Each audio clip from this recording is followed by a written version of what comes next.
black. It is out of here. Good morning. This is Murph and Marcus. Brian Murphy and Marcus the Waterboy Boucher. Streaming live at twitch.tv/the sports leader. Aha! It is the Murph and Marcus show, but no Brian Murphy. What's up, everybody? Happy Friday morning. We got some Friday vibes going on at the sports leader. Your boy, Marcus Boucher, young Tony behind the glass, John Joe Curley in the building. It's kind of an open house Friday because Murph's on vacation, and when the parents are gone, the kids will play. So for filling in for Brian Murphy today, you know, we had a big discussion earlier this week. I said, John Joe Curley, we need to find somebody who can fill in for Brian Murphy. And he said, Waterboy, I'm not producing this show unless you find another Irish co-host. Well, here he comes, the man from the Sunset District, the one and only Kerry Crowley. Kerry, good morning, my man. How we doing today? Marcus, let the kids play, brother. We are out and about this morning. I can't wait. We got Tony. We got John Joe Curley. We're all set. Now, I believe, you can correct me if I'm wrong, but I believe this is the first time you and I have gone 4 straight hours together on these airwaves. Back to back. I know we've worked together as me as a producer behind the scenes. I know you filled in with Paulie Mack and with Murph, but Kerry, I'm looking forward to it. Just like the 1987 Giants. You're going to like these Giants. You're going to like these kids. You're going to like this show this morning because, Kerry, there's a lot to dive into, including the San Francisco Giants. A lot of offseason talk with Buster Posey taking over. Of course, I want to get your thoughts on that, but also we can start looking forward to next weekend's Super Bowl matchup between the Kansas City Chiefs and the Eagles. Got to get the breakdown from Kerry Crowley and who he is rooting for this weekend, or I guess this weekend is only the Pro Bowl because last night we had some dodgeball. George Kittle, Fred Warner, and Kyle Juszczyk representing the 49ers, but plenty of football talk to get into, plenty of basketball to talk to get into with the trade deadline right around the corner. But it is an open Friday, and it is also a 2010s Friday. Now, Kerry, I need to explain to you because I know you are a man of musical taste. Let's hear this, yeah. During the football season, after baseball season, when we move on from Reggae Friday, we've been doing Decades Fridays. So every other Friday, we rotate between music from the 80s, 90s, early 2000s, and the 10s. Now, Murph is usually the head DJ, and he's always trying to he's always trying to hoard the jukebox. But I told him on Friday, Kerry Crowley's coming to town, and he's got the Touch Tune app that's going to jump over all of us. Now, I know you're a big karaoke guy. I know you're always down at North Star, so I'm counting on you to give us some good vibes and some good sounds from the 2010s today. Man, this is a ton of pressure, and I didn't realize that it was 2010s already in the Decades Countdown for you guys. And this is incredible because this is like young Tony's heyday in terms of his high school days. So you're talking about prom, you're talking about young Tony and what he's dancing to at these occasions, Marcus. So there's a ton of pressure here, and I'll tell you, this is just like being at the North Star on a Friday night around 10 o'clock when everyone's coming in and everyone's downloading Touch Tunes. You get the people who are going up to the jukebox still thinking that it's 1992 and that you can still input money and that you're still going to hear your song within the next 2 hours. Instead, I'm just sitting there with my Fast Pass with Murph's cousin, Matt DeBenedetti. We know if we want a song, we've played 2,000 songs at the North Star. We're going to be on that Touch Tunes app. We're going to be fast passing past everyone. We're going to get our songs to the top of the list, and that's exactly what's going to happen today. If Murph texts, if Murph wants a song played, if he's out on the road this morning driving on vacation, too bad. Too bad, Murph. Tell Murph to get into the back of the line now. I need to stop you real quick. So we were talking about this, and I was trying to explain how you've kind of earned your stripes when it comes to jumping everybody when it comes to Touch Tunes. So you're telling me there's a fast pass, just like you're waiting in line at Disneyland. No, it's incredible. Yeah, they've absolutely. I wouldn't be shocked if Disneyland actually copied Touch Tunes on this. They're real pioneers and innovators in the jukebox space, and so there's other apps that other bars have tried to rip off that they also have, like AMI music and different things like that. But Touch Tunes is really the original, in my opinion, and so the longer you've been on Touch Tunes, the more you earn your status. So I think you start out as like an emerging artist, and then you become an indie band, and then you become a pop star. And by about 5,000 songs in, which, you know, if you do the math, you're spending about $15,000. You're like a rock star on tour. when you show up, your songs are played right away. Like, forget who else is at that bar. Forget what they want to hear. Oh, they've been queuing up songs. They put $40 in the jukebox. Doesn't matter because you've got status. It's like flying on United Airlines, flying on American Airlines. Doesn't matter if you book a ticket. Those 100K people, those Million Miles people, they jump the line. They get to board first. Touch Tunes is just like that. So those of us who've been invested from the beginning, we know our songs are coming on. That's it, folks. Let it be known. We'll take requests. 808 KNBR is the number. We got the Golden State Lumber and Building Material text line open, but if you want to get ahead of Kerry Crowley, you better have earned your stripes, and you better have a few fast passes ready to go. But let's get to the your fast P1s pass. have been there, I'm sure. Yeah. Your P1s can just hop the line. Absolutely. We'll get requests from everybody today. The phone lines are open, wide open show, and plenty of topics. And let's start there, Kerry Crowley. Thursday night, not a lot going around. Warriors were off. They're back in action tonight, taking on Kevin Durant and the Phoenix Suns. But I got to say, I don't know if I'm the only guy out there, but I dove back into the Pro Bowl skills competition. What? I can't help it. And it's funny because I was talking to some guys in the bullpen yesterday, and I was like, I'm a skills challenge guy. I said, I've been watching it since I was a kid. And they said, since you were a kid, aren't you like 30? How long has this thing been going on? And I remember being in middle school in like 2005, 2006, and they essentially started the skills competition, and it was basically just like a competition of athleticism. I remember my guy, Larry Allen, the Sonoma State legend, just on the bench, throwing up 40-plus bench presses. And then they had straight up like 40-yard dash races. It was just like an athletic competition. It was almost like a field event, like if you're going out watching track and field. And I was like, damn, this is pretty cool.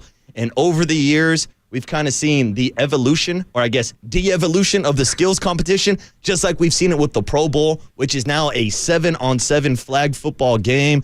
But, Kerry, there's content out there, and I got to grab it. So if George Kittle's playing dodgeball, I'm going to tune in. If George Kittle's hosting the big spike competition where they're using advanced analytics to measure the power of a spike, I'm all in. If Fred Warner's out here answering trivia questions with Terry Crews, I'm all in. You can call me a sucker if you want, Kerry, but that's how I spent my Thursday night, like a loser, single, 30, in the city, watching the Pro Bowl Skills Challenge. I was going to say, Marcus, you said it all right there. I don't think I need to add much to that biography that you just gave yourself. Loser, single, 30 in the city, watching the Pro Bowl. Put it on my resume. Yeah, I was going to say, you might as well update your dating apps right now. Ideal Thursday night, watching George Kittle and Fred Warner in the Pro Bowl, representing the San Francisco 49ers. That is, listening to you talk about the Pro Bowl is as close as I want to be associated with the Pro Bowl. I want nothing to do with this event. I saw yesterday, Drake May has been named to the Pro Bowl. First off, what does being named to the Pro Bowl mean anymore? Does it mean that you're playing in that 7-on-7 game? I got no idea. It could mean that George Kittle just tabbed you for his dodgeball team. No one cares about this event. And I say no one, but clearly there's an audience for this. And clearly that audience is you, Marcus. So the NFL has got to be reveling in the joy knowing that morning radio is devoting an early segment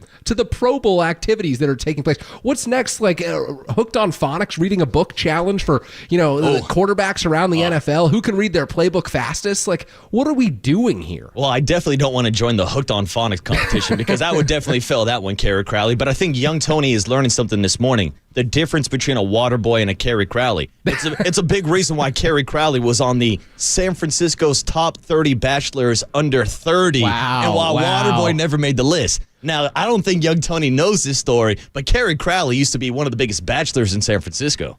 So this is true. Young Tony's got to know this because I think Murph had fun with this for about, 3 months at one point. But yeah, 2021, and it wasn't 30 under 30. Keep in mind, this was the Nob Hill Gazette. So this was all of the eligible bachelors and bachelorettes around San Francisco. I made the addition the year after London Breed was on the cover. Wow. So San Francisco's mayor was one of the most eligible bachelorettes in San Francisco. The next year, they found me. They plucked me out of the Giants press box and said, we got to come take your picture.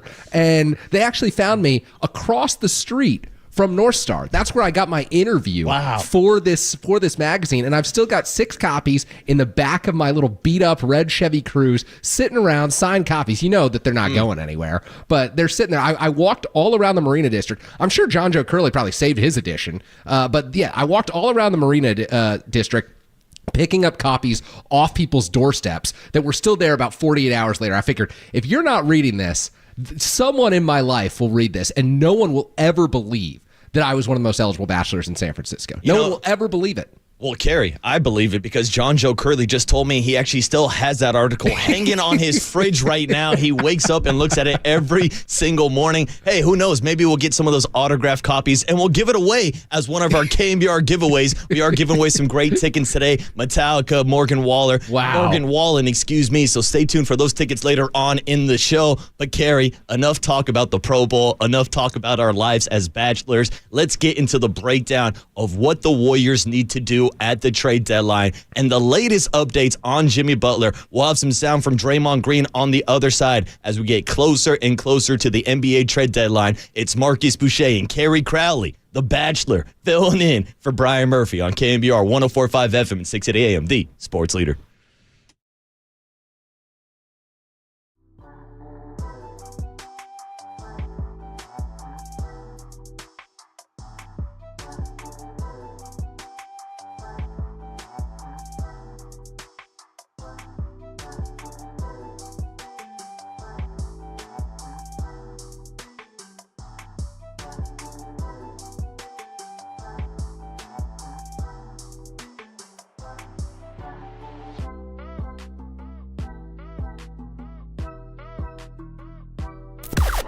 Now, from the O'Donnell Financial Group Sports Desk. Learn more at odfigroup.com. O'Donnell Financial Group, because planning is a process, not a product. You just heard Marcus tease it. We are giving away 2 single-day tickets to see Metallica at Levi Stadium on June 22nd. We will be giving those tickets away in the 8 a.m. hour.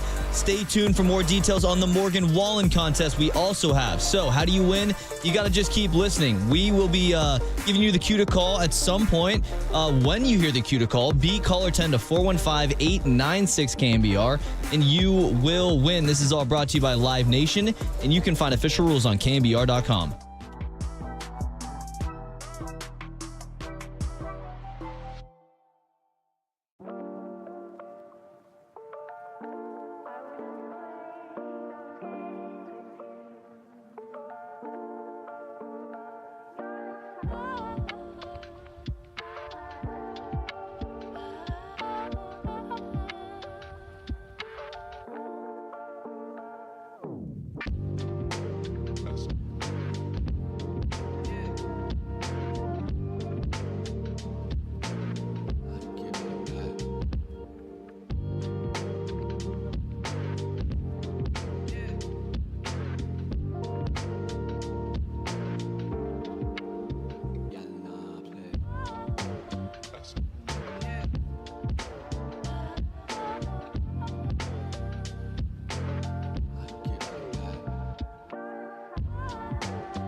And now, time for the Protect Your Assets with David Hollander Business and Technology Report.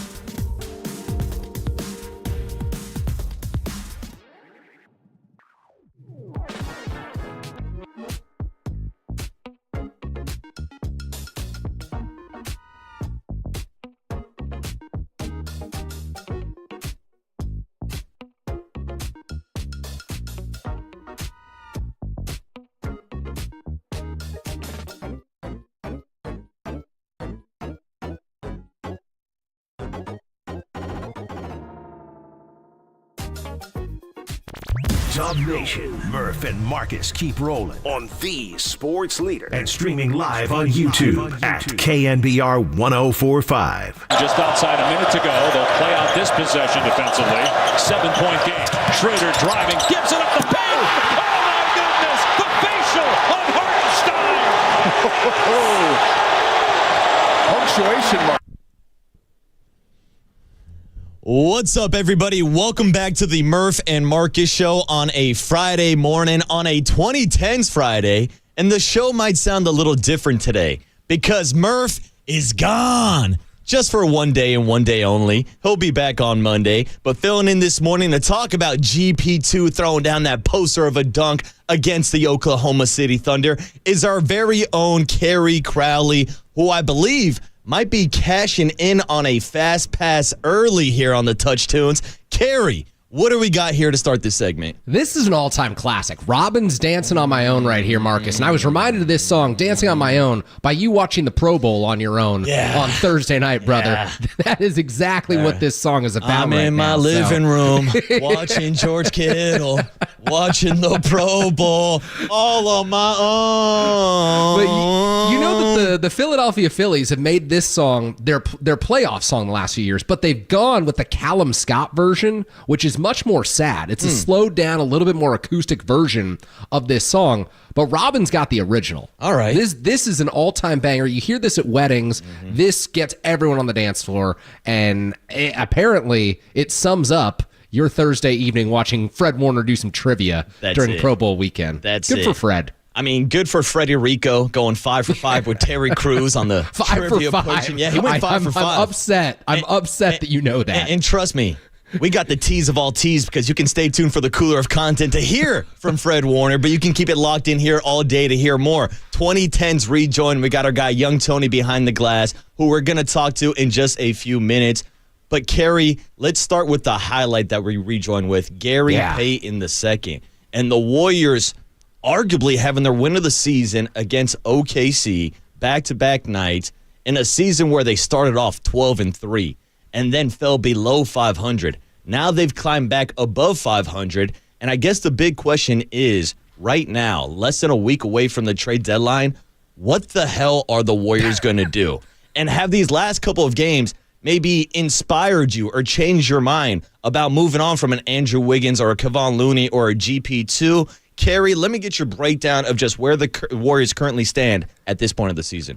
Well, Marcus, here's how I look at it. The last two games and what happens tonight, what happens early next week, can't change my opinion about the Golden State Warriors because I've held the same opinion about this team before they started 12-3, before they went, 12-20 after that, and just a miserable stretch of games. My opinion from the very beginning of the season is you're only going to have Steph Curry playing at an elite level for so long. You're only going to have Draymond Green as a part of this franchise for so long. Who knows how much longer Steve Kerr's going to want to do this, and who knows how much longer when those guys are gone, longtime Warriors fans are going to be invested because Steph is the best player to ever wear a Golden State Warriors uniform. We're never going to see anyone come in and top him.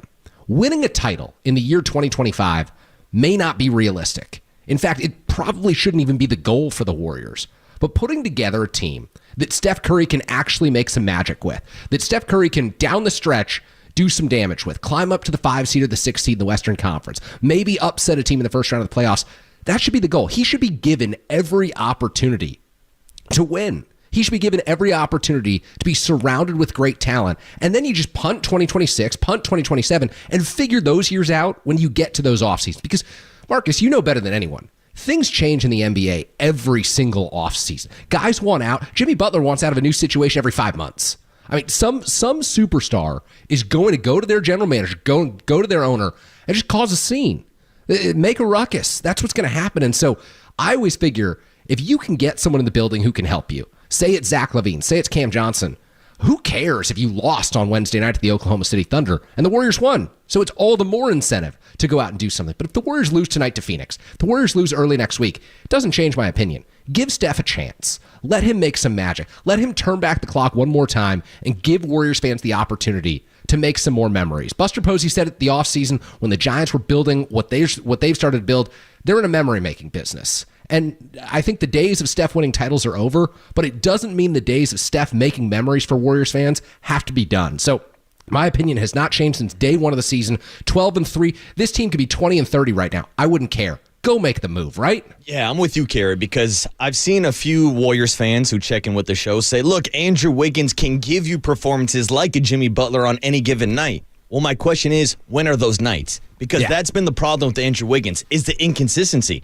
If he gives you that version of Andrew Wiggins that we saw, if he gives you the 2022 finals version of Andrew Wiggins that we saw, then yeah, you're keeping him. Then yeah, he's the second option. Then we're not talking about going out and looking for that second option to score next to Steph Curry. And so I'm with you. I'm not really changing my opinion on that, but it is interesting whether or not he will be involved in a potential Jimmy Butler trade. And that's what we're getting to this morning. Because over the last couple of weeks, there have been rumors about whether or not the Warriors would be in or out on a guy like Jimmy Butler. Now, Jimmy is dealing with his own issues, as you alluded to, has been suspended indefinitely once again, which basically means he's suspended for the next 5-6 days until he's traded before the trade deadline. He wants out of Miami. That's no secret. But do the Golden State Warriors want to put up with Jimmy Butler? Well, here was Kevin O'Connor from Yahoo Sports with the report yesterday that maybe Steph and the Warriors front office are not too high on Jimmy Butler. My league sources say Stephen Curry specifically has concerns about Jimmy Butler's fit in the Warriors locker room, and Steve Kerr shares those feelings. So Golden State's indecision about trading for Butler seems to be largely tied to Steph and Kerr's worries about the personality fit there. And so while I've not heard Draymond Green also shares those concerns, it is interesting that on his own podcast, he went out there and talked about it, detailing the challenges trading for Butler's $48 million salary. And that echoes the concerns, of course, that the Warriors front office would have with everything that they have to give up to go get Butler. The Warriors have a big win over the Thunder on Wednesday. They're still the 11 seed, but they're only 4 games back from the 4 seed. So I could certainly see them just saying, screw it, trading for Butler, going for it this season, optimizing their chances, and maybe it works beautifully. Maybe they make a deep run, and then if it doesn't work, there'd be nothing stopping them from just letting him go if he opts out this summer, or trading him again if he were to opt in. And that's a scenario to think about for Golden State, but it should surprise nobody that if the Warriors just end up holding on to their pieces, waiting until the summer, hope Kevin Durant wants to head back to the Bay Area or some other star wants to go there, and they bypass the chance to go get Jimmy Butler. Yeah, I would not be surprised if the Warriors don't make the move for Jimmy Butler. And there's a lot to dissect there. As he mentioned, Draymond Green spoke on his podcast yesterday about the difficulties of trading for that contract with Jimmy Butler. We'll play that sound for you in just a few minutes. But Kerry, to me, I never really liked this fit to begin with. I mean, Jimmy Butler at age 36, where he's at in his point of his career, and then you throw in the contract, what you would need to get rid of him and to bring him into the Warriors, it just never really seemed like a fit. Now, they're saying they're going to lower the asking price, so maybe if you don't give up Kuminga, you don't have to give up a first-round draft pick, maybe that makes it more enticing. But the bottom line is, if Steph Curry has an issue with how he's going to fit in, then it's a no-go. Because just a few weeks ago, Steph was talking about how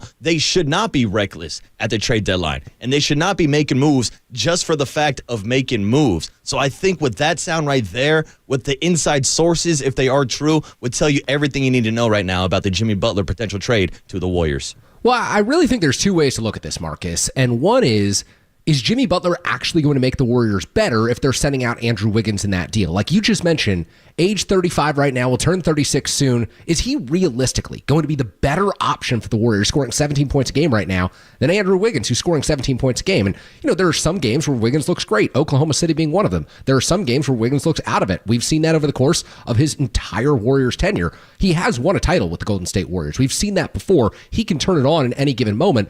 Jimmy Butler would be coming to the Warriors after the volatile situation that he's created in Miami with a ton of expectations for what he would be owed. It seems like he has expectations for what he would be owed in any scenario. We know it wouldn't be his first choice. He's made it very clear to Pat Riley, the Miami Heat, he wants to go to the Phoenix Suns. So would you be acquiring a disgruntled player? To me, that might not be worth it. But at the same time, the Warriors at 24 and 23, and Steph Curry, for as good as he is and as talented as he is and everything that he's brought the Warriors, you can't keep pointing to your culture. You can't keep saying, we can't make this move because our culture is so good. Your culture doesn't matter when you're 500. Your culture is the last thing that matters when you're 500. You have to take a risk. Mm-hmm. Like, you have to be willing to assume some risk. And maybe that risk is Zach LaVine. Maybe that risk is Cameron Johnson coming over from the Brooklyn Nets, and you're not giving up Andrew Wiggins in either of those deals. But you can't just say, we can't make this move to upset culture when culture's gotten you to the 11th seed in the Western Conference. Yeah. Like, that move makes sense. That statement makes sense in 2022. It no longer makes sense in the year 2025 to me. I mean, especially when you're talking about the guys who lay out the Warriors culture. It's Steph Curry, but it's also Draymond Green. Yeah. And I know there are some people about whether or not there would be concerns about those two personalities between Draymond Green and Jimmy Butler. We teased it for you, so here's the sound. Straight from the Draymond Green podcast yesterday, talking about how difficult it would be to trade for Jimmy Butler's contract and how he would or would not fit in this locker room. I don't think people understand that. It's tough. Even with the trade, like, everybody's saying, like, he's going to get traded. He's hard to trade. It's hard to trade a guy that make $52 million a year. Like, you got to give up. For instance, if you look at our roster, say you want to trade for Jimmy with the least amount of players that you could on our roster. That's 4. That means either you got to trade Jimmy straight up for Steph. Yep. Or you have to trade Jimmy for me and Wiggs. Mm-hmm. And it's like, right? So I don't think you're going to do that. So then now you start looking at, what else? Well, you got to trade like 5 guys to match that money. One guy. Then you start getting into, you need a third team because now you got to clear rosters. It's hard to trade. Draymond Green on the Draymond Green podcast. Dude, who's his co-host? Baron Davis, bro. Baron Davis was some incredible co-host work right there. And Baron Davis, dude, we've been playing some sound lately, dude. I mean, we played sound from our show from an interview on 420 where he had no idea he was on KNBR on a Monday morning and forgot it was a Monday. I mean, to have Baron Davis as your co-host is giving you audio gold. Do you have it, Tony? Let me get it. Good. It's Monday. Look, this is the first time that I figured out it was Monday. I'm like, damn, it's Monday? And now, Kerry, I'm at the point where I can't listen to a Draymond Green podcast without thinking about that interview, but we should actually dissect what Draymond Green was saying. He said, look, you're not trading Steph Curry for Jimmy Butler. You're sure as hell not trading me and Andrew Wiggins for Jimmy Butler. So it sounds unrealistic. As we mentioned, the trade deadline is less than a week away. You throw out Zach LaVine's name. I've been talking about guys like Brandon Ingram and Zion Williams. Like, there are other options out there, but it seems like at this point there aren't too many options, and maybe we are truly looking at a reset for the Warriors at the trade deadline, and then maybe they make a big move this offseason. We'll continue on that topic on the other side, but first, we got to say good morning to Young Tony and get the guest list as we're up against the clock.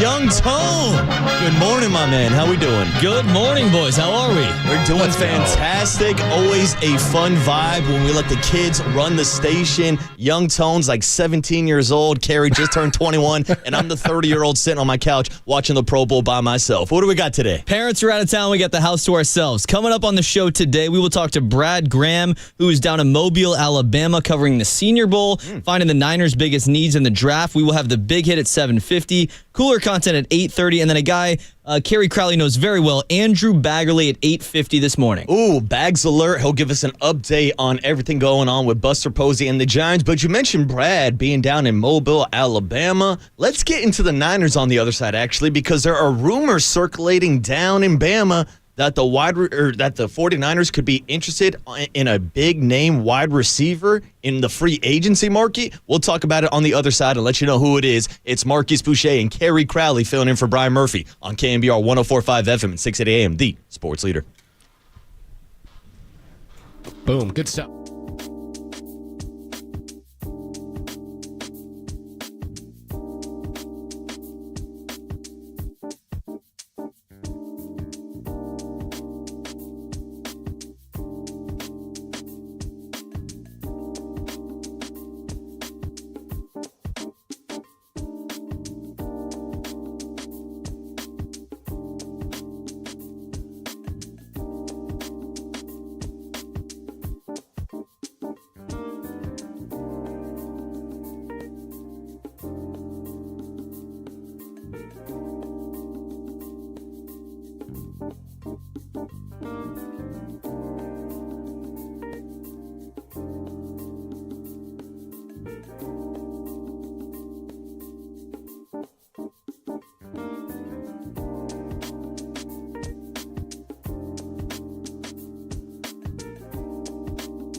Murph and Marcus keep rolling on the sports leader and streaming live on YouTube at KNBR 1045. What's up, everybody? Welcome back to the Murph and Marcus Show on a Friday morning where we got our guy Kerry Crowley filling in for Brian Murphy. Murph will be back on Monday with Hums and Bums, and maybe he'll be back with a pair of tickets. No, not to go see Sheck West perform in Mo Bamba on a 2010s Friday, because we are giving away 2 single-day tickets to go see Metallica with Pantera and Suicidal Tendencies. You know, that one band that's always asking for the Pepsi that Murph's talking about. And that will be at Levi Stadium on June 22nd. We are giving away those tickets in the 8 a.m. hour. But wait, there's more. We are also giving away 2 tickets to go see Morgan Wallen with Miranda Lambert and Ann Wilson at Levi Stadium on August 1st. We will be giving away those tickets in the 9 a.m. hour this morning. Plenty of tickets and plenty of vibes on a Friday. Kerry, I know you're with me on this one. When I was in college, you cannot go out on a Thursday or Friday night without hearing a little Sheck West Mo Bamba. I don't think that I've seen a college football game in the last decade where they didn't at some point during the fourth quarter have the student section rocking to Mo Bamba. At some point, this is always on. Like, this has become a cult classic. Anyone between 18, 22 years old, you're out at a party, you're out at a game, you're out at a bar, this is the song right here. Sheck West say I'm really getting rich. And I'm really with the... All right, I got to stop myself. I know Murph. No, keep going. Murphy's By all usually the one means. singing on a Friday morning. But 6:30, this is how you wake the people up on a Friday morning. The Murph and Marcus Show. Kerry Crowley filling in. And just on the other side, we're going to check in with Brad Graham down in Mobile, Alabama, where the Senior Bowl is happening. John Lynch is hanging out with Adam Peters on the sideline, watching one-on-one drills. Give me some bodies in the trenches, John Lynch. That's what I think all 49er fans are focused on this offseason. I know the Brock Purdy contract situation is its own beast, but let's deal with the trenches and bringing in some big bodies. So we'll talk to a former offensive lineman himself, Brad Graham, this morning at 6:50. But we also have to ask Brad about this rumor that is apparently popping up down in Mobile, Alabama, that the San Francisco 49ers could be interested in free agent wide receiver T. Higgins. Now, let me repeat that. there are rumors circulating down in Alabama that the 49ers, with all the contract issues they have this offseason, would be interested in T. Higgins. Now, I know Michael Lombardi was on the Pat McAfee show yesterday, and he's one of the guys that threw out this idea. But before we get to this sound, Kerry, does this make any sense in the world that the 49ers would be interested in paying a high price for someone like T. Higgins? Yeah, you think about 100 scenarios, Marcus, where you could game plan the 49ers offseason, and in 99 of them, I don't see any way in which T. Higgins is a San Francisco 49er. It does not add up to me. I don't think a wide receiver is what they need. I love the development of Ricky Pearsall, and furthermore, you said it off the top. They need help in the trenches. You need your first 3 draft picks, maybe even 5 draft picks, be offensive and defensive linemen. That's how desperate the 49ers are in the trenches. But if I were to game plan one scenario out of 100 where T. Higgins would make sense, it's one where you get a Brock Purdy extension done, and it's a really creative structure to where you're not paying him a whole lot of money against the salary cap next year. So whatever extension they do with Brock, he's not getting paid 40 or 50 or 55 million against the salary cap next year. They figure out a way to push that money deeper into the future, and all of a sudden, you're freed up to sign one more big-ticket free agent. And still, I don't believe that T. Higgins would be the right guy, but maybe because Brandon Ayuk's coming off this knee injury, and maybe because Deebo Samuel is a step and a half, 2 steps slower than he once was, and Ricky Pearsall is still coming into his own, Kyle Shanahan says, we can figure out a way to get a 1-year deal done, or a 3-year, 4-year deal done with T. Higgins, understanding that they'll trade him after the 2025 season, understanding that if he puts up for Brock Purdy, if he becomes a true wide receiver 1 in this offense, and there would be a path with Brandon Ayuk likely not being ready for week 1 next year, then you can envision a scenario. I still don't think it makes sense. Like I said, 99 scenarios out of 100, it's not happening. But there is that one way, if you push off Brock Purdy's money into the future, where they could theoretically fit in the big ticket free agent. I just don't like it. Yeah, I don't like it at all. And I'm with you. I like T. Higgins as a wide receiver. Oh, yeah. Do I think he could be a baller in this system with Brock Purdy? Absolutely. But there are bigger fish to fry. There are bigger priorities here. And even if the 49ers do rework Brock Purdy's contract and figure out a way to free up some money, I'd rather invest that money, A, in the trenches, as we alluded to earlier, or in guys like Dre Greenlaw or Talanoa Hufanga to bring back some of these key defensive pieces. To go out and spend money on a wide receiver when you just paid Brandon Ayuk, when Deebo Samuel still has 1 year left on a contract, and after spending a first-round draft pick on Ricky Pearsall, I don't know, Kerry, to me, it seems like the math is not math in there.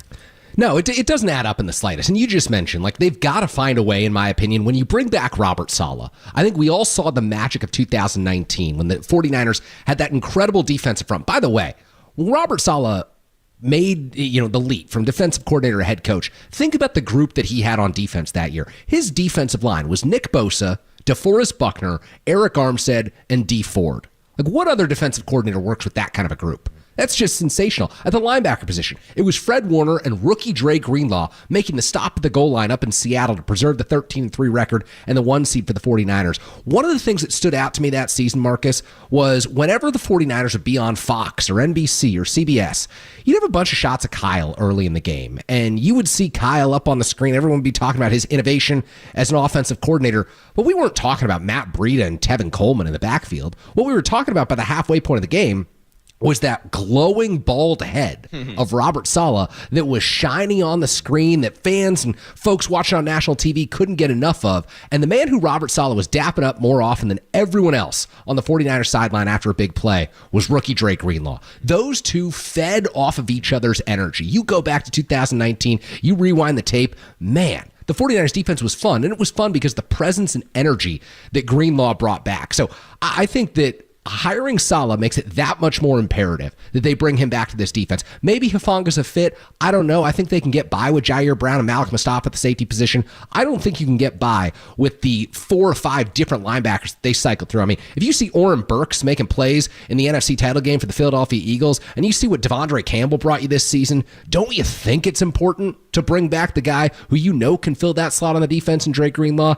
I think that makes a lot more sense than going after T. Higgins and a bunch of other high-priced free agents to build out the top end of your roster when the bottom end won't have any depth. Oh, without question, Kerry. But here's the thing. You look at that Robert Saleh defense, the only 2 guys that are still under contract from when Robert Saleh was here are Nick Bosa and Fred Warner. Yep. Now, it could be 3 if Dre Greenlaw does get that contract this offseason, but that's got to be one of the most puzzling contracts to figure out. with him coming off the Achilles injury, like we know what kind of caliber of a player he is. We know where that ceiling is. I guess the question is, where is the floor now with those injuries, with him coming back at this point of the season, and how big of an impact he can have? Now, I think when he made his original comeback, you felt that impact on the field, which eventually led to the Devondre Campbell situation and all that. But I think it's got to be one of the top priorities to get Dre Greenlaw back underneath Robert Saleh because of that relationship that you talked about on the sideline. And that was one of the things I wanted to ask you about Robert Saleh also. We know about the X's and O's and the play calling ability. But to me, I think what this team was missing, and I don't know if people buy into this as much as I do, but it's just that energy and that vibe from Robert Saleh, which I know you don't need to have as an NFL coach or a defensive coordinator, but when you put that with the kind of mix and match of Kyle Shanahan's personality, it feels like it's been something that's missing from the 49ers sideline for the past couple of seasons. Well, you say you don't need to have it. I might actually argue it's far more important than both you and I have calculated in the past. I think a lot of 49ers fans have calculated in the past, and the reason I say that is Nick Sorensen didn't bring anything to the table in terms of vibe or a personality. All he was doing was being in over his head calling this defense. Go back to the year 2023 when the 49ers made the Super Bowl and held Patrick Mahomes to 19 points in 4 quarters in regulation before he takes over in overtime. Steve Wilks actually called a pretty good defense that year. For the talent level that the 49ers had, Steve Wilks might have been the right guy, but Kyle hated his demeanor. 49ers players didn't like his demeanor. There was the whole debacle in the middle of that season where it was, should Wilks be up in the booth? Should Wilks be down on the sideline? Never mind the fact that the defense was actually fine. Never mind the fact that this group could actually play and that Wilks was an experienced defensive play caller. People just hated the vibes he gave off. And Robert Saleh is the complete opposite. You go back to D'Amico Ryans. Players loved playing for D'Amico Ryans. He was fired up on the sideline after every play. Robert Saleh was the same as well. And that's what they actually need to get back. Because Saleh became a head coach. He became that CEO figure for the New York Jets, and so he lost a little bit of that edge. They need Saleh back and loose, just like they had him in 2019, and they don't need the version of the guy who was the play caller with the New York Jets and the CEO authority talking about Aaron Rodgers on a weekly basis, and they just need to turn back the clock for Robert Saleh more than anything. And so I do say that that personality that a defensive coordinator can bring when your head coach is an offensive mind, that's far more important than we realize, because Steve Wilks did not have that, and that hurt him in the long run. Shout out to the days of arguing whether or not Steve Wilks should make it out of the booth. Kerry, you actually all-time sports radio you actually get this right reference because I made it a lot. I was comparing Steve Wilks to Stoop Kid from Hey Arnold. Stoop Kid won't leave the stoop. Steve Wilks won't leave the booth. But of course, Murph was not a Hey Arnold kid. Tell me you get that reference. Oh, of course. Yeah. Stoop Kid. Football head, man. Legendary. And spoiler alert, by the end of the episode, Stoop Kid left the stoop. And Steve Wilks left the booth, still ended up losing in the Super Bowl to the Kansas City Chiefs. And guess what? The Chiefs are back in the Super Bowl next weekend, taking on the Philadelphia Eagles. But before we get to that breakdown, let's get a breakdown from what's going on down at the Senior Bowl with our guy Brad Graham from the SF Niners. Great on YouTube, great on Twitter, has some of the best 49er coverage out there. So we'll get his breakdown of what's going on down in Mobile, Alabama, if he's buying into these rumors of T. Higgins coming to the 49ers, or we'll get a scouting report on some of the big boys in the trenches and what the 49ers could be looking to add at this year in the draft. It's Kerry Crowley and Marcus Boucher in on a Friday morning on KNBR 104.5 FM and 680 AM, the sports leader.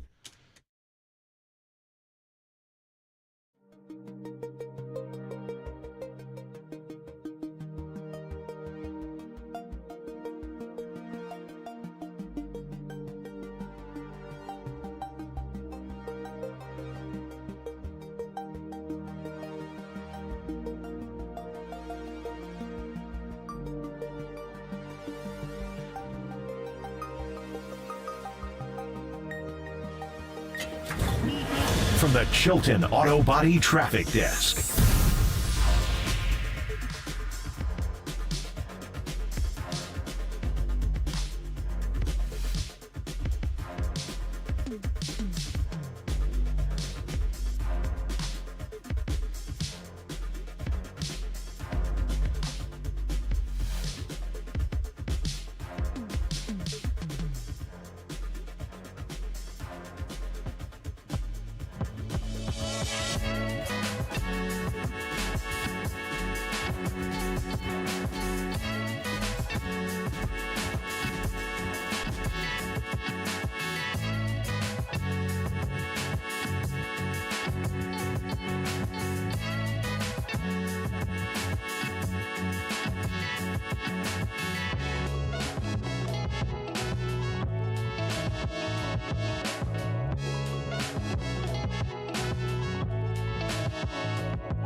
Check the mic and make sure it sound right, boys.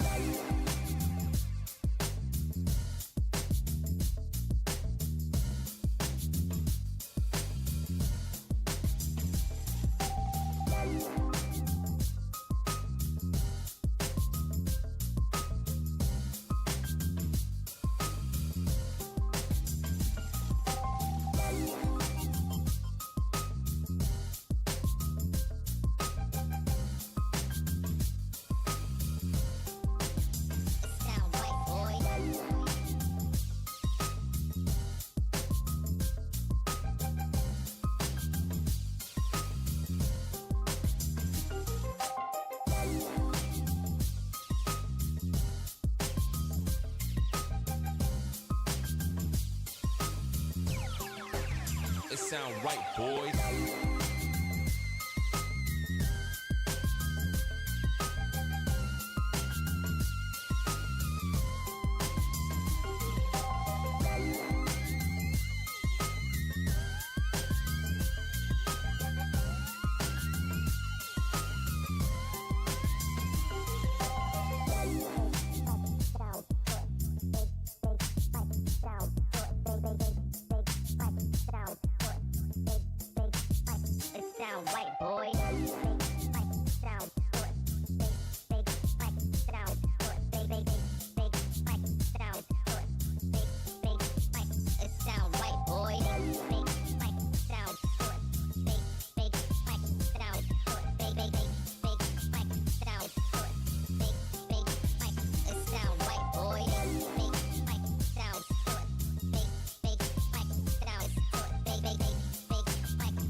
It sound right, boys. Now, it's time for KNBR's Opening Bell Report. Sponsored by Protect Your Assets with David Hollander. Concerned inflation will ruin your dream retirement? Learn more. Listen to David's show every Saturday morning or call 1-866-PROTECT.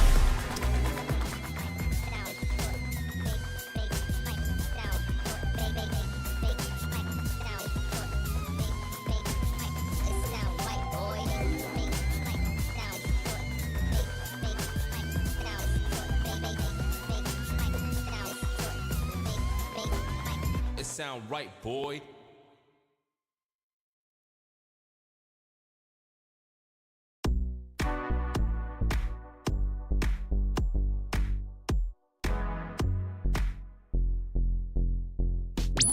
Murph and Marcus continue live from the KNBR Casino Matrix Progressive Jackpot Studios. Casino Matrix. Progressive jackpots are here. Where are you? Just drop in. Please play responsibly. 1-800-GAMBLER.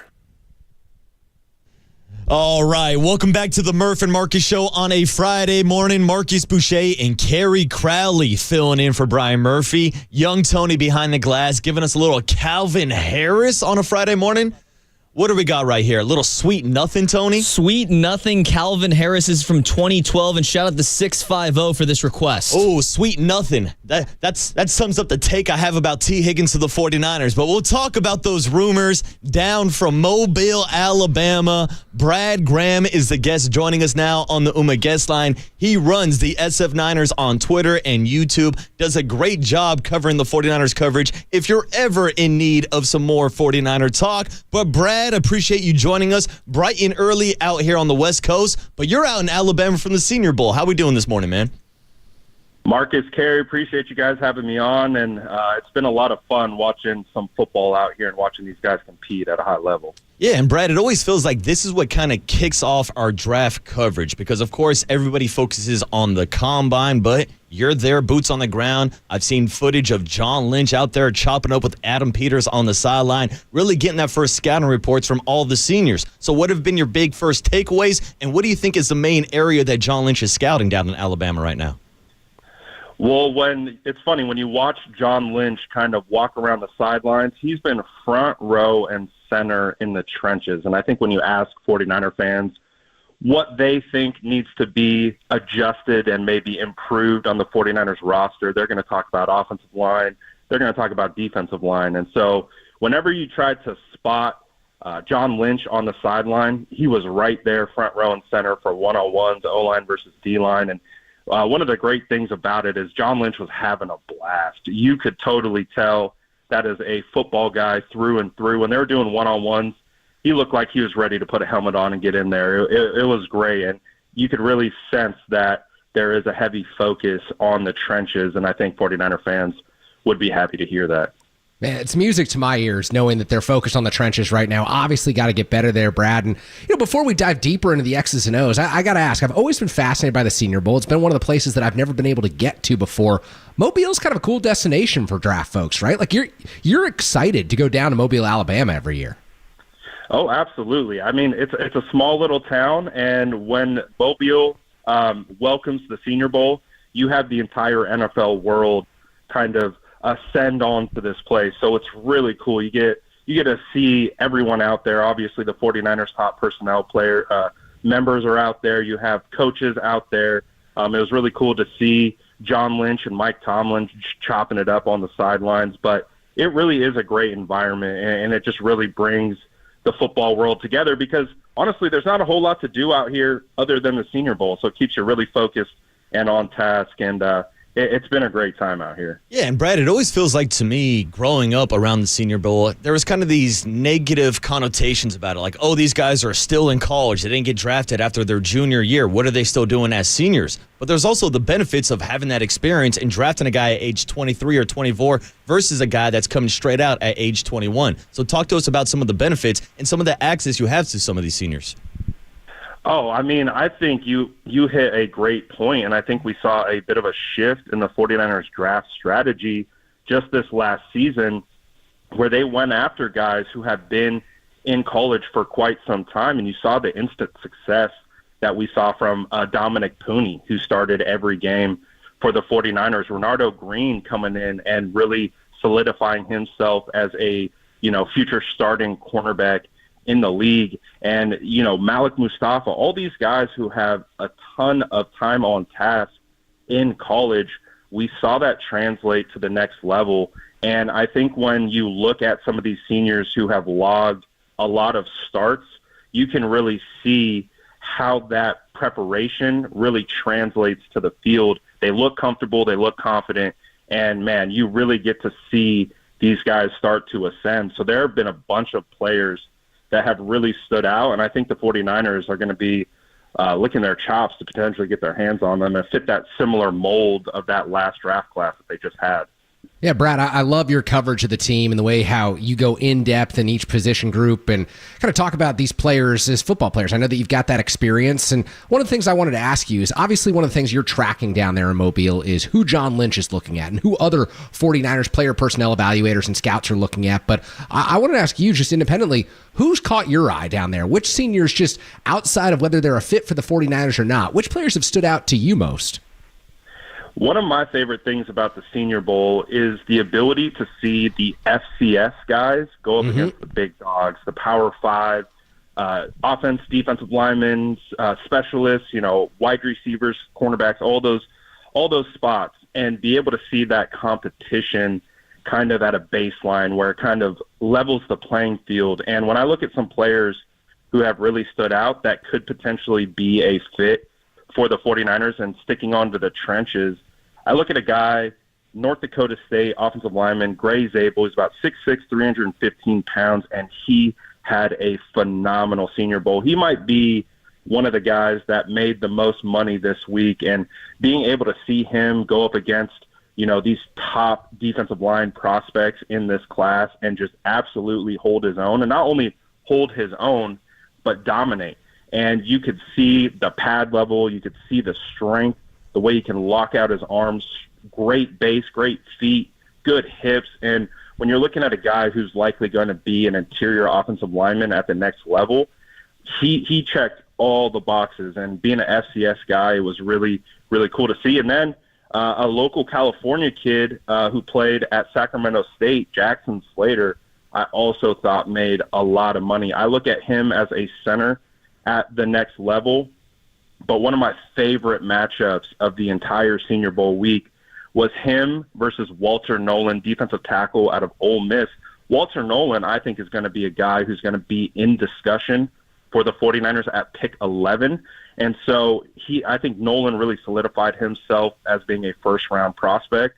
So to see Sacramento State kid Jackson Slater go head up with a potential top 15 pick and hold his own, that's how you really be able to get a solid look at these guys and be like, all right, this Jackson Slater kid might have been an FCS guy, but, man, he really is proving that he can play at the next level. So there's a handful of those types of guys, and I really enjoyed getting eyes on, and I think that's the best part about the Senior Bowl.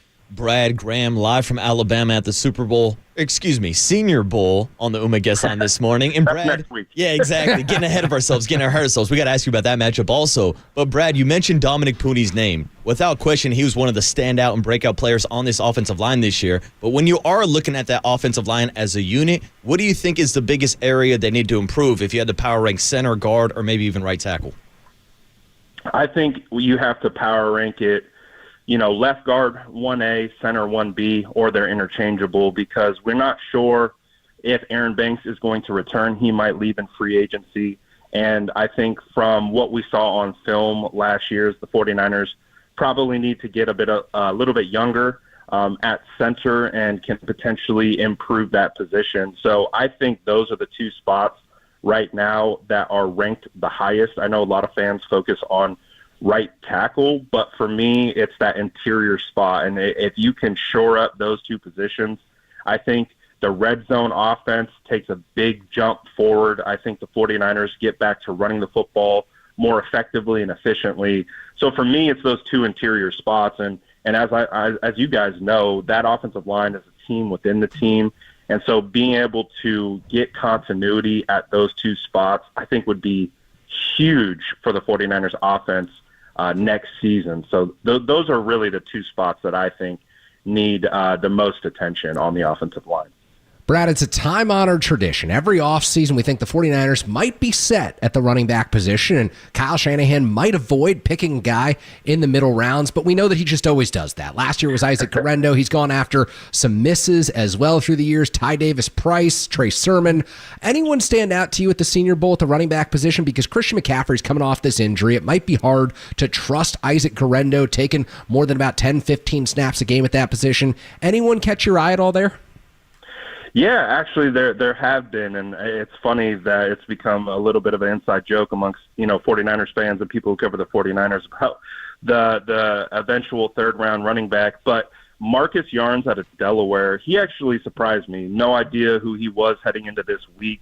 And when you look at the contact balance, you look at his ability, just a fluid athlete. You know when you see those guys with the ball in their hands, and they just have a natural knack for being able to put their foot in the ground and go one direction or the other, get north-south in a hurry. So Marcus Yarns is actually a name that kind of stood out to me. Trevor Etienne out of Georgia, he's got the name value. His brother, obviously, playing for the Jacksonville Jaguars.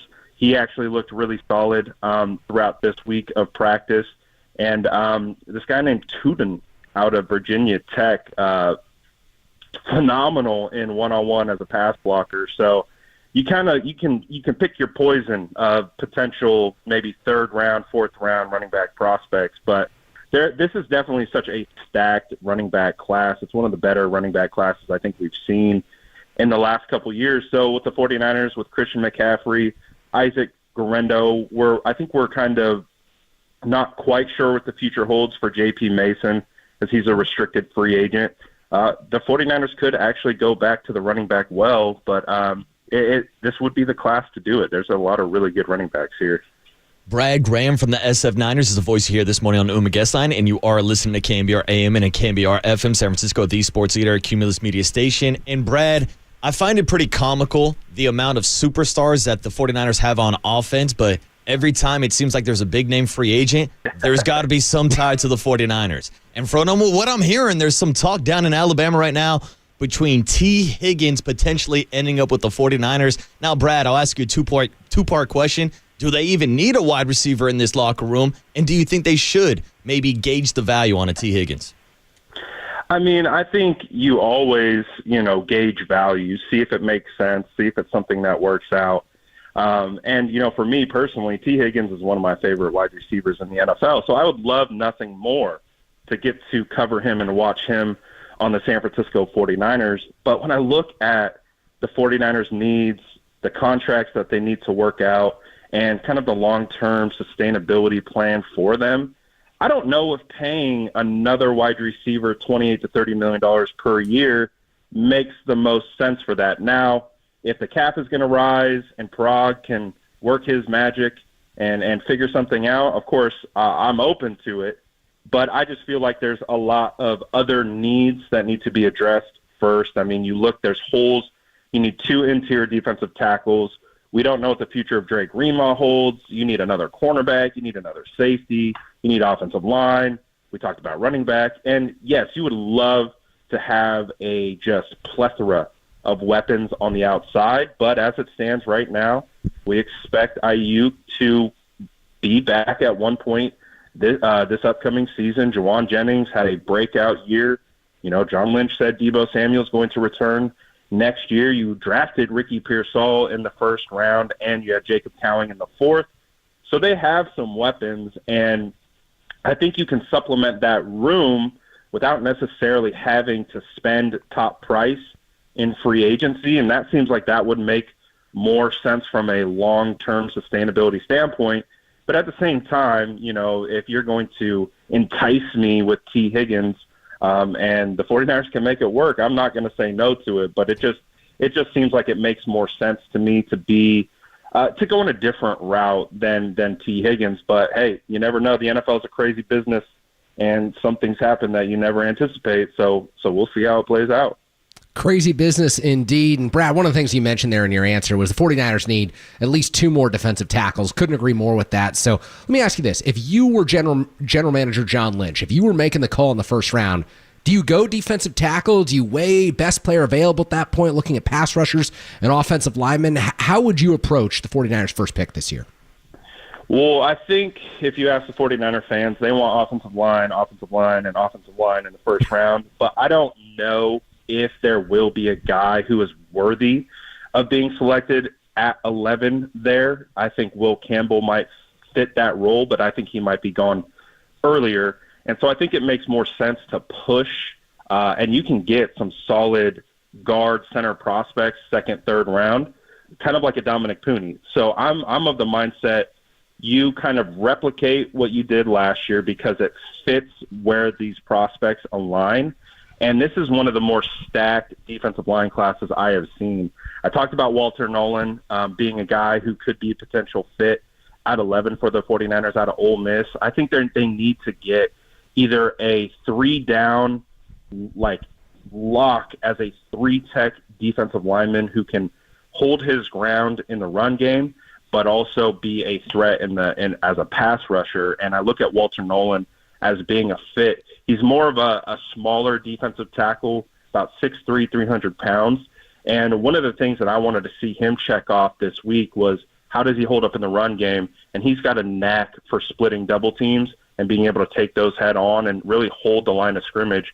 So a guy like that makes a lot of sense. Mike Green has absolutely been the talk of the Senior Bowl with how he's been able to perform as an edge, really showing off that explosive ability. He's a player that I really liked early on in this process, and all he did, he made so much money in the first 2 days. He's like, I don't need to show up to practice on the 3rd day. I'm going to opt out, make sure I don't get injured. I think I've done enough here. That's how well of a Senior Bowl he had. So there's multiple guys that even fit in this area. Shamar Stewart could be a guy that fits that role who's here at the Senior Bowl who really made a lot of money as well. So if you had to ask me, where am I going? I'm probably going defensive line, whether defensive tackle or edge. I feel like this class is too stacked, and you're going to be able to find a very quality player at that position at 11. So that's kind of where I'm looking, and I think you can still find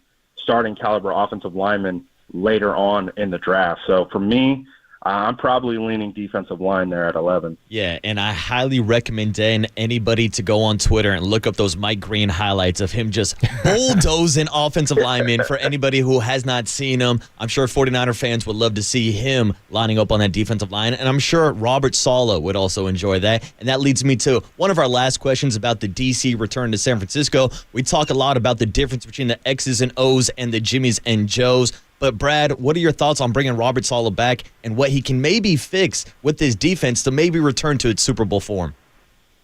I think the number one thing that I'm really excited about is for Kyle Shanahan to kind of get out of that defensive room. It feels like over the last couple seasons with Steve Wilks and Nick Sorensen, he's kind of really had to be hands-on with the defense and really oversee what they're doing and provide input. And it just feels like with Robert Saleh coming back, there's an elite level of trust there. And I think with Kyle, he can just hand over the keys, say, Saleh, do what you got to do, make whatever personnel decisions you need to make in order to kind of retool this defense and get it back to a place where we need to be. I mean, Fred Warner credits Robert Saleh for, discovering him and being a guy who believed in him as a Mike linebacker. So, and we've seen some of the prospects that Saleh brought in, whether it was Dre Greenlaw, Azeez Al-Shaair. He understands what fits his defense the best. So what I'm really excited about is Kyle getting back to retooling the offense, getting that back on track, and being able to just pass off the baton to Robert Saleh to be able to rebuild the defense, and basically contribute to the reconstruction of it, but then also to be able to advance the scheme, be able to get more creative. That's one of the things that we've heard from some reports that were out there from the Shrine Bowls. They want to get more exotic. They want to get more creative, whereas the defense has been a little bit vanilla as of late. And I think that's what Robert Saleh can bring to the table. And when you looked at what he was doing with the New York Jets, you could see he's not the most exotic guy when it comes to blitz packages and things like that, but you could see through the metrics that started to take a trend up. And I think that if the 49ers can get back to that and get back to being creative and being able to put opposing offenses in the blender, I think that's what's most exciting about having Robert Saleh back as the DC. Yeah, and we'll see if Robert Saleh can help this team get back to the Super Bowl. And Brad, that's our last question. Is the Super Bowl matchup? It seems like it's a 49ers' worst nightmare. Nobody knows who to root for between the Eagles or the Kansas City Chiefs going for the three-peat. Brad, do you have any interest in Super Bowl 59? Oh, boy. No, I don't, but I unfortunately will be covering it next week through Media Week, so I have to pretend like I'm interested in it. But in all seriousness, I think, 49er fans, I know it's a really tough decision for them, but it kind of feels like everyone's trending towards anyone but the Chiefs at this point, just based on recent history. I mean, we even saw Deebo Samuel on his podcast pick the Philadelphia Eagles, and we know his relationship with Eagles and Eagles fans. So I don't know, man. It just it's one that we didn't really want, but hey, we got it, and we love football, so we're going to end up watching it. Yeah, I'm with you, Brad. I'm not buying into the rumors of people boycotting the Super Bowl. No, at least we can tune in for the Kendrick Lamar halftime show. At least we can all enjoy that. But Brad, great stuff as always, man. Appreciate you hopping on with us this morning. We'll get you back on when Murph's back from vacation, maybe around the draft or maybe even around the Super Bowl, Brad. Really appreciate you hopping on this morning. Appreciate you guys having me. Cool. There he is. Brad Graham from the sfniners.com does a great job covering the team on YouTube, on Twitter, on X, whatever the hell they're calling the social media outlets these days. You can find Brad Graham talking to 49er Look at you with the get off my lawn take, Marcus. I know, dude. I'm so... Look, Murph's out, and you're just filling the void. I got to be the old man. You should have heard me earlier this week, dude. He was trying to, talk to me about some memes on TikTok about, who was it, Ninja getting a low taper fade, and, bro, it went right over my head. Yeah, me too. Carrie, we're the unks now.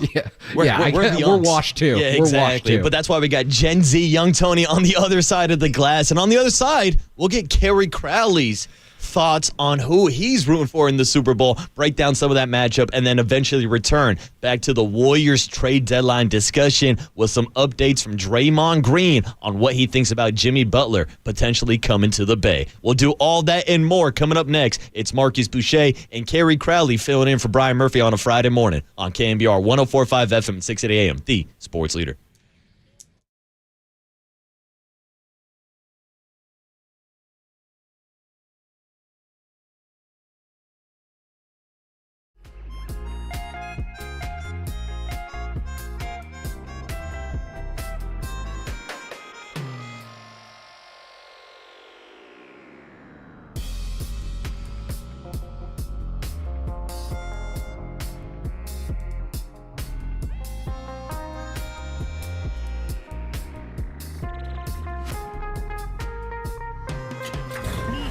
From the Chilton Auto Body Traffic Desk.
And now, time for the Protect Your Assets with David Hollander Business and Technology Report.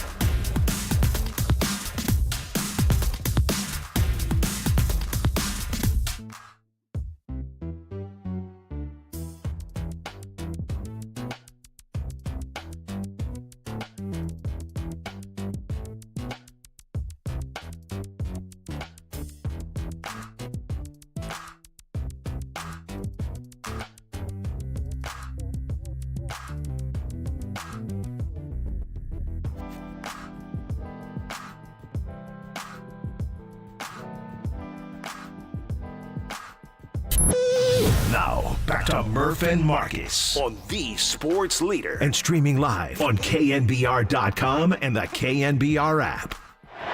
They line up. Pickett takes a knee, and that's it. The Philadelphia Eagles are going to the Super Bowl. A dominant performance in the NFC Championship game. The Eagles are headed to New Orleans. The Chiefs have won again. They have beaten the Buffalo Bills 32-29. Another AFC Championship and another trip to the Super Bowl. Ah, yes, Kevin.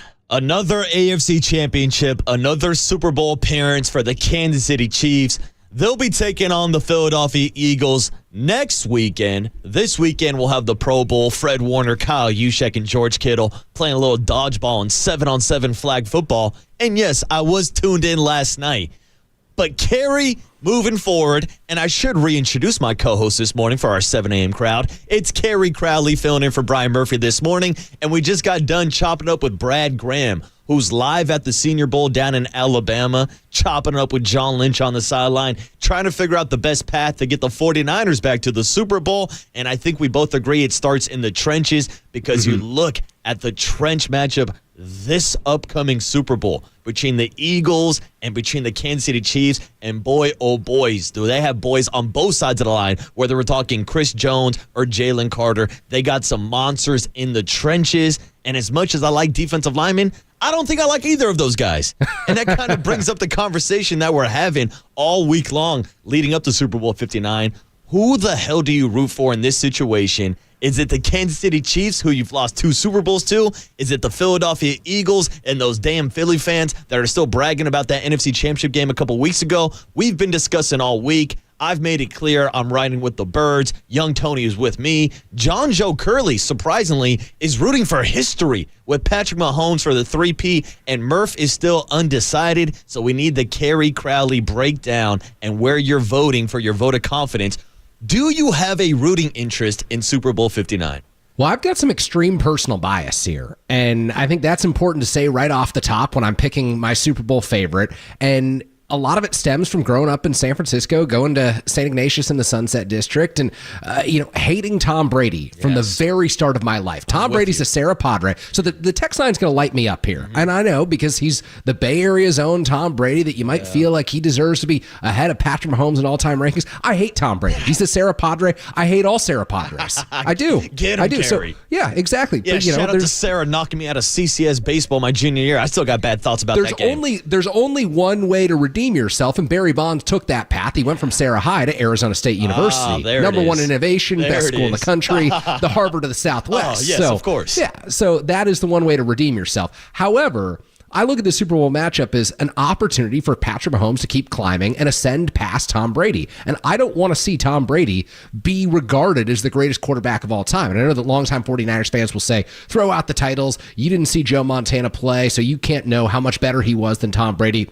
And I do think that that's a very valid argument, because it was a lot more difficult to play quarterback in the era that Joe Montana played quarterback in than it was for Tom Brady. Joe had guys beating him down every single play. You could hit him after the pass. There were all sorts of things that made Joe's era so much harder for quarterbacks. And so I respect everyone who goes with that take. I think the under 40, under 45 crowd, we understand that it's a little different in the NFL these days. It's now a Brady versus Mahomes argument. And I want to see Mahomes keep climbing. And the other thing that I like about this matchup, Marcus, is you've got Andy Reid coaching the Kansas City Chiefs. You've got Vic Fangio, the defensive coordinator for the Philadelphia Eagles. You've got Steve Spagnuolo, the defensive coordinator for the Kansas City Chiefs.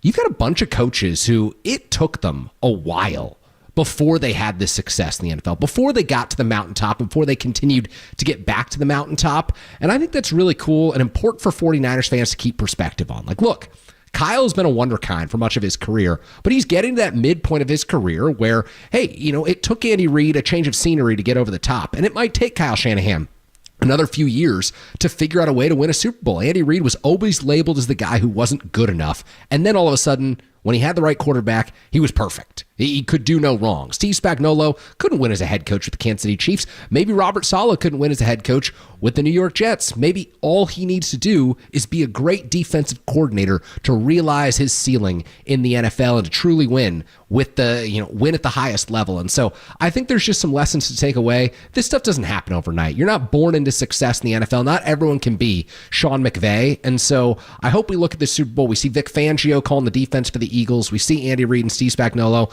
a lot of the assistants, and we say, hey, give it a little bit more time. Be a little bit more patient. And the win now NFL and the if you don't win the Super Bowl, it's a super failure for you as an organization. I'm going to be a little bit more patient with Kyle Shanahan than I think most people are. Yeah, because it does feel like we're now in that era with Kyle Shanahan and John Lynch that we're talking Super Bowl or bust. And look, I've had these conversations before with George Kittle and Fred Warner, and they agreed, look, we're playing to win the Super Bowl. That's the end goal.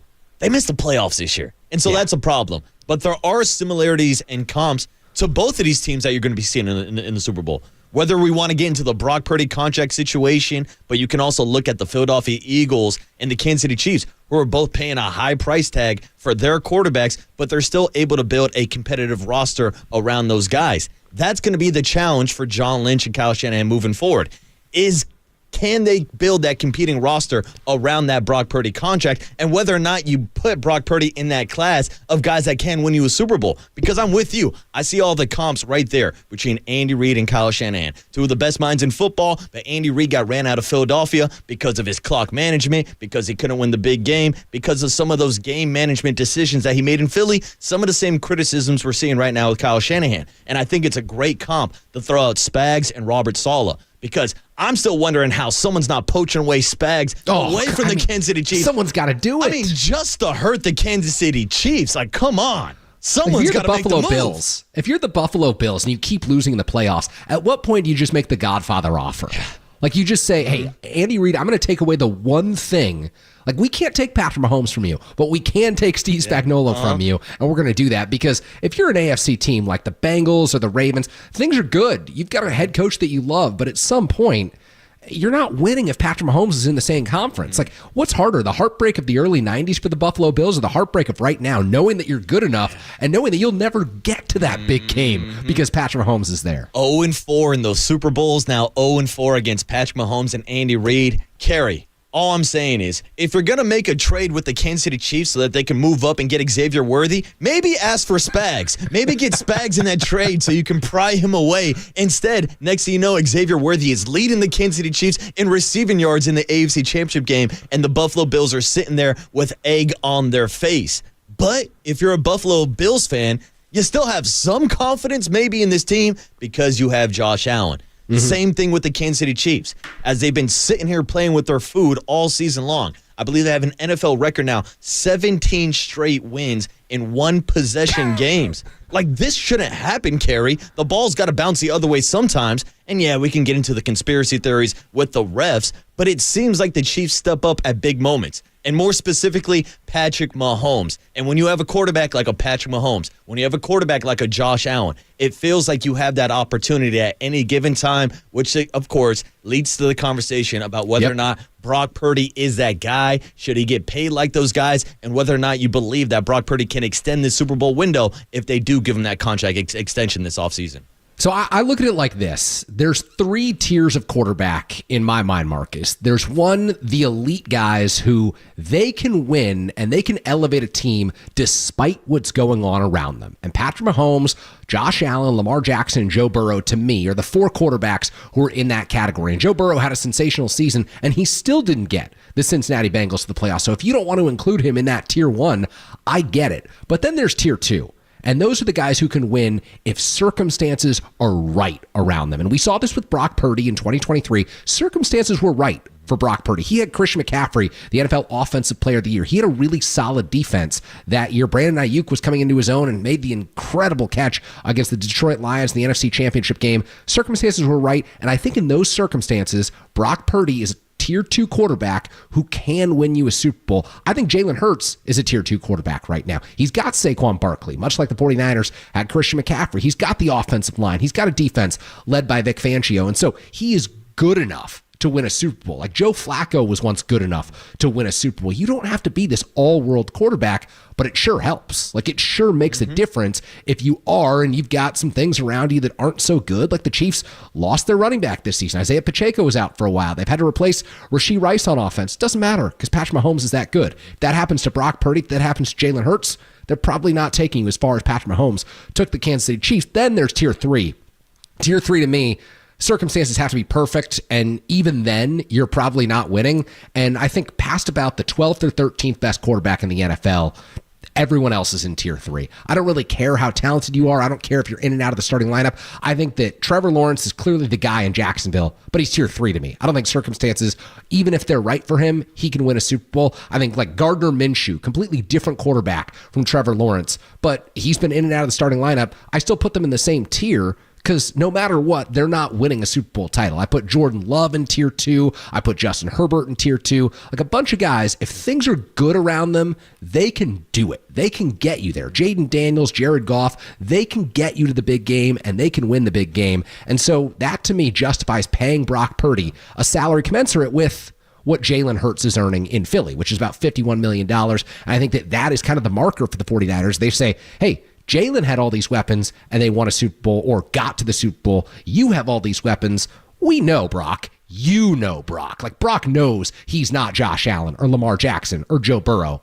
He needs to be realistic about these contract negotiations as well. I love that he's a quarterback because he can get you there. I don't know how you feel. Like, is he a tier 2 guy to you? I would actually agree with that breakdown, and I think it comes down to exactly what you're saying. It's Brock Purdy maybe realizing that he's not in that top-tier quarterback, and I absolutely agree. You look at Mahomes, you look at Burrow, you look at the names that you just named. Like, those are the 4 guys to me, Josh Allen, Lamar Jackson, that are head and shoulders above the rest of the quarterbacks across the NFL.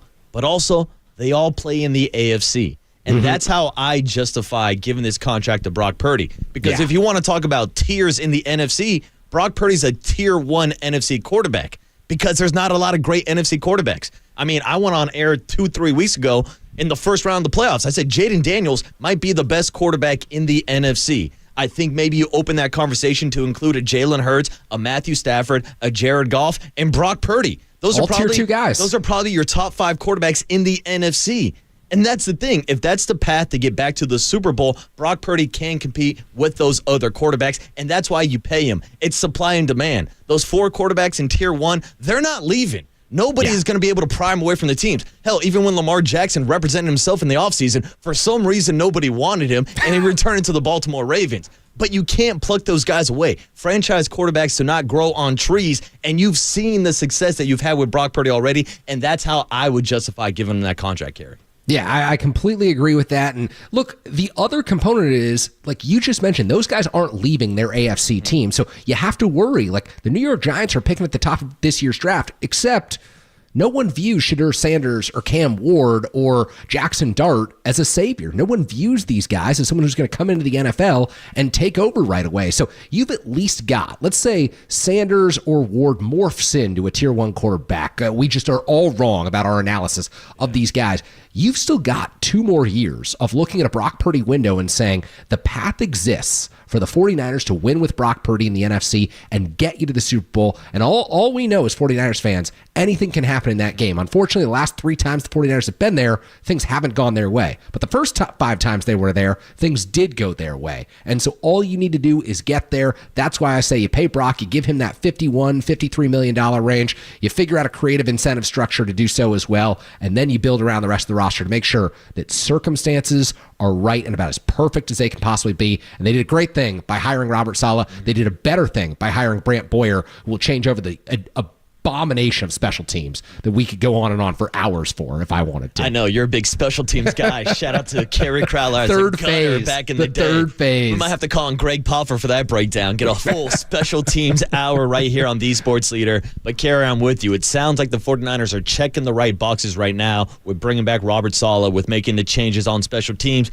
The next box they need to check is that Brock Purdy contract. Also, got some questions about Dre Greenlaw, Talanoa Hufanga, and some of these other free agents as we approach the 2025 offseason. But first, we got to get through that damn Super Bowl next week between the Chiefs and the Eagles. We'll continue that conversation moving forward throughout the show. But how about on the other side? We mixed in a little Giants baseball, Kerry, because there's a lot of talk about Buster Posey's first offseason and Taylor Rogers being traded to the Cincinnati Reds, which is somehow, some way, melting Giants Twitter right now, acting like it's the end of the world that Taylor Rogers got traded. Want to get your thoughts on the other side. It's Marcus Boucher and Kerry Crowley filling in for Brian Murphy on KNBR 104.5 FM and 680 AM, the sports leader.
Good morning, Seamheads. Murph and Marcus keep rolling. Streaming live at twitch.tv/thesportsleader. Pete Alonso drives this one down the left field line, and it is gone. Up over the left field wall, straight down the line and down into the tunnel. Pete Alonso on the second pitch of the fifth inning with a solo home run. And that puts the Mets on the board. It's 4-1. That's his 7th home run of the year. One of the best power hitters in the game. And Pete Alonso takes Keaton Winn deep. The polar bear, Pete Alonso, taking Keaton Winn deep last year. Almost hit it off the Coca-Cola bottle. Which, by the way, I think would be a great advertising opportunity to get the polar bear with the Coke bottle. But hey, I'm just saying that, and I'll just put that out there on a Friday morning as it is. Marcus Boucher on the Murph and Marcus show, minus Murph. Carrie Crowley filling in this morning. And Carrie, you know the routine. On Mondays, Tuesdays, Wednesdays, Thursdays, and Fridays during the regular season, we have the rotation of Kruk and Kipe. So we're always talking baseball in the 7:30 a.m. hour, but I know my guy Casey likes to talk a little Giants ball too. And of course, I should give a shout out to our guy Young Tony behind the scenes this morning on a 2010s Rejoin Friday. But Carrie, let me get your breakdown. Because it feels like it's been a while since 2010, 2012, and 2014. The last time the Giants were competing for World Series. And in that 2014 year, there was Buster Posey behind home plate. Now he's at the front of the front office. And we're hearing rumors about the Giants' payroll being as low as it was in 2014. So I know I'm throwing a lot at you, Carrie, but how would you grade Buster Posey's first offseason as the president of baseball operations? Well, I think there's a number of ways to look at it, Marcus. And I can't give a letter grade yet because it's not opening day yet, but right now it's an incomplete because you look at what the Giants set out to do, and it was make an 80-win roster dramatically better. And they haven't done that. Willy Adames was a great signing, but it was the great first step of what should have been about a 12 to 15-step plan to make the Giants significantly better. You don't go from winning 80 games to signing one or two guys and all of a sudden being in the mix. Like, your culture that you're building isn't that good in baseball that all of a sudden things go your way and you're way back. Like, everything goes right for you. And the Giants will talk, Jung-Hoo Lee's like an addition this offseason for us because he only played 30, 40 games last year. Well, guess what? Someone else is going to get hurt this year. That's the nature of baseball. You can't rely on having perfect health all season long. And so I look at this offseason, and I see Buster Posey taking over as the president of baseball operations, determined to fix what was wrong with the Giants, fix what was ailing, get this franchise that's been at a substandard level of play for at least the last 3 seasons and 6 of the last 7 back to the level that it should be at. And I, for the life of me, can't figure out why he would want to do this job, why he would be so passionate and so committed to doing this job if the payroll's going down. Like, do you really think that you can take over the front office and make this team dramatically better in 2025 if you're only allowed to sign 2 guys, and one of them is a 42-year-old pitcher? Like, it doesn't make sense to me how the Giants could trade Taylor Rogers and claim that they're opening up opportunities for young pitchers when they don't have any young left-handers in the farm system. Like, there's no young left-hander who the Giants can say he's going to take down those innings this season. Eric Miller already threw 70 games last year. Like, Eric Miller's going to have his arm fall off by July because they've now traded their other left-hander in the bullpen. So I don't know, unless they're just bucking platoon splits altogether, unless they're just saying, hey, our righties are going to be good, we're going to go with like a 11-man right-hander rotation out of the bullpen for you. I just feel like this is incomplete, and there's got to be more. Like, he's got to want to make the big trade. He's got to want to make the Pete Alonso-type signing because I don't think you give up your perfect life in retirement to come back and sign 2 guys, right? I'm with you. And we asked those same questions when Buster accepted the job. And the only explanation I have is Buster wants to win. Buster is a competitive guy. And Buster cares about this organization. Now, I think he also views the organization differently from when he was a player versus what's been going on the last couple of years. And we've seen the last 2 off seasons where the Giants, to their credit, have spent more money than anybody else, not named the Dodgers or the Mets. But throwing all that money at Michael Conforto did not work. Throwing that money at Mitch Haniger did not work. Throwing that money at Jorge Soler did not work. So maybe there was a message from the top to roll back that payroll just a little bit. But it's also the mixed messages of going out and giving Willie Adames the biggest contract in franchise history in a year where you're rolling back the salary. And then to your point, when you're talking about giving young opportunities to pitchers, you go out and sign a 42-year-old Justin Verlander. So that's where there's kind of this mixed messaging. But I also think that Buster does believe in some of these young pitchers. Yeah. I don't know who's going to have step in the bullpen. Like, I threw out Carson Wissenhunt's name as maybe a potential left-handed option down the road, but now we're really getting to the weeds of it. But I think he does believe in the farm system more than a lot of fans do. And Buster knows that the key to the success he had in San Francisco was with homegrown talent and giving these guys opportunity. So I feel like that's where there's kind of some confusion with the fan base right now when they're looking at the Buster Posey Giants as rolling back the payroll, but they're also not just like sitting on the money and not spending it because they go out and sign a guy like Willie Adames. Yeah, so I think that there's a three-pronged approach to Buster Posey's player acquisition strategy moving forward, and this is going to differ significantly from Farhan Zaidi. We're just not deep enough into Buster Posey's tenure in San Francisco to see this approach. My belief is he's going to go after the A-list guys. That's prong number one. He's going to go after the Willie Adameses in free agency, and he's going to try to bring the marquee players, the potential superstars, to San Francisco. And if he doesn't get those players, he's going to skip tiers B and C altogether. And tiers B and C are Jorge Soler and Ross Stripling and Anthony DeSclafani and Mitch Haniger and all of those deals that Farhan Zaidi gave out that were 3-year deals or 2-year deals, or the worst type of a contract, the 1-year deal with an option. Michael Conforto, 1-year deal with an option. That's just going to hamstring your organization. That is a bad move for your franchise. So they're going to skip over that deal. And tier 2, prong number 2, as part of Buster Posey's acquisition strategy, is going to be the 1-year deal.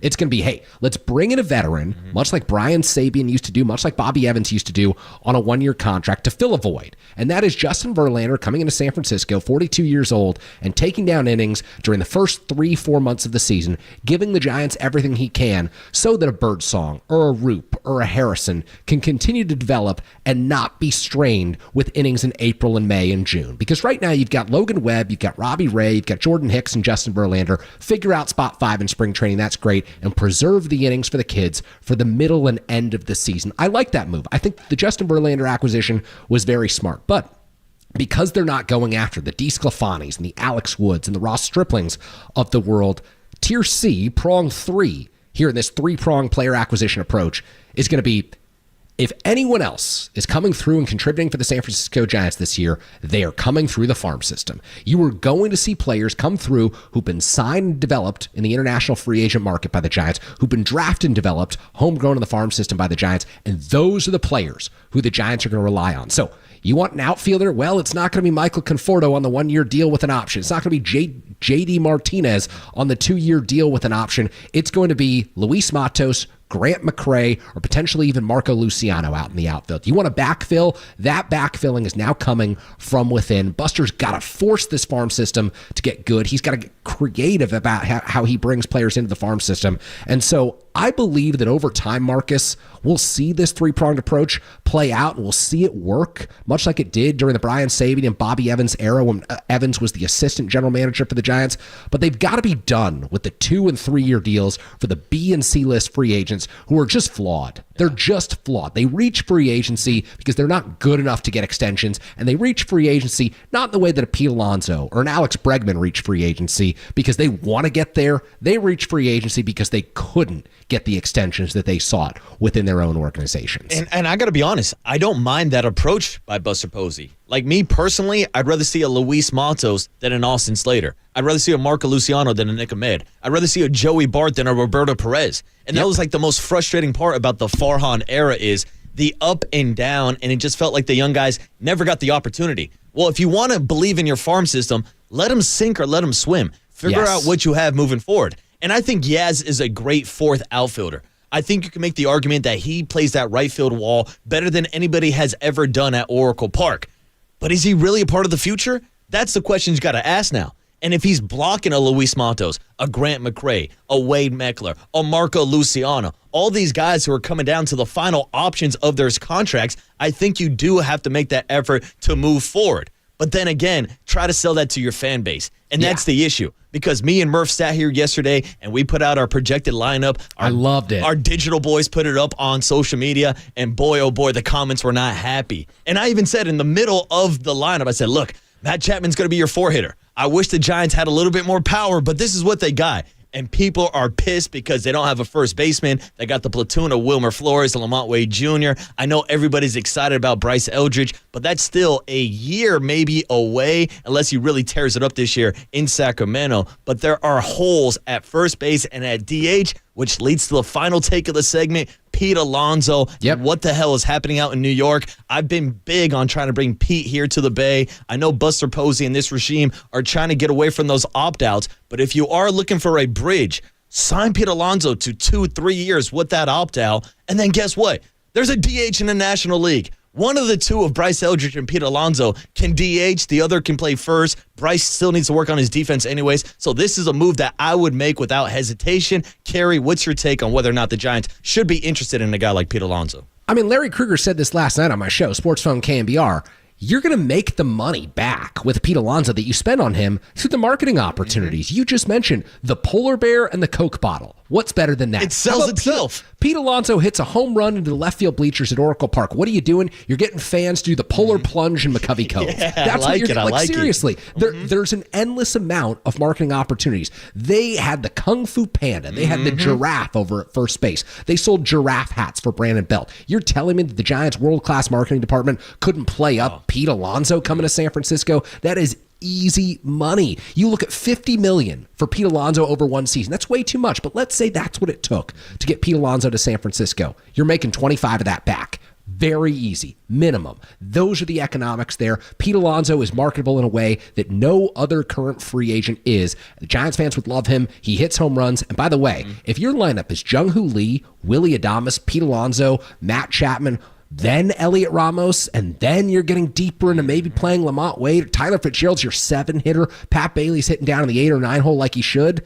Then you're talking about a team that can actually beat a rotation of Glasnow and Yamamoto and Sasaki and Snell, maybe 1 time out of 3, but right now it's beating them 0 times out of 3. And that's the issue for the Giants. The only man to hit more home runs since Pete Alonso has made his MLB debut is Aaron Judge. Yeah, that's the type of power that the polar bear has. And man, we talk about it damn near every day. Giants are still searching for that guy to hit 30 home runs for the first time since a man named Barry Bonds was stepping into the box. But we did have Elliot Ramos on the show earlier this week, and he said it is a goal for him to hit 30 home runs. He'll be out there this weekend in Sacramento for Giants Fan Fest. And also want to give a shout out to everybody who came out last weekend in San Jose. Willie Adames was getting the crowd excited. That was great. And do you think Willie Adames can maybe be that guy to hit 30 bombs, Gary? No, I think Giants are going to have a bunch of guys hit 27 or 28 over the next 5 seasons. 30's a mythical number, as we all know. Pete Alonso comes to San Francisco. He'd do the same thing as Brandon Belt. He'd hit 29, and last week of the season, something would happen. 30's just I will see it when I believe it. I want to be there in person the day it happens. And now I can say this as a man who's in his 30s, sitting on his couch watching the Pro Bowl Skills Challenge by himself. Young Tony, back in my day, Giants hitters used to hit 30 home runs, and it was as simple as that. But we'll keep you updated on all of the Giants' latest updates and whether or not they will be in the mix for Pete Alonso bringing the polar bear to the Bay Area. But on the other side, will the Warriors make a trade? And who needs to make the bigger move first? The Giants or the Warriors? The NBA trade deadline is right around the corner, and we have a couple updates for you on the Jimmy Butler trade speculation with some sound from Draymond Green giving his thoughts on whether or not the Warriors can trade for that contract. We'll do that and more next on the other side. It's Marquise Boucher and Kerry Crowley filling in for Brian Murphy on KNBR 104.5 FM and 680 AM, the sports leader.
This is The Big Hit.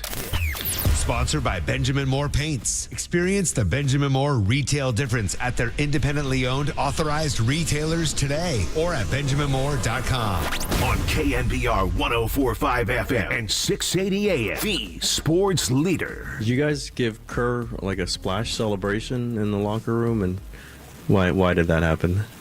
Like I said, we need some feel-good energy around here. So you can't forget to celebrate the small wins no matter what the standards have been around here.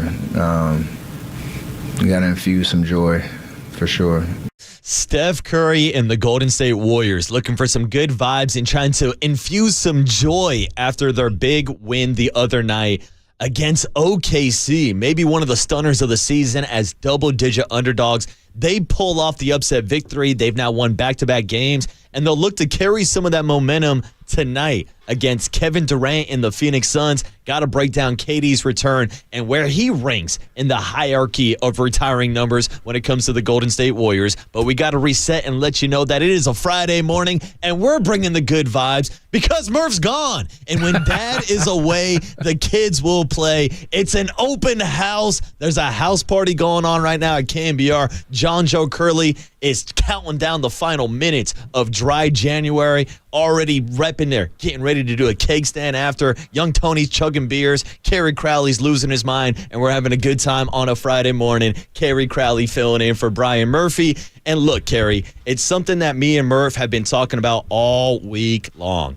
Not even all week, all season long. What the hell are the Warriors doing with Steph Curry still on the roster, and are they serious about competing? Because if you believe that they are serious, that they would seriously think about making a trade before next week's NBA trade deadline. And there is a ton of speculation about a Jimmy Butler, about a Zion, about a Cam Johnson. Names are being thrown out there left and right. But I need the Kerry Crowley breakdown. What's going on with the 2024/2025 Dubs, and what are you seeing this year down at Chase Center? Man, Marcus, if you want my honest opinion, I think the Warriors tried to get out in front of this from a public relations standpoint about 2 years ago and say, look, the two timelines plan that they envisioned, that Joe Lacob so desperately wanted to win now and win in the future, we can do this. They said it was dead. They said it was over and that there was one timeline and it was all about maximizing Steph Curry. But if we're going to be honest with ourselves and we're to call the Warriors and make sure that they're accountable, I don't know that they've ever let the two-timeline dream slip away. They've wanted their cake, and they've wanted to eat it too, and when that happens, the cake doesn't get delivered, and you never get to eat it. That's the reality of their current situation. You're sitting in 11th place in the Western Conference standings, entering last night's games in the NBA. The Warriors have, in theory, had opportunities to change this roster, shake up this roster, upgrade this roster, but they've never been willing to part with the kids. They've never been willing to say at any point at this juncture, hey, even though we don't think Jonathan Kuminga's extension worthy, we still don't think Jonathan Kuminga's trade worthy. So it's still part of that two-timeline plan. It's still part of, hey, we think we can be good enough now and entertaining and compelling, competitive, and maybe sneak into that 6th seed and the 5th seed in the Western Conference if all goes well. But they actually haven't made the move to get themselves there. And they haven't made the move, in my opinion, out of fear and trepidation that they're not going to be good in the future. And so what they've got is two timelines, two paths that are going nowhere. You're going to be the 11th seed this year, and you're going to be the 13th seed when Steph Curry leaves you. That's the reality of their situation. So they've got to make a big move, right? They've got to make a blockbuster at this year's trade deadline. I mean, it kind of just seems like they're kind of in that purgatory right now, where they're not bad enough to end up with the number 1 overall pick and get a Cooper flag, but they're also not good enough to go out there and compete for a title. So that puts them in the play-in range. Congrats. There's only like 3 or 4 teams in the NBA that is not in the play-in conversation. I mean, 20 out of the 30 teams in the NBA make it to the play-in bracket anyways. So who really cares? I'm not bragging about Steph Curry being in a play-in game, especially, if one of his buddies goes 0 for 10 in that game and they end up losing anyways. But after that 0 for 10 performance, they moved on for Klay Thompson. And to me, they really didn't reproduce that production. And I know, I just made a joke myself. I'm guilty, hand up, joking about Klay going 0 for 10. Klay Thompson was still top 5 in the NBA last year when it came to three-pointers made. And that's what they're missing this year. Look at the start of the season when they went 12-3. A big reason for that success was Buddy Hield actually filling that void of Klay Thompson.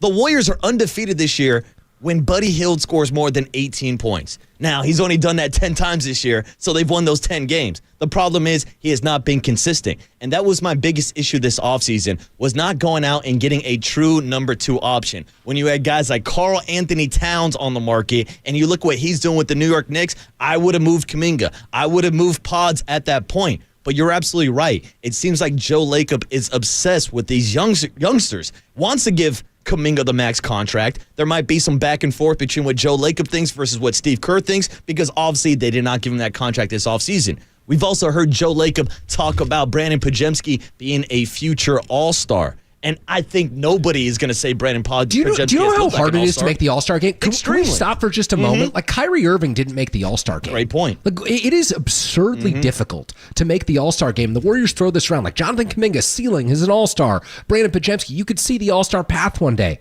It is ridiculously difficult to make the All-Star game in the NBA. Teams are so small. The talent is so good at the high levels. It's just an absurd conversation to have. Yeah, and I think Pods is playing better since he came back from his injury. But I'm not seeing potential of him being an all-star. And if that potential ever does rise, when is it going to be?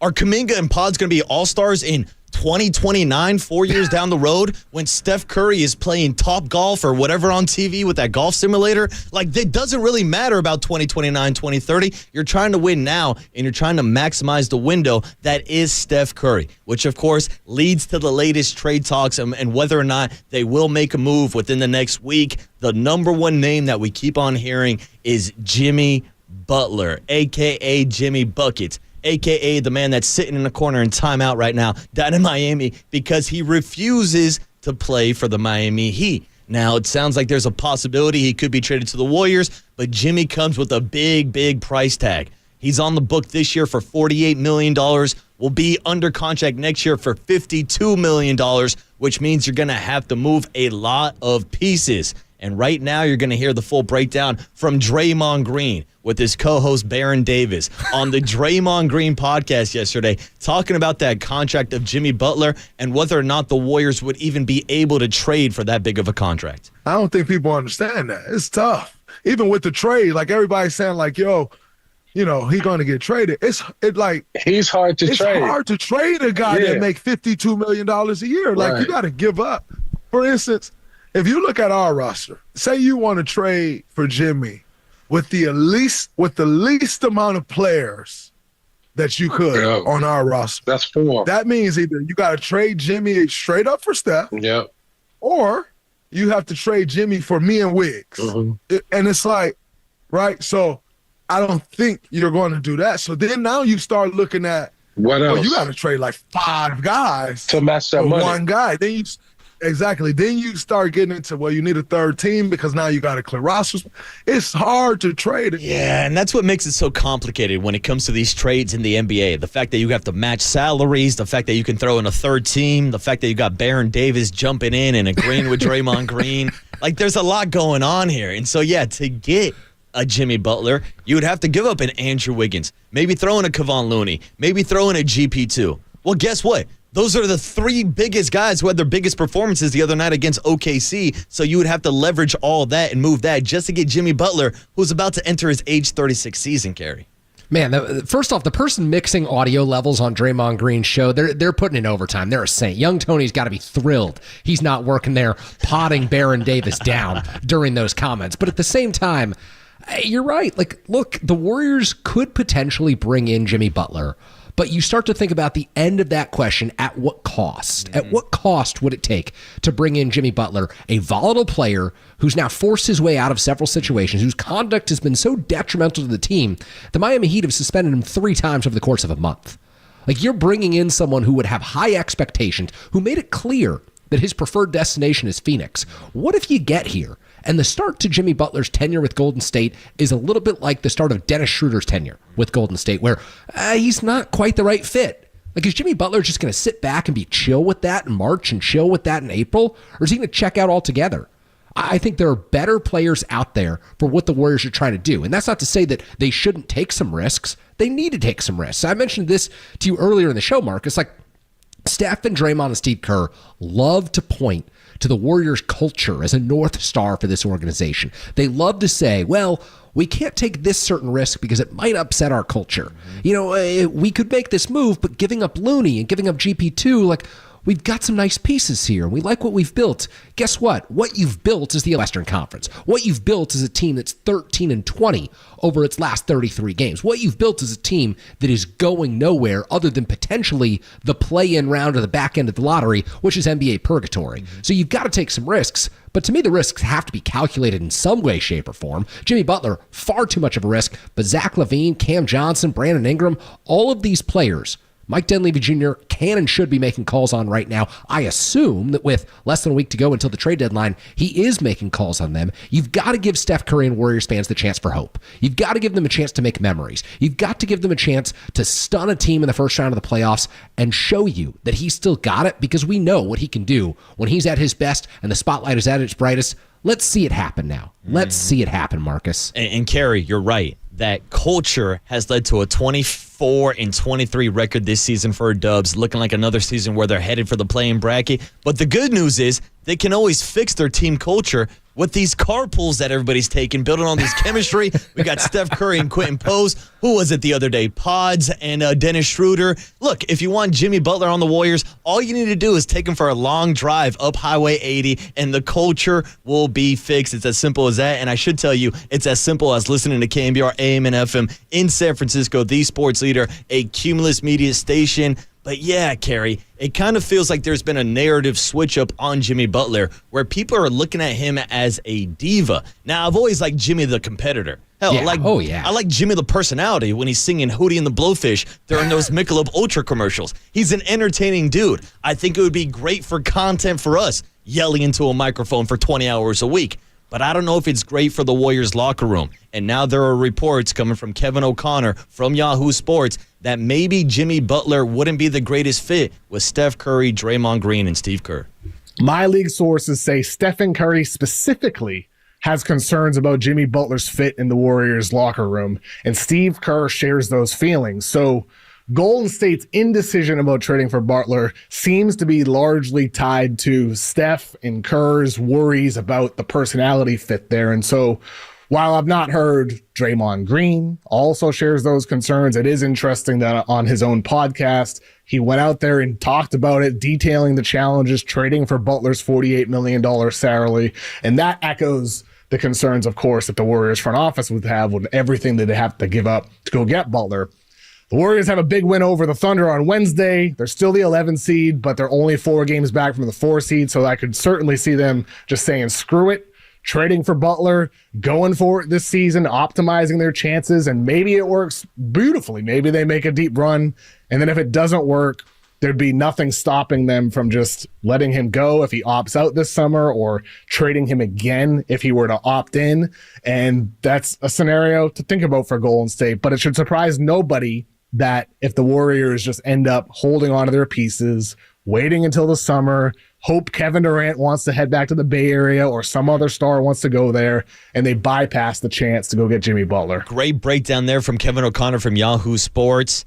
I got to say, there are things I agree with and also things I disagree with that take. Let me start with the disagreement. When he says the Warriors might just say, screw it and trade for Jimmy Butler, I don't agree with that notion, because we heard from Steve Kerr and Steph Curry a few weeks ago about them not going out and making reckless moves. The same night that Steph Curry called out all the Twitter fingers with their trade machines, a lot of those trade machines included potential Jimmy Butler trades. And Kerry, it's as simple as this. If Steph is not signing off on this trade, it's not going to happen.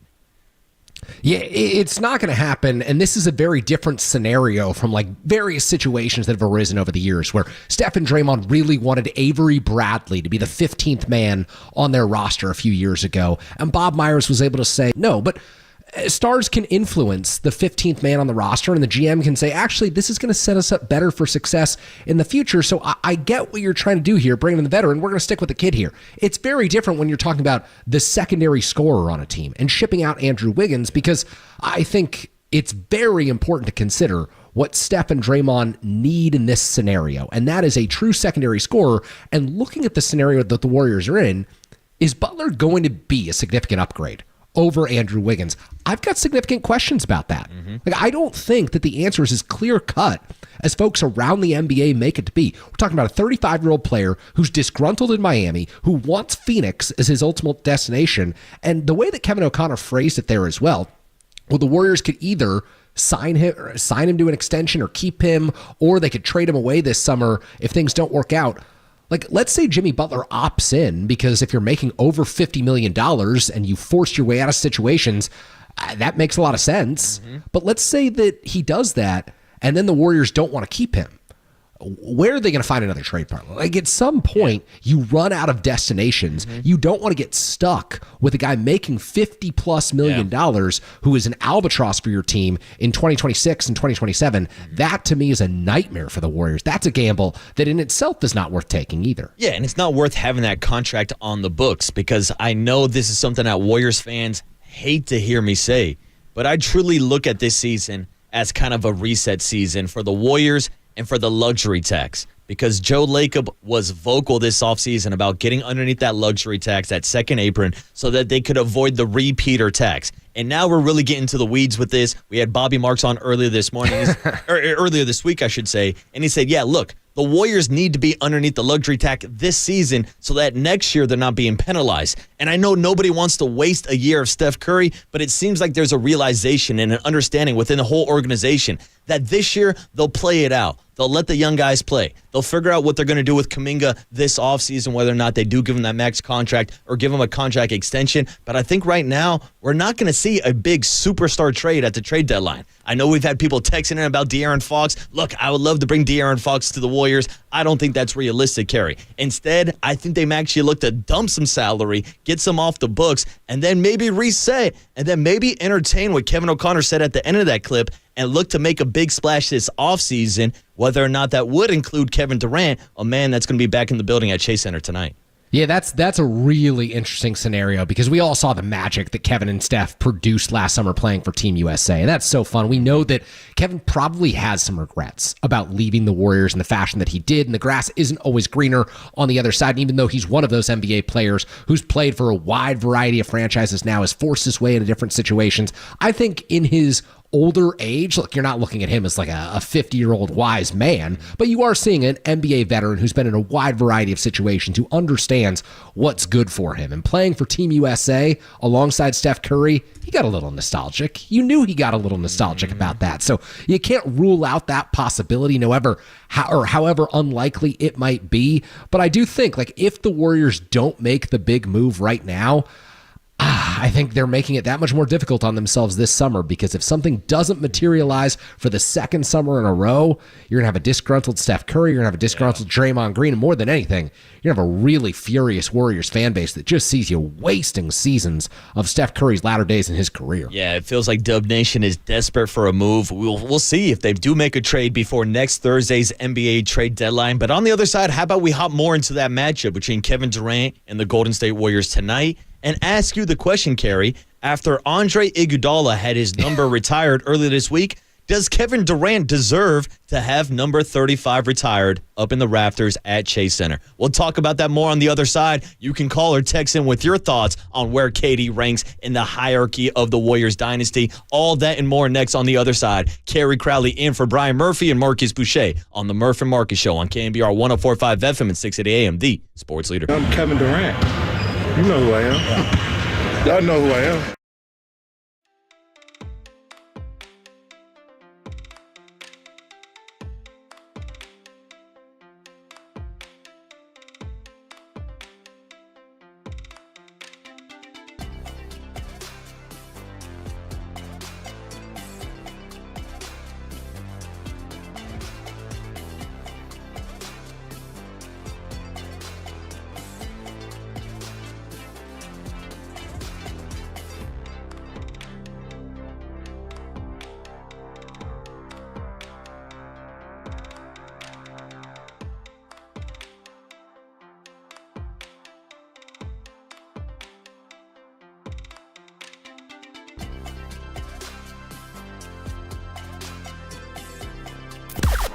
Now, from the O'Donnell Financial Group Sports Desk. Learn more at odfigroup.com. O'Donnell Financial Group, because planning is a process, not a product. We are giving away 2 single-day tickets to see Metallica at Levi Stadium on June 22nd. We will be giving those tickets away in the 8 a.m. hour. We also have some tickets to see Morgan Wallen. We will be giving those away in the 9 a.m. hour. So how do you win? You got to just keep listening. When you hear the cue to call from Marcus, be caller 10 to 415-896-KNBR, and you will win. This is all brought to you by Live Nation, and you can find official rules on KNBR.com.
And now, time for the Protect Your Assets with David Hollander Business and Technology Report.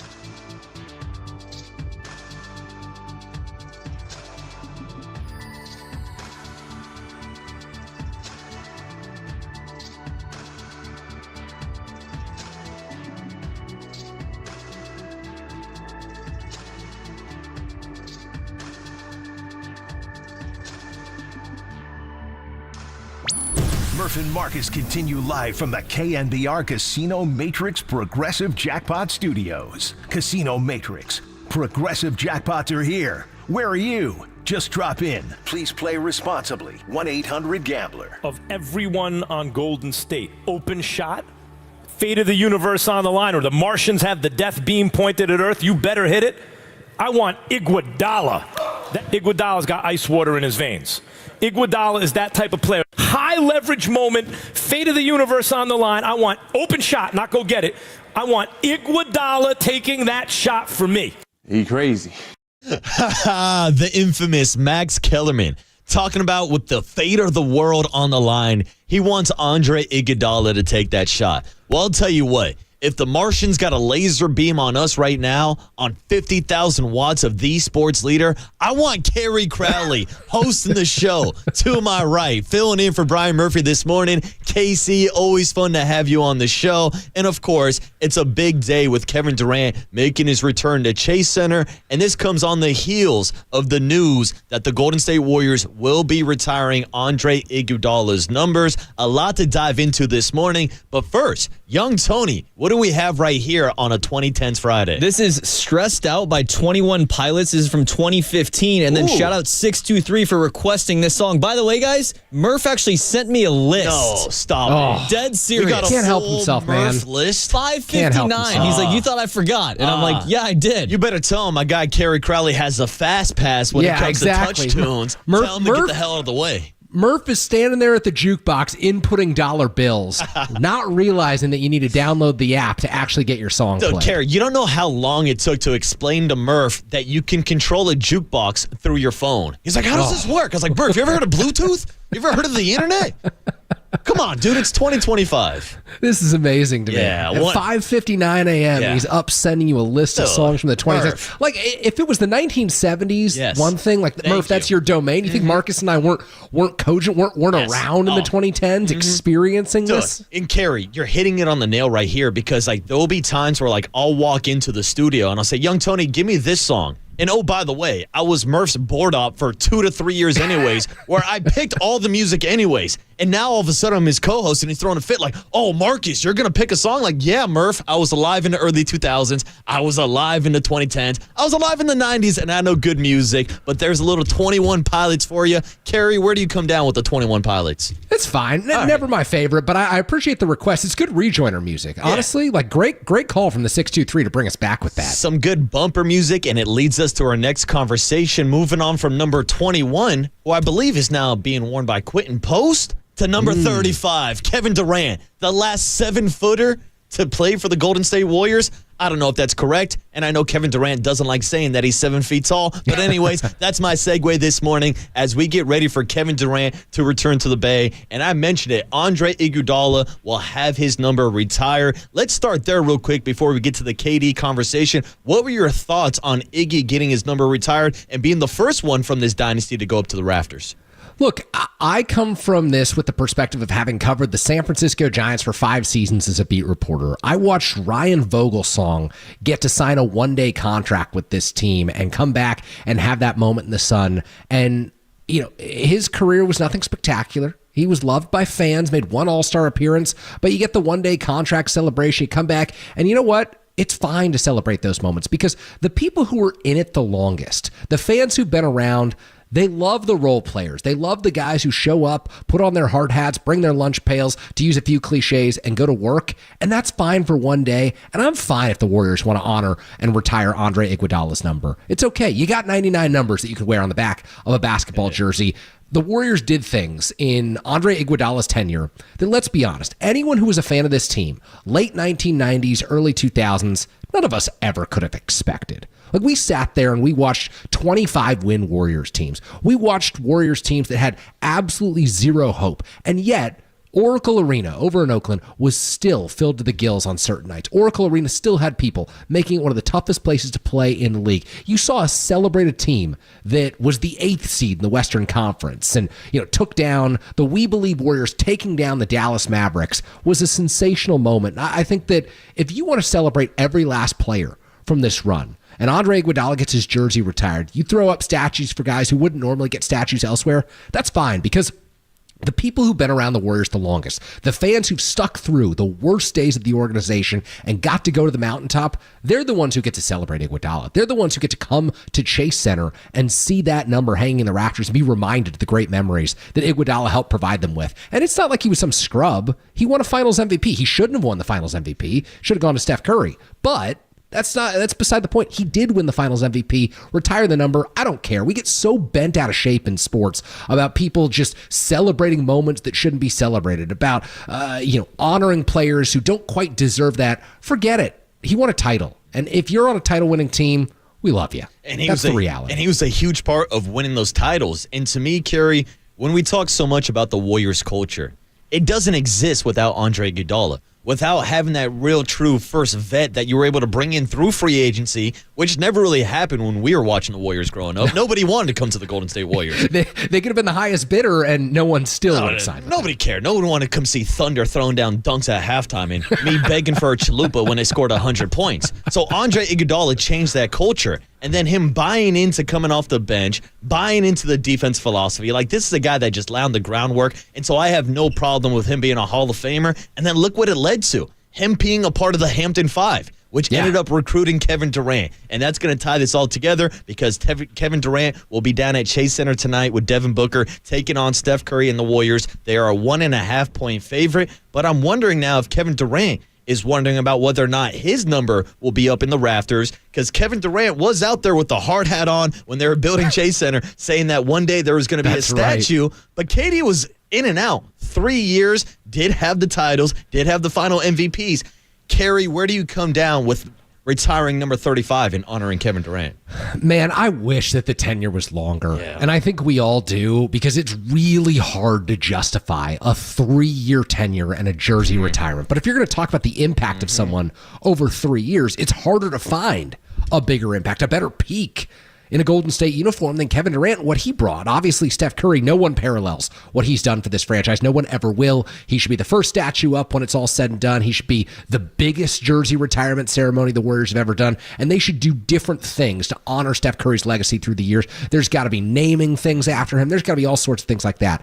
But if you want to retire 35, it's okay by me. Like, it's not my favorite move, but again, I don't want to sit here and police like the jersey retirements and the way you honor your heritage and your past as an organization, because this is history that people lived through. Like you just mentioned it, Marcus. 15 years before Kevin Durant came to the Golden State Warriors, could you imagine even a B-tier free agent wanting to sign with this franchise? They were the worst franchise in the NBA. This was the team no one wanted anything to do with. If you were drafted by Golden State, good luck, because your career just ended. I hope you didn't have high hopes back in 2003 and 2004, because if you did, it was all over for you. Mike Dunleavy Jr., Troy Murphy, Brandon Wright, the list goes on of guys who didn't work out or didn't maximize their potential in a Warriors uniform. So I can't sit here and deny people who want to do it inside the building over at Chase Center the right to do. I can't tell them that's the wrong decision, even if I wish the tenure was 5 seasons, 6 seasons, if he stayed and brought one more title to the Warriors. How do you come down on this? Am I out of my mind here? I don't think so, Kerry, because I'm kind of in your camp. I don't want to be gatekeeping whether or not we're going to retire Kevin Durant's number, but it was my first takeaway because me and Murph,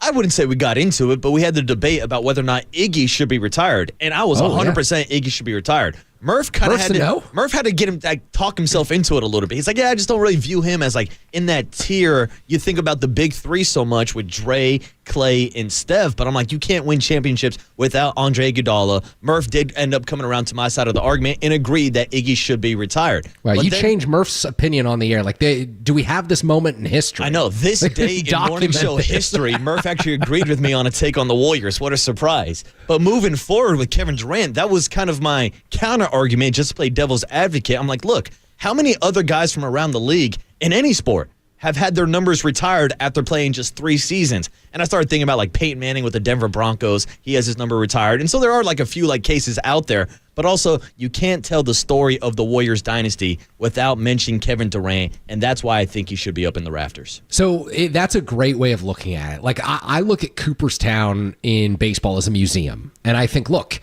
the reason you should have Barry Bonds and Roger Clemens and other players from the steroid era in there is because, look, if you're going to put Bud Selig, of all people, who turned a blind eye and encouraged steroid usage, and you're going to put him in the Hall of Fame, look at it as a museum. Tell the story of the sport and denote the good and the bad. Say that this man dominated his era and say why he dominated his era. Like, have a wing dedicated to what really went on from the early 2000s and spanning back into the 1990s. Like, let's honor the Warriors' history. Let's tell the story at Chase Center of how they got Chase Center built, of how the Warriors ascended to a level that no one ever imagined. You can't tell that story without Andre Iguodala. You can't tell that story without Kevin Durant. And that doesn't mean retiring the number of every player who came off the bench. Like, sorry, Leandro Barbosa, we're not going to do it for you. But hey, you're welcome to show up to these events. Like, people want to see you at these events. Most Spates, like, we love you, man. Come back at some point, like, just be a part of this. And I think that if the Warriors are going to use Chase Center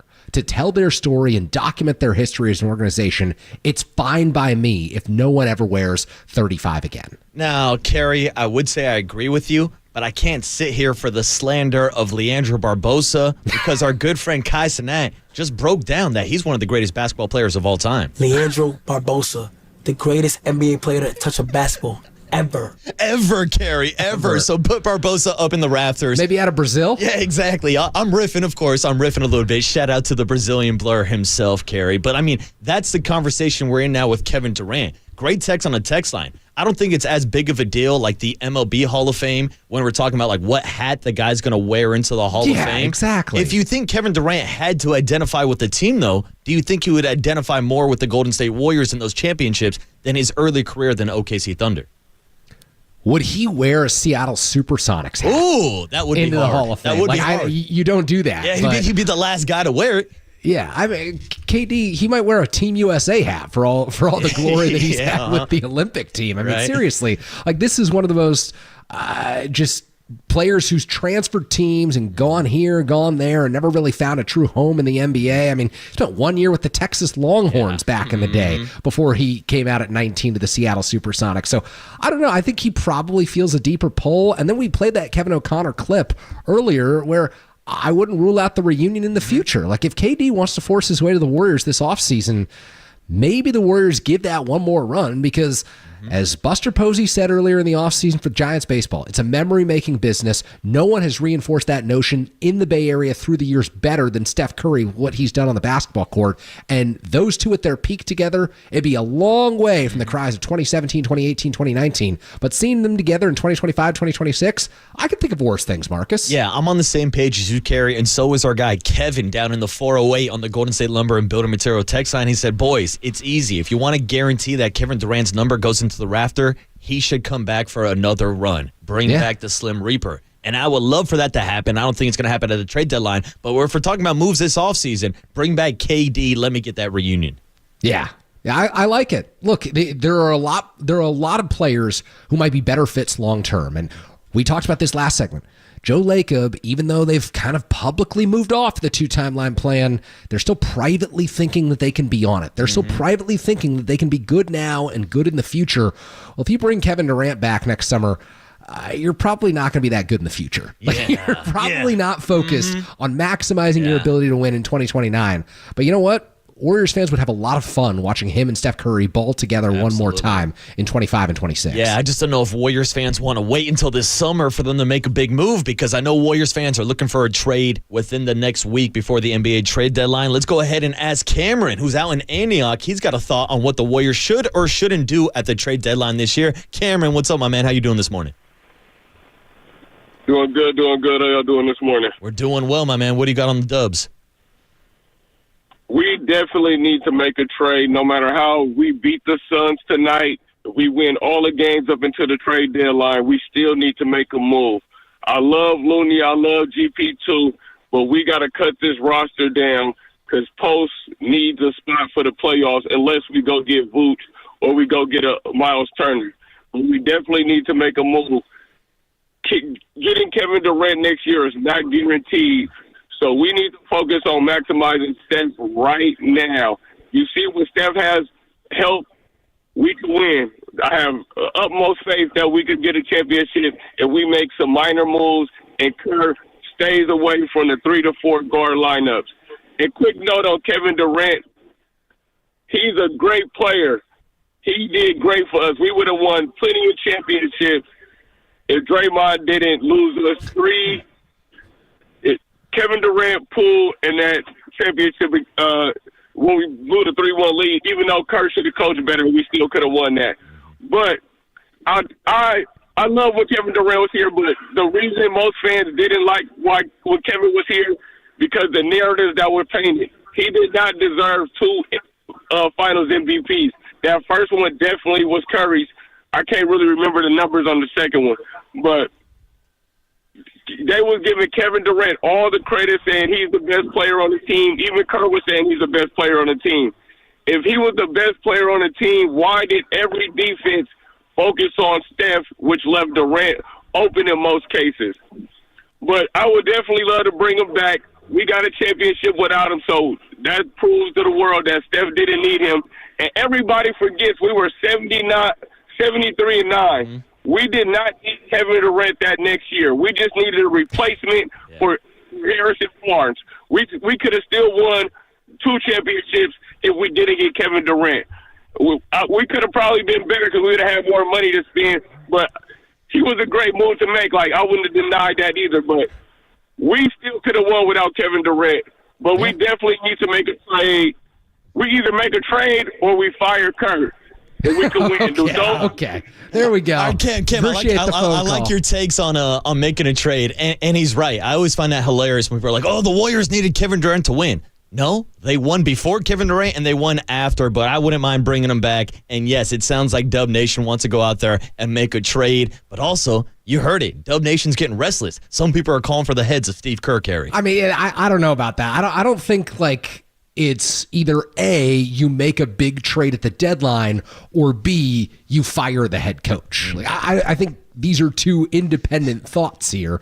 And, restlessness among fans is fascinating because it leads to agitation, it leads to quick decisions, and it leads to people believing things should happen when they're not really on a realistic timeline. So I get if you're frustrated with Steve Kerr. I don't look at this roster as one, well, compared to the rest of the NBA, it lacks a significant amount of athleticism. I don't look at this roster as, hey, Steve should have done so much better with this, Marcus. Yeah, I'm with you, Kerry, and it sounds like everybody wants to make a move. The question is, who's available? Is it Jimmy Butler? Is it Zion? Is it De'Aaron Fox? Is it our guy Jello, who became the superstar of the year this year? I might swerve in that corner, whoa. Got to give a shout out to the 916 on the Golden State Lumber and Building Material text line. They said, boys, just trade for Jello and everything will be solved, young please Tony. Do. I might swerve in that corner, whoa. But we about to swerve into the cooler of content on the other side. The best sound from around the NFL, the NBA, and Major League Baseball. Got some sound from Marshawn Lynch talking about Pete Carroll taking over the silver and black, and plenty of more on the other side. Kerry Crowley filling in for Brian Murphy and Marcus Boucher here on the Murph and Marcus Show on KNBR 104.5 FM and 680 AM, the sports leader. We've been through it all.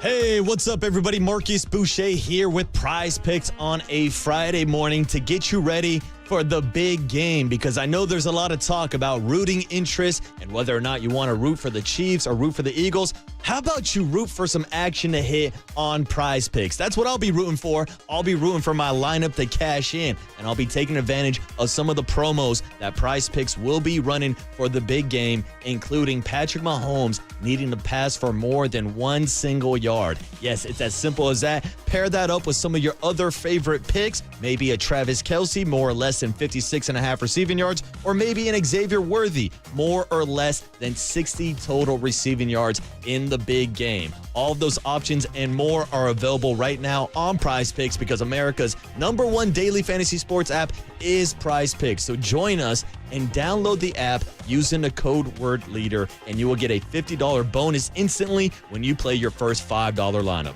That's code leader on Prize Picks to get $50 instantly when you play your first $5 lineup. And the best part about this promo is you don't even need to win to receive the $50 bonus. It's guaranteed, and it's only on Prize Picks. Run your game.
All right, everyone, chill. This is the cooler You're not sending me to the cooler of content.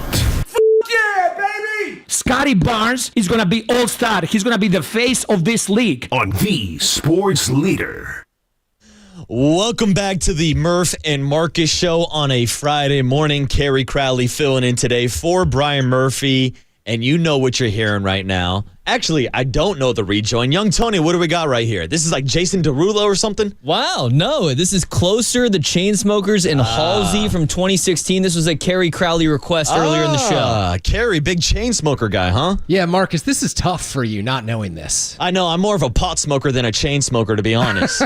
I mean, you said you used to go out on Thursday and Friday nights in college. We're the same age. Yeah. I don't know, man. I can't imagine going through 2015, 2016, not hearing this song every Friday. This is a Touch Tunes banger as well. Well, that's this is when you queue up. Go ahead. I was going to say, I've definitely heard the track. That's why I threw out like a Jason Derulo. I'm just not really into that pipe kind of pop kind of phase, Kerry. I guess that's not really my genre. I get there's a lot of club remixes that came out from this song as and well. I know my guy Young Tony is a big club guy, Mr. EDM himself, fist pumping like a champ behind the scenes right now. And not only fist pumping because we have the cooler of content with some of the best sounds from around the sports world, but also fist pumping because we have Metallica tickets that we are giving away right now. That's right. Call up to John Joe Curley because single-day tickets are on sale now at livenation.com. We're just a few months away from the kickoff of M72 225. I don't know what the hell that is. And single-day tickets for our repeat weekend shows, they're now on sale. Right now, we'll take caller number 1. Excuse me. We'll take one winner at caller number 10 at 415-896-KNBR, and you will win 2 tickets to see Metallica at Levi Stadium on June 22nd, 2025, just a few days before my birthday. And, of course, this prize is furnished by Live Nation, and the retail value is over $150, so why not cash in right now with your chance to win some Metallica concerts? But it's also weird, this mashup. We're talking Metallica and also Chainsmokers in the background. But why not just dive into the cooler of content, Kerry Crowley? And I laid it out for you this morning at around 6:05. I told you how I like to spend my Thursday nights, sitting alone like a loser on my couch as a 30-year-old single man in San Francisco, watching the Pro Bowl Skills Challenge. Now, Kerry, let's start there. I know I took a deep dive last night into the Pro Bowl Skills Challenge. Where do you come down on the Pro Bowl overall and the Skills Challenge that they're now extending over 3 days, by the way? Last night, they had dodgeball and the QB competition, also the big spike competition where guys are spiking it and they're using advanced analytics. I don't know what the hell we're doing, but there I was watching it last night. Kerry Crowley, what's your take on the Pro Bowl Skills competition? Well, my take is that I would have had no idea that this happened last night if not for you informing me at 6:05 that you watched it. So I think it's remarkable that the NFL can do anything and Marcus Boucher will provide an audience. They got me hooked. This has to be the lowest of lows. I think this absolutely requires a reevaluation of your life, of the way you're spending your time, and we can get into that after 10 a.m. this morning. I think we ought to get a phone call set up and go to lunch next week and talk things through, Marcus, because if you're watching George Kittle play dodgeball on a Thursday night, knowing what I know about you, that you could be playing touch tunes and using your fast pass at bars around San Francisco, we have to recalibrate here. Yeah, we might have to recalibrate. Or maybe I can change your mind and convince you to get in on the action after we hear some sound from George Kittle himself. In case you missed it, last night was one of the stars of the dodgeball competition. Here's George Kittle breaking down the 5 Ds of dodgeball. Well, you know the 5 Ds of dodgeball, right? What is it? Dodge, duck, dip, dive, and dodge. We practice that. We've been throwing wrenches at each other. I am nervous, so Ronnie's over here. He's been warming up his left arm. He's just been mean mugging me, so I might switch sides. I'm going to avoid him. I know he's a lefty, but we're just going to try to do this is a team game. We're just going to be separated but attack at the same time. Hey, protect the McNuggets, man. That's all you got to do. Whoa, Terry Crews on the PA telling George Kittle to protect the McNuggets. Shout out Cheeseburger Eddie from the movie The Longest Yard. But also shout out to movie Dodgeball with Vince Vaughn. You heard George Kittle say that they were practicing by throwing wrenches at each other before the start of that match, Kerry. Yeah, that's lovely, especially considering the 49ers couldn't stay healthy at all in 2024. So we've got guys throwing wrenches at Kyle Juszczyk's knee. That's always good. But I do wonder, post-career for George Kittle, a lot of guys, J.J. Watt's one of the latest. He goes into NFL media. He does the pregame show. George Kittle's got such a bigger future than that, right? Like he's going to be almost if he plays his cards right, he could be a Michael Strahan type where he has universal appeal, where he has some sort of future well beyond the world of sports. And maybe it's not pop culture and politics and media. Maybe it's just like finding your niche elsewhere with a Netflix special, because the world loves George Kittle beyond football. And I think that these little glimpses into dodgeball are just a window into what his future holds well beyond his playing days. Yeah, and I will say George Kittle was one of my favorite parts about the broadcast last night. Not just because I'm a George Kittle fan and he's one of my favorite tight ends in the entire league, but it was pretty bland without him. And Terry Crews was out there trying to riff, trying to make jokes. Dodgeball would have been bland. And dude, like the dodgeball was like one of the highlights. They had a relay race, by the way, where Nick Bosa matched up against Joey Bosa one-on-one, and they turned it into a speed walking competition, which I actually preferred because I don't need Nick Bosa pulling a quad out there at the Pro Bowl. But also, like, they had like a trivia night. Like, there was a bunch of crazy stuff going on. But I guess maybe we should just jump to that next segment. Tuesday night trivia with Tim Webb. No, sorry, Tim. Move on over. It's Terry Crews asking trivia questions. And me and Young Tony were talking during the break. Since you did not see the trivia round last night with Fred Warner, Carrie, we're going to give you some trivia questions. You're going to be asked the same questions that Terry Crews asked Fred Warner. Young Tony's going to hit pause on the playing, and we'll see if you can answer some of these questions. Young Tony, give us that first question. This player is nicknamed Jets. Player's nickname is Jets. I don't know. Ooh, Justin Jefferson, Jay Jetta. Wait, isn't it JJ? Like, isn't that what everyone calls him? Well, it'd be Jay Jets, but Terry Crews is just going with the abbreviation Jets. Okay, so an abbreviation for a nickname. My apologies for not knowing that off the Terry top of my Crowley head. 0 for 1. By the way, there was pressure on Fred Warner because every question that he answered correctly gave Sam Darnold an extra 30 seconds in the QB passing competition. This is absurd. Follow along with me, Carrie. Follow along with me. Question number 2. You're on the clock, Carrie. Justin Jefferson. Correct. This 49er won the 2019 Defensive Rookie of the Year, an award his brother earned 3 years prior. Come on, if you're not saying Nick Bosa right away, what's Fred Warner doing here? I mean, this was a layup. Of course, Fred Warner got this question right. Nick Bosa. Correct. This Lions running back is nicknamed Sonic. Sonic the Hedgehog. Well, I would hope it's not David Montgomery because he's not fast enough. So it's got to be Jahmyr Gibbs. You are right? correct because David Montgomery is Knuckles, but Jahmyr Gibbs is Sonic. Jahmyr Gibbs. Correct. This Cardinal is the only NFC tight end to have 100-plus receptions this season. Only Cardinals tight end, 100 receptions this season. Only Cardinals tight end. So we're expecting multiple Cardinals tight ends like their tight to finish with their tight end 2 was going to go off for 1,000 yards. Good phrasing of the question. Yeah, there, that one was pretty out. easy. That, of course, was Terry McBride. And then this one might be a little challenging. We saved the best for last, Carrie. Trey McBride. Correct. This Falcon's name means hero in Persian. Bijan. Bam, Carrie. Easy. Tony, give my guy a round of applause. Now, Fred Warner was even confused by the question. He's like, there's a guy who has a name that means hero in Persian. But you are correct. I mean, if you have to kind of think of a unique name on the Falcons, it would be Bijan Robinson. It's not Kirk. No. Kyle. Yeah, Kyle Pitts. Kyle means hero in Persian. Yes, of course, that was the last answer. Wrap it off. Bijan Robinson, Atlanta Falcons. Did he get it?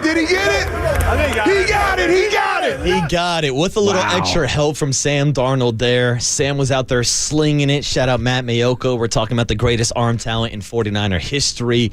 NFC did win the passing accuracy competition, if you're curious, Gary. Matt Mayoko took a lot of heat when he made those comments. He did. Sam Darnold has proved that he can throw just about any ball in the NFL. So Matt Mayoko validation season here in 2024 for Sam Darnold. Yeah, let's go, Matty Mo. And that cooler of content, of course, was sponsored by Mancini Sleep World. Get the rest easy promise only at Mancini Sleep World. Visit sleepworld.com. But Carrie, just in case the Pro Bowl audio was putting you to sleep, let's go ahead and move on to the other piece of sound I teased from yesterday, Marshawn Lynch. And I don't know if you saw Marshawn down at Pete Carroll's press conference. Of course. Yelling out, Raiders, in the background. We played the interaction after that press conference where Pete Carroll actually didn't know it was Marshawn. Always cool to see their interaction. But here was Marshawn Lynch on the Doug Got podcast, I believe the name of it is, talking to Mike Robinson about Pete Carroll's return to the Silver and Black. You know, I got weird-ass hours of operation. When I come in the building at 4:30 in the morning or something, go getting the sign on with some crazy like that. And Cuz would be coming in at like 5 and remember, he just left probably at like maybe 12:30, 1 maybe. And when he leaving out, he walking with that same bounce that you see him on the field. Hey, all right, now have a good night. Like, wrong with you? Like, we just had a whole day full of work after hours, and then you go home for about 10, 20 minutes and come back and you got the same energy. Hey, wake up, like, you see I'm in here asleep, bro, trying to get some rest. And you come in here waking me up and hella so I asked dog, I'm like, hey, bro, what you on? I know you take something, bro. Tell me what you, oh man, it's life. And just said, yeah, let's go. We get to compete. And I'm like, oh yeah, this tweaking, bro. He off some, you feel me? But when I just seen him up at the Raider facility, it was the same dude. Now, I got to say, anytime we can get Marshawn Lynch content into the cooler of content, it is audio gold. But, Kerry, I heard this yesterday and started cracking up laughing. But I also saw some people from around the NFL questioning his comments about Pete Carroll. And I think for some people who don't understand maybe the lingo of a Marshawn Lynch, of course, he's from the Bay Area, is the Bay's own. He's giving Pete Carroll compliments. But I saw some people take the headlines as, oh, Marshawn Lynch thinks that Pete Carroll is on something. He's tweaking. Something's going on with Pete Carroll. I'm like, no. Let me break this down for you with some Bay Area lingo. This was Marshawn complimenting Pete Carroll for his work ethic and getting into the building early. Yeah, that's like the highest praise you can give him. He was thrilled. He was so happy for Pete Carroll. So, yeah, just complete wrong read from people. Yeah, and here's the thing. If Marshawn thinks that Pete Carroll's tweaking, maybe it's because he's bumping that new Jell-O tweaker, young Tony. I might swerve in that corner, whoa. All right, that'll do it for a cooler of content, which, of course, was also sponsored by Marin Health, Marin Health Medical Center, and Marin Health Medical Network. World-class care, closer than you think. And, Kerry, we're getting closer and closer to the start of the baseball season. Spring training right around the corner. Giants Fan Fest this weekend in Sacramento. So on the other side, Andrew Baggerly will be stopping by to give us the latest updates on Buster Posey and what's happening right now with the San Francisco Giants and whether or not they are engaging in a salary dump. All that and more coming up next. Kerry Crowley in for Brian Murphy and Marcus Boucher on KNBR 104.5 FM and 680 AM, the sports leader. I know you take something, bro. Tell me what you, oh man, it's life.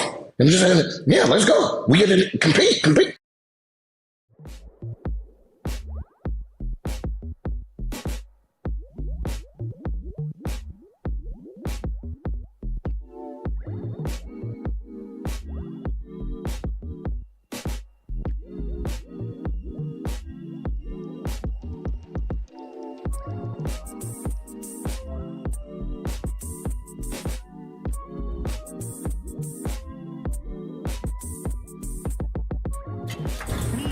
From the Chilton Auto Body Traffic Desk.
From the diamond to the dugout to the clubhouse to the front office, The Athletic's Andrew Baggerly brings his Giants coverage to KNBR. It's Murph, Marcus, and Extra Bags on the Sports Leader.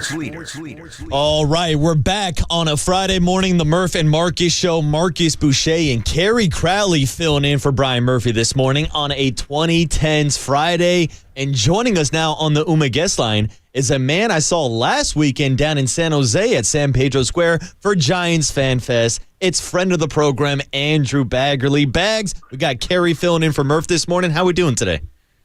Doing good. How are you? We're doing fantastic, man. Getting excited for the start of the season. Felt like there was a lot of excitement for Willie Adames and a lot of the players we had last weekend down in San Jose for Fan Fest. But Bags, feels like there's a lot of disappointment this week after the latest roster move of trading away Taylor Rogers in a move that is being viewed as a salary dump. What was your breakdown on that situation? Well, I think it's been pretty apparent for a while that they wanted to find a taker for his salary. They put him on waivers, last year. I mean, they're paying this guy $12 million last year of his contract, and even though his numbers were really good, his stats were good. I think it was pretty clear that there wasn't a huge level of trust in his stuff. You look at his chase rate, and it's not what it used to be. His strikeout walk ratio isn't what it used to be. His sinker velo was down a little bit. And give him credit, he still got outs. He was still effective. He had a 2.40 ERA in 60-something appearances. I think maybe part of that might have been the fact that they put him in a lot of low-leverage spots. So it's just not a very good use of your resources to pay $12 million to a guy who you might see as the last reliever in your bullpen. So that was their evaluation. That's been their evaluation of him for quite some time. And I think that's why they're going to move on from him. And the disappointing part, as you mentioned, is you think, well, okay, they got plans. They're going to reinvest that money. But, as Buster said, they don't rule anything out. But right now they think the team is pretty well set. And, it looks like they're probably not going to reinvest that money. So, yeah, definitely. If you're a Giants fan, you have every right to be disappointed by that. Yeah, Bags, I really appreciate you getting Buster on the phone and having him explain this trade, the move, and asking him about the potential to reinvest this money. He did so in the wake of that and then wrote about it in The Athletic. And I wonder, as the Giants look forward here, who stands to benefit from the trade of Taylor Rogers? Because Buster talked about wanting to give opportunities to younger players, but Eric Miller already made 60-plus appearances last year, and there doesn't appear to be another young left-hander in the bullpen that they're creating space for. So where do the Giants turn when they need left-handed leverage innings?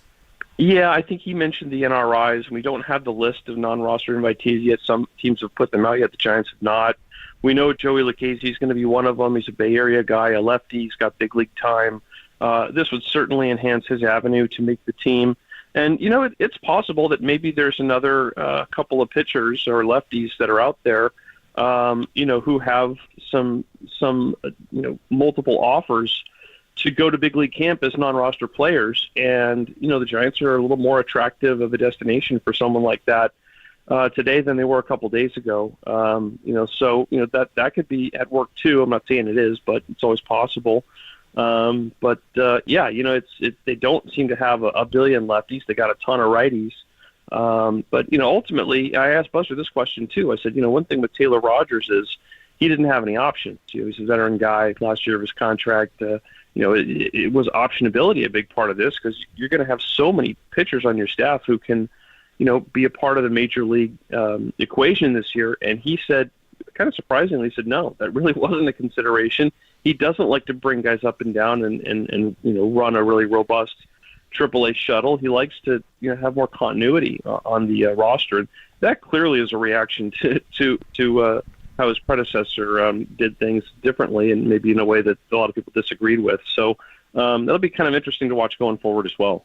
Andrew Baggerly is a voice here this morning on the UMA guest line. And, of course, you are listening to KNBR AM and KNBR FM in San Francisco, the sports leader, a Cumulus Media station. And, Andy, as we do look into that farm system when we're looking for left-handed pitchers, I feel like two of the most popular names are Reggie Crawford and Carson Whisenhunt.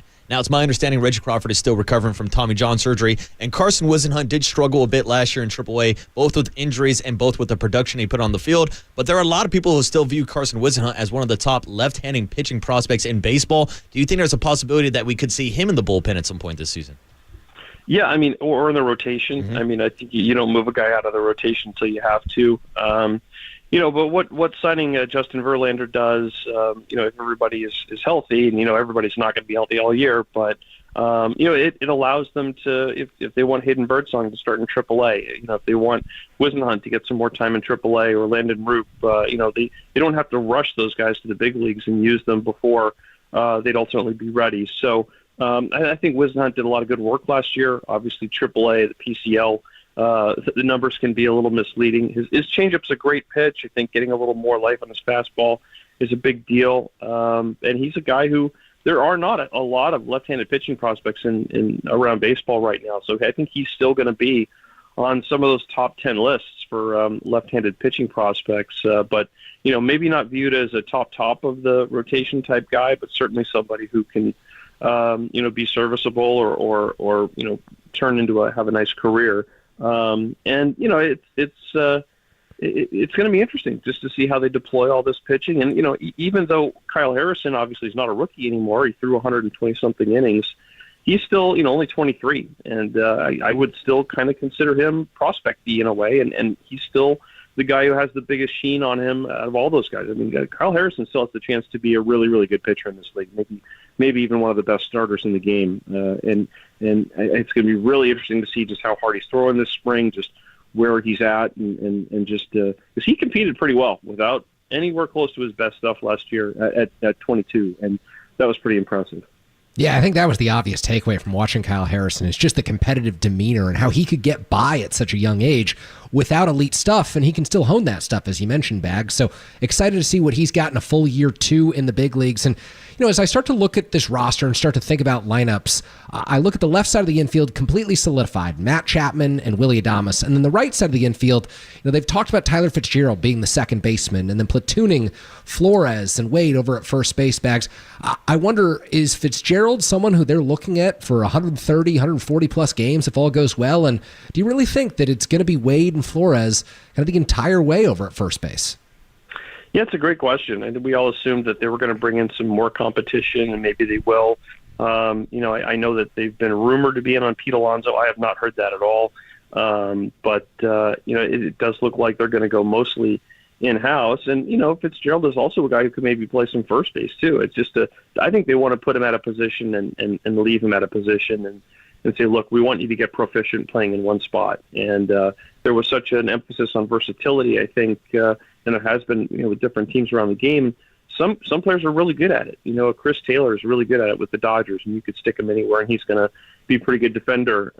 Cody Bellinger going from center field to first base. You just can't assume the players can do that. And you could be really athletic, you could be really talented, but some guys just need to be in one spot to really get the most out of what they can do defensively. And I think there's a big thought that Tyler Fitzgerald can really get into a comfort zone, both defensively, and maybe that even helps his offense a little bit by having less to think about. So I do anticipate that he's going to be, kind of the everyday guy at second base. But again, you always have to read and react, right? And everyone only has so much runway in the big leagues. So you can even look at a guy who was a first overall pick, Spencer Torkelson in Detroit. And he got so much runway, and now it looks like he's, not going to get any more chances there. So, you're always proving yourself in this league. That's something that is always true. And Bags, it feels like every time we mention that first base position, our text line blows up with comments about Pete Alonso. And I know you just mentioned him, and you also mentioned the opt-outs that maybe Buster Posey is getting away from after what we saw with the last regime. So do you feel like that's the biggest hurdle with signing a guy like Pete Alonso, not wanting to give him that long-term contract with those opt-outs? Well, you also don't want to give him a long-term contract because you've got the best prospect in your system as a first baseman, Bryce Eldridge, and you don't want to block that position for him. And I know you could say, well, there's the DH in the National League. That does change the calculus a little bit. And I do think there is an argument for going after Pete Alonso, and I think there's a lot of good arguments why he wouldn't be a great fit. Honestly, I could see a lot of good arguments for going after Alex Bregman and turning Fitzgerald into a first baseman. I mean, that if you're looking at one move the Giants could make that would sort of vault them up, that would be the move. But you're giving up 2 more draft picks. You might be signing a guy with that has some opt-out language.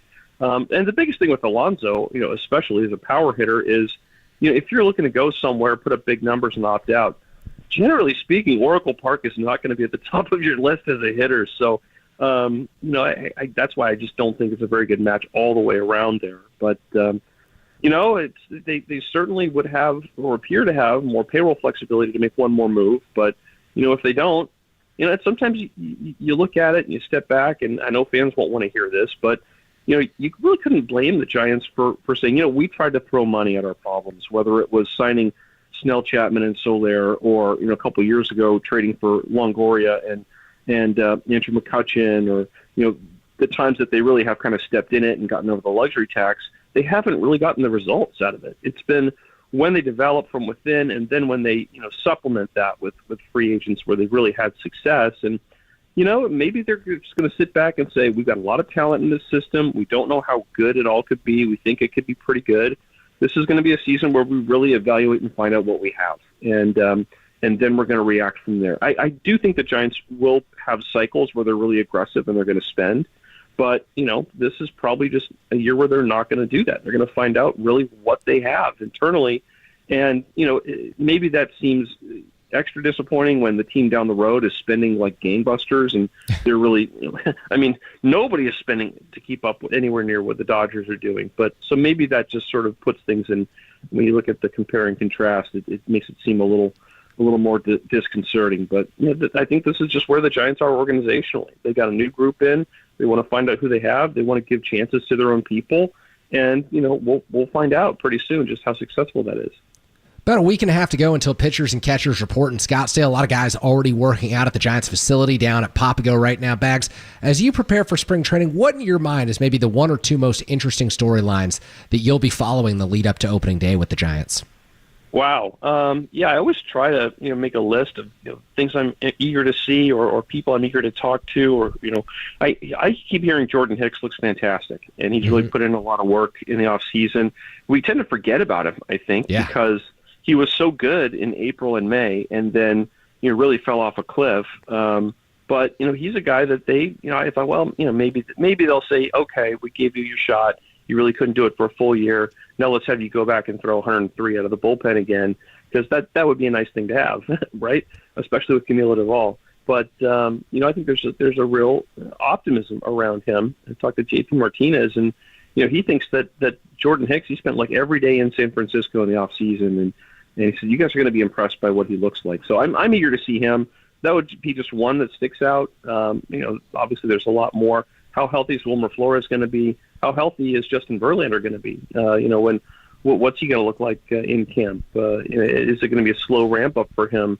But one thing that they're not going to be doing is probably signing a bunch of guys who are going to be significant or who are relied on to play significant roles on this team in March, like they did last offseason. I mean, for a first-year manager, Bob Melvin, that was a really, even though he's obviously been around the block a ton, super respected, won Manager of the Year multiple times, it's a lot to ask a first-year manager new to an organization to, get a team to come together and coalesce when, you add three major guys in spring training. So I think everyone realized in retrospect that was kind of a tall order. So they're going to try, I think, really, really to sort of gain an identity in spring training, the kind of identity that they never felt they were able to get last year. And so, that's maybe a little bit more of a,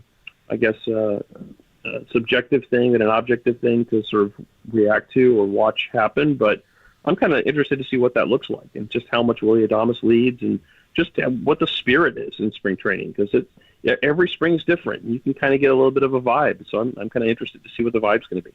Bags, last question for me is just about Spencer Torkelson, because you brought up his name earlier. I've seen his name, Andrew Vaughn's name, as potential first base options that could be on the trade market. Those are both guys with Bay Area ties. Would you think the Giants would be interested in maybe moving one of the young pitchers after signing Justin Verlander, or do you maybe put that in the same category of not blocking a Bryce Eldridge?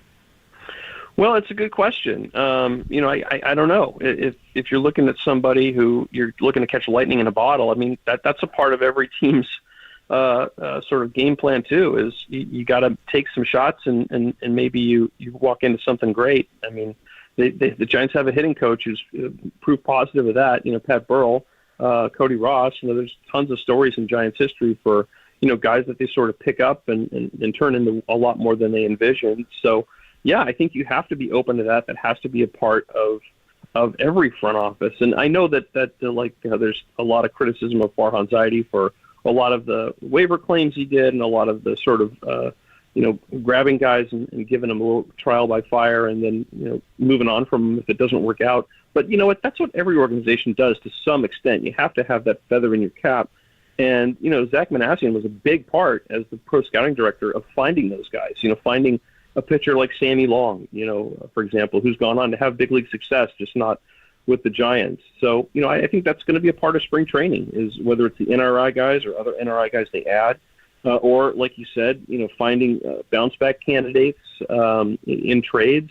And I do agree with you that they're a little imbalanced in terms of their 40-man roster. They got a lot of pitching, and there are only so many innings to go around. So I sort of do expect that there may be a deal at some point where a pitcher gets subtracted for a position player, but it's all going to depend on who can match up with who, and obviously we're getting close to spring training open the doors. So yeah, I wouldn't bet on it, but I think it's something that they have to be open to and probably have been open to for most of this offseason. Yeah, great breakdown as always, Bags. It was a pleasure seeing you last weekend in San Jose at Giants Fan Fest, and always appreciate when you stop by the morning show. Thanks a lot, man. All right, good to catch up. Thanks, guys. There he is. See you, Bags. Andrew Bagley was at Fan Fest last weekend in San Jose. Another stop on the tour this weekend up in Sacramento. Elliot Ramos, Logan Webb, and a bunch of players will be out there this weekend. So if you're up in the 916 area, or if you feel like taking a trip up Highway 80, I don't know, maybe you'll get some of that carpool chemistry like we've seen with the Warriors lately if you take that ride up Highway 80 to Giants Fan Fest this weekend. Can we address why they're doing that? Like, why shouldn't there be a team bus or something? That's Marcus? a great question. This is for another time. Yeah, why the hell is Quentin Post trying to order an Uber at 2 a.m. in the morning? Can someone give my guy QP a ride home?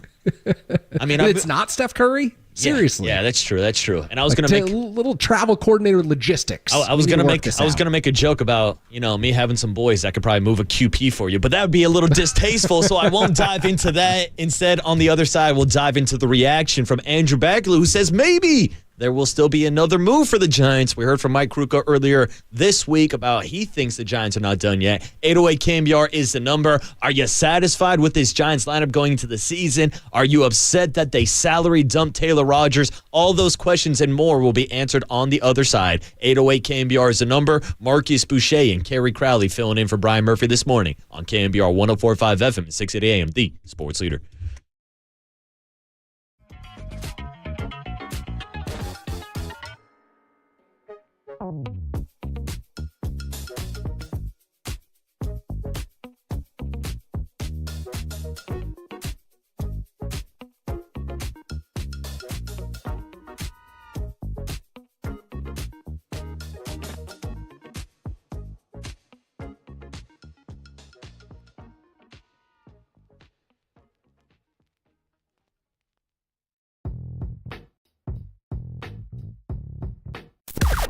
Now, from the O'Donnell Financial Group Sports Desk. Learn more at odfigroup.com. O'Donnell Financial Group, because planning is a process, not a product. We were giving away some tickets to see Metallica early this morning. Shout out Greg in San Jose for winning those tickets. We are also giving away tickets to see Morgan Wallen at Levi Stadium on August 1st. We will be giving those away in the 9 a.m. hour, so just stay tuned. When you hear the cue to call from Marcus, be caller 10 to 415-896-KNBR, and you will win. This is all brought to you by Live Nation, and you can find official rules on KNBR.com.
And now, time for the Protect Your Assets with David Hollander Business and Technology Report.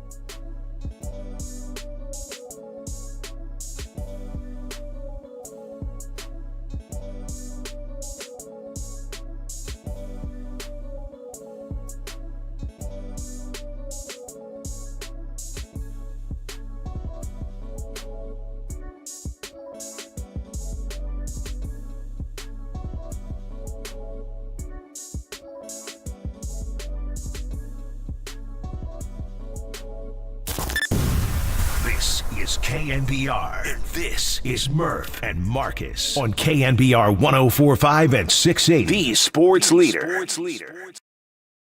Uh-oh.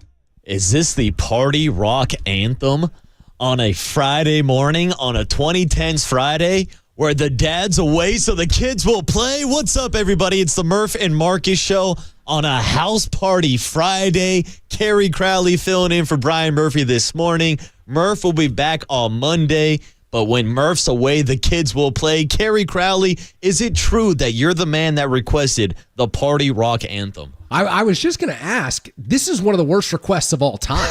I don't know where this came from. I don't know who put this in. All I know is that if you were listening to this in the 2010s, it shows how old and washed you were. I mean, so I don't know if this came in from the text line. I apologize to anyone out there who wanted this song. I don't know if this came in from a caller. John Joe's been busy on the lines, picking up everyone's calls this morning. But clearly one of the worst songs of the 2010s. Well, let's go to the man behind the glass. Young Tony, explain yourself. What's going on here with the little LMFAO? Yeah, well, Carrie, I'm going to disappoint you here. One Brian Murphy sent me a list at 5:59 this morning, and this was the first song on the list. That is classic. Can I say I'm surprised? The betting odds have Murph as an even favorite. This is hilarious. Murph is on vacation, sending in song requests. And my guy, Carrie Crowley, has a fast pass on touch tunes. But all of a sudden, Murph's going to jump in line, and Murph's going to ask for a request. Man, oh man, what's going on a Friday morning? Now, at first, Carrie, I got to ask you, because I truly thought you put in the request, and I truly thought you were going to troll us. Now, is that also a strategy with touch tunes? Because you can jump ahead of anybody else. Have you ever trolled anybody on the jukebox? Of course, yeah. I can tell you November of 2023, I was at a Waffle House in Tucson, Arizona at about 1 a.m, and I rotated between God Bless America and the Star Spangled Banner for 2 consecutive hours after a wedding, and the patrons were furious. But it was 1 a.m, you know, you go to a wedding, and who's to say what happens at one of those events? Oh, especially at a Waffle House, what happens there? And you get in a particular mood, and all you want to do is get people's reactions. And so, yeah, I've done that. And then the other one at the North Star, you know, you love to see who knows intricate songs like deep baseball and sports cuts. So I've played Go Cubs Go. I've played We Back the D-Backs. Wow. There's a lot of songs you can find on Orioles Magic, another one. There's a lot of songs you can find on Touch Tunes. Rocky Top, the old Tennessee Volunteers song. So there's some good eclectic tastes. Well, let me ask you this: with your great taste of music, have you ever requested for either Morgan Wallen, Miranda Lambert, or Ann Wilson to hop up on Touch Tunes? Because those are the tickets that we're giving away this morning. Right now, we will take one winner, caller number 10 at 415-896-KNBR, and you will have the opportunity to win 2 tickets to see Morgan Wallen at Levi Stadium on August 1st this summer down at Levi Stadium. Prize furnished by Live Nation with a retail value of over $100. And I'm hearing that these tickets are hard to get. Might be because Carrie Crowley's first in line. Murph has been mentioning all week that you're a big Ann Wilson guy. Yeah, Murph has been mentioning all week that I'm not even riffing. He's like, yeah, it's Ann Wilson, not the Ann Wilson from Heart. It's Carrie Crowley's Ann Wilson. I can't say, no disrespect to Ann Wilson, I can't say that I know any of her songs. Ann Wilson. I know Morgan Wallen and Miranda Lambert. I don't know Ann Wilson off the top of my head. And it sounds like a fun concert. Might see a young Tony down at Levi Stadium with the cowboy hat on. I mean, young Tony, you just made your first journey down the shoreline for your first country. To see John Party, yes. Indeed. John Party's on my phone right now, night shift, Tony. Was playing it last night. Oh, dude, banger. John Party's the best in the business. Now, Fresno's own John Party, California's own John Party. Show some respect. Now, Kerry, would you classify yourself as a big country guy? I would, and it came because of the Shoreline bringing in different country artists through the years. And so I've seen Kenny Chesney 7 times. I've seen Tim McGraw 6 times. I saw Toby Keith, rest in peace, 5 times. Damn. And yeah, I would call myself a huge country music fan. Damn, put some respect on Kerry Crowley's name. You'll see him at country concerts, and you'll see him front row, #1 on your Touch Tunes list. But Kerry, what's the #1 priority for the Giants for the remainder of this offseason? Because we just got done talking to Andrew Baggerly about the latest move, sending Taylor Rogers to the Cincinnati Reds, and what is essentially just a salary dumping move, which has frustrated some fans, if I want to put it nicely, because it feels like they're heading in the wrong direction as far as their total salary number goes. We just got done talking to Andrew Baggerly. He's the one that reported that it's on track to be their lowest payroll since 2014, which, did result in a World Series, so at least they have that to brag about. But also, it's kind of the mixed messages we're seeing right now with this Giants organization, handing out the biggest contract in franchise history to Willie Adames, then signing a 42-year-old Justin Verlander, but also talking about balancing the youth and playing some of these prospects. Yeah, so I think, Marcus, you and I are both in agreement that the best thing that the Giants could do to elevate their chances and become a true contender in 2025 is to sign a big-ticket hitter, upgrade this lineup with Pete Alonso or Alex Bregman. But let's say that the organization doesn't want to spend those kind of resources and doesn't want to make a long-term commitment. I still think there are viable paths to making this roster better. So if we're talking about something that might be palatable for ownership and the front office, and let me be clear, it is a shame that ownership won't spend more. It's unfortunate, and in many ways, it's embarrassing that they don't want to try and keep up with the Dodgers, the Padres, and the Diamondbacks in the National League West. But let's move in reality for the moment. What could the Giants do?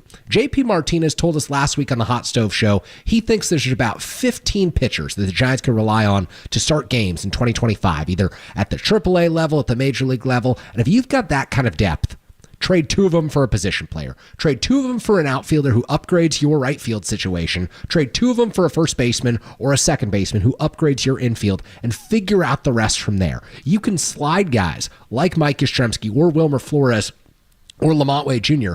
into a DH role. You can have Tyler Fitzgerald move positions because he's got that versatility, but use all this pitching depth that you've created to bring in another bat. And you don't need to bring in someone who's going to hit you 35 home runs or 40 home runs, but this lineup needs to be lengthened. Right now, Marcus, we look at this team, we see no depth. We look at right field and we see who's behind Mike Yastrzemski? Is it Grant McCray? Is it Wade Meckler? We don't know the answer right now. We look at first base. If Wilmer Flores got hurt, is Gerard Encarnacion going to go over there at second base? If something were to happen to Tyler Fitzgerald, are you going with a platoon of Casey Schmidt and Brett Wisely? This isn't viable. If a team is serious about contending, I think there are so many different moves they could make, and I think that there are a number of ways to package 2 young pitchers together, maybe throw Marco Luciano into that deal because he doesn't have a home defensively. How do you see it? I'm on the same page as you, Kerry, because I look at the depth in the organization, and you nailed it perfectly. They have pitching in the farm system. They don't have a lot of bats. I know everybody right now is obsessed with Bryce Eldridge, and trust me, I saw him last year in San Jose absolutely launch balls into the sky, and then he went up from every single level and continued to mash the baseball. But outside of that, there's not a lot in that farm system. It's Marco Luciano, who's already made his debut, who has one option left. It's Luis Matos, who we saw last year become NL Player of the Week and then get sent back down. So they need some more consistency, and that's why I'm actually fine with giving some of these younger guys opportunity at the big league level. But it seems like there's sort of an impatience right now with a lot of the fan base based on what's going on down in L.A., and that's why I think a lot of people expected Buster Posey to come in and just start throwing money around left and right. And look, I would love a Pete Alonso also. I don't think you have to give him a 5-6 year contract. Now, you ask Scott Boras, and it's probably a different conversation. He's looking for the 7 to 10 year contract. He's looking for that big number. But I would love to go down the pathway of getting Pete Alonso on a 3-year deal where he can opt out maybe after the first or second season, and that right there would be your bridge connecting you from Pete Alonso to Bryce Eldridge, and also the fact that there's a DH. They can play together if Pete decides not to opt out, but it sounds like the Giants refuse to enter that conversation of having opt-outs in their contracts, which we saw a lot over the last couple of years. Shout out Carlos Rodon and Blake Snell and all those guys who walked away for absolutely nothing. But here was Jim Bowden yesterday on MLB Network talking about how it's his belief that Buster Posey wants no part of the opt-outs. We've heard the San Francisco Giants, but Buster Posey is completely opposed to opt-outs. He does not want them. That's a real philosophical, in-cement viewpoint that he has right now in his first year running the Giants. So that's kind of out. The best fit for him is the Mariners, but they don't have any money, so they're not going anywhere. So, look, there's not a lot of options. This is a deal that I would be shocked at if it doesn't get done with the Mets. Not a lot of options for a guy that's looking for an opt-out. And I can understand the overall philosophy. I mean, we talked about this when Corbin Burns signed with the Arizona Diamondbacks. That's another guy that got opt-outs in his contract. And I believe in year one, when Buster Posey is attempting to build a foundation here, he doesn't want to have to deal with what the Giants dealt with last year, with Blake Snell walking away for nothing because you didn't trade him at the trade deadline. Kevin Gausman, Carlos Rodon, the list goes on and on and on. So I understand that he wants that stability, but also you just went out and paid Willy Adames the biggest contract in franchise history. So that tells me that you want to win right now, which leads to me not minding Pete Alonso opting out after 2 to 3 years. Yeah, I'm okay with the premise of a no opt-out if it gets you away from the philosophy that just hurt the San Francisco Giants, and it hurt them immensely. I mean, you look at the Blake Snell deal, that deal hasn't received nearly enough criticism, I think. I know that Giants fans are upset about that, but that's one of the worst flops I think the Giants have ever had in free agency because they paid a guy $30 million to make a limited number of starts for them and then to leave as soon as he was good enough to leave. Like Blake Snell, if he's healthy the first half of last season, the Giants might be a wild card team. You're thinking about the trade deadline differently if he gives you the starts that he gave at the end of the season in the month of April and May. Instead, that doesn't happen. And so they paid him in March, the end of March, which makes no sense to pay a pitcher at that point because you know that he's not ramped up and ready to go. They paid him as if they were going to be fine for the first 2 months of the season, and instead they were starting Dalton Jeffries on day 4. Like, that's where this organization was at. So it deserves an immense amount of criticism, and I don't think we'll really put in a proper context how much that deal hurt the Giants. But I do think moving forward, like, this is a team that needs to be very careful. And I think you can be careful in not giving an opt-out to Pete Alonso on a deal after year 1. But what about inflate that AAV? What about give him like a 3-year, $44 million a year contract and just make it 3 years for $130 and force him to say no on something like that? I don't know what he's been offered by the Mets. I don't know what the Blue Jays are in at. But if you go high on the AAV, he's getting generational money and you're satisfying both ends of the equation there. Yeah, and I think you have to make that offer. And if it does include opt-outs, maybe you're in a situation to flip Pete Alonso at the trade deadline, something that the last regime did not do with Blake Snell. And Kerry, I was very vocal about this last season. I'll double down and say it with my chest on 50,000 watts. Farhan Zaidi did not trade Blake Snell because he wanted to keep his job. The only way he was not going to get fired was if Farhan and the Giants made the postseason last year. They missed out and watched Blake Snell walk away for absolutely nothing. And that's the difference to me. Buster Posey cares about the future of this franchise, not just his own job. I don't think Buster's going to get fired anytime soon. So, again, he is building the building blocks here with the young talent. And, yeah, if you can throw in a Pete Alonso or an Alex Bregman on the low, bring them on in. And I guess maybe that's how we'll wrap up this segment because I know there are people asking about Alex Bregman on the text line after our conversation with Andrew Baggerly. Where would you feel about Alex Bregman on this roster? We know Matt Chapman would lock up third base. Sounds like second base could be an option. Tyler Fitzgerald has been used as a utility guy and as outfielder also. Would you entertain Alex Bregman on the Giants, Kerry? Oh, 100%. I think he'd be the perfect second baseman. There's already been the chatter. If he goes back to Houston, he'd be a second baseman. You're talking about a guy who hits 20-plus home runs over the next 4 or 5 seasons. You're still getting surplus value at the second base position. Look, I wouldn't give him the long-term deal to be your third baseman, even if Matt Chapman wasn't in San Francisco. I don't know that he'll age that well for that position where it's so important to get power production. But you're talking about a massive upgrade at second base. And again, someone who can hit in the 2 or the 5 slot in your lineup and the Giants right now, they need a bunch of hitters who fill that option because they don't have a true 4 hitter. So you're going to slide Matt Chapman down. You're going to have Elliot Ramos maybe in the 5 or the 6 slot in the order. Just lengthens the lineup to a degree that makes them a viable competitor against a Corbin Burns, against a Yu Darvish, against a Tyler Glasnow, against those interdivision opponents that they've got to win against. So I'm all for it. Yeah, and I told you yesterday we did our projected lineups, Murph and I yesterday. And man, oh man, it would look a lot better with Pete Alonso or Alex Bregman in the middle of that lineup. Something that we can discuss moving forward as we get closer and closer to spring training. Giants Fan Fest this weekend out in Sacramento. Logan Webb and Elliot Ramos will be in the building, and we'll continue to get you ready for Giants season as we get closer and closer to spring training. But on the other side, we can continue the Giants talk. I see a lot of people checking in on Alex Bregman and Pete Alonso, or we can switch back to the Dubs because Kevin Durant is coming back to the Bay tonight. And is there a possibility the Warriors could have a reunion with Kevin Durant down the road? We'll talk about that and more next with Kerry Crowley, filling in with Brian Murphy on KNBR 104.5 FM and 680 AM, the sports leader.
Murph and Marcus continue live from the KNBR Casino Matrix Progressive Jackpot Studios. Casino Matrix, Progressive jackpots are here. Where are you? Just drop in. Please play responsibly. 1-800-GAMBLER.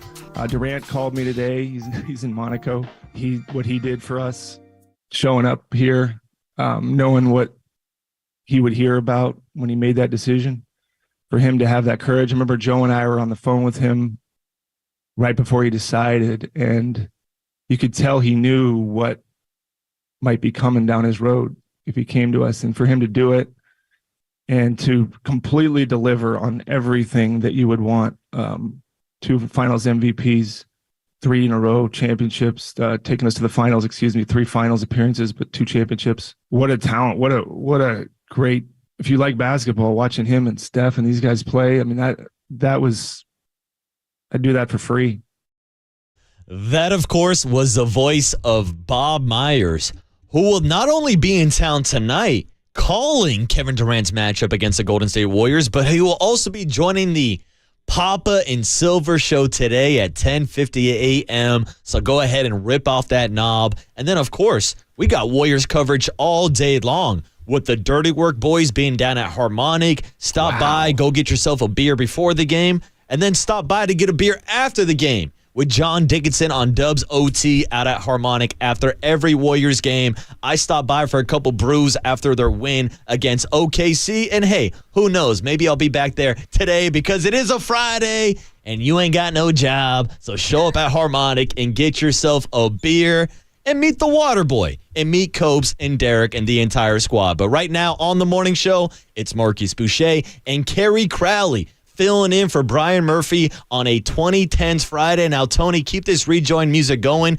because last break we had Brian Murphy send in like a 20-song request list for 2010s No Friday. way. So now No I need to way. figure out, does this come from the Murph playlist or is this one of your calls? This is a Kerry Crowley request. We Okay. are back on schedule here, folks. This is Cheap Thrills featuring Sean Paul by Sean Sia. Paula. This is from 2016. Sean Paula. This is our era, Marcus. I mean, you're absolutely This right. was always a great pregame song, going out song. I just feel like this puts everyone in a good mood. It does. It puts me in those Friday vibes, and we've had them all morning long with the pops of the show, Brian Murphy on vacation. The young kids are taking over and throwing a house party and getting you ready for tonight's Friday night matchup between Kevin Durant and Steph Curry down at Chase Center. Man, oh man, what a matchup, and what a reaction we got earlier this morning. When we were talking about Andre Iguodala getting his number retired, we threw out the question of whether or not Kevin Durant should have number 35 retired in the rafters. And surprisingly, there was a little bit of a split in the debate, talking about what Kevin Durant did for this team, for this dynasty, but also talking about the short stint of Kevin Durant, only being with the Dubs for 3 seasons. Well, guess what? He'll be back tonight. And maybe there's a possibility of Kevin Durant making a return, not at this year's trade deadline, but maybe this offseason. We do have some sound from Kevin O'Connor that we can play for you on the latest on the Warriors trade speculation. But, Kerry, what are your first thoughts on hearing that Kevin Durant and the Phoenix Suns are coming to town tonight? Yeah, I mean, I always love Steph versus KD. I think it's one of the NBA's great matchups, and there are so few in the NBA that we look at. There's a bunch of star power in the league right now, and there's a bunch of really good players. All you need to do is look at the All-Star roster and the All-Star snubs to see who was left off the list.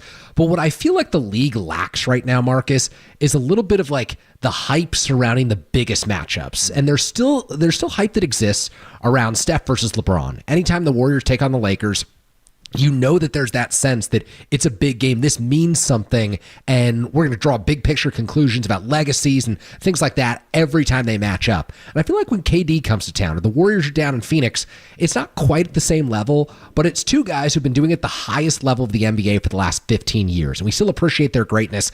And I think that them playing together with LeBron in the Olympics this summer kind of reignited some of that fuel. People were curious. People tune in. The NBA's lost so much in terms of the regular season. People care more about the offseason, the rumors, trade speculation, that just seeing 2 outstanding Hall of Fame, elite level basketball players go against each other, still playing at the high level, it's exciting. And I'm glad that Warriors fans get to see this tonight. I'm glad that we've got the whole afternoon and evening over at Harmonic on KNBR because this is a matchup that deserves that. So I can't wait to see what the Warriors have in store if they can build off their win over Oklahoma City on Wednesday, because keep in mind, Marcus, Phoenix is just as desperate right now. Like, this is a franchise where Bradley Beal is not going to waive his no trade clause. He's causing all sorts of problems for them. They've tried desperately to make moves that upgrade their roster, and it just seems like it hasn't quite happened for them. And you wonder, if it doesn't happen for them at the deadline, if Bradley Beal doesn't waive this no trade clause, would KD force his way elsewhere this offseason? Would elsewhere be Chase Center? Oh, and I would be down there right in front of K Fico in that new splash bar with my arms wide open, just welcoming KD back to the Bay. And I think it's great that you pointed out his experience this past summer with Steph Curry, with LeBron James, with Steve Kerr, out in Paris, having the times of their lives. I was just watching a podcast the other day where it was called The OGs of the NBA, which also makes me feel old that we're calling Kevin Durant, Steph Curry, and LeBron James the OGs of the league now. But it was the three of them sitting down and just talking about what they mean to the sport of basketball and where they're at in this point of their careers.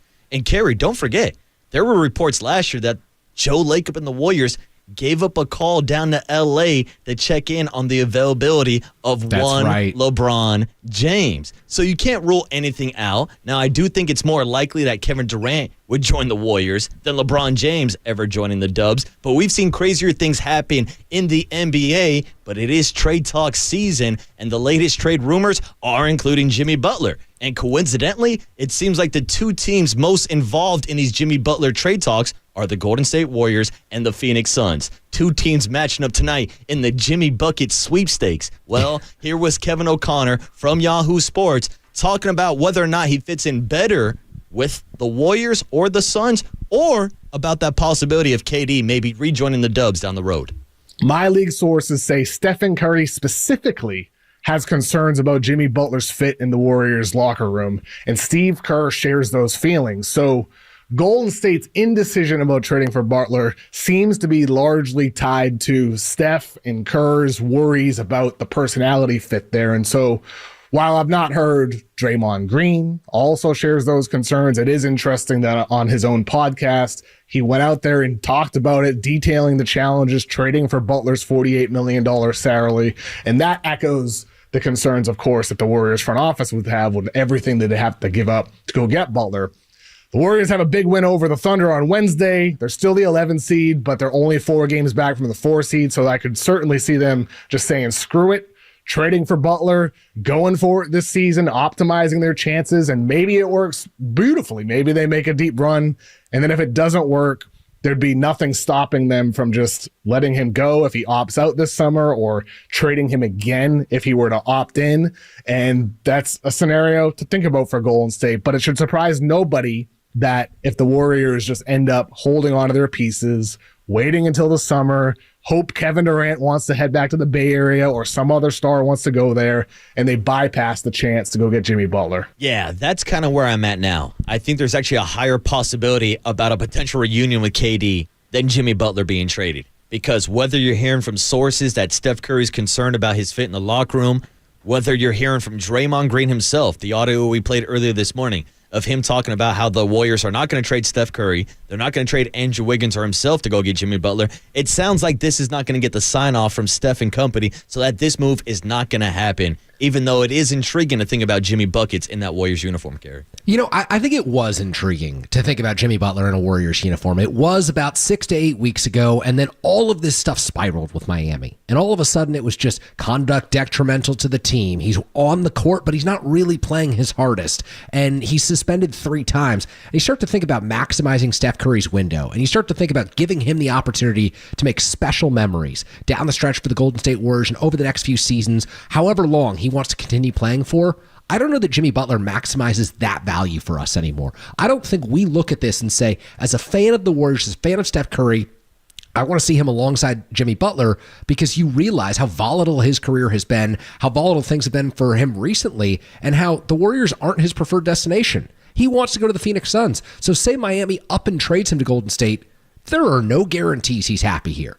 He could be thrilled about the excitement of the possibility of playing with Steph Curry. 2 weeks from now, if things aren't going his way, who's to say that Jimmy doesn't want to force his way out before the end of the season and just telegraph the fact that he'll be traded this summer. I think it'd be a huge gamble, and I think there are other players who complement Steph better available on the trade market, and they might take more to acquire in terms of assets. You're not going to take more to acquire in terms of, I don't think the Warriors would have to throw in a first-round pick for Jimmy Butler anymore, given that situation, but throwing in a first-round pick for a Cam Johnson or a Zach LaVine, that might be worth it if you're going to give Steph the chance to make some memories this year. Yeah, to me, though, Kerry, it's so difficult to think about giving up a first-round pick when you're a borderline playing team. And if you're talking about the two-timeline planning, if you want to keep Kuminga, you want to keep Pods, you're going to need some help. You're going to need some youth. But those are the decisions that Mike Dunleavy, Joe Lacob, and Steve Kerr have to decide on over the next week. I saw some quotes from Steve Kerr asking the question to himself, whether or not they have enough talent on this team. I think if you're asking that question, it gives you the answer also. This team is not talented enough to compete for a championship right now with Steph Curry still at the back end of his prime. Got to take advantage of those opportunities. We'll see if they make a deal at the trade deadline or if they wait till this offseason and kind of reset that salary cap number and avoid that repeater tax. More stories that we will continue to cover here on The Sports Leader. But on the other side, we got to wrap it up and find out what young Tony learned today from a couple young bucks. Me and Kerry Crowley filling in for Brian Murphy on a Friday morning on KNBR 104.5 FM and 680 AM, The Sports Leader.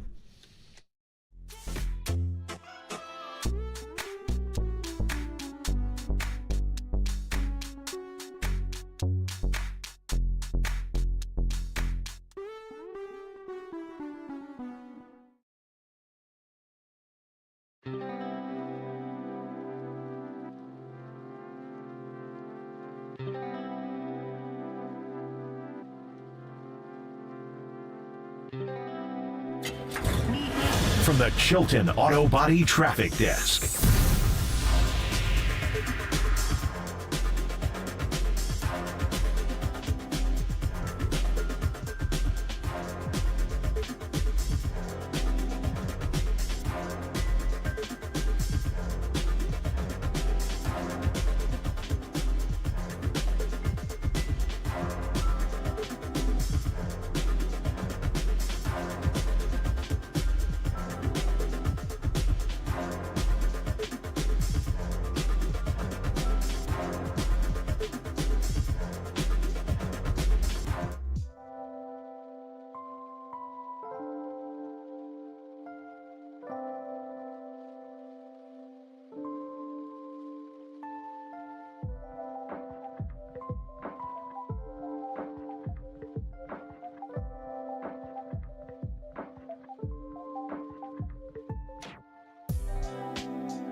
Murph and Marcus continue live from the KNBR Casino Matrix Progressive Jackpot Studios. Casino Matrix. Progressive jackpots are here. Where are you? Just drop in. Please play responsibly. 1-800-GAMBLER. Honestly, I could see a lot of good arguments for going after Alex Bregman. Turning Fitzgerald into a first baseman. You don't know how to play first base. Scott? That's right. It's not that hard, Scott. Tell him, Wash. It's incredibly hard. Hey, anything worth doing is. And we're going to teach you. Nicely done, young Tony, to wrap up the show on a Friday morning. Andrew Baggerly, who we had a few seconds ago, maybe suggesting moving Tyler Fitzgerald over to first base if Alex Bregman is in part of the future conversations for the Giants. But it is hilarious, Kerry. First base is just kind of look at like the right fielder in Little League. Oh, he can't play anywhere else? Put him at first base. Oh, Bryce Eldridge can't catch a ball in the outfield? Put him at first base. Marco Luciano has a skillet for a mitt. Put him at first base. I mean, everybody thinks it's the easiest thing in the world just to hold down the one bagger, Kerry. And also, keep in mind, like, the Giants have had some incredible defensive first basemen through the years. Like, you go back to the Willie McCovey era. You go back to J.T. Snow winning Gold Gloves over at first base. Brandon Belt solidified that position, and now it's just like Bruce Bochy's left fielder, where you just throw Travis Ishikawa, come on down, brother. You're going to be the left fielder today. Pat Burrell, stick you out in left. Even though you're a DH at this point in your career, we'll just put you out there. Brandon Belt, hey, we need your bat in the lineup. Go play left field because Buster's got to come up from the squat and go play first for us. And also, Kerry, just in case anybody was wondering, the streak will continue. The Giants will have another different opening day left fielder. Last year was Michael Conforto. This year, we're all assuming it's going to be Elliot Ramos, who you can catch this weekend out in Sacramento for the third stop on our KNBR and Giants Fan Fest. Once again, shout out to everybody who came out last weekend. San Pedro Square down in San Jose had a great time, and I'm sure it's going to be a great time this weekend in Sacramento also. But before we get to Fan Fest in Sacramento, we got to figure out, what did young Tony learn today? Murph and Marcus want to know, what did young Tony learn today? Well, so the joke is he's very, very young and innocent. Hey, I know that now, okay? That's right. What did young Tony learn today? Which is, of course, sponsored by Bigelow Tea. Grab a mug and tea proudly. Well, let's have a toast of the morning to our guy, Kerry Crowley. Because my man, young Tony, found out some great information in the 6 a.m. segment when we were joking about me being a loser and a single man in San Francisco sitting on my couch on a Thursday night watching the Pro Bowl skills competition. I said, Kerry, this explains a lot. Explains why I'm single and you're not, and it explains why you were one of the most eligible bachelors in the city of San Francisco. Lay it on us, Kerry. Talk to us about your time as maybe the apple of the eye in San Francisco. I think it may have been the fall quarter issue of the Nob Hill Gazette, Marcus. Came out late 2021. Giants and Dodgers are going at it down the stretch of the season, and Nob Hill Gazette names me one of San Francisco's most eligible bachelors, and that was it. 2 weeks later, met my fiance.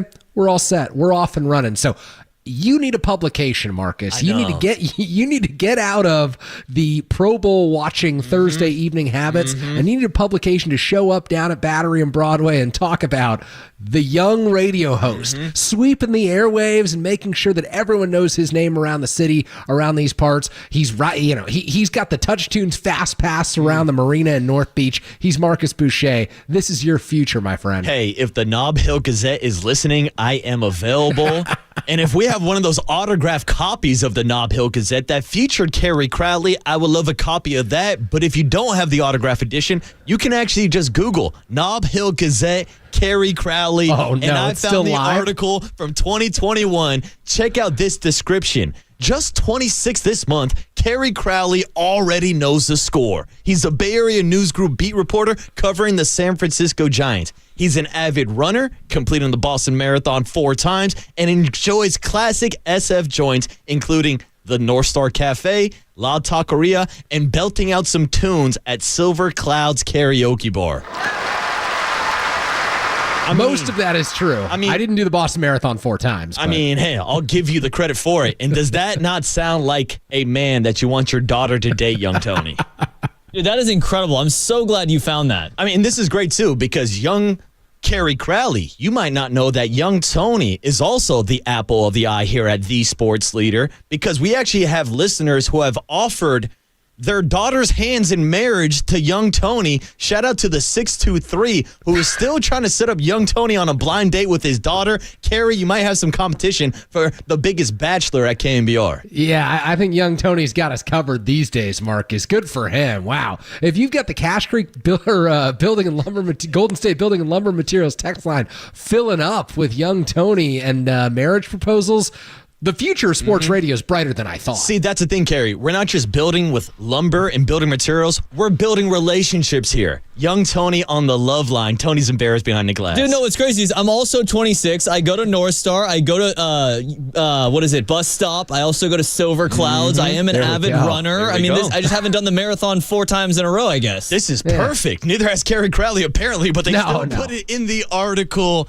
Great stuff. And for all the ladies who missed out on a young Carrie Crowley, my guy, young Tony, is available. And that's how we'll put the bow on the show for a Friday morning, of course. Young Tony is sponsored by Bigelow Tea. Grab a mug and tea proudly. Carrie, it's always a pleasure when you fill in. Like I said, earlier this week, I asked John Joe Curley, who's going to be my co-host on Friday? He said, I refuse to produce the show unless you find me another Irish co-host. Carrie Crowley filling in for Brian Murphy. It's always a pleasure, my man.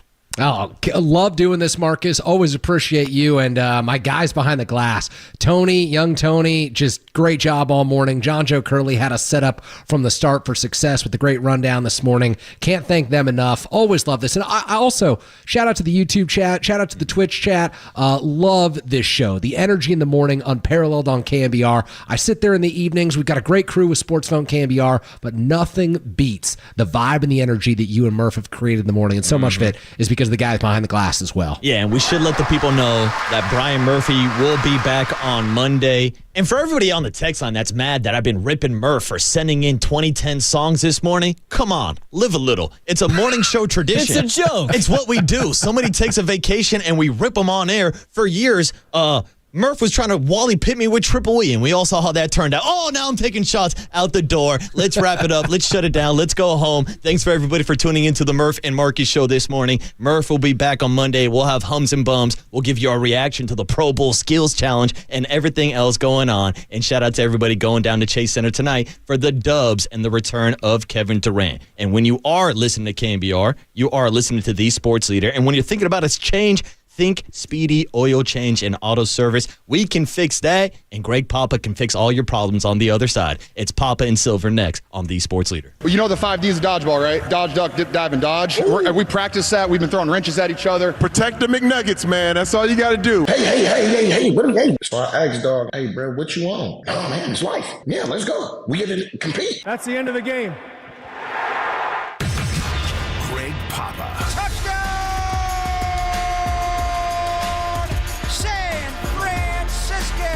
Craig Silver. I'm not going to call it must win. I don't like using the term, but is it a gotta win? As in, season might as well be over. This is Papa and Silver on KNBR 104.5 FM and 680 AM. The Sports Leader. AD wheeling, and Kuminga quick hands knocked it away. Kuminga running. Kuminga finishing. K's got 27. Steph on the kick out. Wiggins having that block. Got it back. Shot clock at 5. Schroeder for 3. He got one! He's been 0 for 6. Bottoms of 3. Kogi to Bradley Beal. Missing that 3. What a win for the Dubs. Oh, man, did they need one. 109-105. Their 21st clutch game, and it's win number 9 in that situation. They even the season series at 1-1 with the Suns and the Warriors. Heartbreaker on Christmas. Back end of a back-to-back. Kuminga, career high last night, equals his career high and ties it tonight. Yeah, big game from Jonathan Kuminga, who's not going to be there tonight against the Phoenix Suns. Kevin Durant is back in town. Warriors will split the season series with Phoenix. They play game number 3 of 4 tonight. That highlight package from back on December 28th. The 109-105 win, and it's going to be great getting into this matchup, Papa, because it's two teams that have been on similar trajectories. Hot start, little bit of bumps in the road. Phoenix currently at 9, the Warriors at 11, but we all know from looking at the standings every day that 5-11 is just one tight sandwich. Good morning and happy Friday. Good morning, my friend. And as we heard from Dave Pasch, who will call the game tonight on ESPN again, like he did Wednesday night's game in the riveting win over Oklahoma City, he will do it with Bob Myers, and the one and only former Executive of the Year, GM, President of Basketball Ops, the one and only. He will join us at 10:50. We'll get into it all. And the Warriors 12-3 start. They're back over 500 now with a 2-game winning streak. Phoenix got off to an 8-1 start with Mike Budenholzer, their new head coach. I thought he would solve it all. I know Coach Bud very well from San Antonio. He was on Pop's staff, and Hank Egan and Bud would come out and do the post-game interview with me because Pop wouldn't do it. He'd drink wine back in his office, and we spent a lot of times on coaches' shows. And Bud knows defense, obviously, from Pop, but he knows the Spurs system. And Steve Kerr knows Bud as well. They were all together for a title later. Just the ball movement. So I thought when Budenholzer got there, they would, solve everything, really. And getting Bradley Beal healthy. They got off to an 8-1 start, as Dave Pasch told us yesterday. And then they had a stretch. They fell from 8-1 to 15-18. They were 7-19. The Phoenix Suns, now injuries and, it just didn't work as well. Now they've won 9 of their last 13. They're 9-4. They lost their last game to Minnesota, but they're right around where the Warriors are at 24-22. So we are going to talk to Eddie Johnson, who's what a great scorer he was in his day. Watched him play his entire career. Great, whether it was off the bench or in the starting lineup. He also does NBA radio in the afternoon with Justin Termini, and they are Oscar and Felix. They go back and forth and fight. So he knows the whole league, but he knows the Suns, and we'll get into it. Are they going to go get Jimmy Butler? They're kind of at the crossroads here with this new owner, Matt Ishbia, a lot like when Joe Lacob came in. But one thing you mentioned, it's Durant. And I got the 17-18 championship T-shirt and had on the back-to-back banner behind me. I mean, Kevin Durant's coming to town. He'll be here for the All-Star game, obviously, start the All-Star game, Valentine's Day weekend. There was a time when Durant didn't come back and play. He tore the Achilles, and then he went to Brooklyn. Then we had a global pandemic.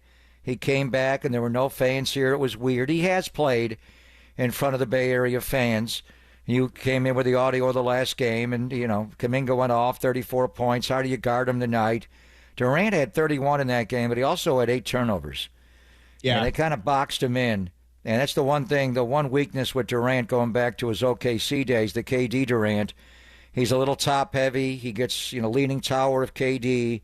He is playing. Steph will play with this right thumb wrap around the right thumb, going around the wrist. Kevin Durant is playing right now with I don't know if he's going to play with it tonight, but something's going on with his left thumb, his left hand. Obviously, the right-handed players, it would affect the shot more with Steph and the right, but I see some loose ball handling with Durant a little bit. You can get to, if there's one problem with Durant, he will turn the ball over. He will dribble into an area of the court where you can get him. So you got to have that lock in. Well, we are going to talk to Bob Myers, and we do want to get the people's thoughts on Durant as a Warrior. If you're going to retire Andre's number 9, definitely Durant's number 35 is going to be retired. Do you want to take it and give him, a statue as well? But I do wonder, Greg, and Bob will be able to go here. What if they didn't get Durant? What if they didn't go down that path? And I remember that entire year I was obsessed with Durant because we had heard Kevin wanted to come. The year before he had like 3 different surgeries and a Jones fracture. He was a slow healer. He did come back and play great that last year in Oklahoma City. If you remember Harrison Barnes early in that year, they offered a contract to him, and Bill Duffy, great agent. If Bill's listening, we love you, Bill, but he turned down that contract, and it was like, what's going on here? The Warriors got off to a 24-0 start that year. So I was thinking, Durant's Durant. He's the best player to walk the earth, but we don't need that guy. Barnes is fine. And then Harrison Barnes, comes down on one of the Morris twins, rolls his ankle, out a while. And when he came back, it just didn't flow. They won. They got to 73-9, but he personally was grinding. And then obviously in the faithful Cavs series, I don't even know, was he 5 for 32, whatever. Yeah. And then it was obvious. Then there was a point there where I didn't want Durant. You don't need to break it up. But then there was a point where, would he come here? How would you get him? Remember the 4th of July that year of, what was that, 2016? When they got Durant, and, Bob was instrumental. It was Bob. It was the Hamptons Five going there to get him. But it was Bob and Steve and their civility and who they are as people. And what did Durant want? I want to play with joy. Do you guys really play with joy? Do you share the ball? Do you move it around? Yeah. Then he bought into it for a while, and then for a while after that, he was like, why do we have to move the ball so much and me move so much? Just get the ball to me, coach. Just tap to your head twice. Get the ball to me in the right mid-post and get out the way. And I'm Kevin. You know who I am? I'm Kevin Durant. So after a while, that last year was really tough. Pure agony. Every interaction with him, and I had many in person, and then post-game press conferences, the guy was having no fun. You came here for joy? This is not joy. What's going on? So he had to leave. But what if they would have just not done that? What if Bill Duffy had said to Harrison Barnes, we will accept your offer. We'll take it. Now, Bob told me later, and we'll talk to him today at 10:50, I think they would have traded Harrison Barnes, and they would have brought in Kevin Durant. So, but, I mean, he's so much better. But those Warriors, the first 5 years to me are totally different. They're the HB first 2 innocent climb. They're the KD shut down the league Warriors. What if they didn't do that? What if they didn't get Durant? They kept Barnes. Would they have won like they did in 17, 18? Would they have won in 19? I don't know. The best basketball I ever saw was Durant's Warriors when he was healthy, so I'm glad they went that way. Well, we'll go back and we'll talk about the future and what they're going to do coming up a week from yesterday, what Phoenix is going to do with Eddie and obviously Bob. But sometimes, whenever Durant comes back, I always wonder, can we ever get him again? And then a part of me wonders, should they have gotten him in the first place? Well, when Kevin Durant officially agreed to come to the Warriors on that 4th of July, I was actually out of the country that was being celebrated. I was hiking in Costa Rica with my family, and my dad kind of leans over my shoulder because we were on a little tour, trying to be respectful and quiet. But he shows me the headline. It says, Durant joins Curry, leaves Oklahoma City for the Warriors. And we're kind of like, oh, man. And then my mom gets really mad at us for, kind of being a little bit giddy about this. And we're like, dude, KD is coming to the Warriors. You kidding me? And then she's like, okay, fine. I get it. I'll let you have your little sports talk. So usually I tease the guest list at the top of the second segment. But here's the deal today, Papa. We have, you mentioned it, Eddie Johnson is going to join us right now on the other side at 10:15 to talk a little Suns Warriors, the 17-year NBA vet, Suns TV analyst. We're going to have Bob Myers join us at 10:50. Matt Mayoko, we did not catch him last week, so we haven't talked to him since the Sala and Brant Boyer hirings. He'll be coming on at 11:50, and then something a little unconventional to end the show. The last 10 minutes from 1:50 to 2, we're going to have Macklin Celebrini of the San Jose Sharks joining us. So nice packed Friday we got ahead of us. I'm looking forward to it. Tough Eddie game Johnson last night in Seattle with the Kraken. Roxy did a great job on the call. He scored a goal, later in the game. Not a good performance overall. He also was part of the transition to give up the first goal. But a lot of things to talk to Macklin. Basically living with Jumbo Joe is going to be interesting. And we may have a little surprise for Macklin Celebrini before he pops on. So stay tuned on a Friday. Eddie Johnson next, hanging with Greg Papa and Greg Silver. That's all coming up right here on KNBR 104.5 and 680, the Sports Leader.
Now, from the O'Donnell Financial Group Sports Desk. Learn more at odfigroup.com. O'Donnell Financial Group, because planning is a process, not a product. KD returns to the Chase Center tonight at 7 p.m. for redemption after a thriller in December.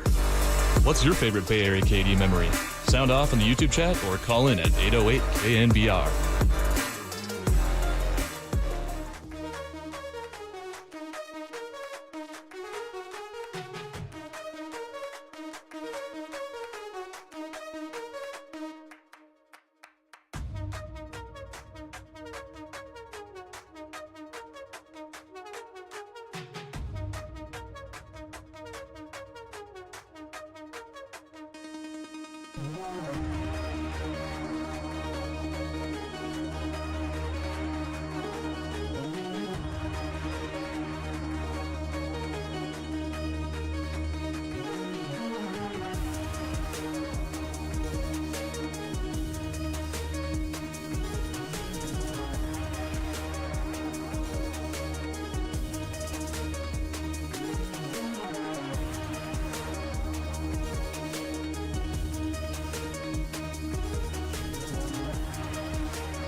Greg and Greg, Papa and Silver. This is KNBR, the sports leader. Hornacek takes the dribble in the lane. Eddie Johnson from three-point range. Shazam! A three-pointer by Eddie Johnson. That is the highlight of Eddie Johnson, who joins us now, courtesy of the UMA guest line, a 17-year NBA vet, Phoenix Suns color analyst since 2003, and also co-host of the NBA Today show on Sirius XM. Eddie, Greg Papa, Greg Silver out in San Francisco. Great to have you on. Sorry for the gross city weather today, but otherwise I hope all is well. Look, I'm not seeing anything. My curtains are closed. I'm in the bed. I'm relaxing. I'm fine. Okay, when I go on the road, I get my rest. I'm good. Hey, I love that. I love that highlight though with Al McCoy. Yeah. You know. Good. Yeah. Make me cry. Gonna make me I cry. miss We my lost man. Al I miss- Shazam September the 21st this year at the age of 91. Al, for I did my first Warrior simulcast, he took me to lunch and taught me how to do it. So I know you're carrying on the Yeah. Suns tradition, Eddie. Al McCoy, just a jewel. Shazam, Right. the real McCoy, all of it. So let's get to it before we start crying a little bit here. Your overall record is disappointing, I would think, with your talent level. When Mike Budenholzer was hired this offseason, I thought he's going to cure everything. Just get the trio on the court. You got off to an 8-1 start. You had one stretch you went 7-19. Lately, you're playing a little better, 9-4 over the last 13. But Phoenix Suns just 24-22. How do you assess the season so far, Eddie? Yeah, I mean, I think if they had to answer that, they'd say it's a disappointment. It's a number of games in those 20-something losses that they wish they had back. And it's just some fundamental things that really caused those losses. And I think that's been pretty much the problem for the Suns this year is just the fundamental aspect that's gone south on them at times during the course of a game that has put them in this position that they're in. Now, lately they have played better. They're taking care of the ball better. They're rebounding better. The addition of Nick Richards has been really good for us. And when they do rebound the ball, when they do take care of it, they win. So it's a simple science, right? Like you break down every team and you can say, okay, if they didn't do this, if they didn't do that, then they can win. And I think those two categories, statistically, are really two of the easiest ones to really shore up. Like rebounding is just effort. That's all it is. And then taking care of the ball is just making sure that you don't, make bad passes, that you just don't, you make sure you make the safe pass. The hockey assist is better than just the direct assist. It's just that kind of mentality that I believe the good teams have that put them in position to win. Because the most field goals, if you give a team more field goals and you're shooting better than them, it doesn't matter. And I think a lot of times this year, we shot 50%. One game, I think we shot 60% and lost. And the reason is the team that we were shooting 60% against, guys, they took about 18 more shots. So, for me, I think that's part of the issue. And if they can shore that up, I think they can maybe reach the heights that they thought they could. Yeah, in many ways, this sounds like the inconsistencies of the Warriors with the hot start and then fading down a little bit. So, yeah, talking to Eddie Johnson, a Suns TV analyst since all the way back in 2003, does a great job with them. And Frank Vogel last year, that was a one-and-done experience. Gets swept in the first round of the playoffs. So what do you see stylistically as the differences between Frank Vogel and Mike Budenholzer, and also maybe how they bond with the players? Yeah, well, I think your second point is more important, right? I just truly believe a lot of coaches know X's and O's. You create a system and you ask your team to go run it, right? And it doesn't matter what the system is. If you can get them to run it, they're going to have success. And so a lot of part to me is in coaching is motivation and just getting them to believe in what you want them to do. And it's always an adjustment. It's unfair to judge a coach after 30-plus games, 40 games, and say, and make a judgment on them. I think it takes a while, especially in today's game when training camps are like a week, and you don't really get a chance to work with the guys at a high level. Back in the day, training camps were like 28 days or 2 a days. Like, when the season started, you pretty much knew exactly what the coach wanted. You knew exactly what, the play calls were. You had the playbook down. It's a different animal in today's game. It just truly is. And I think it takes coaches a little bit longer to get players to understand and grasp what they want them to do. So for me, it's just a little bit too early to judge, Budenholzer as any coach that just got started. But the one thing that I hope continues is his ability to get them to just play a little bit harder on D, play a little bit more unselfishly on O, and then the other thing starts to come into play. And a lot of times that falls to your stars. And I think Devin, KD, and Brad, they've been doing a good job of that. They really share the ball with their teammates. They'll move it to the open guy. They'll trust in them. And I think that's why we've played better lately.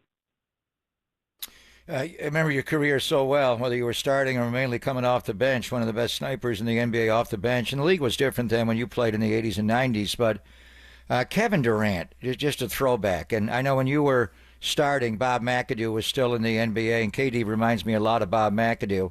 And you played against some of the great scorers in the history of the league, whether it was Dominique or Michael or Larry, and watched them all.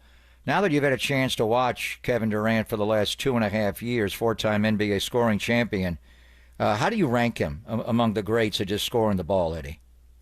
No, he's up top 3 or 4, easy. It's a beauty to watch. And look, I've watched KD since high school. I was coaching AAU, and doing the travel circuit, and I would watch him play and see him play, even then. And I was impressed. He's just a basketball junkie. He loves the game, and I love to see that. And a lot of the young players, I think, they gravitate towards him because they see it. And, it's just nothing offensively he can't do. It's no spot on the floor where he can't score. And under duress, he's one of the best I've ever seen at still getting a good look.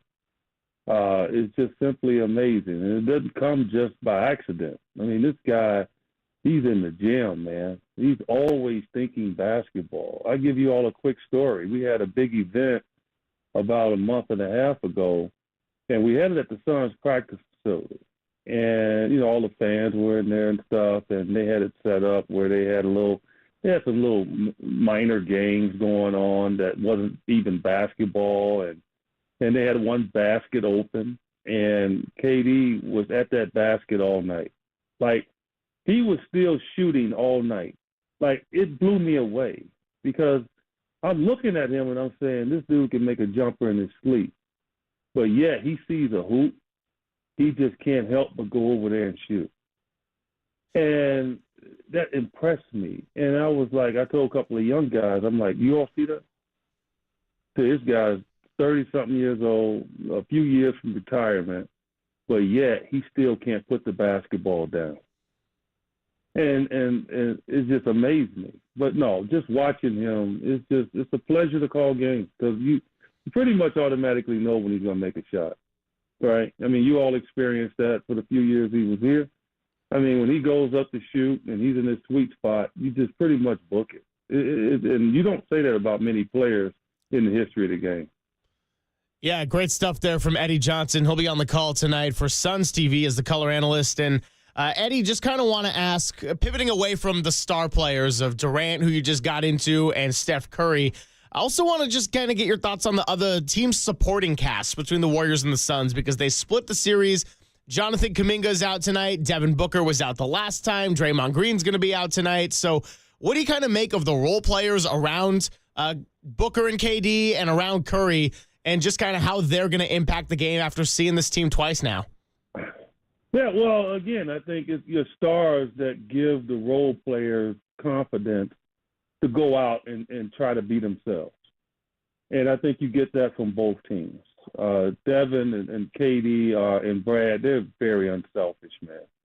Like, they were big-time scorers individually when they've been on other teams, but they are willing passers on this team. They truly are. And that you can say a lot of things about a player, or you can probably critique those three in whatever way, but the one thing you can't critique them on is put the word selfishness with them, because they're not. They're very unselfish. And that goes for Steph. Extremely unselfish. He wants other guys to do well. He cheers them on. It gets them when they're doing something great. Like, that is so impactful for role players when your stars, like, cheer you on.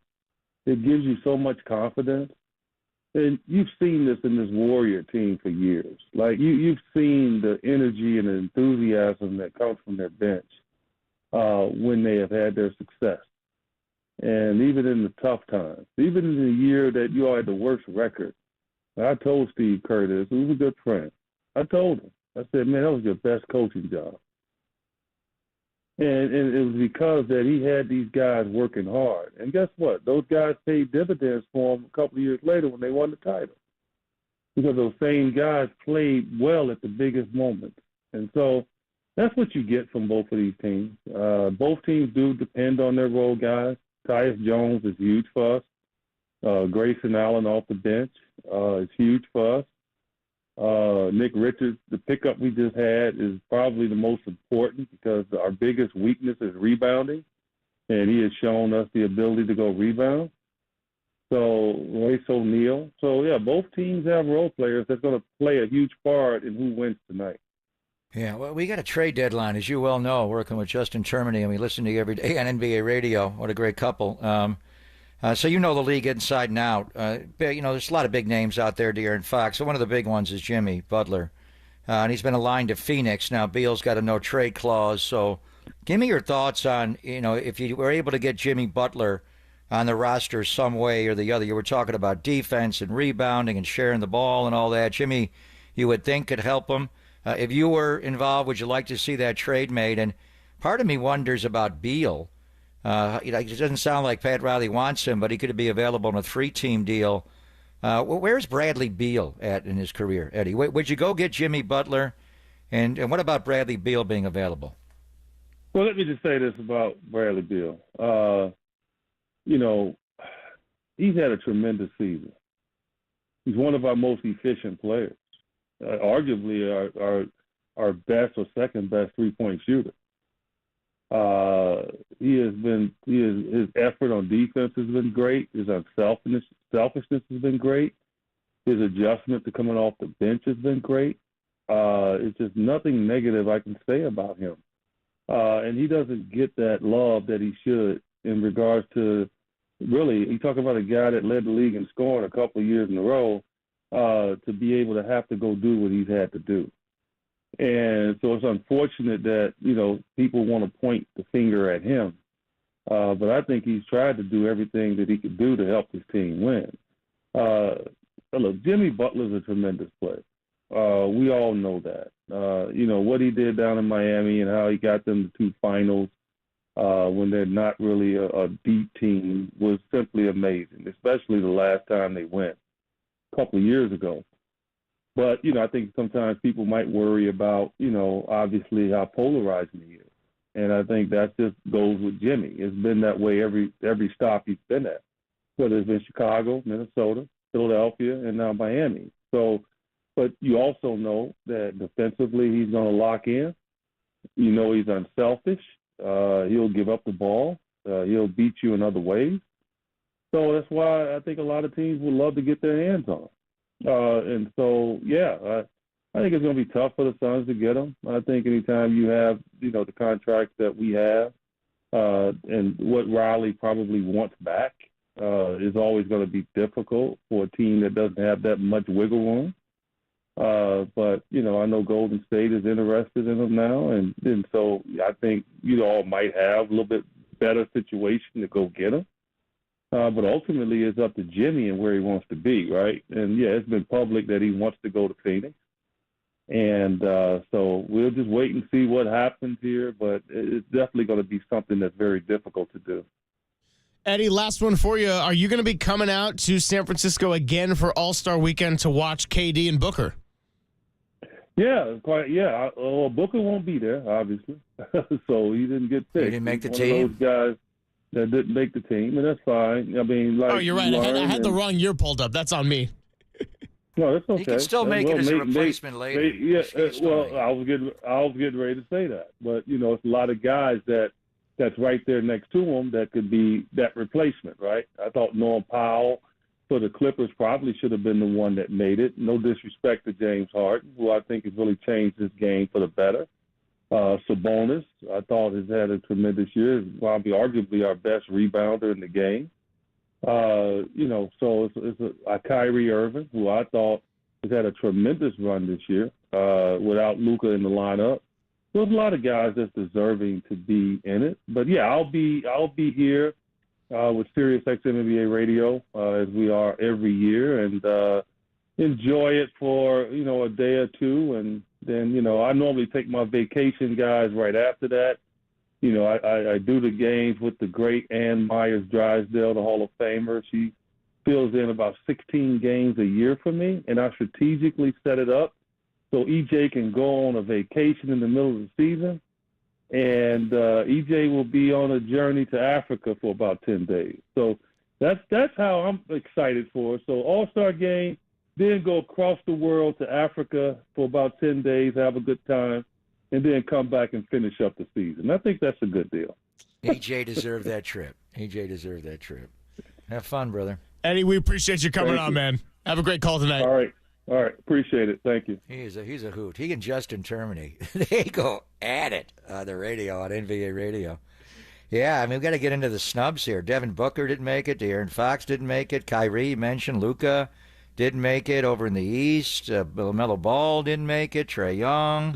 DeMontis with Sacramento. Tyrese Maxey. Halliburton. Somehow I think Booker will find his way on the All-Star team. But interesting list. We'll get into what they chose yesterday. But Devin Booker, right now, book it. He is not an All-Star. Yeah, I got so confused. This is what happens when you do a quick Google search in the middle of having Eddie Johnson. I was like, Booker made the All-Star team, right? Because I've been watching him, and then he made it last year. And then I was like, oh, that's right, he didn't. And guess what? That's a good segue into what we can get into next, because we got a little block before we have Bob Myers join the show. Let's talk about some NBA All-Star Weekend coming up. It's Papa and Silver, only here on the Sports Leader.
Hey, what's going on, everybody? We are talking to Steve Moskowitz, our good friend, founder, and tax attorney at Moskowitz LLP. And today he wants to tell you all about the ERC.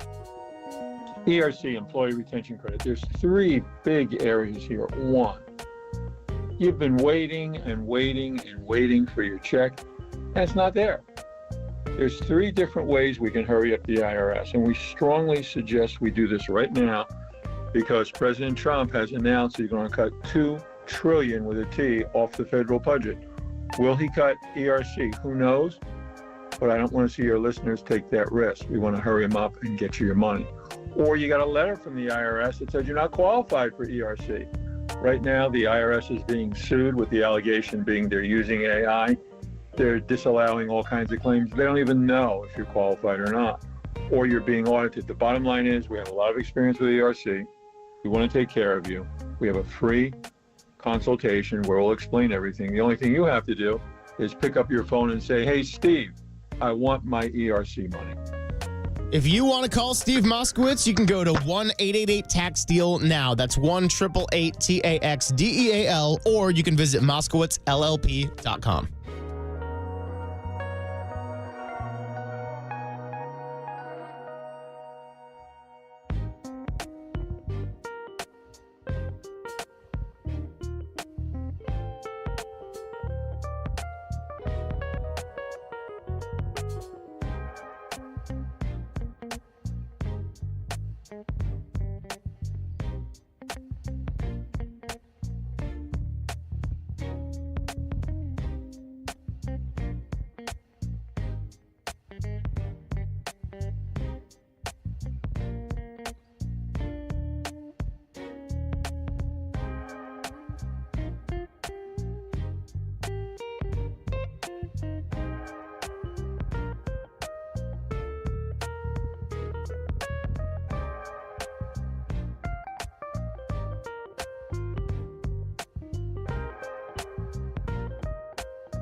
back to Greg Papa and Greg Silver on KNBR, the sports leader. What's happening, everybody? Greg Papa, Greg Silver, closing out the week for you, talking a little basketball. We just had Eddie Johnson join us, a bucket back in the day as we came in with a highlight, and we're going to have Bob Myers calling in about 12 minutes from now, so we'll keep this brief here, but yeah, the All-Star Weekend, Papa, coming up February 14th to 16th, Valentine's Day weekend. Looking forward to it. Going to be out at Chase Center. Hopefully having some KNBR live events. I know JD and I are going to certainly want to do some stuff at Harmonic. That's where Dirty Work likes to hang during their free time as well. So, yeah, All-Stars, look, not super pertinent to the Bay Area as far as the players. Steph Curry got the starting nod. We knew they weren't going to have any reserves. We did actually have the double Victor Wembanyama. After all, he was named to the Rising Stars, and he did get his first All-Star nod. So what are they going to do? Just be like, you're young, you play for both teams now? Yeah, he's going to have to. He's going to have to work all weekend, so there's no doubt. And we kind of knew that. So Wembanyama, the reserves are basically voted on by the coaches. So this is the highest honor, even more than being the starters. And as we have Dave Pash on, and Dave was saying it when the Warriors beat Oklahoma City, Jalen Williams, the Santa Clara Jalen Williams, not the Arkansas Jalen Williams. They're both good players, but, man, has he become a scorer on top of his defensive ability. So congratulations to the Bronco for making the NBA All-Star game. And then Jaren Jackson Jr. made it. You also get into, we talked about the guys that didn't make it. Anthony Davis obviously made it, one of the best players in the game. But he has right now an abdomen injury, and it's only a week or so out. But a lot of guys, if you have anything at all, you are not going to play in the All-Star game. It's just the way it is. So you would think with the game a couple of weeks away, 2.5 weeks away, and the weekend starting 2 weeks from the night, that he would play, but you don't know. I mean, Anthony Edwards, obviously, Sengun from Houston, the young player. What a skilled player he is, Alperen Sengun. James Harden, Blackbeard, and you mentioned Victor Wembanyama. The one thing that the NBA, then we get into the guys that have been snubbed and didn't make the All-Star game. Why does the league still think there's a 12-man roster in the NBA? There is a 15. You suit up 15 guys. Thank you for saying for that. Every game. I've been saying it for years. I don't. So why do they pick only 12 players for? And it's not even East versus West. So in this year, I don't even know what it is. And next Thursday, they're going to have a Kenny draft for his team and a Shaq and a Charles. And maybe we'll do it on the show next week, pick our reserve, whatever. So it's just all weird. When you have 12 for each conference, it's 24. So you have, 3 teams of 8 is easy way to do it. But why couldn't you just do 15 East and West? Because that's what an NBA roster is now. There's not 12 suiting up for the game tonight for the Warriors in Phoenix. Some may not. I'll use every roster spot because of 2 ways and guys are hurt. But you can suit up 15 guys for every NBA game. It's not been 12 for a long time. So why don't you have a 30-man All-Star, on both conferences, 15, and then instead of 24 divided by 3, 8 players for each team when you go into a 3-team tournament, which is weird. Let's just do 30 and have 10. So then you actually have a backup at every position. You start 5, you have a backup 5. So before we get into the snubs, why are we snubbing 6 players out there? There should be 3 more in each conference than make the All-Star game. It is a 15-man roster, not a 12-man roster, Adam Silver. The guy's trying to figure out math and go from our 48-minute game forever, since the game was invented, as the Basketball Association of America. He wants to cut it down to 40 minutes? Really? We're not college basketball. We're not international basketball. We're the National Basketball Association. We play 4 12-minute quarters, and we have forever. But our rosters now are not 12, they're 15. Can we have 30 guys make the All-Star game? Thank you for saying that. And if you're saying, what do you mean? Well, look at the Warriors this year. Lindy Waters was the 13th guy back when D'Anthony Melton was healthy, and that wasn't even including Guy Santos and Quentin Post. So the Warriors alone have gone 15 deep in this year, and that's a team with a bunch of experimentation going on right now. So that's a great point, though. Like, people love to talk about all-star snubs and just throw out snubs for the sake of a snub. And my argument was always, okay, well, if it's a snub, who are you going to replace? In this case, actually, no. Just add more bodies to the bench. I wish they were doing Team USA versus the world. We've gone down that whole rabbit hole. Kind of interesting to hear Dave Pash not be so opposed to the 10-minute quarter idea. I am much more in the camp of fewer games, getting rid of back-to-backs, etc., but keep the game length what it's always been at 48. I'm not doing any of that. We'll talk about it later. And let's not talk to Bob about it. We have so much to get into with Bob. I will talk. It's just ridiculous. It's not going to happen. He's trying to globalize the game like David Stern did, the globalization, and they've achieved it. He's looking for a common goal with international basketball. The NBA is the only league that doesn't play 10 40-minute games. They've been doing it forever, Adam, longer than you've been alive, Mortician. So the whole thing's weird. And honestly, there's not enough. When you go to an NBA game, the prices you're paying for these games. The other night when I went against Miami a couple of weeks ago, I'm like, that's it? It's over? I got to drive home? College game is too short. You can't package everything for TV. TV can adjust from a 2-hour show to a 2.5-hour show. That's why we do half-hour pregame shows and hour postgame shows. You have to, if you're going to pay these salaries or prices to come in and watch and have these guys make the salaries they make, you got to give them a little bit of a show. After the Miami game, I'm like, that's it? Drive home? NBA games are what, 240? Baseball's gotten it down. It was too long when baseball was 320. So I just don't understand. I don't think it's going to happen, but it's something he's talking about. Over on the East, though, the Cleveland Cavaliers did not have 4 All-Stars. The other big didn't make it. Evan Mobley made, along with Darius Garland, along with Donovan, obviously. So they have 3 All-Stars. Damian Lillard. We do have a Bay Area theme here with the great Dame coming back. And then we got, as we mentioned, Jalen Williams. Maybe we got the Splash Brothers into a 3-point competition with Dame from the East Bay and Jalen from the South Bay.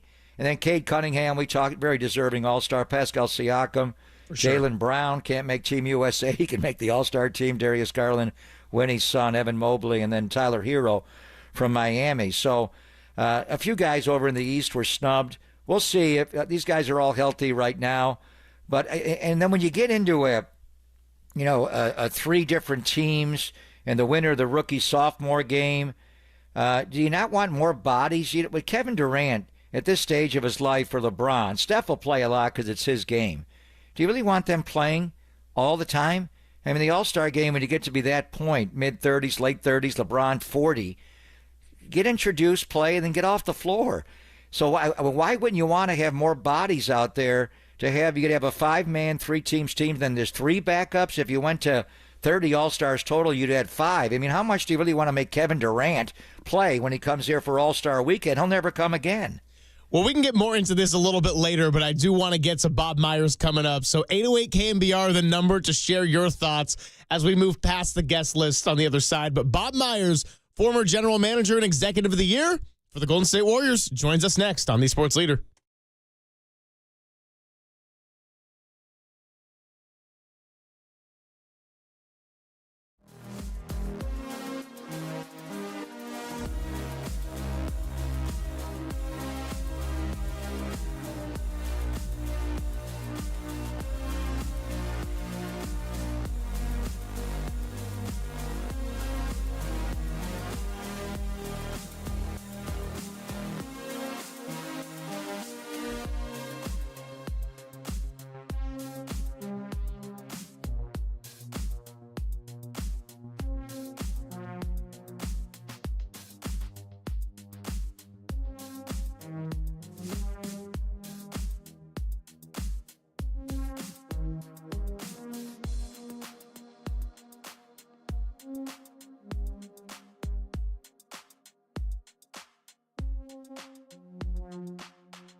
Now, from the O'Donnell Financial Group Sports Desk. Learn more at odfigroup.com. O'Donnell Financial Group, because planning is a process, not First a overall product. draft pick Macklin Celebrini of the San Jose Sharks joins Papa and Silver today at 1:50. Be sure to tune in then, or you can catch that interview on KNBR.com and the KNBR app.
Dub Nation, filter out the noise and kick it with KNBR on the gram for everything blue and gold. Follow the sports leader on Instagram at KNBR. That's the same guy who, when I was suspended for Game 5, didn't come to the game. He came and sat with me and watched the game. And such a special soul. And I think, we've all been able to learn from him and to see him be celebrated tonight the way he should have. You talk about jerseys getting retired and all those things. His name will be up there in the rafters. Yeah, Draymond Green with high praise for the man that we have on the UMA guest line right now, former NBA Executive of the Year and currently calling some games for the Dubs this week, both the Thunder game on Wednesday and back at it tonight for the Phoenix Suns on Friday. He is, of course, Bob Myers. Bob, Greg Silver, Greg Papa, thanks so much for joining the Gregs, and how are you on this gloomy San Francisco day? I'm good. Thanks for having me on, guys. Appreciate it. Of course. And, we got to start right there with that discussion of things hanging up in the rafters because Andre Iguodala is going to have that honor on February 23rd. And you were the general manager at the time, and I want to get your perspective on recruiting Andre Iguodala, signing him to the team, and could you ever have envisioned that Andre was going to have this kind of impact here in the Bay Area? No. But I also didn't think we'd win any championships. I know Laco did. I know Joe did. I grew up in the Bay Area, so I'd seen a lot of the struggles and futility. So I thought making the playoffs would be a pretty good achievement and maybe winning a round or two. But thankfully for myself and the whole Bay Area, we exceeded my own expectations. But Iguodala, look, we liked him. We pursued him. It was a complicated deal. It was one of the most difficult things I've tried to get done professionally, just how much time spent, energy. I knew what was at stake. Many, many times, Greg, I thought the deal was going to implode. It actually did. I called it off even a few times. It said to his agent, Rob Pelinka, who's now the Lakers GM, who I had worked with and known. I even said, look, I don't want to ruin his market. Don't lose all these other options. And he just kept letting them go. I think he let Sac go away. They were a free agent team that filled their space. I think Dallas was in there. His own team was offering Denver.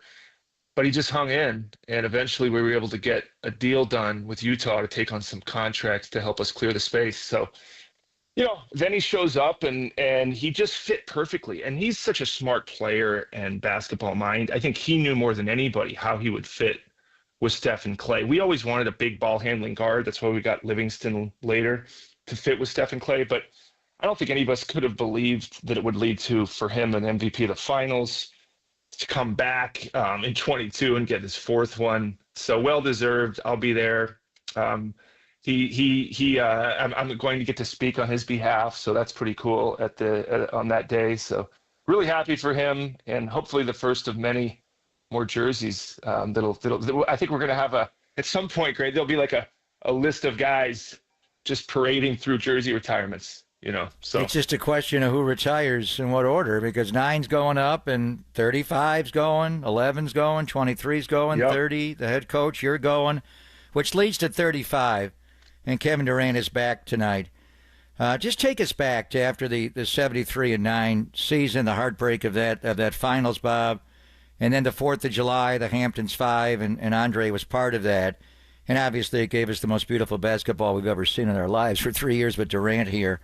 But if Harrison Barnes and Bill Duffy would have accepted the offer going back to training camp and not been a contract limbo, what would you have done? Would you have just traded him and brought Durant it anyway, right. or what would you have done? Yeah, I mean, that's a little bit of when we were doing that negotiation, I think it was actually, at that time it might have been Jeff Wexler, I forget his agent, but when we were doing that,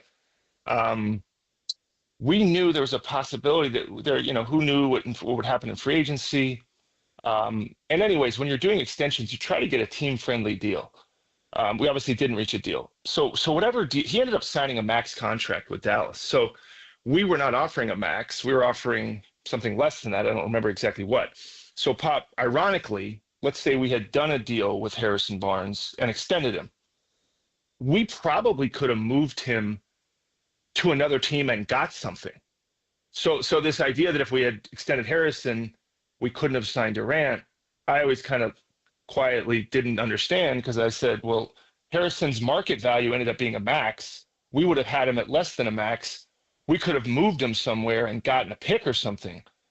So that idea of when a guy like Durant raises his hand and says, I want to come to your team, you just do what you got to do to make the room. And that's what we would have done. But ironically, with Harrison Barnes, he had value. I think we would have gotten some. So I think it still would have played out. Maybe we end up with a better haul in the end. Talking to Bob Myers here as I tell you that you're listening to KNBR and KNBR FM San Francisco, the sports leader, a Cumulus media station. Bob, Andrew Wiggins, you've kind of lived through some of the ups and downs of his time here in the Bay Area, and you got a front row seat to one of his best games of the season and what has been a pretty good bounce back season for Wiggins. Just want to talk about, for as much as what you are able to share, kind of what it was like seeing Wiggins go through the difficulties with his father's illness, and just if you're noticing a lighter, just different version. Because I asked Gary Payton II after the home opener if he was noticing a difference, and Gary Payton II, kind of in his usual way, just kind of goes, just Wiggs being Wiggs, but kind of just wanted to get your perspective on all that. Yeah, I see a difference. As I would see a difference in you or Pop, if something's going on with your father and you were showing up at work every day, you're professional, but it's probably a weight around you, as it is for anybody that's dealing with an illness in their family. I mean, you can't just turn that off. So some people are able to compartmentalize better. I don't know that makes you a better person or not, but Wiggs, I sense more of a lightness around him, just seeing him. He's obviously playing really well lately. And there's been a lot of change around the team, and he's finding his way, and he's had a lot of change in his career. And so I think he likes stability. He values continuity. And so I think he's stepped up lately. They've needed him to, and I'm happy for him. He's a really good person, and the talent is there. It's just the consistency with him, and good for him and the team and the fans right now that he's put together a nice little string of games. And we're bringing up three of the names of your most genius transactions, getting Andre Iguodala here and Kevin Durant, and making the trade to move out D'Angelo Russell and the first-round pick that came for Kuminga to get Wiggs. So you obviously broadcasted the game the other night with Dave Pasch. We had him on yesterday, and you're doing the game again tonight against Durant and the Suns. You saw him play what they're capable of playing the other night, Bob. The role players all played really well. Wiggins was great, and obviously Looney, your guy, was great. Pajemski and Schroeder off the bench, and GP2. But they got a big decision to make between now and Thursday. And I know you're tight with Steve, obviously, and Mike and Joe still. Just give me your thoughts on the pivot point the Warriors now face. Do you like this roster enough to keep it intact, or do you think they need something and they need to do something large? Good question. And I don't think there's an obvious answer for that one. Whether I can give it or they can give it, I don't think there's a clear, they have to do this or that. I don't think status quo is necessarily what they're hoping for, which is nothing. I imagine Mike is doing what he needs to do, which is exploring and canvassing the whole league in concert and getting direction from Joe and Steve and all the stakeholders. But, you know, I think my guess is they're sitting there thinking there's taking a really big swing, and at what cost is that? Whether that's draft picks, young players, and then there's the idea of around the edges. I bet they'll whiteboard it all and throw it up there and evaluate it and look and see what the expectations are if they trade for X player or this player, and what are they giving up and how much does it affect the future. But I think they all know, and I know Steph made his comments a few weeks ago that he didn't want the team to be desperate. I thought those were a little misconstrued. I think what he was saying was, I'm not going to push a bad deal. That's very different than saying I don't want the team to do a deal. And that's where that nuance got lost in the narrative that Steph was fine with the way things are. I think that was more of a statement of, yeah, if a good deal makes sense, I'm in, but not a desperate one. But again, people just wanted to take the statement about, I wouldn't do a bad deal and say he didn't want to do any deal. So I know that they're probably looking at a lot of different things. I don't think they're going to act desperate, but I think there's a motivation to really explore it in a meaningful way and see what happens. But these aprons make trades hard. The fact that the West Pop is probably as competitive as it's ever been in the way of there's probably 12 teams trying to make the play-in playoffs and 3 that aren't. And usually that's a little bit more fragmented where you might have, 8, 9, 10 teams and 6 are kind of out. They're not going for it. But when you look at the West now, there's so many teams and it's so deep that it's hard to find sellers. So you have to find the right partner. And then some of these teams, they're second apron teams and you can't aggregate salary. So you factor that all in, and trades have never been more difficult than now. And maybe that was by design with the system. So that has to factor into what you can get done. And I think for fans and people watching teams now and hoping for things, it's a little bit more tricky than it's ever been to do deals. So that's a factor as well. Yeah, talking to Bob Myers, great stuff, and really glad to have him join us today here on Papa and Silver. Now, the narrative that's always been floated around really for the last 2 years is the second scorer next to Steph. Now, I know maybe Wednesday's game in particular is not a good display because so many role players stepped up in a lot of ways, but I do want to ask, Bob, from both your time with the Warriors and now getting to broadcast some of their games and see it up close, how is it for Steph and the challenges without having a consistent number 2 scorer out there? Yeah. It's also challenging that Kuminga and Draymond aren't playing too. So yeah. You factor it all in. It's also somewhat the team that won in 22 minus Clay, who was, I guess, the second option on that team. But Wiggins was probably the primary second option that got it over the hump to win that championship. But it's tough. I mean, it's hard to – let's say you're right, and I'm not saying you're not right. So we need a second option. Let's say the Warriors need to go out and get somebody. Then it becomes, sure, who? And a lot of these people being batted around as second options aren't necessarily that. They might be third options on a really good team. They might even be fourth options. But this idea of a second to Steph is fine in spirit and in thought. But who is that and how do you get them? Because these people aren't just hanging around to be gotten and fit perfectly into your roster and into what you'd have to give up. So when you're talking about the second best player on a contending team, you're talking about a top 40, top 50 player in the league, and they're hard to get. And so you have to maybe overpay for them sometimes. You have to maybe take on a player that's older than you want. You have to give up younger players. You have to give up draft picks. You're not getting a second option that's a young player. That's not happening. You might get one that is on the back, close to the back end, but it's difficult. I'm not saying it's the wrong thought, But it is something that I'm sure the Warriors have heard, and whether it's Joe or Mike, and are well aware and will do it if it makes sense and is easy to do. But that's just the start of the conversation. It's nowhere near the end. It's saying, oh, we'd like to get Steph a second option. Sure. Okay. Now what? And it's funny. When I was in that job, I used to sit around the conference room and everybody would say what our problems were. It's easy, right? Everybody can tell you what's wrong. I would always say, okay, well, what's the solution? And, that's the job. Is any of us can identify issues, not any of us, but many that watch the team. Now what do you do? And realistically, what do you do? So I think that's what they're trying to figure out now. Many thanks to Bob Myers, the four-time NBA champion, Executive of the Year, the architect of the Warriors dynasty, for joining us. And now we welcome in Bob Myers, the advisor and consultant for the Washington Commanders of the NFL. I wanted to have you on the air for a while and get your thoughts on football and what you guys with Josh Harris and Adam Well and Dan Quinn were able to pull off. But just before we get into the details of what you're doing, just what was your first year like in the NFL? What's your role with Josh Harris? What a year. From the second pick in the draft to the number 2 team in the NFC. You guys went to the championship game. It was a heck of a journey, and to be there at the start of it, to watch it unfold and watch Adam and Dan kind of from pretty much a blank canvas without a quarterback and with a roster that needed a lot of change, to watch them go about it was really it was educational, it was informative. Bottom line, it was fun for me, for them to embrace me, allow me to be involved and to listen to their thoughts and strategies.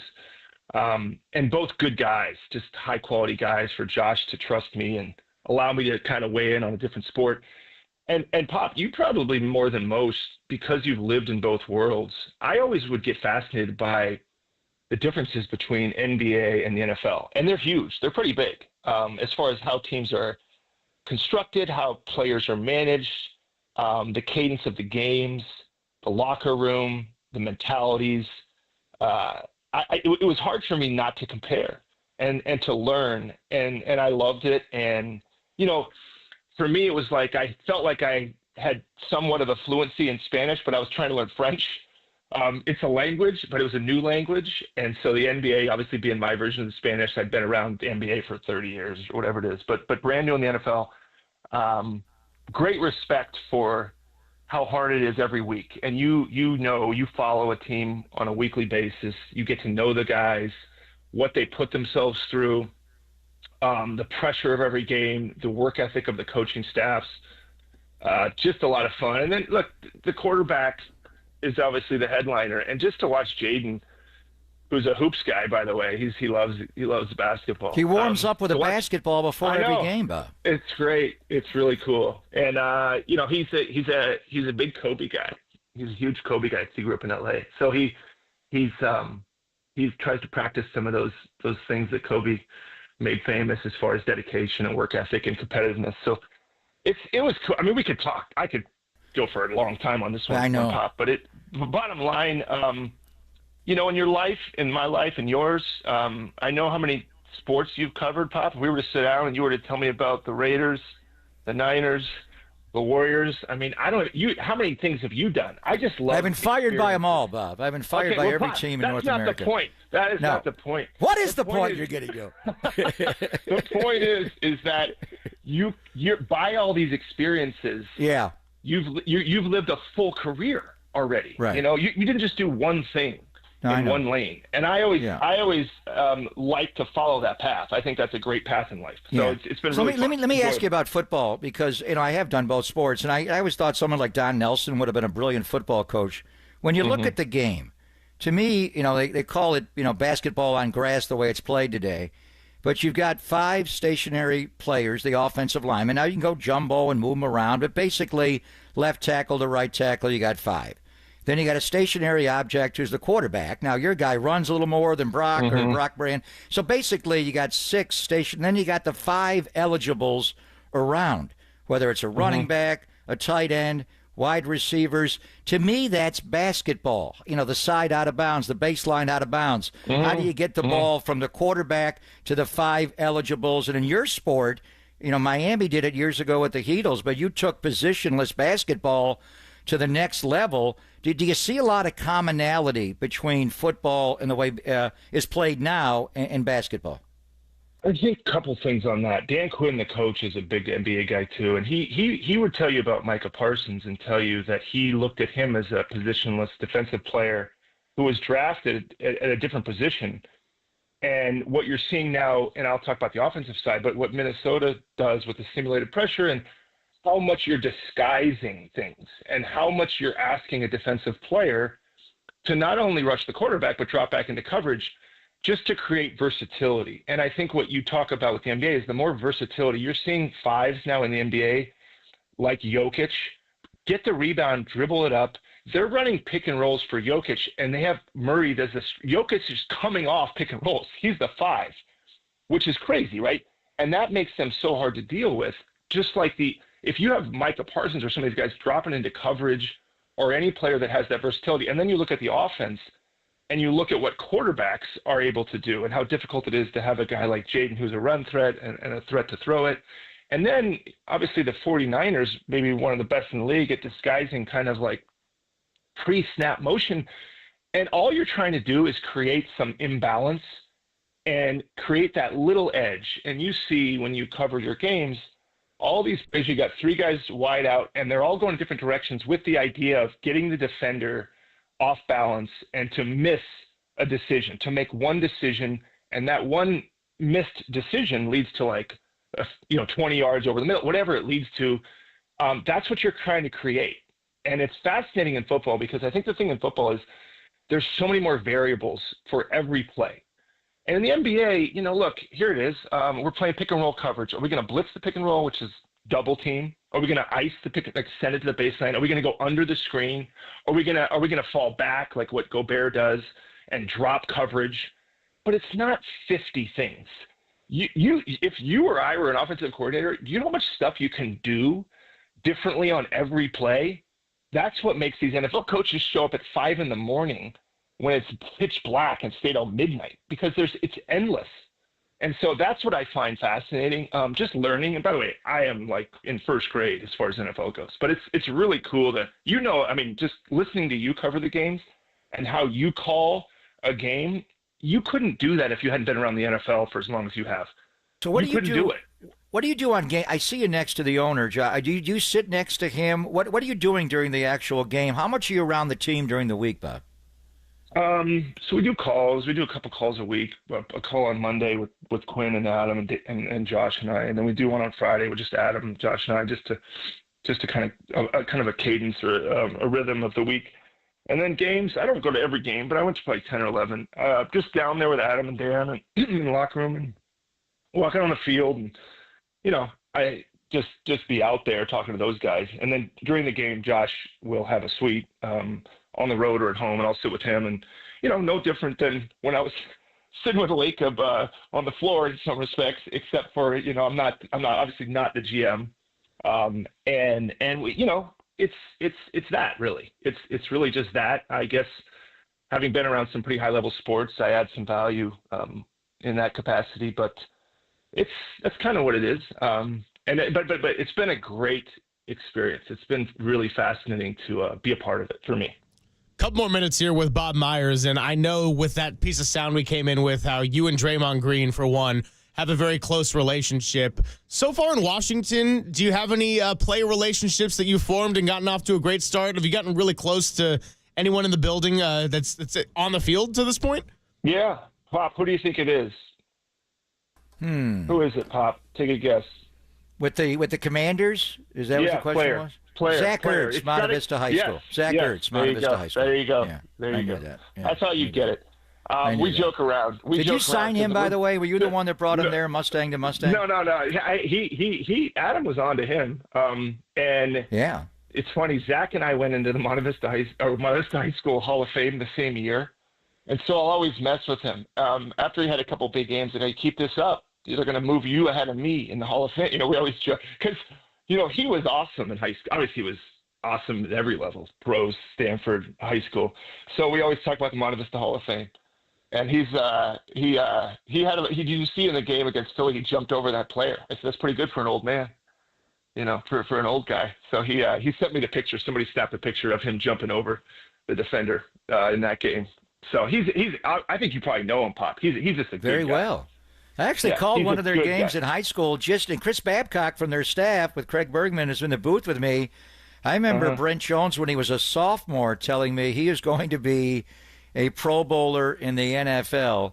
Not only that, I think he's got a chance to be in the Hall of Fame in the NFL with the numbers he's putting up. So you two guys, and I remember when you brought the trophy, the Larry O'Brien trophy, back to Monte Vista, and what that meant for you. So just before we let you go, and we thank you so. You and I could talk for hours, but I know you got things to do to get ready for the game tonight. What's it like when you go back into the building?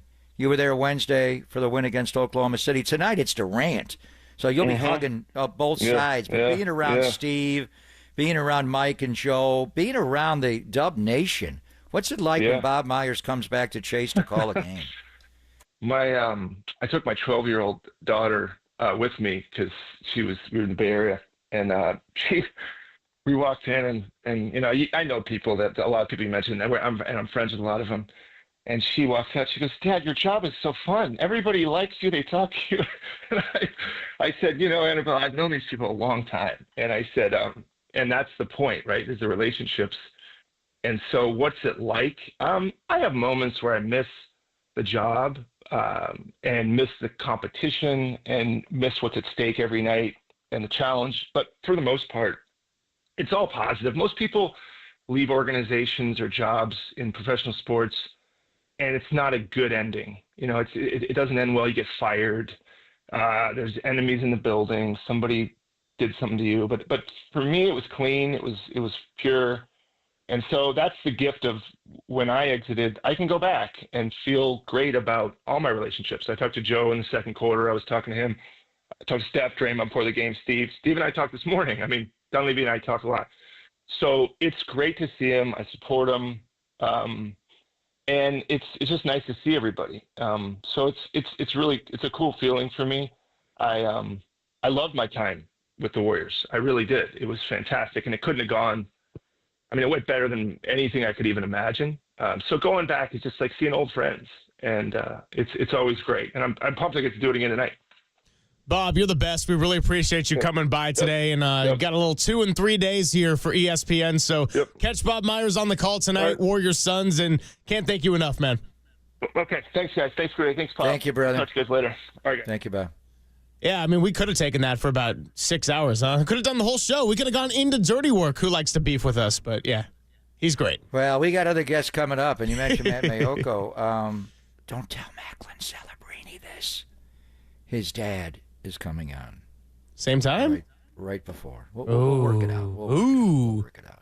Okay. We'll get Dr. Rick Celebrini. He was there last night in Seattle wearing his son's number 71. You saw him play on Monday when you were there against Sid the Kid in Pittsburgh, and then he made the dad's trip to Seattle. I've been trying to get Rick on. Rick is actually Bob Myers' boss, and Steve Kerr and Joe Lacob's. I mean, he's a doctor. He runs the Warriors. So we'll get the great Dr. Rick Celebrini on, and then talk to his kid, Macklin Celebrini, about living with Joe Thornton. How weird is that? Yeah. Yeah. Well, you can ask him about it. When Brandon Pajemski was a rookie, did he have to move in with Steph and Aisha? They don't do that in the NBA. Why do they do that in the NHL? He lived with Brock Purdy and his roommates before Purdy got married and all that. So we'll keep this. Nick Zakel. Nick Zakel. There you go. We'll keep this thing moving on the other side. Great to hear from Bob Myers. Time to take a quick timeout and come right back. It's Papa and Silver on the Sports Leader.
Are you tired of watching everyone else make money off their pro basketball picks? Start cashing your own on Sleeper today. Sleeper Picks is a fantasy game, but you can win real money. Just pick more or less on at least 2 of your favorite players' stats. If you're right, you win. For a limited time, Sleeper has a special offer. New users can play just $5, and they'll receive $55 in free entries instantly. They'll even give you a player projection discounted to half a point with your first entry to give you an even better chance of building your bankroll. And with a newly launched 1,000 times payouts, a $5 entry could win you $5,000. So download the Sleeper app now and use promo code LEADER and get in on this promo before time runs out. Download Sleeper today and unlock one of the fastest growing fantasy sports apps in the world. Use code LEADER. Claim to play, $5, get $55 offer. That's code LEADER.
This is Papa and Silver on KNBR, the sports leader.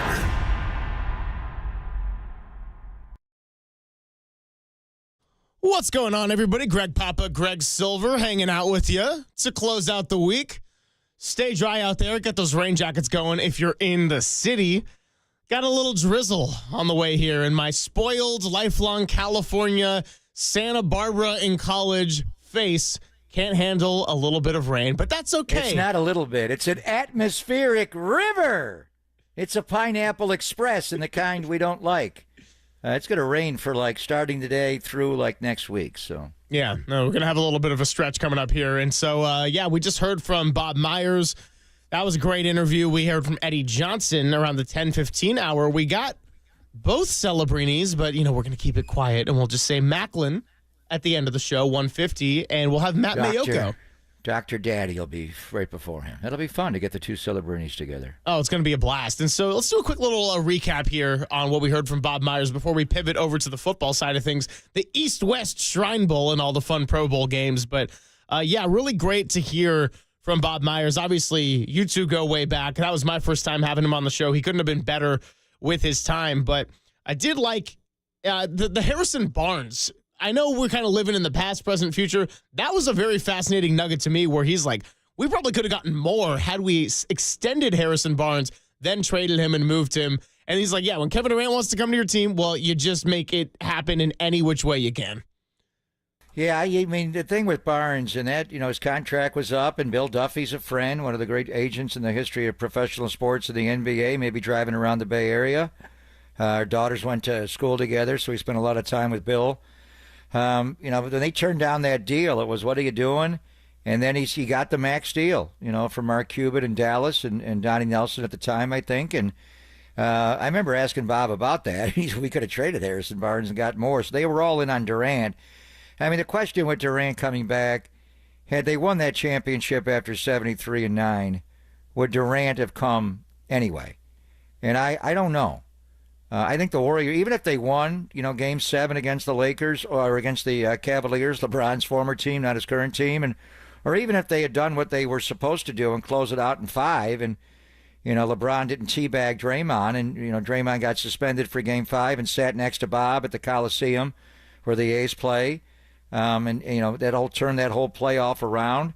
I think there's a chance that Durant comes anyway. I think the Warriors would have done it, but maybe Durant joining an NBA champion, you're still joined to 73-9.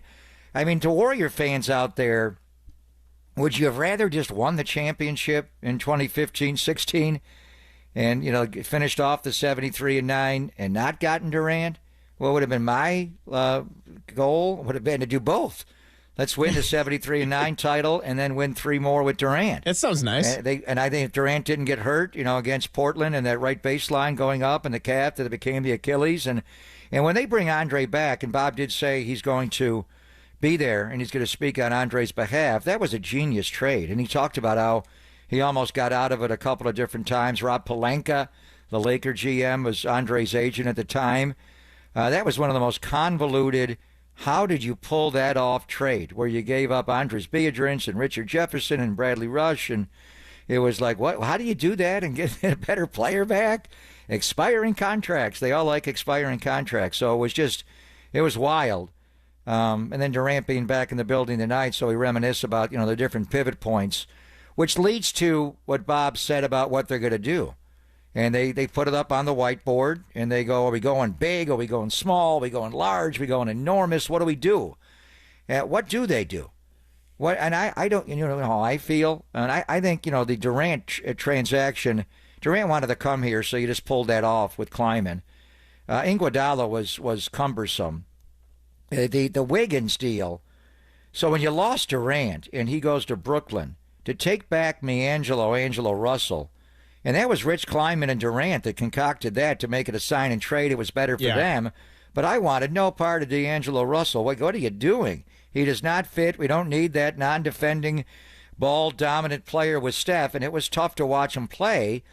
But all the while, Lacob thought we can flip D'Angelo Russell for Andrew Wiggins. Minnesota wanted D'Angelo. That may have been the great, to get out of the Durant leaving and wind up with D'Angelo Russell, flip D'Angelo Russell. There were other players involved and picks, but essentially you got Wiggins and Kuminga, which turned out to be the draft. I mean, that is the genius. How did you pull that? That got you a 4th title in the 8th year, where after Durant left, you thought you're out of the championship business. Clay tore his ACL. It's done. But they got back to it, and now what Bob was saying about the pivot point, what do they do? Do they go large? I don't want any transaction where Wiggins is traded. I do not. I mean, if you got, Devin Booker or something, I do wonder, and we talked about the big names, Miles Turner, Zach LaVine, Nick Vucevic. I don't want Jimmy Butler. Is there a way to obtain Bradley Beal for I don't want to say nothing, but you got to give back salary to get him. But it sounds like no one wants this guy. Yeah. Miami and Riley won't take him. He's got to be the piece that goes if Jimmy Butler goes to Phoenix. You're hearing about 3-team trades, multiple teams. Is there a way to just take this guy that no one... Bradley Beal? You don't want Bradley Beal? The guy scores 30 a game. He can handle the ball. We'll teach him to play defense here. Much rather than Zach LaVine. I'd rather have Bradley Beal. And I know he's been hurt a little bit. That would be more. We'll ask Dr. Rick Celebrini about the medicals on Beal. Is there some way, somehow, because Wendy was saying names we're not talking about. Beal's being talked about, but not coming to the Warriors. Is there a scenario between now and Thursday at 1 o'clock that you could get Bradley Beal here? I hadn't actually thought about that too deeply, but it is a fair point now knowing that Phoenix has been the team that's most closely tied to Jimmy Butler along with the Warriors, but then they don't want Bradley Beal, and Bobby Marks came on the morning show and said they wouldn't take 4 first-round picks for Bradley Beal at this point because nobody wants that salary. Look, man, again, going back to the can't always have your cake and eat it too, the Warriors, there is no perfect move. And I think Bob Myers laid it out nicely when if you want a top 40 to 50 player in the league, that's hard to get. So you're going to have to sacrifice either in overpaying for salary or draft capital or maybe an older player past their prime. There's going to be some kind of asterisk here to this whole thing. But if you're not telling me, if you could keep Andrew Wiggins on the team somehow, or, I don't know. He's got the salary, so that might be the piece that has to go. Yeah. There's a way to do it where you cobble together enough salary, keep Wiggins and Kuminga and Stephen Gray, obviously. Yeah, see, now I'm thinking if Beal comes. Why would they take those bad? I don't know. I mean, they love expiring contracts in the end. How did Bob get Andre Iguodala a decade ago for Goose, Biedrins, and Richard Jefferson at the end of his run? He went to Cleveland. Anyway, I don't know. Bradley Beal seems like the ugly duckling here that no one wants. I'd take that guy. Or, yeah, would you want Bradley Beal over Zach LaVine? Yes, I would absolutely want Bradley Beal over Zach LaVine. I would not include Wiggins in a deal just to get Bradley Beal. That's where I stand on that. I agree with both those points, but how do you get Beal on the down low here? Yeah, I don't know. That's what I haven't even thought about until about 2 minutes ago. So lots to get into there. And by the way, 808 KNBR to share your thoughts, because I think if all goes well, as we've tinkered around with the schedule here, like Steve Kerr and the amount of starting lineups he's trying to set, plan is to do an Ask Papa Anything around 12:50. So you can get your thoughts on the Warriors and the trade deadline, maybe the Giants, and if they can make any more moves. And, of course, the 49ers, which is where we're going to jump to next before we get to Matt Mayoko of NBC Sports Bay Area. So that's all coming up. A little dodgeball talk, a little East-West Shrine Bowl talk. What is the Pro Bowl? We'll answer that next, maybe, on the Sports Leader.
Papa and Silver now continues live from the KNBR Casino Matrix Progressive Jackpot Studios. Casino Matrix. Progressive jackpots are here. Where are you? Just drop in. Please play responsibly. 1-800-GAMBLER. Well, you know the 5 Ds of dodgeball, right? What is it? Dodge, duck, dip, dive, and dodge. We practice that. We've been throwing wrenches at each other. I am nervous, so Ronnie's over here. He's been warming up his left arm. He's just been mean mugging me, so I might switch sides. I'm going to avoid him. I know he's a lefty, but we're just going to try to do this is a team game. We're just going to be separated but attack at the same time. Hey, protect the McNuggets, man. That's all you got to do. All right, we gone. Let's do it. Let's start it. Protect the McNuggets is a new one. But yeah, Papa's back in the Chubbies as George Kittle. George Kittle Chubbies in the juice cap. Because how did they? I did record. I did watch some of it. I just saw George dominate early. Dodge did the spike on the dodgeball game. Did the NFC win dodgeball team 2 with Juice and Kittle last night in Orlando? Did they win that? This is where I'm going to be completely honest and say that you didn't watch. I watched none of the Pro Bowl games. It's on right now. You got it on the iPad on the stream there. Yeah, check us out on YouTube at KNBR 1045 and twitch.tv/thesportsleader. We came in with the sound of George Kittle talking to Terry Crews about the 5 Ds of dodgeball. By the way, you see Kittle went shaved eyebrows? He did. He looks good. I could never do it. That's not the look right there. I don't have eyebrows, so we don't have to worry about it. So, Pro Bowl, we got Kyle Juszczyk with the juice cap. We got George Kittle. But, yeah, I don't know why they don't just make it after the season in Hawaii like the good old days. I'm already at my age starting to do that. Oh, you got to bring it back to the way it used to be. But I don't know. Does no one just want to hit anymore? I mean, Bob Myers talked about the All-Star game, and it was you. You said these guys don't want to play. Steph is going to play because it's at home, but they don't want to get their bodies banged up. Is it just, no one wants to do the Sean Taylor, the late, great Sean Taylor hits anymore? I went to the last actual tackle football Pro Bowl game at Allegiant Stadium, and Nick Bosa was in that game. That must have been, they've been in, the guys haven't gone. It's kind of sad to watch Bosa go and Fred Warner be there and Juice and Kittle, because normally you beg out of this game and you go to the Super Bowl. But the last actual tackle football game was, when was that? 21 season. So it was January of 22. There was an NHL All-Star game in Vegas that I went to the day before at T-Mobile, and that was weird because it was kind of like what the NBA is doing, where it was like 3-on-3 for each division. It wasn't actually a 5-on-5 with a goalie. And just watching that last Pro Bowl game, it was not tackle football. It was so difficult to watch. The NFC did win dodgeball game, I'm just seeing it right now. Congratulations to Juice. I'm watching. Eli won them all. Terry Crews, by the way, very funny. And George and Juice were on that team. The NFC dominated last night. I watched it all, and I'm just catching up on dodgeball too. Jared Goff hit like every single target. That guy can sling it. Get a little pressure on his feet, make him reset. Maybe he'll miss a few, but if it's the county fair in Marin, I'm taking Jared Goff. But anyway, the Pro Bowl got to be laughable. Where that last one, Nick Bosa, it was just sad to watch. He didn't rush. It was slower than a Saturday walkthrough. I mean, honestly, they didn't move. They not only didn't tackle, they didn't block. They didn't get off. It's like, what are we doing here? This game. So the commissioner finally said, we got to shut it down. And that was when they were moving the Pro Bowl around. It used to be in Hawaii forever, and I would like to see it go back to Hawaii. But it's just not the same. The NFC won the Pro Bowl games last night, 14-7. At least that was the late score. They were dominating overall. So it's just totally different than it used to be. It's hard to get guys to play defense in basketball. When in basketball is a contact sport, but it's not the contact sport football is. They don't even play defense in the NHL. When you used to have an all-star game, the final score would be like 15-12. In football, you cannot ask them to tackle to the ground in a Pro Bowl. It's just not going to happen. So they've changed it all forever, where it's gotten to be what it is now. where it's not even a Pro Bowl game, it's Pro Bowl games, which means we're doing all these different events. And they used to do like a drone catch where they drop a ball out of the sky like you're catching a punt. I mean, it's dodgeball. How about the sprint race they had? It was 4 and 4 for each conference, and they did like a sprint. I don't know if it was 40 yards or not. So the highlight was the Bosa brothers. So Nick for the NFC and Joey for the AFC, and they go first. And, they interview Joey to start, and he's going, I don't know, I'm not feeling limber right now. I'm not sure I'm going to be able to run. They go to Nick, Terry Crews does, and I'm feeling loose. I'm ready to run. And you got Quadzilla out there. Nick's ready to go. And they're leading off the heat. So it's a 4-man relay. And the Bosas just do the Dave Waddle fast walk. They don't sprint at all. And they're doing they're supposed to go more side to side than straight ahead. I think it was pretty close there. But that tells you where the Pro Bowl is now. The Bosa brothers won't even sprint. And right when it started, I'm like, Nick, do not pop a hamstring doing this in the Pro Bowl, whatever you do. And don't pop a quad. Do not run. So what did Nick and Joey Bosa do? They did not run. So the Pro Bowl game, it is Pro Bowl games now. Frivolity, there is no Pro Bowl game played anymore. It did make me think there needs to be some sort of KNBR games, because what I did not watch was the Pro Bowl games. But what I did watch, thanks to Tacky on the YouTube chat this morning, he goes, hey, how'd you like your spot in the Dirty Work KNBR dodgeball draft? I said, what are you talking about? Pull up YouTube. You know about this, Papa? They did this yesterday. No. Don't they have any content? Here goes the Bosas, by the way. Don't they have anything else to talk about on that show except pure nonsense? They called our show. Like they called our show a G League. Nick around the dinner table. What? They called our show a G League team. The middays. I was like, all right, I see how it is. Have they seen the ratings on the show? Go ahead. Anyway, moving beside all that. So George Kittle's got shaved eyebrows, and Nick Bosa not popping any hamstrings or quads. So hey, between Robert Saleh, Brant Boyer, I would say this offseason is going along smoothly. Can't ask for a whole lot much more right now.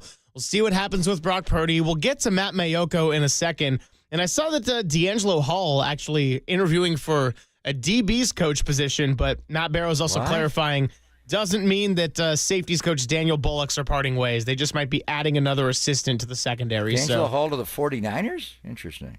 Yeah, D'Angelo Hall will always be remembered for intercepting Jay Cutler 4 times. By the way, so we don't have Walter in today. If you're wondering why I haven't said his name, we've got Cole filling in. Cole and me and Jordan Hicks and Mason Miller all have something in common.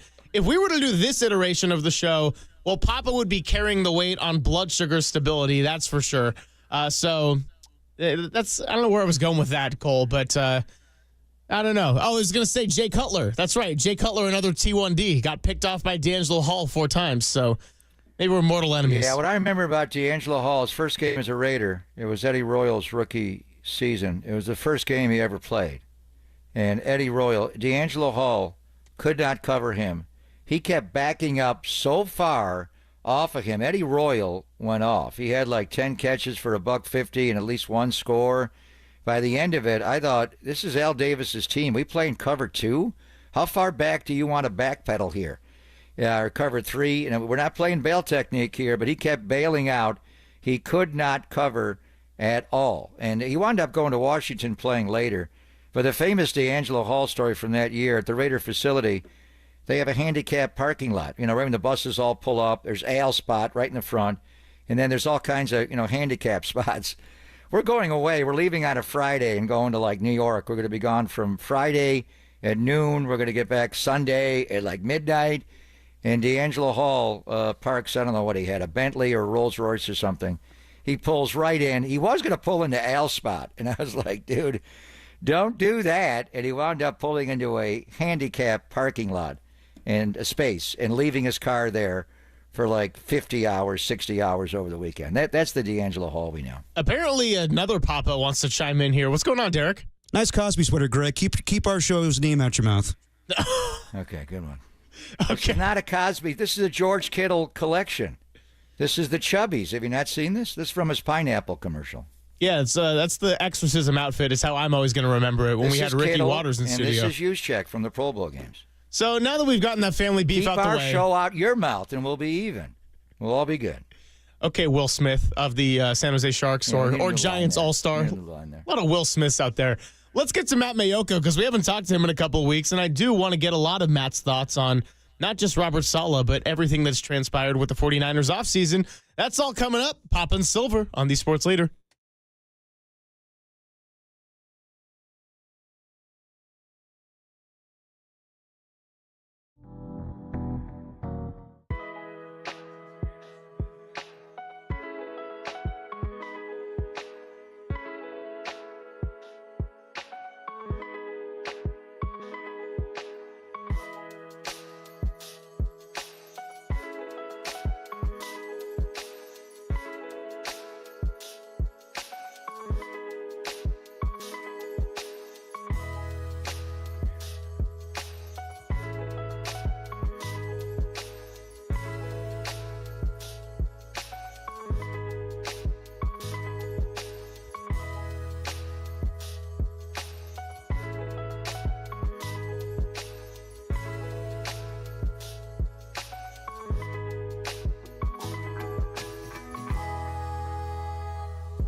Sure, KNBR's got you covered on game day with Greg in the booth, but NBC Sports Bay Area's Matt Mayoko has your Niners news all week long. Here's Papa, Silver, and Mayoko on the Sports Leader. Well, we missed Matt Mayoko last week, so we got a ton to get into, but he joins us on a Friday. And actually, you know what, Matt? I got to give you some credit because you jokingly said when we ran into each other at Harmonic Brewing for the holiday, the MLK game after the Warriors lost by, 40 points to the Celtics, you go, let me just pop on during a commercial break. We'll call it the weekly hits. So it ends up working out just fine. It worked just fine. Hey, you guys got me going yesterday when you were talking about the famous coaching rants. And Greg, do you remember this? Well, either Greg. Silver, you might be way too young for this. But the late, great Monty Stickles, the Bay Area radio guy, obviously played for not obviously, but he played for the 49ers. He was the interviewer during a legendary Frank Robinson blow-up. So I don't know if it's out there on the interwebs anywhere, but it is something else. Monty was in the booth with Bill King for a number of years on that side, along with Van Amberg was also in the booth with Bill King. He did some play-by-play, right?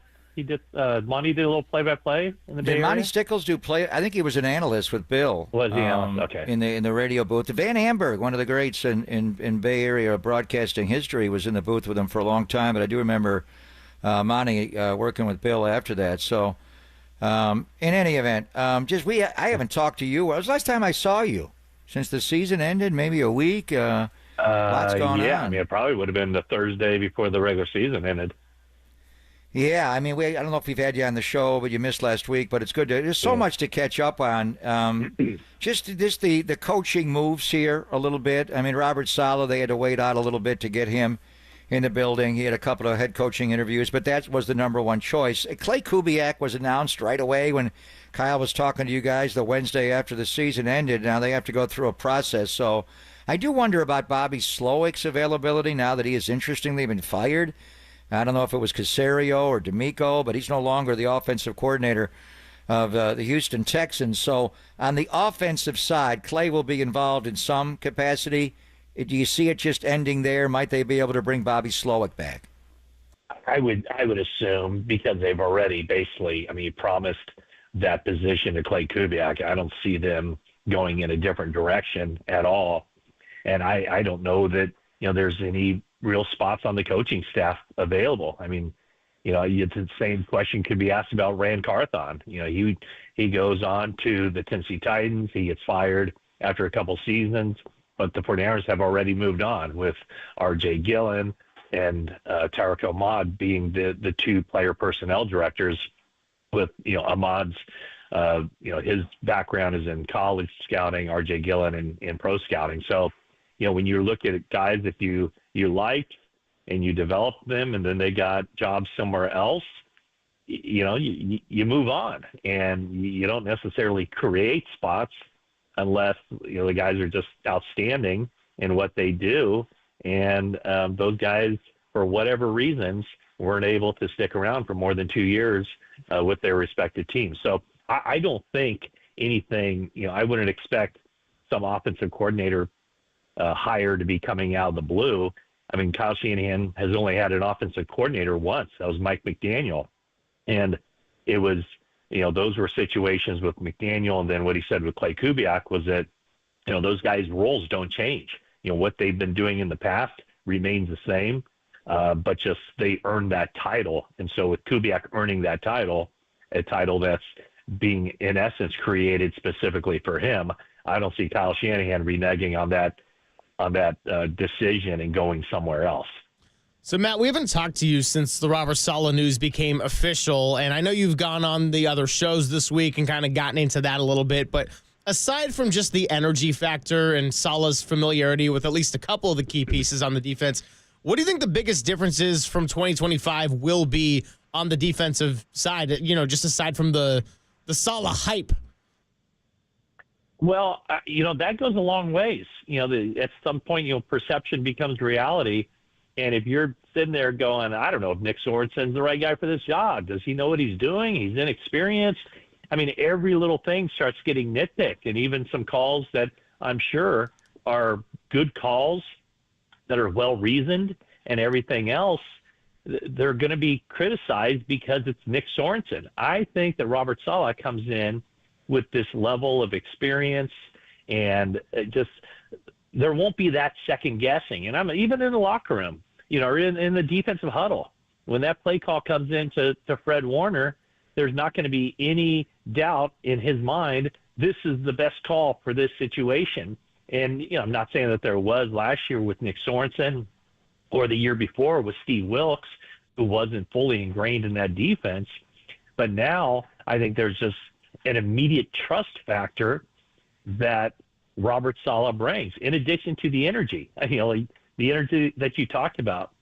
The last two coordinators they have been very mellow guys. They had to talk Steve Wilkes out of the booth to go down to the sideline. And, but he wasn't a big emotional guy. Nick Sorensen didn't exactly have, this great personality that exuded out of him and carried over to the team. So, I think so much of being a defensive coordinator or being a defensive player is playing with fire and passion and energy. And if you look over on the sideline and you see your defensive coordinator showing that in abundance, that can't help but affect you as a player on the field. No, Robert would get fired up during games, and he did during training camp. It was more ones versus ones, but really during the season, he was very calm during practice. He was very measured. He would bring out the emotion for game day. The guy that emoted all the time, practice, game day, bus rides, chapel, whatever, is Chris Kasarik, the defensive line coach, which leads to, does Robert Saleh coming back, after being a head coach in the NFL, the success he's had, the salary he's been given, being a head coach, does he come back with, I don't want to say unlimited powers, but is it his defense to completely run? I assume Kasarik will stay at D-line coach, Johnny Holland, Daniel Bullocks. Joe Woods, I think, is kind of out there. Would they bring him back? Does he have, say, to hire defensive coaches? And the bottom line is, with Kasarik, the wide nine, when Saleh was here in 17-18, they didn't line up, with the ends way out wide in the wide nine. When Kasarik came in, they had Bosa and Ford. They went wide nine. Wide nine got him a lot of success, but it's also, provided gaps with power running teams, Matt, to run on them more.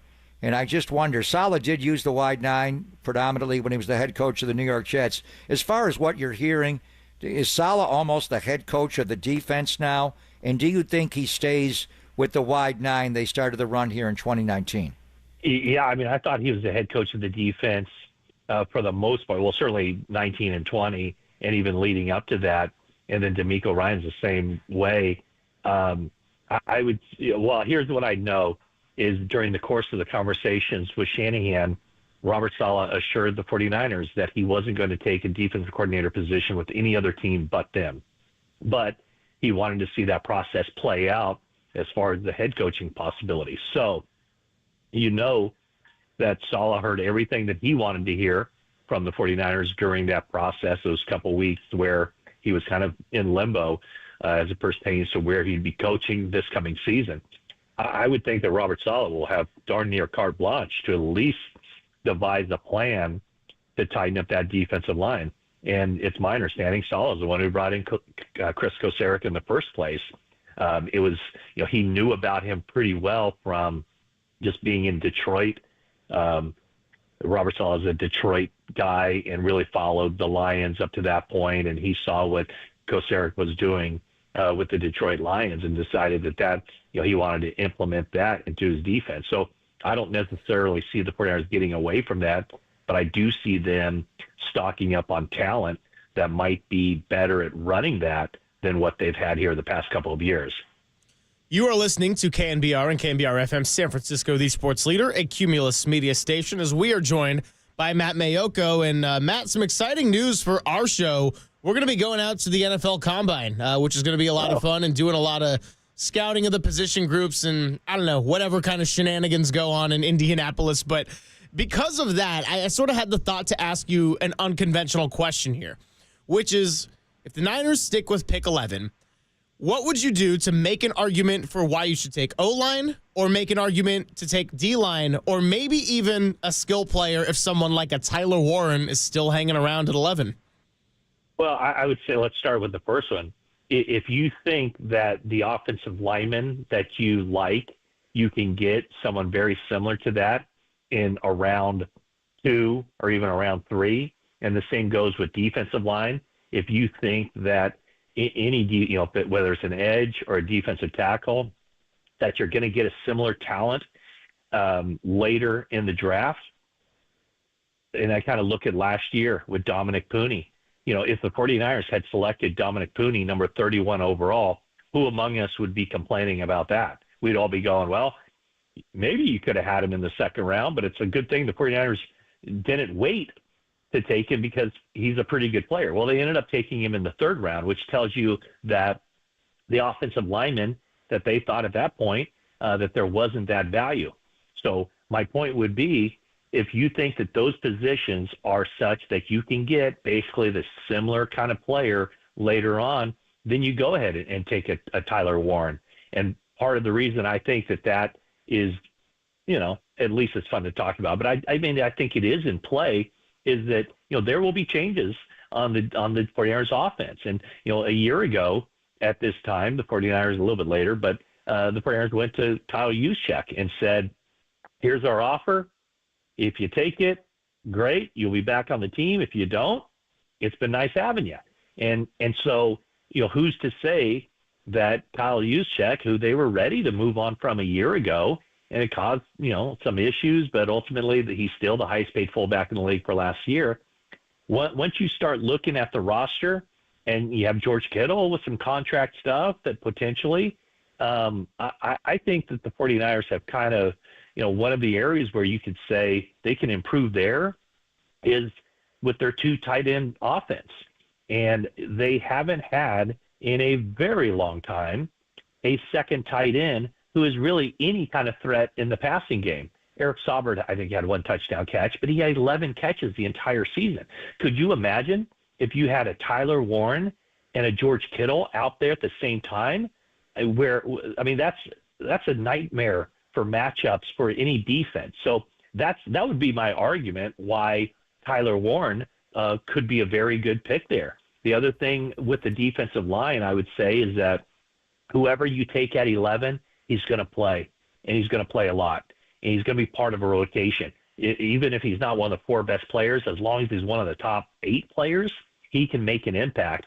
Whereas offensive line is just a little bit more difficult, a little bit more tricky. You could take an offensive lineman number 5 overall, and there's no guarantee he's going to be an upgrade in year 1, because offensive line is the position where those guys go through growing pains. And yeah, it's a long-term play, but for 2025, there's really no guarantee wherever you take an offensive lineman that he's going to be an upgrade over the guy you already have.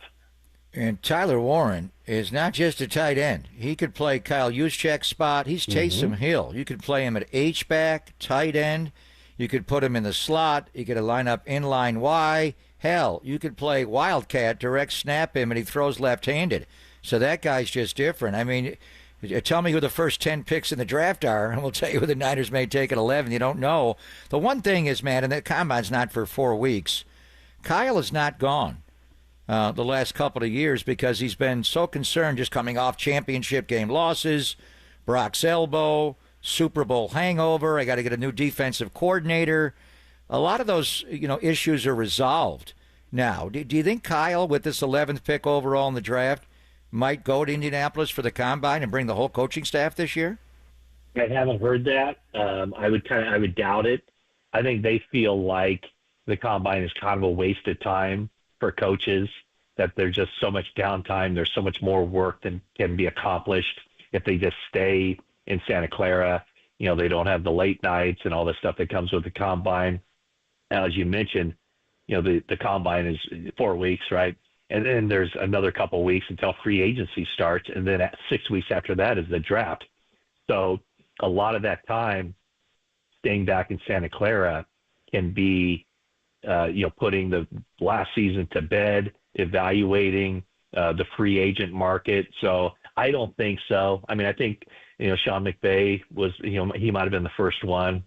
He and Shanahan were kind of together as far as it's a time drag, kind of a waste of time to be in there in the combine, because they get all of those, all the drills. They have film, all that stuff is recorded. They can watch it at any time. They have all the times. They have all the measurements. They zoom in or whatever tool they use so that they might not be sitting, 3 feet across the table from a prospect that they're interviewing, but they're able to chime in and ask questions and put the guy on the board or whatever they want to do during that time. So I would doubt it. I don't know for sure that he's not going, but I would doubt that the 49ers would have their coaching staff there. Talking to Matt Mayoko here, and we talked about Tyler Warren just a few minutes ago. I want to ask about the tight end of the 49ers who is a Pro Bowler in George Kittle. So last year, Christian McCaffrey and Trent Williams had this situation where they had a year left on the deal, no more guaranteed money. Trent Williams went deep into the offseason, whereas CMC got done quickly and quietly. George Kittle now has a year left on the contract, and I just want to get your sense on what you've heard, if he is going to get an extension and how much of what gets done in the offseason is tied to Purdy and whether he's able to get a deal done before all this shakes out. I think that they can work separate tracks and parallel tracks for a number of different things, whatever it is. I mean, I don't think one shoe has to drop before the other leg moves. I don't think that that's the case at all. I think, they have an idea. They know where they are in the cap. They know, what roughly, Brock Purdy's first year salary cap number is going to be. They have all that stuff kind of figured out. But, talking about George Kittle, it's a very interesting situation because I think with Kittle and Purdy and with the entire organization, they went through this last year as far as seeing how those contract situations, a holdout, which was one thing, a hold in, which was probably even more distracting than the holdout. But I would think that, those two guys are good team guys. They're in it for the business aspect of it too, of course. But I would think that all sides would want to move quickly and just to make sure that it's more seamless and just a lot less messy than it was last year. I mean, that we can talk about that all we want, and maybe that didn't affect the team. I'm of the opinion, I was around that team, I felt like it affected them, carrying into training camp, preseason games, and then the regular season. But yeah, that's something. Kittle doesn't look like a guy who's slowing down. So if there's one guy on the team that to me seems to be set up very well for not only, for a new contract, for a contract extension, I think it'd be George Kittle. Yeah, he's actually, we watched him play dodgeball last night. He and Kyle Juszczyk won with dodgeball game 2 on the NFC, and he's going to be there for the Pro Bowl game. So we got a kind of a football game on Sunday. We had the East-West Shrine game last night, 100th year, and it's so good to have you back on a Friday, Matt, and visiting with us. But every Friday you would give us the 5 49ers to watch in the upcoming game. In lieu of that, we have the Senior Bowl in Mobile. Get your notes out. Yeah, get my notes Greg out. asked you, it's a lot of interior linemen. It's a tight end. Yeah. It's defensive linemen. Who are some of the guys we should watch from Mobile on Saturday in the Senior Bowl? There was one guy I really wanted to watch. That's Armand Mimbu from Missouri. Interior offensive lineman. A few people, smart draft people, have him mocked to the Bears at number 11. Unfortunately, he grew ill over the week, and so he didn't participate in the practices or the game, or will in the game.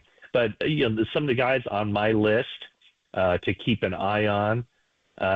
One is Shamar Stewart, edge rusher from Texas A&M. His stats aren't impressive at all.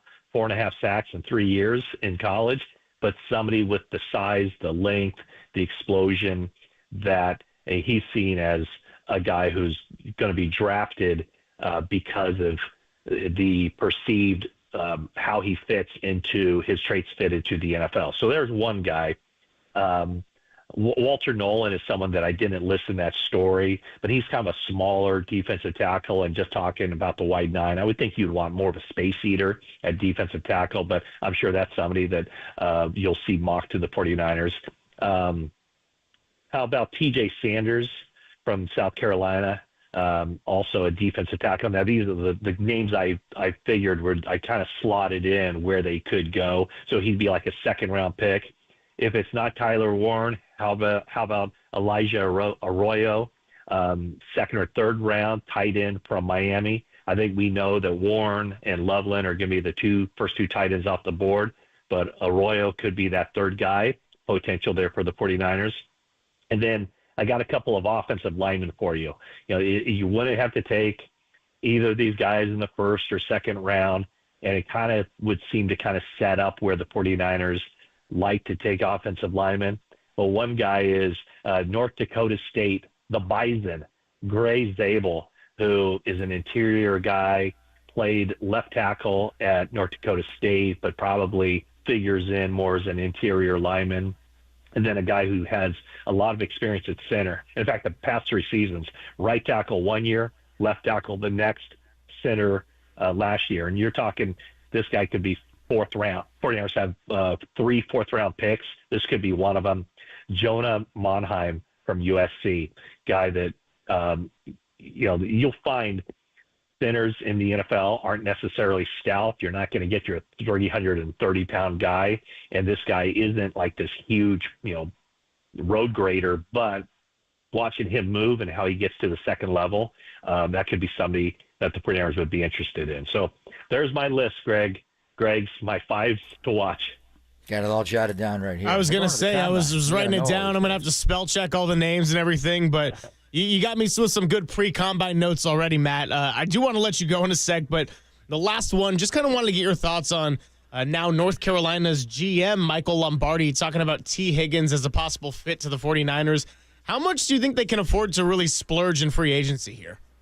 I don't think they can, honestly. Yeah. And I don't know the wide receiver would be the position where they would splurge, right? Considering Debo, what they did with Brandon Ayuk, taking a first-round pick, in Ricky Pearsall, having Juwan Jennings under contract. Jennings, by the way, another guy where could look to extend heading into this season. But I don't see that. We didn't see them splurging on Javon Hargrave 2 years ago.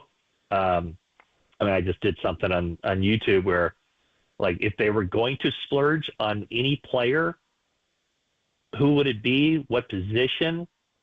As I talked about, with those offensive linemen in the draft, it's really difficult to find specifically a center who can step in and play as a rookie. But what about Drew Dahlman? From obviously his dad, Chris Dahlman, played at Stanford. Even he didn't play as a rookie for the Falcons, but now 3 years in would seem to be a good fit. Is it too much to pay a center to go out and get, the top guy? Maybe, but if you're to splurge, that might be a good spot to splurge. Good name. You like those second-generation athletes. We are going to talk to the Celebrinis coming up later, Dr. Rick, and his son, his kid Macklin. And speaking of that, Shrunus Marshallonis' kid. Gail's gone wild this weekend. I know you're going to. Are you going to McKean in Moraga? It's now called UCU Pavilion. UCU Pavilion. It's not McKean Pavilion anymore. It tells you how long. No, it's not anymore. Yeah, I've been on road trips, man. I watched them play in Pullman. Went to Santa Clara and watched them play. So yes, I will definitely be middle. Let's see, 4 rows up, middle of the court, watching the game against Gonzaga. But yeah, Augustus Marshallonis has done. What a player. He kind of came in under the radar. Took him a while to find his footing, find his way. But he's just a solid player and a super kid too. So they're taking down the Zags. If they win tomorrow night, they'll be 10-0 in the conference, and the Zags will be 7-3 in the conference. Yeah.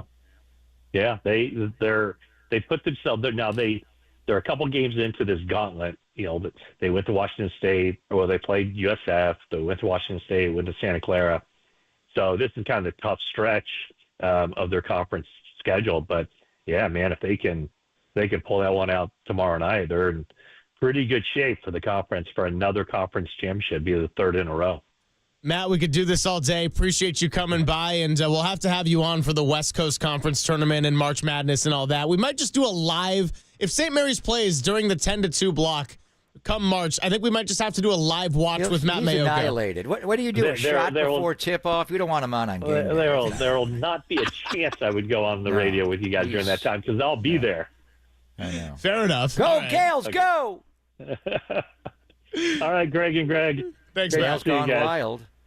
I'll be watching college hoops tomorrow night, but it won't be in Moraga. It'll be at Haas Pavilion in Berkeley.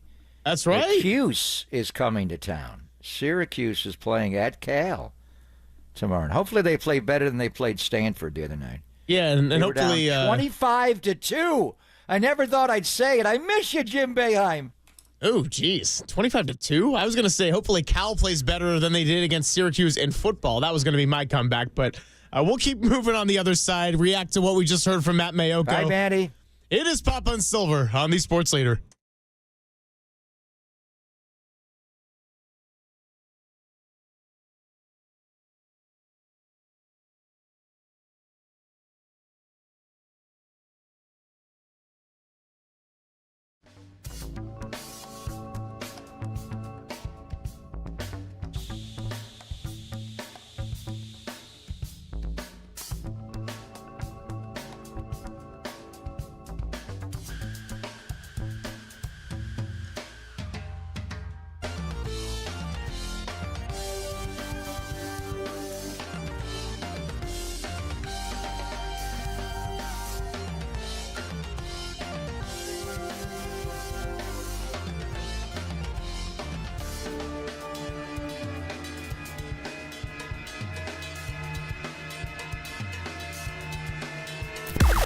Now, from the O'Donnell Financial Group Sports Desk. Learn more at odfigroup.com. O'Donnell Financial Group, because planning is a process, not a product. The Dirty Work crew did a KNBR dodgeball draft yesterday in light of the Pro Bowl games, but left the part-time workhorses undrafted. Hear about their lackluster squads on KNBR.com and the KNBR app.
And now, time for the Protect Your Assets with David Hollander Business and Technology Report.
Greg and Greg, Papa and Silver. This is KNBR, the sports leader. But I think T's really talented, and I think T can go somewhere and be a really good player. You put T. Higgins on a team like the 49ers, my Lord. I don't think they can, honestly. Yeah. I don't know the wide receiver would be the position where they would splurge, right? Considering Debo, what they did with Brandon Ayuk, taking a first-round pick in Ricky Pearsall, having Juwan Jennings under contract. Jennings, by the way, another guy where could look to extend heading into this season. But I don't see that. Yeah, so the first part of that clip you just heard was Michael Lombardi talking about T. Higgins possibly being on the move and how San Francisco might not be a bad target. And then the second half is what we just heard from Matt Mayoko as to why he doesn't see wide receiver being a position where they might splurge at all. Now, T. Higgins, obviously a big talent. He mentioned the name, Papa, Drew Dahlman, getting another ex-Falcons center. Kyle Shanahan's done it before. He's done it with the California Golden Bear, Alex Mack. Could be another position to look at here to rebuild that offensive line. Yeah, name that's been out there for a while, second-generation player. That was Mike Lombardi's voice, so we know Mike well. It's amazing that he's the general manager of the University of North Carolina football team. He still goes on McAfee shows all the time. So does Bill Belichick. Are they going to continue to do that? College football, you're recruiting. And certainly with a transfer portal, and it's not just high school you're recruiting from everywhere to get guys to come. So it's amazing to me. Big advantage for North Carolina if Belichick and Mike continue in those roles. We know Mike. We love Mike. His son, Mick Lombardi, is one of the 49ers. I don't know what his title is, but he's right there on the offensive side of the ball. So when Mike says anything around the league, and specifically Niners related, with his tie to his son and Mick, you got to take it seriously. T. Higgins is a wonderful player. For a long time in Cincinnati, they had those three wide receivers, Boyd in the slot, Higgins outside, Jamar, Chase, anywhere. And I just watched a lot of Bengals football this year, and T. Higgins is a better player than I thought he was. Jamar is I think he's possibly better than Justin Jefferson. That guy is just such a great player, run after catch. You can line him anywhere up. His contract was never done. Mike Brown is notoriously cheap. The Bengals have always been. And what are they going to do with that salary? He's going to get more than Justin Jefferson. They did not sign him like Brandon Ayuk was signed. So T. Higgins is a magnificent talent. Great player. If he came here, we talk about X and, Z and F. Hell, he could play anywhere. He's That's special. Long body, great route runner, catch, body adjustment. He blocks. He's a great player. Tell me how they do it. You'd have to trade Deebo Samuel and Brandon Ayuk, really, to open up a spot for him. Wide receiver, you're already overloaded right now. Now, I would get into a discussion about Ayuk and when he's coming back. He did tear that ACL in the Kansas City game. What was that, October 20th? Week 7. Yeah. Somewhere in there. It was the middle of the year, October and on. So, how long can he come back? Can he make training camp on time? Can he make the start of the season in September, the weekend after Labor Day? So that's a bad injury, and it wasn't just the ACL. At the time, we knew it was gnarly. The MCL was involved that we know about. What else was involved? But Ayuk is coming back at some point. He is your ex-wide receiver. T. Higgins is a tremendous football player. Tell me how much he's going to cost.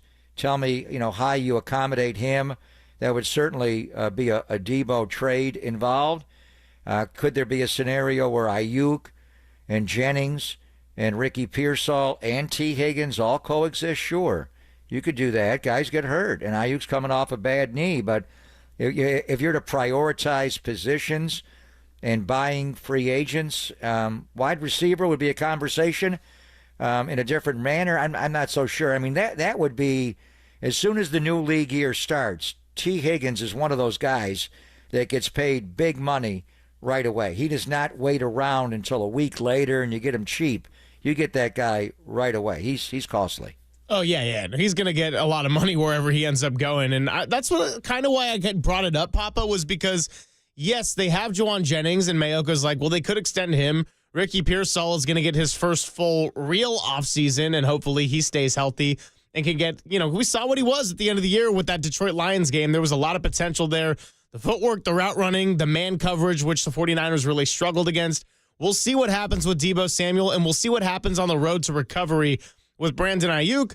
But you think about T. Higgins, and you're like, yeah, it could work. Like, there were a lot of injuries that the 49ers had to deal with. I don't know if Jacob Cowing is a regular playing time receiver. He's probably more of a special teams guy going into year 2. So I don't think they'll end up going that way. I think they're going to prioritize the lines of scrimmage, but they do have a lot of draft picks. And, I mean, look, if they can end up getting T. Higgins in that world, that'd be great. But they also got the reality of George Kittle, what they do with that contract in front of him. And, of course, the big elephant in the room is going to be Brock Purdy and how that money all gets assorted.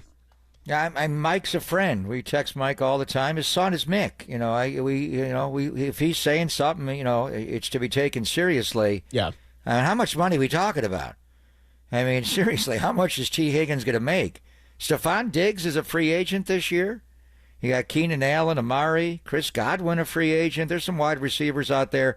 The one guy we'll get into a discussion about is Khalil Mack. Now, I have heard him talk about retiring, but you want to get back to the gold rush and the 49er, dominance of the defensive line. Khalil Mack can still hijack a tackle with one arm, and that stab and swipe move. And how much money on the open market? T. Higgins made almost $22 million last year. The wide receiver market, is he going to make 30? I mean, honestly, how do you pay T. Higgins to come here? Yeah, I would guess it's got to be close to 30. I mean, that's what Amon-Ra St. Brown got. Brandon Ayuk ended up going to 30. So I would say T. Higgins, I mean, if you look at Brandon Ayuk getting that contract, he was the ex-receiver, but it was a unique situation where you look at him, and he became the one when he was an All-Pro. But you had Deebo Samuel, and Ayuk kind of had to flourish into that role. Amon-Ra St. Brown's really interesting because he plays like more of a slot guy, but he's just so darn good and got the great hands that, of course, you're going to pay him the money with Detroit in that offense. So I bet T. Higgins does probably end up in about the $30 million range. Maybe more. And then how much is Jamar going to get?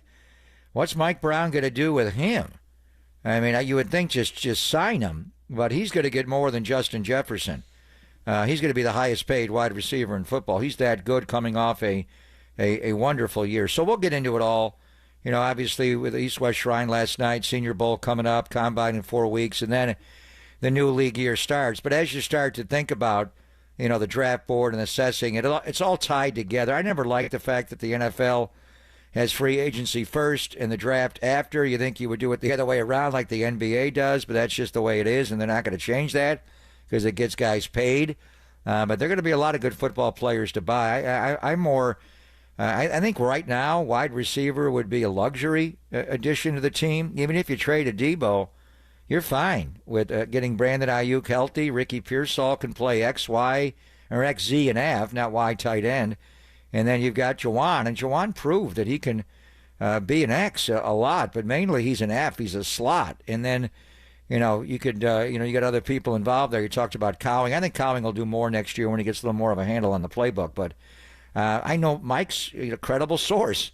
He was talking about Matthew Stafford out of L.A. before anybody else did, and it was true. They wound up hanging on to him. So Mike says something, listen, because he's ahead of the curve.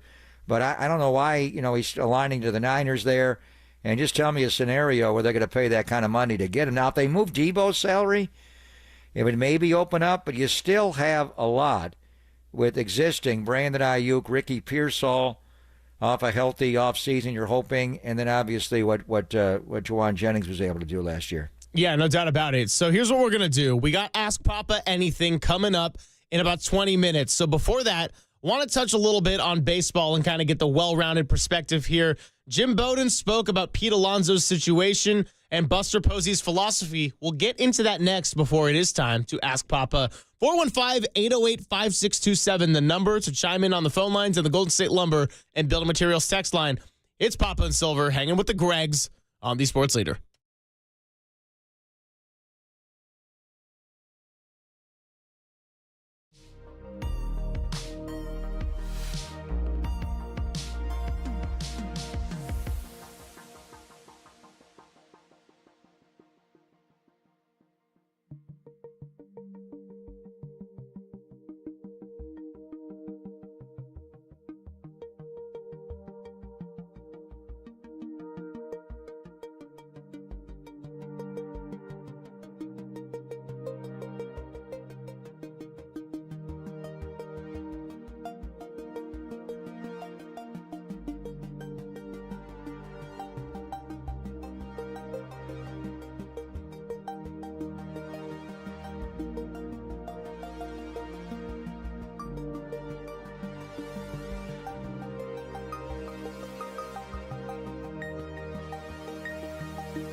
Wherever you are around the globe, stream your proud home of Giants baseball 24/7, 365 on KNBR.com. This is the Sports Leader. We've heard the San Francisco Giants, but Buster Posey is completely opposed to opt-outs. He does not want them. That's a real philosophical, in cement viewpoint that he has right now in his first year running the Giants. So that's kind of out. The best fit for him is the Mariners, but they don't have any money, so they're not going anywhere. So, look, there's not a lot of options. This is a deal that I would be shocked at if it doesn't get done with the Mets. So that right there is Jim Bowden on Foul Territory talking about Pete Alonso, his situation. Is he going to come back to the Mets? Says the Giants, not really on the table, and a big reason why. Buster Posey not really into this whole offering opt-out situation. Thanks for hanging out, Greg Silver, Greg Papa. And yeah, Papa, we just rejoined with the sound of Jim Bowden talking about how Buster Posey is opposed to opt-outs, and that's why the Giants are not really an option for Pete Alonso. So the question that I want to pose to you as we sort of get ready to do the whole Ask Papa is, should he be willing to budge on that, or is it more important to establish the right philosophy here in year one? No, I don't like opt-outs. I mean, they gave him, I remember Johnny Cueto got one right away. Justin Upton got one when he went to the Tigers from the Angels. It was a 6-year deal, and after 1 year, he could opt out. I mean, what kind of a deal is like, Justin Verlander marrying Kate Upton, and after 1 year, she's allowed to opt out? We're not doing that. So if you want to do a mutual opt-out where the team has the right to opt out, otherwise that's not a contract. So, and I understand where they're going. That Pete Alonso, you cannot give him this kind of he doesn't fit here. It would have fit to do Paul Goldschmidt, who signed a 1-year deal with the New York Yankees. You got a young man that is going to be the future of the franchise, and Bryce Eldridge, and he's going to take it. Now, if you want to make a blockbuster deal, to put him in a package, otherwise, Pete Alonso does not fit here. So Scott Boras cannot use the Giants to drum up more money from the Cohen in New York. He does not fit. So that's just not happening here. The opt-out clause needs to be a mutual. You cannot have a contract of 4, 5, 6 years, and the player gets the right to opt out of it. The team has to have the same ability. It's just how they started to put these contracts in. They make it a 1-year prove-it deal. Now, Pete Alonso does not have to prove anything. So would Jim Bowden give out those kind of contracts when he was a general manager in Major League Baseball with the Reds? They didn't have those back then. So I'm sure part of Buster is new to this. Like, what? We're going to give you a 5 or 6 year deal where we're financially committed to you for the length of, and baseball deals are not like football deals. They are fully guaranteed. They're not partially or funny money or, it's not that way. So for me to commit 5 years of salary to you and for services, and then after 1 year, and if you play like crap, we got to pay you anyway. If you play great, then you can opt out and go get more money. It's the concept of it.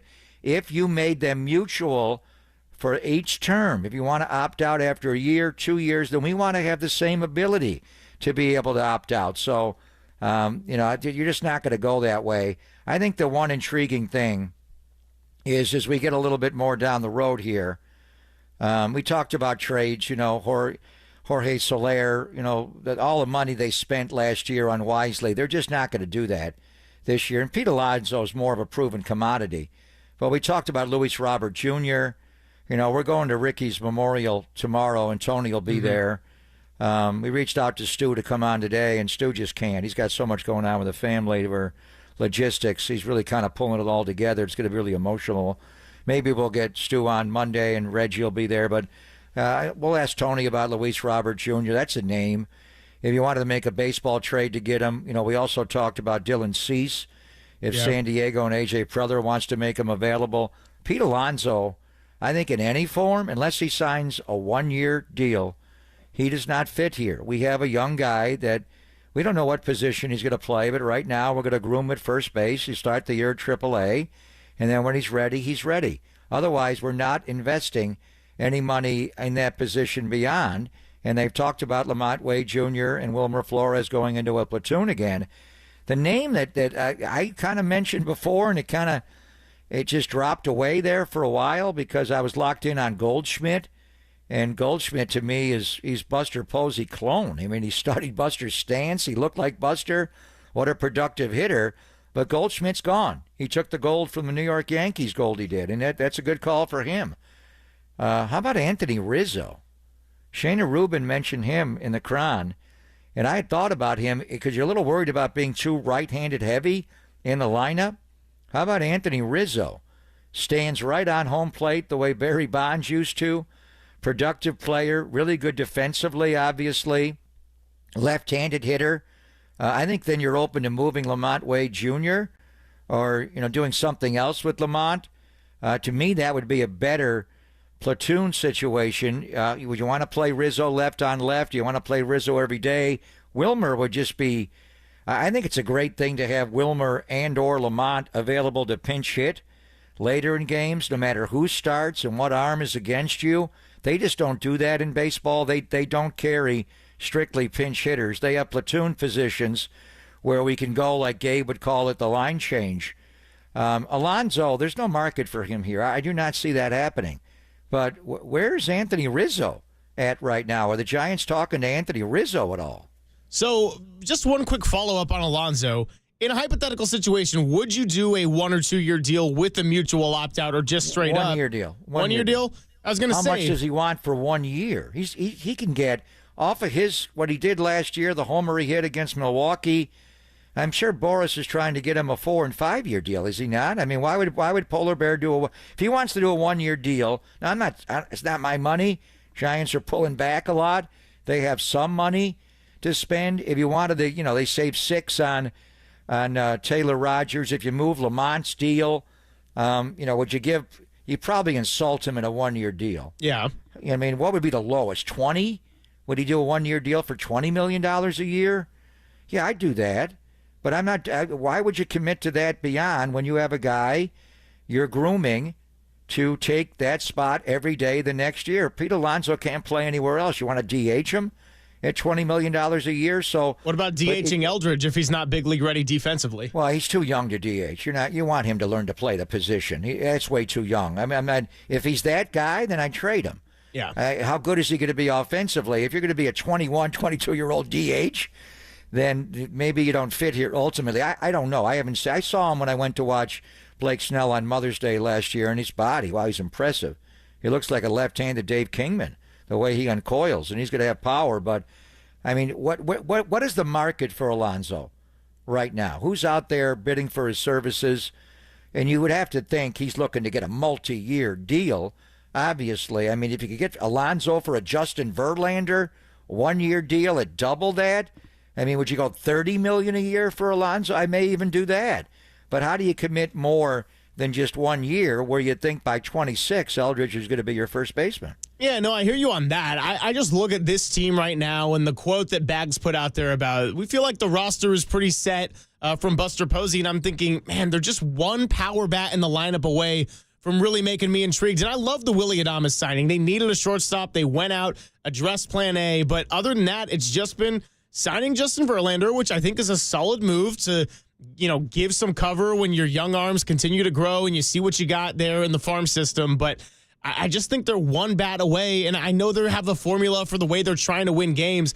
I just want, when Murph and Marcus were doing their hypothetical lineup yesterday, and they had Patrick Bailey in the 5 spot, and I'm thinking, man, when I look at post-All-Star Patrick Bailey, if that's your 5 hitter right now in this NL West, I just don't know about that. I just think they need one more bat. And so if we're just working through the scenarios here, I would go $30 million for a year on Alonso. Now, he probably is looking for a multi-year deal, but I just see them as lacking that one extra thing, and especially on the power bat.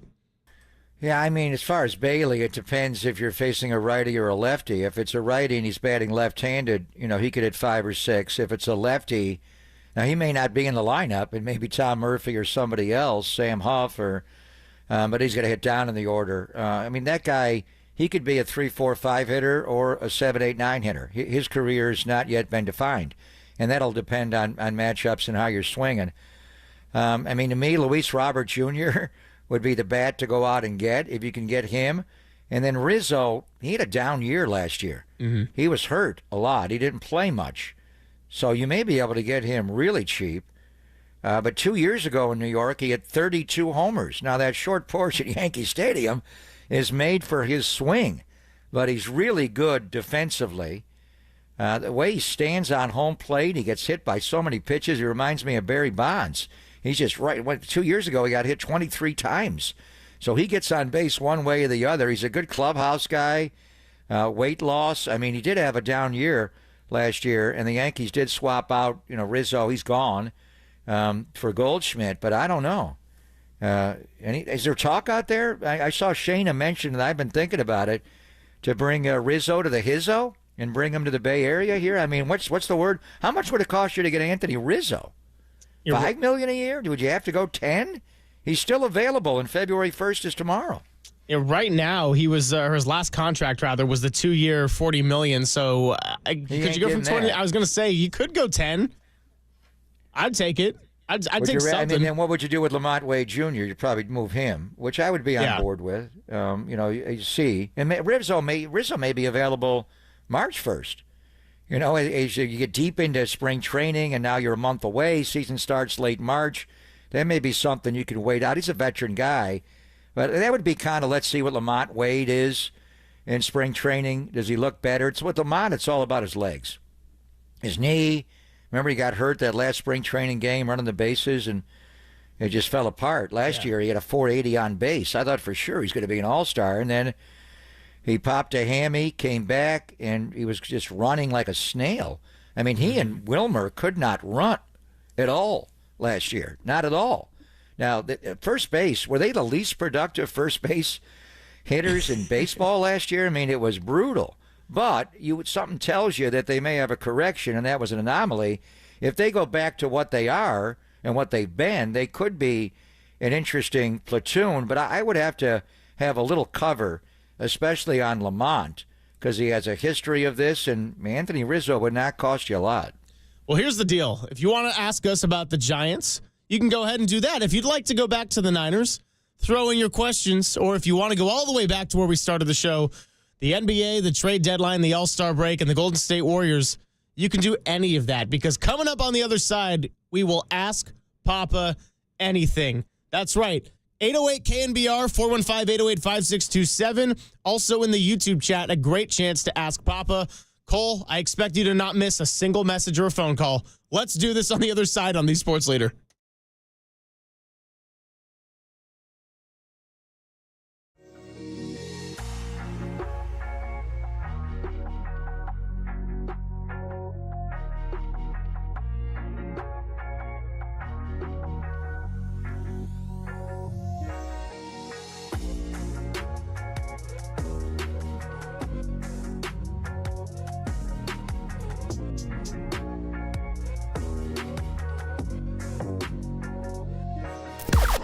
Now, from the O'Donnell Financial Group Sports Desk. Learn more at odfigroup.com. O'Donnell Financial Group, because planning is a process, not a product. First overall draft pick Macklin Celebrini of the San Jose Sharks joins Papa and Silver today at 1:50. Be sure to tune in then, or you can catch that interview on KNBR.com and the KNBR app.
Hey, it's Greg Papa here. You know, when it comes to pizza, there's one place that I always will recommend among any others, above any others, and it's Tony's Pizza Napolitana in the North Beach. Tony Gemignani and his team have been ranked #1 in the world, and once you taste it, you will see why. You will taste why. From Neapolitan to New York, Detroit, Sicilian, and Grandma-style pizzas, every slice is crafted with the finest ingredients and baked to perfection. But Tony's is more than just pizza. Their fresh pastas are out of this world, and I encourage you to try their spicy bucatini, one of my all-time favorites. And while you're in the North Beach, don't miss Capo's for deep dish pizza lovers and Descano Brothers Bakery for their luscious breads. Plus, Tony has Slice House locations throughout the Bay Area, including at Chase Center and at Levi Stadium.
Papa and Silver now continues live from the KNBR Casino Matrix Progressive Jackpot Studios.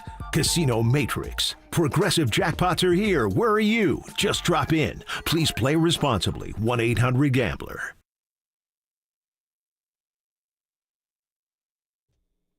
What's going on, everybody? It is that time. And Cole, do you have the sounder ready to go? Let us come to Papa. It's time to ask Papa anything. Anything. Anything. Come to Papa. I can't believe I just cut off the Ask Papa Anything sounder, but that is what we are going to do here before we get to both Celebrinis in the 1 o'clock hour. Papa's got his Super Papa shirt on. He wants to answer your questions. 415-808-5627 to call in, to text in on the Golden State Lumber and Building Materials text line. And of course, we always have the YouTube chat. And that's where I'm going to start because John Nadali, one of our regulars in the YouTube chat. What's up, John? Good to see you. Ask Papa, who are a few of your favorite players that you had relationships with from teams you covered or announced for? Wow. Well, Chris Mullin's one of my all-time favorites. We saw Mully at the Tony La Russa event. By the way, the Ricky Memorial coming up tomorrow. We're going to talk about that later. And Dave Stewart, Reggie will be there. And Michael Zagaris just sent me a huge piece on Ricky. And it's going to be emotional tomorrow. But Mully and I, because we came to the Bay Area he actually got here 1 year earlier than me, but essentially the same. I was in Indiana. I was there when Mully got drafted by the Warriors and Al Eddles. So at Madison Square Garden, and I was with the Pacers then, and Wayman Tisdale was the pick at number 7. Ewing went 1. Or actually, Tisdale went 2. Mully went 7. In any event, being from the East Coast together, Chris had picked me up with his big blue Mercedes, and we go over to SFO together. Our kids grew up together, and to watch him become the father and the husband and the man that he's been and overcome everything. So Mully and I have been close. We worked together on TV for a while and saw him the other night. So probably after that, though, there have been, periodic guys that I would hang out with, but I kind of adopted a rule a little bit. Chris and I would hang out. I hung out with his brothers, and it became a little bit tough where you got to be critical sometimes. Not just not overly critical, or critical's not the right word, but you have to do your job, and you have to sometimes say things they don't like. Sleepy Floyd pushed back on me for one thing that I think he viewed as racist that I said about him, and so it's there have been guys here and there that I've been closer with, Jason Giambi and his brother Jeremy and his dad. We used to go out with John, his dad, and that young A's group was, and certainly Raiders, Janikowski and Leckler. John Kondo and I are really good friends. And, I've had friendships with a lot of them, but there's a point where you have to keep it professional. Because I would get feedback from wives a lot, or girlfriends or mothers, like, you said this or that, or did I really say that exactly, or did you hear it that way? And sometimes that's my job, and you can't take it personally. But Mully was always above that. I went to Syracuse when he was at St. John's. I knew him when he wore number 20 and played for the great late Louis Carnesecca. So Mully and I is like almost family, and my mom and dad got to know him, and when I knew his mom and dad, and his brothers, Terrence, and all of them. Anyways, and Big George had come out. Anyway, after that, I kind of thought maybe not a great idea to be that close to the players, but Mully's different. He's just like family. But there have been some that I've grown closer to. But I think you always, in my situation, have to keep a kind of a professional distance where we could hang a little bit, but then, it's hard to hang a lot with people because they think, why'd you say that about me? I thought we were bros. It's like, Right. it doesn't work. I got to do my job. You do your job. I do my job. And sometimes that can be a conflict. That's what makes Greg Papa one of the guys that's done this for a long time. A legend. Let's go to the phone lines. Jack in Idaho wants to ask about a certain player who played up in Idaho. Jack, you're on the Sports Leader with the Gregs. Happy Friday. How's it going, man? Hi, good. So question is, a mock draft that I saw has Ashton Ginty going number 12, if I'm correct, 12 to Dallas. He says he's already said in Boise area that he would like to go to Dallas. But how great would the Niners be if we had a loaded backfield with CMC and Ashton Ginty? Why not? Papa, have the floor. Have you seen? I've seen him play. I've not seen him play enough to evaluate. I don't. As I tell you so many times, I don't watch college football. I watch it. It's on. It's background. No, I cannot work. Saturday is a close the blinds day and really get into the game heavy, and we do it all week. I've seen him play from Boise, but I really don't have an opinion. I've seen mocks where he's going much higher than 11. I mean, you got to take a running back that high in the draft. Is he that special? I don't think you can say they wouldn't take a running back. I'm going to have to analyze him. Is he going to the combine? I've not watched any tape on him. I've glanced at him playing, but you get into things that you watch every snap, and as many as you can get.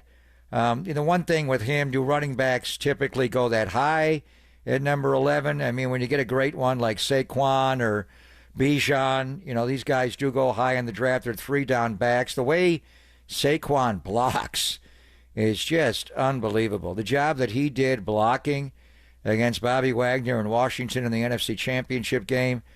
At times he's the best player on the field when he's not even touching the ball.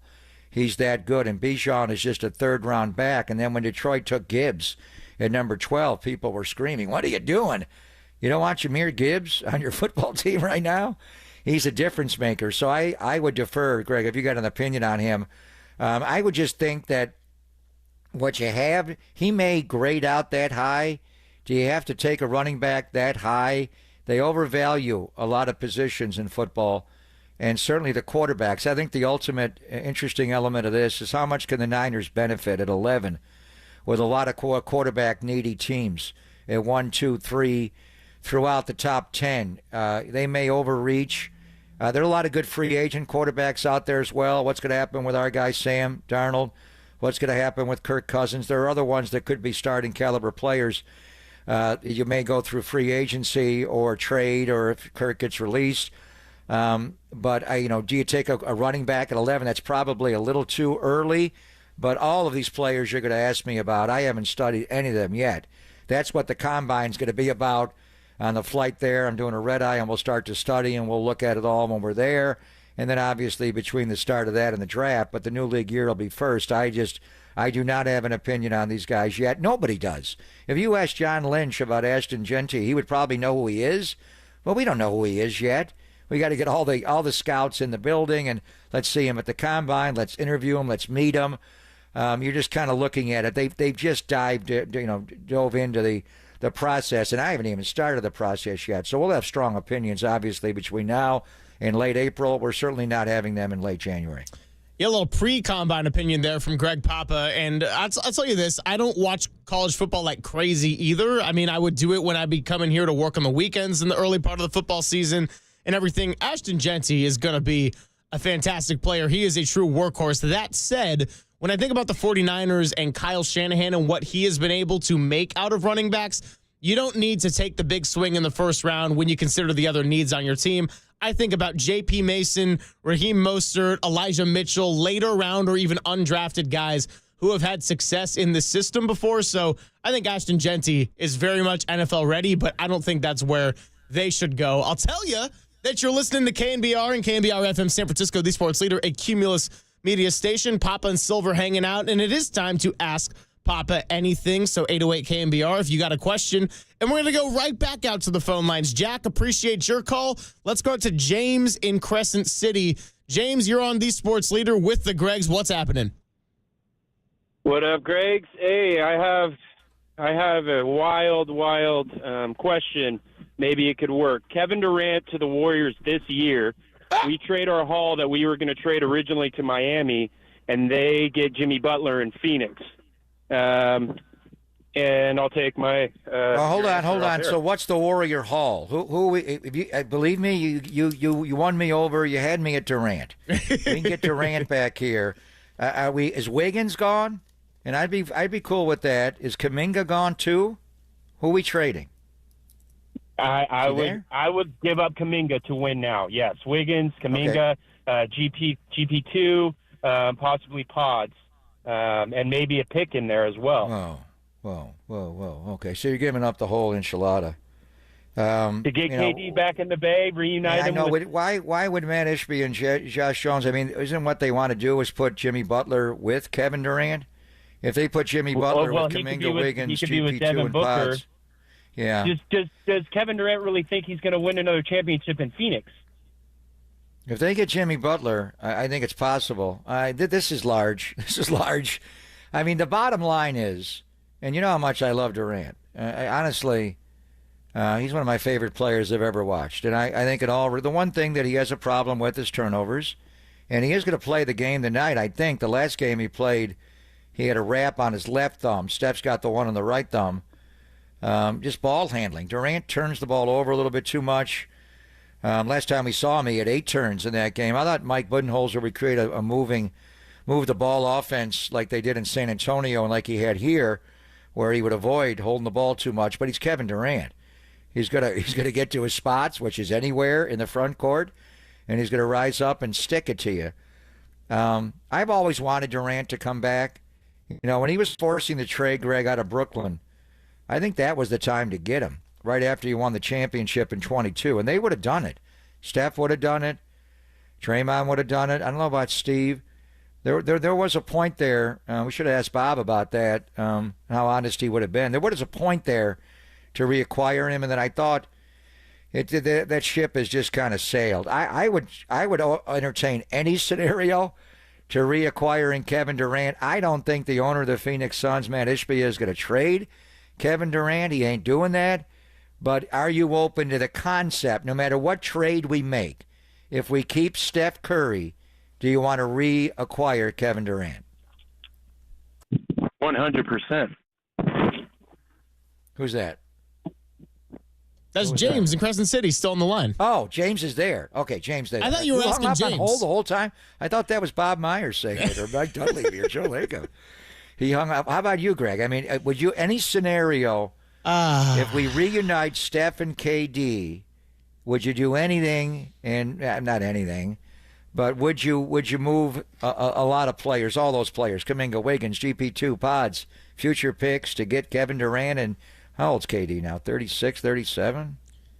I would go steep for KD, assuming they would even let him go, Matt Ishbia and Phoenix front office. But I don't know if I do all of that plus picks. And I'm not trying to sound like, oh, I don't care about the present and I don't want to win now. I absolutely think the Warriors need to look to make a move, but I don't know. Where does the depth go? KD gets dinged up. I mean, at that point, you got three players in Steph, KD, and Draymond who are all missing games here and there with injuries. So if they're all healthy, that's incredible. But you kind of need either one of Wiggins or Kuminga or Podziemski even to just be a glue guy. Like at some point, it could be like we saw this with Phoenix last year, right? They were way too top heavy to do anything beyond the first round of the postseason. So yeah, of course I would love to have KD back, but there's got to be a line somewhere as to what you're giving up. So I wouldn't give up as much as what we just heard from James there.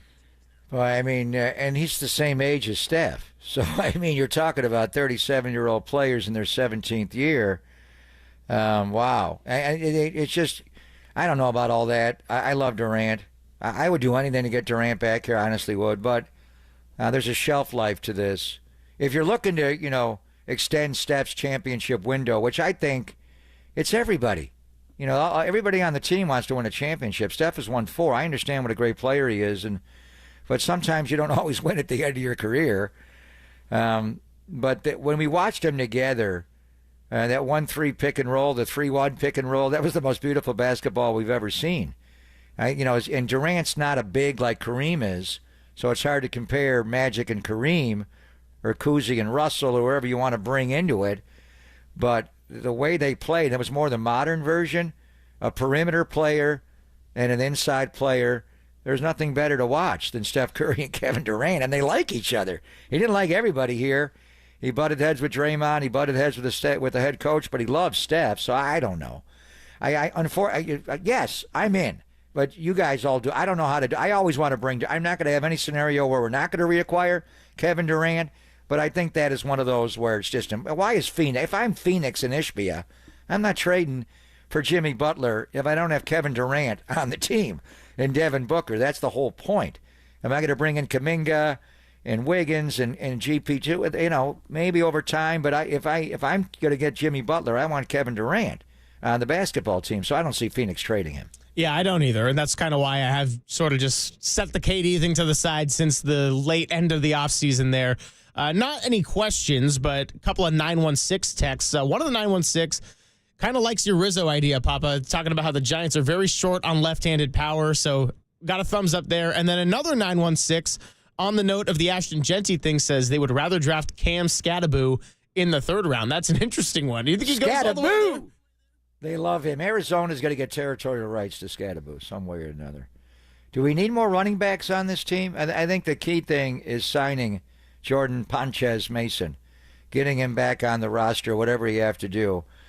Elijah's a different story. Do you let him walk this year, and then what can Elijah Mitchell be? He's a good player. It's hard. The guy who's ultimately going to make this decision, and it's not even Kyle or John, it's Bobby Turner. Yeah, is going to tell you which running back he wants to coach, and which guy he will allow Bobby Turner to coach. So he's got to. Do they run a zone blocking scheme? Can he hit the outside zone 3 steps and downhill? Not everybody that runs in college football can play in Bobby's scheme. Yeah, I would say keep J.P. Mason, let Elijah Mitchell walk. He's just had so many injuries, and I like Elijah Mitchell, but if you got to be real at some point and look at the impact he's given you over the last 2.5 seasons, it's been pretty small. So J.P. Mason is someone that I would very much like to keep on this roster, and we'll see what they do as far as draft. If they get any kind of late round running back, Elijah Mitchell in a later round ended up being a better pick than Trey Sermon. Let's go back out to the phone lines. Bertram in Cancun. Are you really in Cancun, Bertram, or is this another case of Russell in the penitentiary? I'm here. Do you think the 49ers would be interested in getting wait a minute, before I ask that, do you guys watch women's soccer? Yeah, occasionally if it's on. Occasionally? Why? Well, you're on a tangent here. I can tell you're in Cancun, brother. Anyway, you guys have a good day. Bye-bye. All right. Thanks, Bertram. We'd like to ask, when we do ask Papa take phone calls, but then we get a Cancun. Would you think the 49ers would, do you like women's soccer? What? Yeah. Are the 49ers going to buy a women's soccer team like Leeds? I don't know. I think the question was, If I have to connect all the dots, I'm going to say, do you think that Bay FC, the new NWSL team in the Bay Area, is going to play any games at Levi Stadium this year? That's how I'm going to connect the dots. I would say yes to that. I don't know. What was his name? Bertram? Bertram in Cancun. In Cancun. Wow. In Cancun. Wow. Yeah, well, hey. You know, sometimes you got to... Frogs? I think he's at Senior Frogs. Senior Frogs? I was going to say, sometimes you got to just take a swing on the calls. Because froggy. Wow, that was out there. What was the question? Do you think the 49ers will... Do you watch women's soccer? That was the question. So, moving past that, we got sequitur. Rampage Jake in the YouTube chat. Hey, Papa, with the potential departure of Greenlaw and the talk of Jamie and Sherwood potentially coming over from New York, who do you think is the better LB landing? I'm assuming that's better between Sherwood and Greenlaw. No, Greenlaw, without question. I like Sherwood. I mean, he flies around, and Sala would have him. Can you afford both? Probably not. I mean, if they can afford to bring Dre Greenlaw back, they're going to bring Dre Greenlaw back. And then Curtis Robinson, I think, is the sneaky guy who really developed into a starting caliber player. He was told he was going to start that Sunday when he tore his ACL on the practice field, and then he got a young G Winters. So how much is Sherwood going to make, for one thing? He's going to make a lot of money. The one thing is just you pay off-the-ball linebackers. Fred restructured his deal the other day, but he makes a lot of money. Teams don't typically pay any offense off-the-ball linebackers, stack linebackers. How many paid two of them? You know, Baltimore a couple of years ago had Roquan Smith and Patrick Queen together, and they let Queen go, and now he's in Pittsburgh. Chicago had Roquan. They didn't want to pay him. So everybody, values it differently. But if they can keep Dre Greenlaw here, there is no doubt. I don't know if there's additional money. If you lost Greenlaw, maybe we get into the Sherwood discussion. But I think beyond that, re-sign Big Play Dre, and then the Law around here, and then Curtis Robinson, get that guy healthy. We're going to see him at Honors this year, NFL Honors, the Thursday before the Super Bowl. He is up for the Walter Payton Award. He's the Niners nominee this year. Good football player. It's time for him to not just be a special teams player. He can be I don't want to say a three-down linebacker. He could if Dre left, but he would be in your base, and then in the nickel, obviously, it'd be Fred and Dre if you can keep Dre. Couple more minutes here on our Ask Papa Anything segment, and I got one for you. So Kendra Perkins was out there this morning saying, I got to say what no one else is saying. Steph Curry shouldn't be an all-star. Now, don't worry. I'm not asking you that question. That is not the question by any means. Why is Kendrick Perkins on national TV every day? Why don't you ask Kevin Durant what he thinks of Perk? Why does Perk not like Durant? Yeah. Also, it's in San Francisco, ask so him guess to what? Pronounce Moses Moody's name. Modi Moosey. I would like him to do that.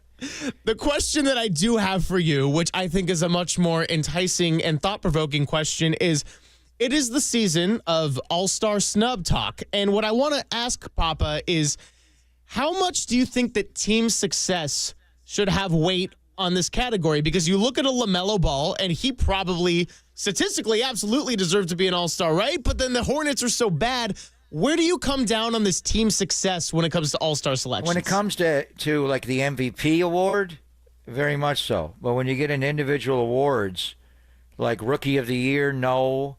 All NBA teams, no. Most valuable player, certainly. That should be on the best player on the best team. All-star games are different. A lot of times bad players or players on bad teams, make the all-star team because they score so many points. So this is the fans' game. I mean, what is Perkins, because you're looking at Steph's overall numbers, what scenario would you like to have the all-star game be in the Bay Area and not have Steph Curry involved in it? Like, you think Adam it was Silver never wants happening. That? It was Is never there happening. Another soul on planet Earth that does not want Steph Curry to not only be in the All-Star game, be a prominent performer in the All-Star game, let him win the Most Valuable Player award like he did a few years ago when he dropped 50 in the game. And how many threes did he make in that game? I lost count. It's not the same. I don't even know what it is anymore. It's a round-robin three-team tournament with sophomores and rookies. It's not the same.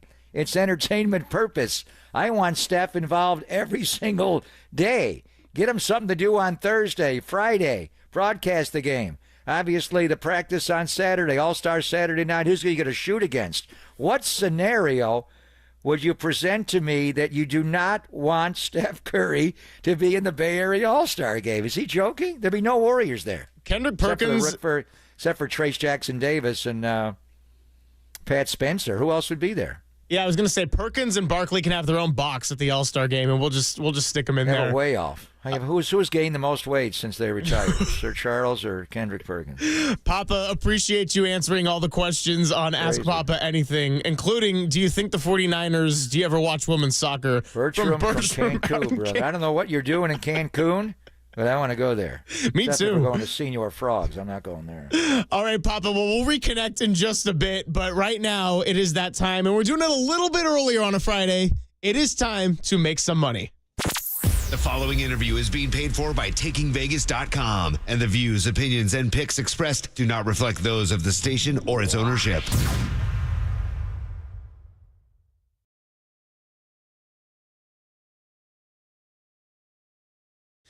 Oh, yeah. You know what time it is.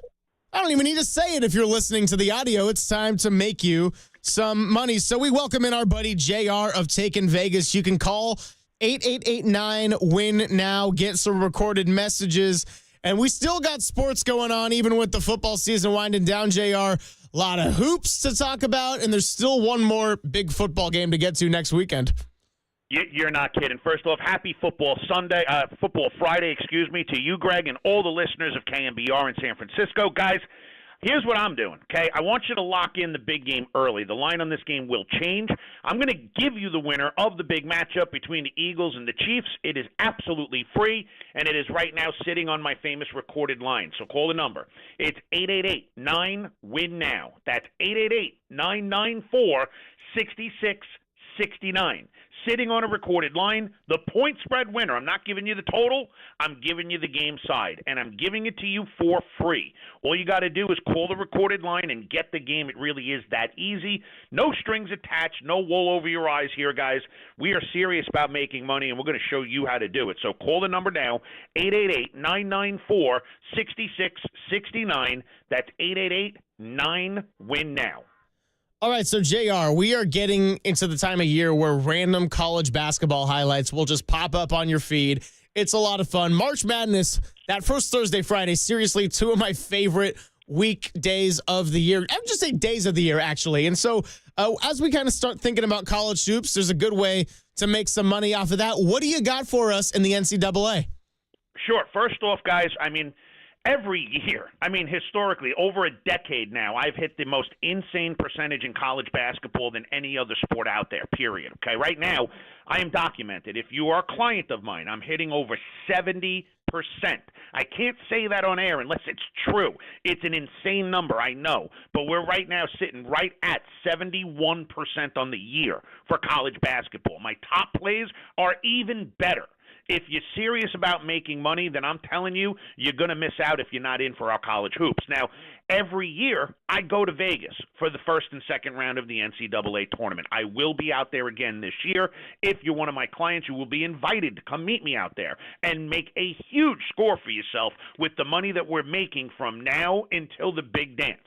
So you still got a good 2 months, guys, to build up a big, big bankroll. And I'm telling you, I've got person after person I'm dealing with that they may have only started with $5,000, and now they're betting $5,000 because they made $50,000 in a matter of a month and a half. I'm doing it left and right. So it starts with a simple phone call. Not only are we going to show you which games you should be using, but we give you strategy that makes sense based on your bankroll. So, look, let me give you the winner of the big game. Okay, again, Eagles are taking on the Chiefs. Big matchup. The odds makers are confused. That's why the line right now is sitting at a point to a point and a half. I'm going to give you the right side. I've been right on this game 16 out of the last 18 years. Call the number now, 888-9-WIN-NOW. That's 888-994-6669, and you get that point spread winner absolutely free. Again, Chiefs-Eagles for free on a recorded line, 888-994-6669. And from here on out, Greg, if we're going to continue on, I'm going to be giving out winners, probably sticking with college basketball on air, even though Fridays tend to be, kind of a weak board in college hoops, but I've got something tonight I wouldn't mind giving out. We are now 16-6 on air. That's 10 games over 500 if you've been betting my games all year. Do we got a little bit of time here to give out a free pick? Oh, you know we always got time for it. All right, let's get right into it, guys. You've got St. Peter's on the road taking on Rider. Not an exciting game. Some guys out there are like, who's St. Peter's and who's Rider? Well, you know what? When it comes to making money, we are not prejudiced. And I'm going to tell you this much, that both these teams look pretty parallel on paper, but when it comes down to it, I'm telling you now that St. Peter's, just defensively alone, is going to shut down this team, even on the road. I don't think it'll be close, but it's an absolute bargain right now on the money line. So you want to take St. Peter's on the money line, even though they're minus a point and a half, you're still only minus 110 on the money line. So get in St. Peter's on the money line tonight. That's your free pick on air. But look, the big game is coming, and it's coming soon. It's only a week and a half away. I'm giving it to you for free, and it's on a recorded line. Call that number right now, 888-9-WIN-NOW. That's 888-994-6669. Always a pleasure to be on with you, Greg. Guys, be safe, have fun, and let's go out there and make some money. The preceding interview has been paid for by TakingVegas.com, and the views, opinions, and picks expressed do not reflect those of the station or its ownership.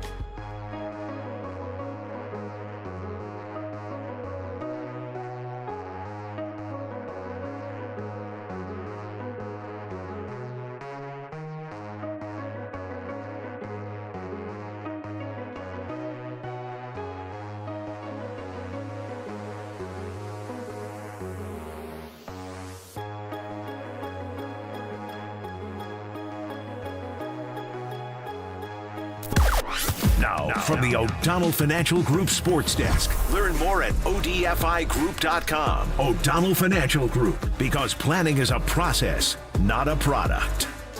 First overall draft pick Macklin Celebrini of the San Jose Sharks joins Papa and Silver today at 1:50. Be sure to tune in then, or you can catch that interview on KNBR.com and the KNBR app.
Now, time for the Protect Your Assets with David Hollander Business and Technology Report.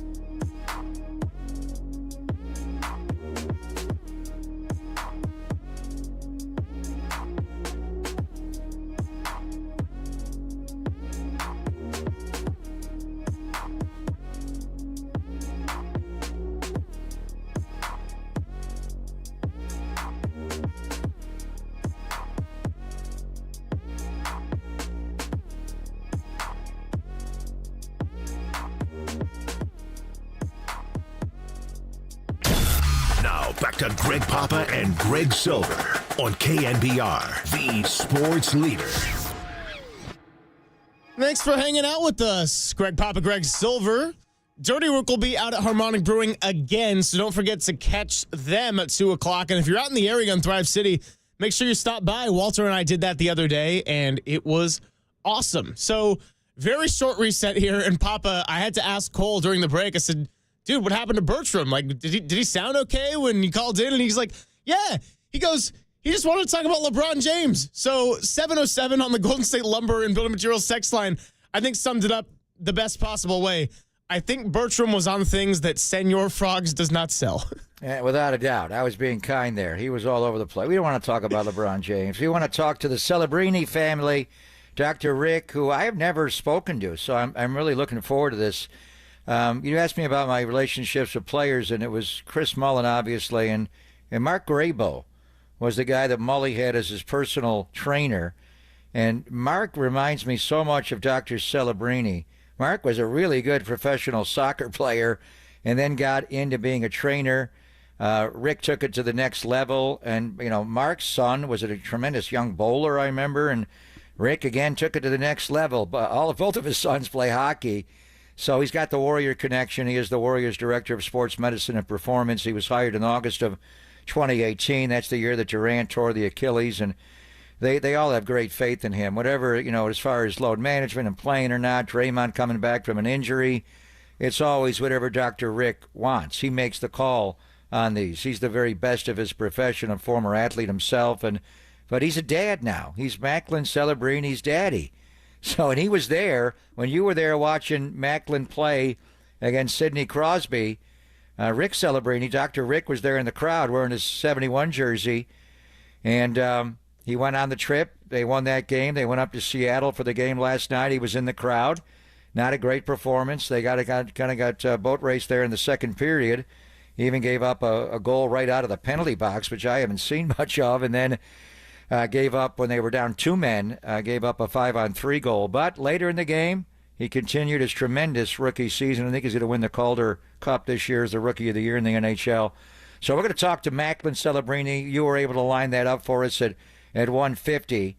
I don't know if we can get them to overlap. That would be kind of cool. We'll see how we do it. But Raymond Ritter and the Warriors have given us Daddy, Dr. Rick Celebrini. So we're going to go Celebrini heavy to end the week on G&G. And we will make this the shortest segment of the show. Rick Celebrini next. Pop and Silver on the Sports Leader.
Hey,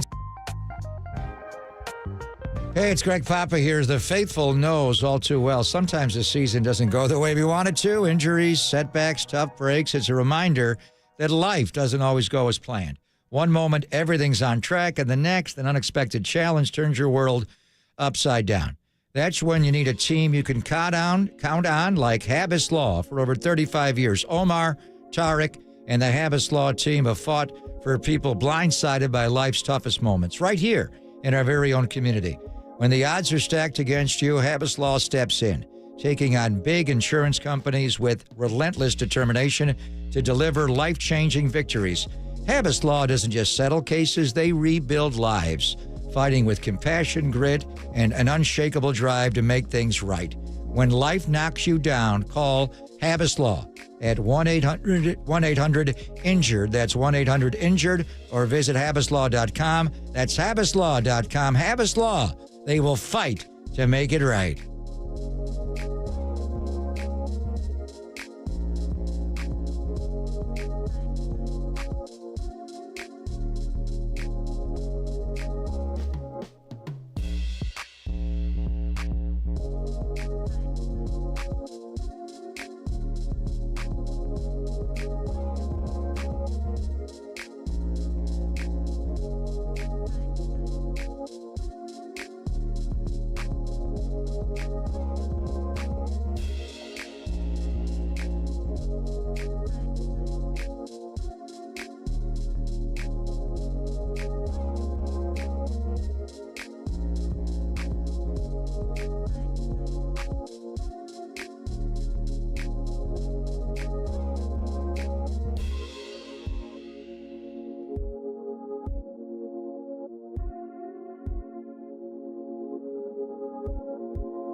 Papa and Silver now continues live from the KNBR Casino Matrix Progressive Jackpot Studios. Casino Matrix. Progressive jackpots are here. Where are you? Just drop in. Please play responsibly. 1-800-GAMBLER.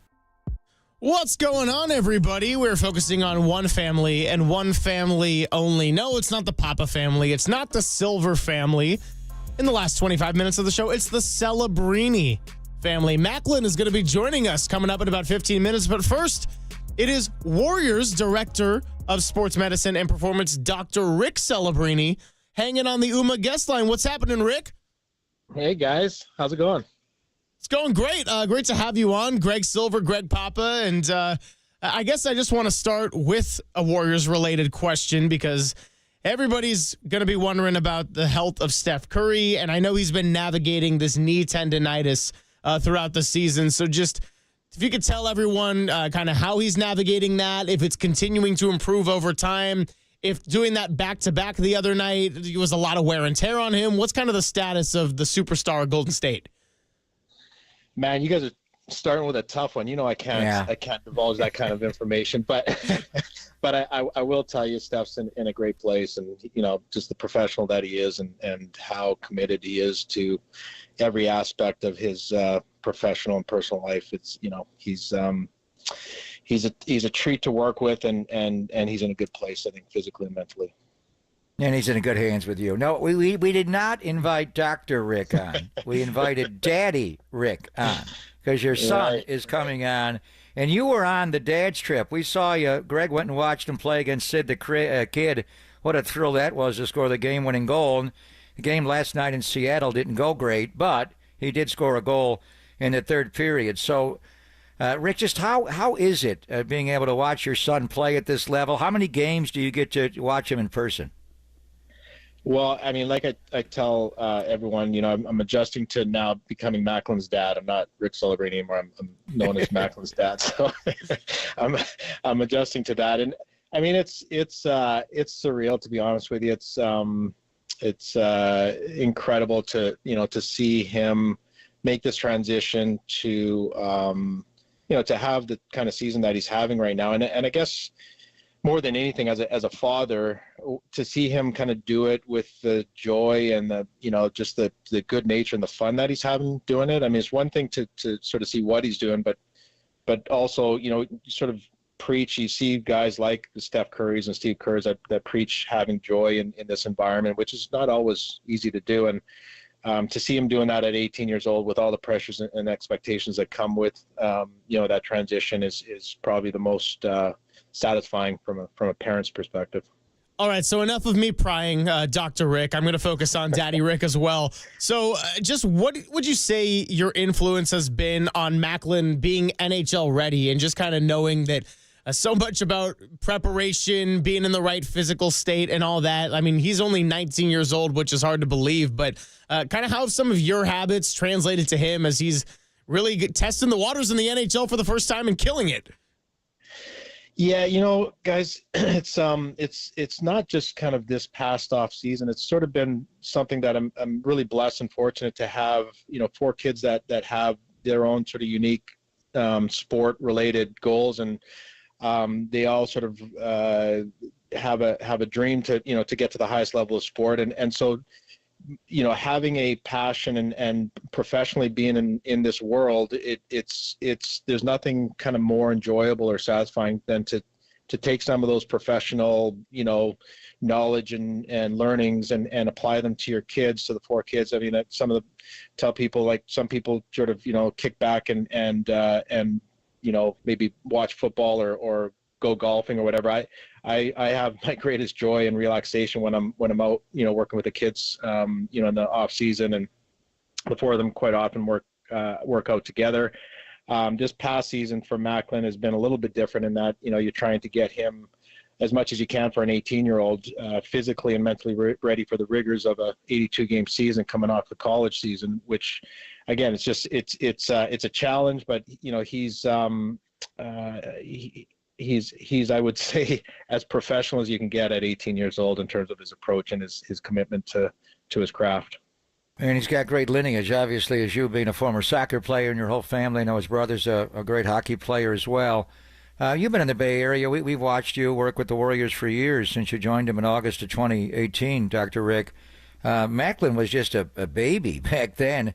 How much did you bring him around the Warrior locker room where he could interact with Steph and Clay and Dre and Andre and even Kevin Durant when he was there? Yeah, I wouldn't say, if in all honesty, that it was a lot, but I think the opportunities that he and the others did have, one, were really impactful, just to be, seeing how these guys approach their craft, and two, it's just the influential age that it happened at. I think it was kind of that perfect timing of just as they're getting kind of very serious in terms of where they want to go with their sport, being exposed to that, type of environment. Talking to Dr. Rick Celebrini here, / Daddy Rick Celebrini, as Macklin will be joining us in about 10 minutes. And I know this has been quite an awesome experience for you, Rick. So just kind of want to get your sense. I don't know how much you've gotten to observe the season. I know the 2 seasons, NBA and NHL, have quite a bit of overlap, but what's your sense so far of the dynamic between a lot of the youth on the Sharks team and some of the older vets? I mean, how do you think Macklin's kind of, integrated himself with a lot of these vets, but also having other young guys like Eklund and Askarov making a name for themselves at the same time? Yeah, I mean, especially just coming off this father's trip, got the opportunity to see it sort of firsthand. And first of all, they have a great group of just people, never mind sort of players and athletes, but just people that the dads, you can see kind of where their sons have sort of gotten it from. But, Macklin, I think, has really benefited from coming in as a rookie with Will Smith. They've developed a really close bond and friendship, and so I think that's helped immensely. You mentioned some of the other young guys. There's I think there's a really kind of nice balance of rookies, and the veterans that they do have around there have taken a real interest in helping these guys along. So I think all that has helped. I mean, obviously it hasn't necessarily translated in terms of results for the team, but if you're building for the future, I think they're going about it the right way in terms of getting good quality people to support, these kids as they're, building for the future. Yeah, Will Smith and Macklin go back to BCBU, I know, and that great rivalry and the Beanpot there in Boston and everything, and to hang with his dad, I know was great for you in Seattle.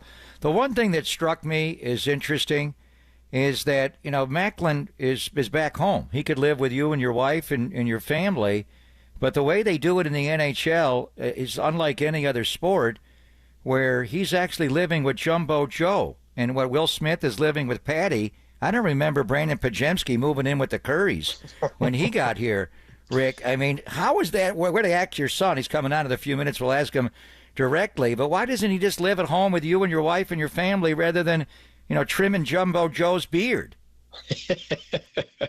Well, first, from a practical logistics standpoint, we're out in Livermore, so it's with traffic, as we all know, in the Bay, it can be a monster. So he's far, sort of more proximal to the rink with Joe. But I think over and above that, just the incredible value you have of him living with a family, with Joe's family. They've all been so welcoming, and to have a former #1 overall pick, and he's had an unbelievable Hall of Fame career to lean on and to be guided by and to keep perspective and things that I can't necessarily relate to Macklin. I think it's just been so incredibly valuable for him. And it's like you said, hockey is unique in that way. Stories of Sidney Crosby with Mario Lemieux, and the list goes on in terms of different individuals that have had that type of setup. And I just think it's an incredibly valuable way to transition into the pro game for especially an 18-year-old like Macklin. So we are having him on in a moment, and since it's such a short interview, Rick, we want to make sure we maximize the minutes we get with him. But is there anything you want us to? Is there any message you have for Macklin that we can play coming back Make for your him? bed, brush your teeth, wash behind your ears. Yeah, that's right. No, I would say my message to him is, he actually calls before every game. We've done this for probably last 4 or 5 years, and I really cherish that time. And one of the things that I consistently remind him before every single game is just to enjoy it and to keep perspective and to find the even in the grind of the season at this point, it's just play with joy, have fun. It's what he's always loved to do. So that's probably the main message. Yeah, George Kittle's father, Bruce, who played offensive line at Iowa, a good player, he writes George a detailed handwritten note before every game, and George reads it, going to the stadium or on the bus, and it's a motivator. So that's just great that you're able to have that connection right before he plays a professional hockey game. Because you're so well versed in the body and how to get through it. This is a hard challenge. He's just 18 years of age. The NHL schedule is grueling. They got a little time off before they play their next game. Just, what's the advice to him as far as getting through this first NHL season as opposed to a much shorter collegiate season, Rick? Yeah, I mean, it's the twofold. One, you get your recovery when you can and try to really maximize that sleep. That's, all the different modalities. Fortunately, I've got peace of mind in that Mike Potenza, who was, my performance director here with the Warriors for the last couple of years, I actually stole him from the Sharks, and now they stole him back. And selfishly for Macklin, I'm thrilled that Mike is back there with the Sharks and looking after the group, and specifically Macklin. And it's just, again, it's being as professional as you can with taking care of yourself. And in this day and age, it's unlike, kind of back in the old days where guys could, have late nights and still kind of get by and play themselves into shape. It's just so demanding. The pace that the league's played at, the physicality, the expectations on and off the ice. It's really something that you have to, maximize your recovery when you can. Rick, thanks so much for coming on, and I hope it's not rude to cut you short for your child, but in a true fatherly fashion, I would say I think you're going to be okay with it. As Macklin's dad, yeah, I'm great with it. Anything you want us to relay to him, since we're going to talk to him in a moment? Anything we should tell him? Tell him to give me a call later. Call Daddy. Call Daddy, Macklin.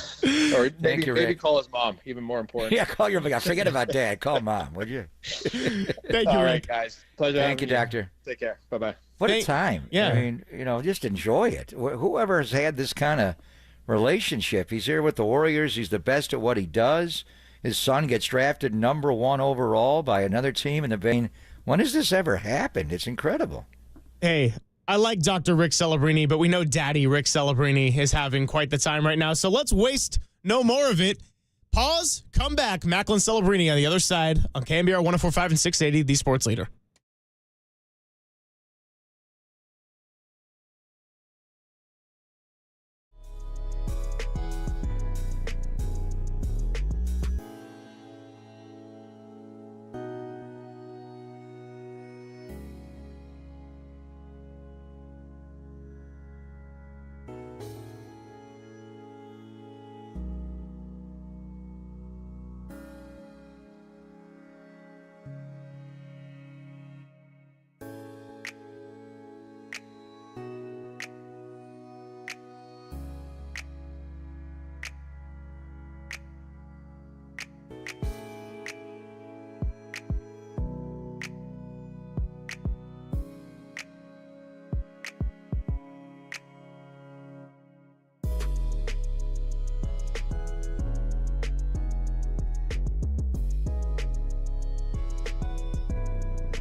This is Papa and Silver on KNBR, the sports leader. Here is Celebrini pulling up, spinning, shoveling across. They score! Off a deflection in front. Celebrini and Eklund combine. And the Sharks have the lead. It's Celebrini's goal, and it's his first in the NHL. Yeah, he's had 15 more since then, and we've been teasing this all week, Papa. Closing out a Friday with the one and only center. Number 1 overall pick for the San Jose Sharks, Macklin Celebrini, joining us on the UMA guest line. Macklin, appreciate your time. Greg Silver, Greg Papa here on KNBR in San Francisco, and how's it going? It's going well. It's going well. Thanks for having me. Oh, absolutely. And so I went out there to the Shark Tank on Monday, and I guess I just want to start right there with what's it like for you going up against Sidney Crosby, the all-time leader in faceoffs, and he was also the number 1 pick way back when. He's had a championship-filled career. Did you take a moment to kind of process what was happening, or is your competitive style more just like block it all out in the moment? No, 100%. That was a really cool experience. Obviously got to do it earlier in the year in Pittsburgh, but to be able to play against him again and get the win, it was a really cool experience. And you got the game-winning goal right after he got the game-tying goal, and you even took a holding penalty against the Grid at one point. We just had your dad on, and there's just so many things we want to get to. First of all, you know, Sid the Kid obviously is one of the greatest players in the history of the game. You're living with Jumbo Joe and his family. We had your dad on and wondering why you just don't live at home with the celebrity. It's just with your family. It's a hockey thing that's unlike any other sport. So after we talk to you, you get back off a road trip, you go back home and have dinner with the Thornton family. How does that work? Yeah, I mean, I'm living in their guest house, and they're kind enough to offer for me to live there this year. And yeah, I mean, after practice and stuff, go home and have dinner there and spend time with him and his family. So you eat every meal there? It's so different. What kind of advice? I mean, this is one of the greatest players in the history of the Sharks franchise, one of the greatest players in the history of the NHL, a real playmaker. How much does he actually talk hockey with you? Yeah, it's little bits here and there. I mean, we toss hockey on once every couple nights, and I mean, whenever I'm home, like usually I'm on the road, or River, his boys got hockey and stuff, so it's a busy life, but I mean, whenever we're watching stuff, we'll talk about some hockey. Yeah, Macklin Celebrini, kind enough to close out the week with us here on Papa and Silver. And I asked your father about this not that long ago, but want to get your perspective. What's your experience been in terms of the dynamic between the vets and some of the young players on this team, and how that's kind of worked with the overall team chemistry as the Sharks look to kind of build this up into something great here? Yeah, I mean, we have some amazing veteran guys that got brought in and that were already here. They've been amazing for us young guys. Obviously, we have quite a few younger players on this team, and guys who are learning how to navigate this league. So having those guys there are just it's really helpful to kind of ask some questions and relay some stuff off them. Mark-Edward Vlasic on the D-lines played over 1,300 NHL games. It's incredible. But you got a good infusion of young guys. Tell me about the relationship with your teammate Will Smith, Macklin, if you will. And I know you had to walk in recently with the BC Eagles sweater on after you lost a bet to this guy. So going back to the Beanpot, I know that's a big deal. How was it playing with a guy that you played against collegiately? You know, it's just, I think we put it behind us once we became teammates, and I mean, it's been great to get to know him and kind of hang out with him and start our careers together. So, Macklin, given what your father does, we've heard a lot and discussed a lot on these airwaves about Klay Thompson and his rehab from injury, and Brandon Pajemski just came back, and now Steph Curry's managing some injury. Do you have a prep routine as far as game days go or practices, and is it borderline superstitious with how strict the training regimen can be sometimes? I think there's definitely some stuff that I want to do and stuff that I need to do to kind of stay healthy and feel good on the ice, but I don't think it's superstitious or something that I really kind of take kind of too much stock in. So, I mean, the situation you're in, I can't recall anybody ever being in this with your father, having such a prominent role with the Warriors during their dynasty, and then you being the number one pick to a team in a different sport. Just how much, when you were growing up, the reaction when you got drafted number one, Draymond and Steph, and they were all just so excited for you. But how much when you were growing up, Macklin, did you interact with Steph and Clay and Draymond and even Kevin Durant and those guys? Yeah, I mean, it's been quite a bit. I mean, just being around, I rehabbed at Chase Center a couple summers ago when I hurt my shoulder and stuff. So I've been around them a little bit, but I mean, more so when I was a little bit little and I didn't really remember it. But it's definitely a cool experience, kind of hanging around those guys. Yeah, we got Macklin Celebrini here on the line for the San Jose Sharks. And Shark Tank aside, do you have a best city to go visit in this season or opposing environments to play in on your list so far? Vancouver's cool, kind of going home. Having a bunch of family there, that was really cool. But other than that, I mean, they're all different experiences. They're all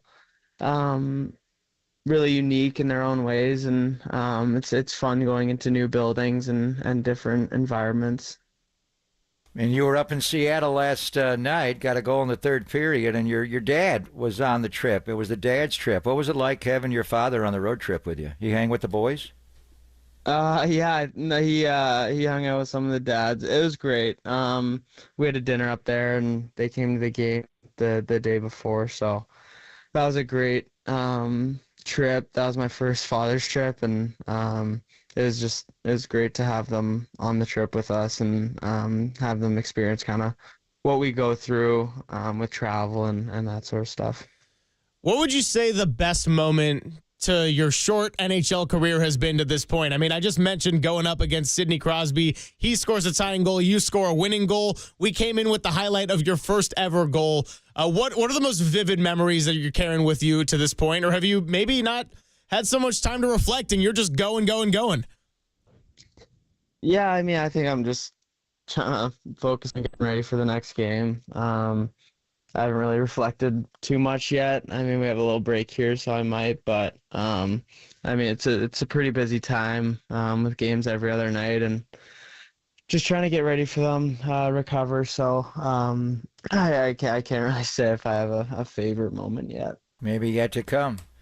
We just had your dad on, as we mentioned, and he said he calls you before every game you play. Has he always done that, going back when you were playing junior hockey and collegiate hockey? And what kind of thoughts does he give you before an NHL game, Macklin?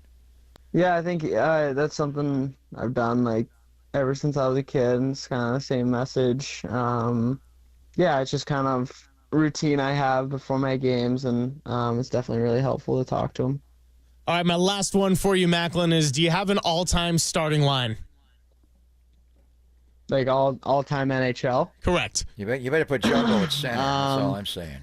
Yeah, I'll go. I mean, Wayne Gretzky, Mario Lemieux.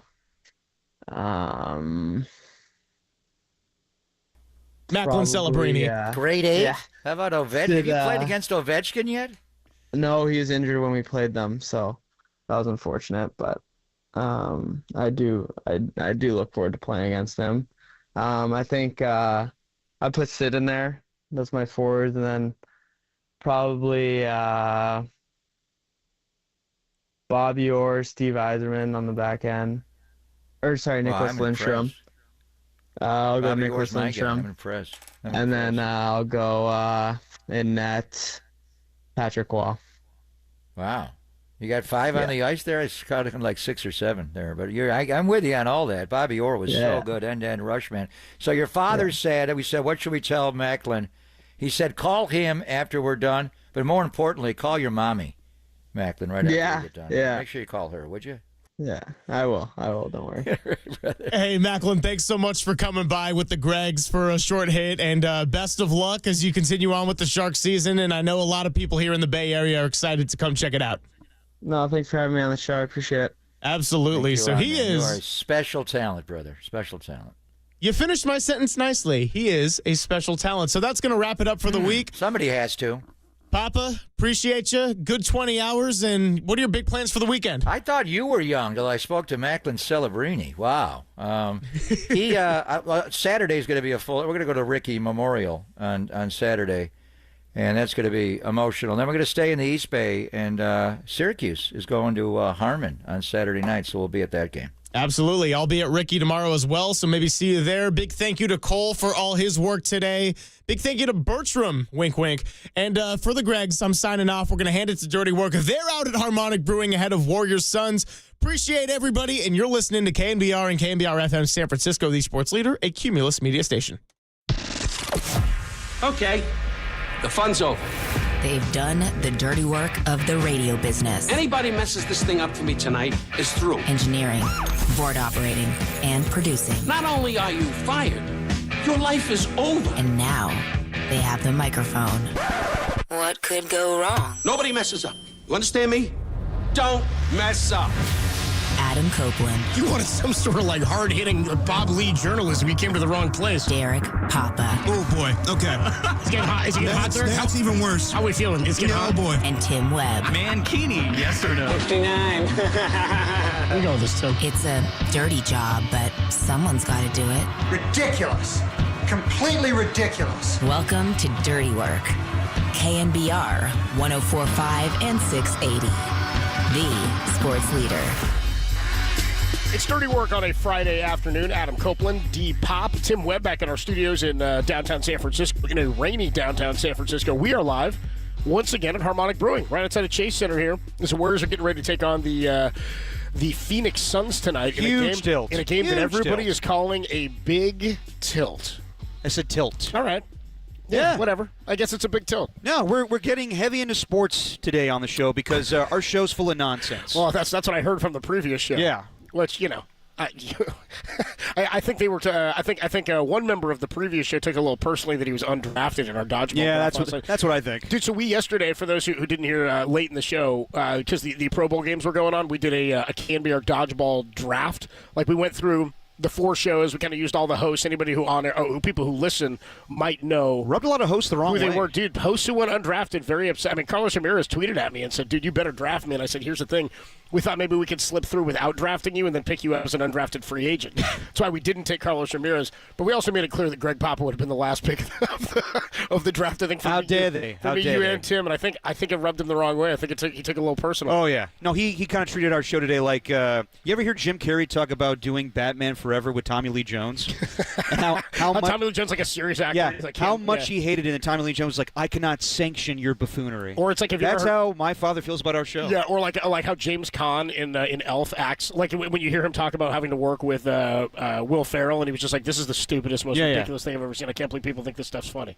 Yeah. I couldn't believe it. I think that's how Greg Papa feels about it. As a quote from Greg Papa once upon a time, you don't have to listen to it. Yeah, it's free. Yeah. You know what I mean? If you don't like it, turn it off. I love that he was like, what, did they ever talk about anything but nonsense on that show? I was like, it's like when you talk pre-snap, Craig. Mumbo Jumbo, Huffa Huffa, big nickname, and that's a Brock Purdy touchdown. Big there. Huffa. Big, I don't know what he's talking about. Spider White Banana. When I'm talking I formation, I'm talking I as in me. That's what I'm talking about. I mean, I don't know. I just think it's funny that was the response. You know, if we were such nonsense, then why would we be the best show in America? That's would true. be my question. You know what I mean? And Indonesia. Look, and Greg, I understand he's upset that maybe we didn't take him in the dodgeball. Don't they have anything draft, else to talk about on that show except pure nonsense? He said, "Dude, It's just nonsense." Play that one more time. That sounded like there was some heat there. It sounded like he was actually upset. Play it again. Don't they have anything else to talk about on that show except pure nonsense? That's real agitation. Wow. I put it in the truth machine. I'm pissed I didn't get drafted. Dude, we should put it in the truth machine at some point, dude. You know, that just the irony. I mean, like, I was a huge fan of Papa and Lund back in the day, but I remember them having a guy that had sex with a dolphin. So, wow. Okay. All right. Our show's nonsense. Yeah, Got it. And he's upset that, like, they don't have the truth machine. So, you don't hate everything. It on sounds this like show. you want the nonsense. Sounds like you kind of want some of this nonsense that you're missing out on. Anyway. And as I said to you earlier off air, Derek, before the show got going, we were only drafting by skill set for dodgeball. If we were drafting by who had the best hair on KNBR, that would be the top pick. You know what I mean? That show would be the top draft. No, remember we were talking. They claimed to have the best hair on the station, and I wasn't disputing because look Look at you. Yeah, I know. Look at you right now. You know what I mean? I can't deny that. You didn't get your pops' follicles. At one point I did.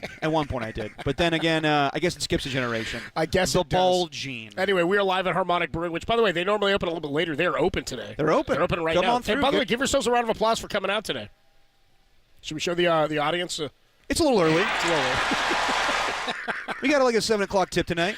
Yeah, but dude. if you want some of those tasty quesadillas, come on through and have yourself a tasty beer. Get yourself a beer and a quesadilla. And by the way, they're doing like SF Beer Week is getting ready to start up in a couple of weeks. Tim's a huge fan of SF Beer Week. Tim, big SF Beer Week guy. We were just talking to them here. They're doing a bunch of events, like out here at Thrive City, some joint events. There's like a gumbo pop-up. There'll be something that Harmonic's doing. Oh, I love a good gumbo with pop-up. With the pizza place that's over here, Chez Fico Pizzeria. Yeah. But it always kicks off now over with Bear Bottle doing their the opening gala, and it will be at Salesforce Park. That's right. We've done that. We've done that a couple of times. You going to go to that this year, Tim? I will be there no matter what. You'll have to drag me away from that thing. It's a good event. Literally, I'll drink so much you'll have to drag me away.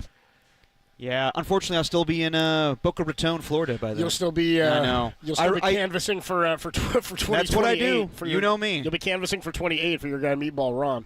That's what you'll be out there for. Anyway, we are going to be joined today. We will get a truth machine in today. It'll be a truncated, more of an It's going to be a quickie. An abbreviated truth machine because we're just too much nonsense. Marcus Thompson's going to come by and join us live, presumably.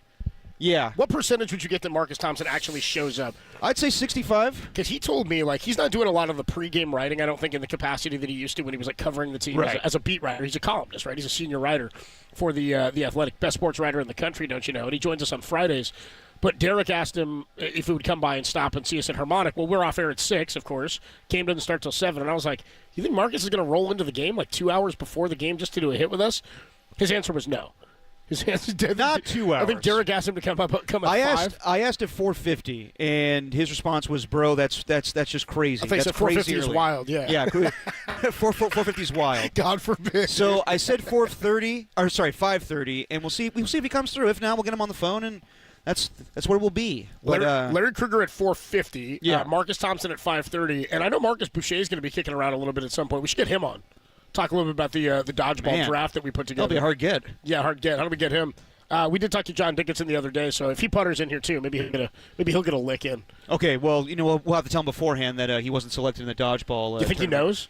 I'm sure JD's a little aware. I heard young Tony took some offense to our grading of his potential in dodgeball. If I know anything in sports radio is when you talk about hosts and their athletic ability, God, do they get butthurt. Good Lord. What's so funny is I'm like, look at all these guys. Young Tony got upset. Jack Loader back at the KNBR studios got upset. He was extremely upset. He wasn't even in the draft pool, dude. Like, he didn't even declare for the draft. Like, he wasn't even in. Well, yeah, like I selected Jacob yesterday, and you guys were like, whoa. We need to pick guys that everybody knows. Exactly. So today I come in. Jack Loader definitely out. Well, yeah, that's what I said. I said, Jack, you weren't selected because nobody knows you. He was like, whoa. Come on now. I'm dropped in Alex Simon's article now these days. Yeah, okay, whatever. All right, Jack Loader. Anyway, you're right. When you bring up athletic abilities of other hosts, they get upset. I just love how upset everybody got over our fake dodgeball draft for a tournament that's never going to happen. That's what happens. Because this is the thing. Here's what would happen. You call out other hosts and how they're, like I'm the brunt of most of these jokes where it's like, oh, Derek can't throw a ball or, do anything athletic. Man. Stop making me think about that, dude. It throws me but at least I can take the joke. Most of these hosts are just like, oh, my God. Not even selecting me? That's ridiculous. When I think about how you throw, it rattles me completely. I've gotten better, Coach. No, you haven't, dude. I've been practicing. You throw so weird. I've been practicing. The funny thing is, like, if we actually did want to put, like, one of these dodgeball tournaments together, none of these guys would come out. Nobody who's upset would show up. You know what I mean? Look who texts on cue, Jack Loader. I'm not reading that text. No, I'm not reading it on the air. I got stuff to do. Come on out to Harmonic, hang out, get yourself a quesadilla because they're bomb here. They got nachos and stuff here too. Salted pretzel. I'm looking up at the board. Plus a variety of different beers, none of which Tim Webb will be having today because he's back in the studios. Yeah, that's unfortunate. Don't like that at all. Before we head to break, I want to mention something real quick. What you got? I know it's frowned upon to bring up the other station because we fight all the time. There's another station. I know, and our only sacred ground is Gambino's. But Switzerland, don't you know? I do want to acknowledge my guy Bonte Hill. Yeah, man. Me and him go way back, and he started here on KNBR as a board out for Marty Lurie. And he trained me on my second shift. He trained you. Me, yeah. And he got an opportunity to do the show with my pops. And honestly, those are some of my fondest memories in radio is working with him. It was extremely difficult, I know, on him to have let alone one papa, but two papas working with him. So I know that was difficult, and he made a fantastic radio career. I wish him nothing but the best, and I just want to say, this was a weird time for me transitioning to do the show as a producer, and not many people received it very well, and some people were very happy for me, some people weren't. And by far, the person that I told when I was getting this opportunity that had the most joy in their voice was Bonta Hill, and that meant the world to me. So I just want to give a shout out to him and just congratulate him on what he does next at NBC Sports Bay Area. Yeah, he was so good to me. Treated me like family when I got hired here. I know his kid, I know his wife or his fiance, and we spent a lot of time together. He's always been a great dude to be around and work with. Has always been supportive of me, and we've maintained our friendship over the years. And hey, man, morning radio is a grind, and to do it and to be able to stop doing it when he decided he was going to stop doing it and take a bigger role at NBC Sports, more power to him. He's become one of the biggest voices and faces in Bay Area sports media, and we love him. We wish him well, and onward and upward, my man. Yep, onward and upward. Good luck to you, Bonte. There's another station. Adam Copeland, Depop, Tim Webb with you. We are live from Harmonic Brewing right outside of Chase Center, where the Dubs are getting ready to get waxed by the Phoenix Suns. Suns coming into play tonight. I presume Steph Curry. You gotta stop saying that. You gotta stop saying that. Hey, last time I said it, they won. Maybe it'll happen again. Maybe so that's the key. Is just every night you say the Warriors will get waxed. Well, at some point I'll be right. You know what I mean? At some point, based it's bound to turn around. The way this team's been going, I don't know though, Copes. It's bound to flip. As Tim said the other day, something's changing here. Yeah, well, Tim said it. Now Tim's gonna have to put his money where his mouth is, because when we come back, Tim Webb will answer the question: will anything change your mind before the trade deadline for the Warriors? We're looking for that dead cat bounce whenever Tim does a segment. Tim Webb will join us next here, talking some Dubs basketball from Harmonic Brewing. Adam Copeland, Depop. It's a Friday. It's Dirty Work, and it's the Sports Leader.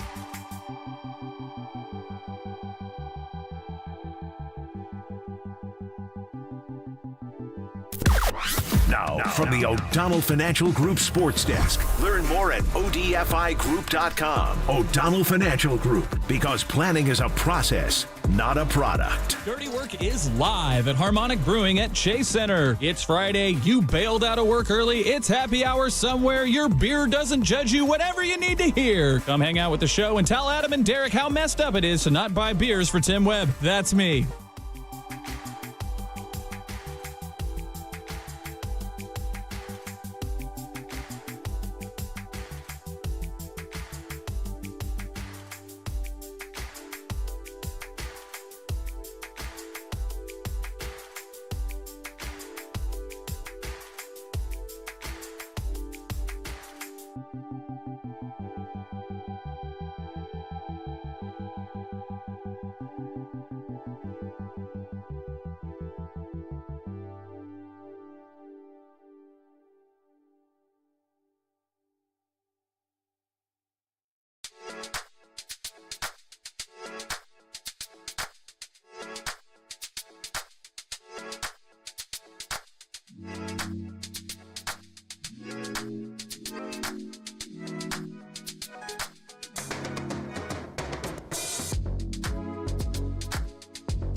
And now, time for the Protect Your Assets with David Hollander Business and Technology Report.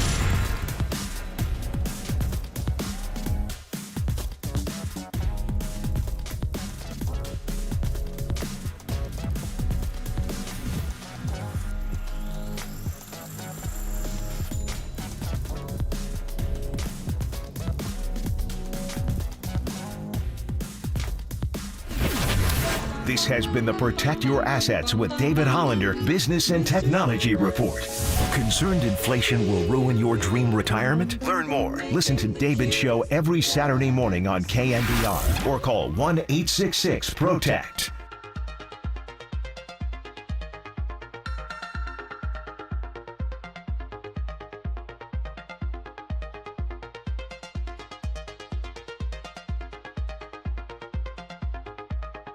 Now, back to Dirty Work. Adam Copeland and Derek Papa on KNBR 104.5 and 680 AM, the sports leader. Oh, dude, the sun isn't out, but the horns are on Dirty Work. It's a Ska Friday here on Dirty Work. Adam Copeland, Depop, Tim Webb's back at the studios. We're live from Harmonic Brewing right outside of Chase Center. Warriors and the Phoenix Suns tonight in what some are calling a huge tilt. In fact, Tim Webb yesterday said if the Warriors beat the Phoenix Suns tomorrow, we might have to start changing the conversation. That's been rattling around in my head for the last, 30 seconds since I remember Tim said it yesterday. Tim, what did you mean by that? That the conversation around the Warriors may have 30 seconds. Very impressive. Didn't Tim say something yesterday that I thought about? Yeah, what was it? Dude, so when you said that, because I hear what you're saying, because yesterday you made the point that I said, does this seem like a team that can win 7 of 8 or 8 of 9? Like, do they have it in them to go on a run? Because Steve Kerr says, 12-3 is not a mirage. And I go, yeah, but 20 and, or what is it, 10 and, what are they, 12? Whatever it is, the losing was 12 and not 20, a mirage either. 12 and 20 in their last 32 games or whatever it is. If 12-3 is not a mirage, then this seems like it's maybe even more real and solid. But Tim says, as of late, if they can put together a run and continue with a win tonight, you think the narrative or the storyline changes around this team? My suggestion was that they would have won 4 of 5 if they beat Phoenix, and they've been doing it without Draymond Green and Jonathan Kuminga. The idea would be is if 4 out of 5 turns into 7 out of 8, that was the parameters, and all of a sudden you're looking at yourself maybe in a 5 seed because look at the way that the standings are all bunched together. Does it change whether or not this team can compete for a championship? Probably not, but the idea of saying, well, we got to sell everything, we got to just evaluate for the year, I think you got to reevaluate the conversation, because if we set the bar at does this team look capable of winning 7 out of 8 games? You go 4 and 5 and get a couple more. I'm just saying. Yeah, Tim, I'm gonna raise my hand to the scores table on this, and I'll respond to your take in just a minute here. I don't want to claim this is a Thin Tim mistake of the day because I asked him for this take out of the gate. Tim, would you mind putting the video stream back on for us? Hello, YouTube. Sorry. Yeah. It was the scoffer. Yeah. I'll do it. We got a lot going on today. Look, dude, you know what? At least Tim got the horns in. Dude, no, I didn't want to put this on Tim. I was like, Thin Tim mistake of the day. Right out of the chute. We didn't even make the 220. You know what? Hey, I'm going to wear this Friday. one, dude. It's a true Friday. It's a true Friday. We're on a remote. You're doing everything back in the studio. I appreciate it. I didn't want to put that on you. You give us a good take there, but also, right out of the gate, I asked you for the take. So what Tim is saying is, my notion has been, this ain't happening with this team and this roster. No, it's not. It's not. And so when you keep saying, can anything happen before the trade deadline that would change our perspective on whether or not they should blow this thing up, my answer remains unequivocally no. No, because I'm of the belief, I'm with Steve, where I'm like, yeah, it's not a mirage when you go 12-3. You have to be doing something right. And he actually hit on something specific where he said they watched that Oklahoma City game tape from that 5-game road trip where they went 4-1 in back-to-back games. They beat OKC in OKC. Before that, they beat Boston. I think actually OKC might have been the final game of that road trip. It may have been in between. They lost to Cleveland. I don't think they beat them back-to-back. That was their one loss on the road. Feels like so long ago. But they played 2 of the toughest teams and the best teams at the time in their respective conferences in OKC and Cleveland on the road. Steve said we had a different look. Oh, yeah, you're right. He said we had a different look in our eye. He's like, we had an aggression to us, we had a confidence to us, and even back then they were struggling a little bit to close games. But 12-3, you're figuring something out. They were hitting a groove, hitting a rhythm. The Boston game was on November 6th. They won that game. Lost to Cleveland. Then they got waxed, and they won like 5 in a row at that point. Yeah, they got waxed against Cleveland, and then they beat OKC. And then How many points was it? Like 20 points by OKC? By Cleveland. How much did they lose? Oh, they lost 136 to 117. Yeah, they got waxed. And it was worse than that. They got waxed. At halftime, the score was ridiculous. Yeah, but I mean, and then they won the last one, because that was the thing. I remember Tom and I were saying, are they going to be able to win that last one? Because that last game of a road trip, when you know you're coming home, they were going to have an emotional day against Klay Thompson a couple of days later. But they had it was the end of a 5-game roadie against Oklahoma City, toughest team in the Western Conference at the time, still is. And they went in there and they beat them before they came on home. So when Steve says we looked a little bit different, I get all that. What I was saying to you yesterday is, I will not be, like, we were joking that I got out on the Warriors quick in watching this for the last couple of months going, dude, they're not a good enough team. They don't win enough. They do too many things wrong. They don't do anything correct consistently. And you said, but how come it is with the San Francisco Giants that they can put together like 2 of 3 or 3 of 4, and you're like, I'm back in. And I said, part of that is being facetious, but part of that is that I'm a blinded, like, bleeding heart Giants fan that I just want them to be have a chance so badly. I'll admit I don't have the same emotion around the Warriors, so I feel like I can look at it from a little bit of a different perspective. I have no problem admitting to some Giants bias. I am a San Francisco Giants fan. I'm a Warriors fan. That said, the emotion doesn't hit me in the same way. So when I look at what this team needs to do or can do, there's nothing really that can happen. They could win tonight by 30 points, and I would go, okay, well, Phoenix is kind of a middling, underachieving team as well. Yeah. Nice to see the Warriors find some consistency against some good opponents and some quality talent. That said, they lost to Toronto like a week and a half ago. No, I know, and that's, you know what I mean. Like, that's the thing I go back to, is that just because I felt good about the win the other night doesn't mean that this is sustainable. And you could see a change in how they play tonight, but it's not enough for you to not make a move. So I was waffling yesterday back and forth. Should you make a move at all? And the reality is, yes, you need to make a move. Absolutely, you need to make a move. But it can't just be just any move. And we'll hear from Draymond Green in a little bit here about how he doesn't want to do the Jimmy Butler trade just because everybody says they should do it. I am going to definitively say right now they should not trade for Jimmy Butler. I just think that you're hearing too many things from Steph Curry. You're hearing too many things from Draymond Green about how it would just not be a good fit. It would be bad to the locker room and everything, and I just don't think he helps them that monumentally to get them to a championship this year or next year. And I know that any move you do this year is not going to get you to a championship, but like, it needs to be building pieces in order for Steph Curry to maximize his time remaining on the Warriors. What you're saying is there's a chance that the Warriors pull off a move here that would be akin to, and this is apples and oranges because it's baseball, but in 2009 at the trade deadline, the Giants were coming. They won 88 games that year. It's a different style of team, right? That was pre-dynasty. This is back end of the dynasty, right? It's a much different situation. However, they had Tim Lincecum. They had Matt Cain. Madison Bumgarner made his debut in August of 2009. But prior to that, in July, at the trade deadline, they acquired Freddie Sanchez for, was it Tim Alderson they traded? One of their top frontline pitchers. They had minor league starters. They had Alderson and they had Bumgarner. And it was like, well, both these guys could be anchors in the rotation. Turned out Alderson was not the guy you wanted. Bumgarner was the one. They held on to the right guy. Right. They ended up getting Freddie Sanchez, who we'd have to check. I don't believe he played a game for the Giants at all at the end of 2009. I think they acquired him as an injured player and said, this is going to set us up for what we need to do next year. Now, again, it's a different run, but are you suggesting they could get a piece that is just something that maybe improves you a bit this year, but like you want something that's going to help you beyond this season? Well, absolutely. It's also why Zach LaVine is an intriguing option. And that's the move that I want them to do. Okay, so let me ask you real quick. Who's more likely to be acquired? Because basically when we talked to Mark Spears, we'll ask Marcus Thompson about it later, he was like, dude, the Bulls just don't make trades. They're that girl who leads you on and leads you on, and then goes, this ain't going to happen. They haven't made a trade at the deadline since 2021. That is absurd to me. That's bad. Like, doesn't mean they can't do it now. No, it doesn't mean they can't. It doesn't mean they won't. It just means that what Mark Spears said, if I'm the Warriors, I would go to the Bulls and say, hey, you need to let me know by Tuesday. Yeah, that's fair. And that's more than fair because you don't want to be waiting to the last minute to do a deal. So who do you think is the more likely acquired player? Zach LaVine. You think the money is higher on – you would say it's more minus money on LaVine than on – I'm not buying the whole notion that the Warriors are over the moon on Jimmy Butler. I think that they are more intrigued by Zach LaVine. I just think it's ridiculous that now because the asking price came down, that now they're all in on Jimmy Butler. I don't believe that. I think it's just now, okay, it's intriguing. The asking price comes down. Let's do some research on Jimmy Butler. But at the end of the day, if Steph Curry and Draymond Green don't want him, then they're not going to trade for him. I think that Zach LaVine helps you more offensively. And I was in my fields the other night when I was watching this game because it brought me back to the 2022 finals and that run of the whole playoffs where where GP2 and Kevon Looney and Andrew Wiggins were basically, I mean, Bob Myers talked about it today. Andrew Wiggins was more of a factor in that finals run than Klay Thompson was. Yeah, he was also rebounding his ass off, and that's what we talked. Like, if Andrew Wiggins was that guy all the time, but he's not that guy all the time, and he's averaging 7 boards a game, he'd be a different player. But he's not, and he doesn't, so he's this guy. Yes. So when you make a move to trade away 3, I mean, you still have a year with Andrew Wiggins, but when you trade away 2 expiring contracts, Kevon Looney and GP2, and I don't know if they're going to re-sign Andrew Wiggins back at this point. It makes the most sense to do that to get Zach LaVine. I'm not a big Vucevic guy.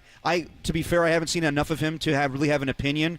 But I think just to get him as your stretch 5, I don't think that's a big enough move that's going to help you in the future. So, as Bob Myers said today with the Gregs, it's not just simply getting Steph Curry a number 2. It's doing a lot of things. So if you make this move with Zach LaVine, then you better be damn sure that Jonathan Kuminga is going to be that guy that's going to help you as well. And I'm not so sure about that either. So if a move needs to be made, then yes, I would say the move that I'm most into is Zach LaVine. But I'm not really into the Jimmy Butler move. I'm not into... So today you're off Butler. I'm off Butler today. I'm off Butler. No, like, honestly, yeah. I never... Okay. I'll give you this. You were never really in on Butler. I never was really on Butler. At what point you kind of came around and I was like, are you in on Butler now? Well, just because you want to make a move for the sake of making a move. But at this point... If they can't get it done with Zach LaVine or Vucevic, then I would be okay. Well, then you know what? Let's not do any move then. Let's just reevaluate for the offseason. I agree. You mean reevaluate? There's no reevaluating. It's just deciding to go later, you mean? Because we keep talking about evaluating the roster. They're 24 reevaluate your options in the 23. Offseason. I'm not talking about evaluating the. Okay, I'm not talking about. You mean reevaluate your options later on? Yes, that's what I'm saying. So I think the bigger moves need to be made this offseason. And it's funny tonight that Kevin Durant's coming back to the Bay Area, and that's a move that everybody keeps talking about. I'm not so sure that's even a move that would help them get back to the finals. But it's, it brings you back to those days again. It feels like we're doing a reboot with that. I'm not so sure that's the right move. But Zach LaVine is a name that's been thrown out there for a long time. It really made no sense for him. I mean, like when they made the Jimmy Butler trade, when he went to Chicago, it was good at the time, but he's been there for so long now, it makes no sense for him to be there. He's a good offensive player. You would lose a lot of defense with Andrew Wiggins being gone. I'm into that move, and I just want to kind of see. I want to see what type of team they're going to be after tonight. I think if they win tonight, then you're like, okay, well, maybe they can get something going. I guess that's my thought is I don't believe anything different about the team no matter what happens tonight. And that's where I'm at. We're less than a week from the trade deadline. You've played 50, what is it? They're 24 and 23. 24 and 23. 56 games. 56 games you've played. There's not that many left. Like, we know who this team is. They're average at best. Yeah. They're good on some nights. They're terrible on most nights. And they're inconsistent damn near every day. So, to me, there's nothing that's going to change tonight. That's why when Tim was like, yeah, the narrative may have to change. I don't think there's anything that changes. It's just about how do you structure the roster beyond this. The narrative won't change until they go on a consistent run. You still need wins because it needs to keep you in it. But this, to me, doesn't qualify as a consistent run. Winning 4 or 5 would be great, but that doesn't preach consistency. No, it doesn't. It just means they've played better of late. You'd still be 13 and 20 in your last 33. So what would it take for you to have the narrative change? I'm over it. I'm over the narrative change. There is no narrative change for me until the roster looks different. Or until this team... Even if they go on a monumental run? Well, you can't have a monumental run. The question was, can anything happen before the deadline to change your mind about the team? No. I'm saying I'm at the deadline. Well, if we're basing Thursday. It off of before the trade deadline, then yes, nothing's going to change your mind. Okay, so yeah, if they go on a run, what I'm saying is next Friday or next Thursday night, we'll know who the team is. Yeah, absolutely. It's either this roster or it's this roster in different pieces. And even if they acquire Zach LaVine at that point, I still don't think they're going to be a top 5 seed. I'm telling you, my goal is the 7. If they get LaVine, I'm like, shoot for the 7. Just have good momentum going into next season, but then you got to make more moves. And you got to see what other teams around you are doing. Again, we keep talking about where they are in the standings, that they're only a handful of games back. I mean, look, they're what, are they 4 games back in the loss column of the Lakers, who are the 5 seed? That said, they've played poorly against the Lakers, right? Yeah. If not competing against the Lakers, they played bad against the Clippers. Minnesota's been inconsistent this year, but they're 27 and 21. Dallas seems like a team that can get hot at any point and go on a deep run. They could jump themselves out of the play-in, feels like at any point. But Denver's also playing much better as of late. So are any of these teams going to make moves and separate themselves at all from the pack? I mean, probably. That's what I'm saying. And so, I mean, Vucevic has been rumored with the Lakers too, and so also it's not all linear. The San Antonio Spurs are right behind you at 20 and 24. But also, if they get De'Aaron Fox, that's a monumental move. They're only one back in the loss column, but you're 4 up in the win column. Yes. So it makes for a 2.5 game or a 3.5 game lead. I think we're saying the same thing. We're in agreement that yes, nothing can be done before the trade deadline to make you feel better about this team. As far as what they put on the court, they need to acquire more talent. We're saying the same thing. Yes. Yeah. And at this point, it's Zach LaVine. That's the move that I'm in on. But if you don't get Zach LaVine, if there's some weird thing with the Chicago Bulls or they don't want to make that move, then you move on. You move on. So is it Jimmy? Then it's go get Jimmy Butler. We're just kind of talking about the same thing. I don't want to do Jimmy. Let's play Butler. the Draymond side. Here's what Draymond Green said. Where is this on the Draymond Green podcast? Yes, with Baron Davis. Who'd have thought? Here's Draymond Green on the Draymond podcast talking about here are what the challenges are for trading for Jimmy Butler's contract. If you look at our roster, say you want to trade for Jimmy with the least amount of players that you could on our roster. That's 4. That means either you got to trade Jimmy straight up for Steph, or you have to trade Jimmy for me and Wiggs. And it's like, right? So I don't think you're going to do that. So then now you start looking at what else? Well, you got to trade like 5 guys to match that money. One guy. Then you start getting into, well, you need a third team because now you got to clear rosters. It's hard to trade it. Yeah, no, it would take Andrew Wiggins to get you Jimmy Butler. There's no conversation you have without including Andrew Wiggins, and then you need to probably include a lot more guys. Well, incidentally, we're not math guys here, all right? I know the text line. I asked you 24 and 23, and you said 56 games. I think this is why you said that. I said, okay, 56. Text line promptly called us out. Forget it. He's rolling. It's 47? It's 47 games. All right, whatever it is. You guys gave me a pass on the stream. I let you go. The Derek and Adam math mistake of the day. Yeah, that's way off. Yeah, I was like, dude, 56. I was just rolling because I was trying to get to my point. Okay, regardless, we're all saying the same thing. At the end of the day, we've actually been saying the same thing for like 3 weeks, which is why I'm so sick and tired of talking about. Like, it's just LaVine or Jimmy every day. Today, it's just like, who does Derek want more today? Not really. I mean, today it's LaVine. I never banged the table for Jimmy Butler. I'm really banging the table for LaVine. He's just what's out there. Exactly. And I'm not even sure he's actually out there. No, he might be. I mean, at this point, that's the one that's gaining more momentum. They're just saying right now. that, though. I mean, who knows if they're actually willing to trade him? Well, if they don't come away with anybody, then that's okay with me too, because I'm not really thinking about this season. Yes, you want to finish out strong, but it's really about this offseason. As important as this Niners offseason is, it's equally important to do something that makes you believe that Steph Curry can win a championship in these last 2 years. Unless you win a championship this year, and then you're like, well, the offseason not as important. Yeah, but we established it's not going to happen this year. It's not happening. And you've been talking about the Kevin Durant thing. If that becomes a factor this offseason, best reboots. 808 KNBR, the best reboots. I'm not just talking pure sequels. Like I mentioned yesterday, Creed is a Rocky reboot. You know what I mean? It's more of a sequel. It's a reboot. They had no movie since Rocky V. It's a completely different franchise that lives in the same universe. Yeah, it's a Rocky reboot is basically what it is. Isn't a reboot where you take something and redo it all over again? 808 KNBR 1 is a reboot, and then 808 KNBR 1 of the best I'm not ones. talking about that weird show, the cartoon show that was reboot.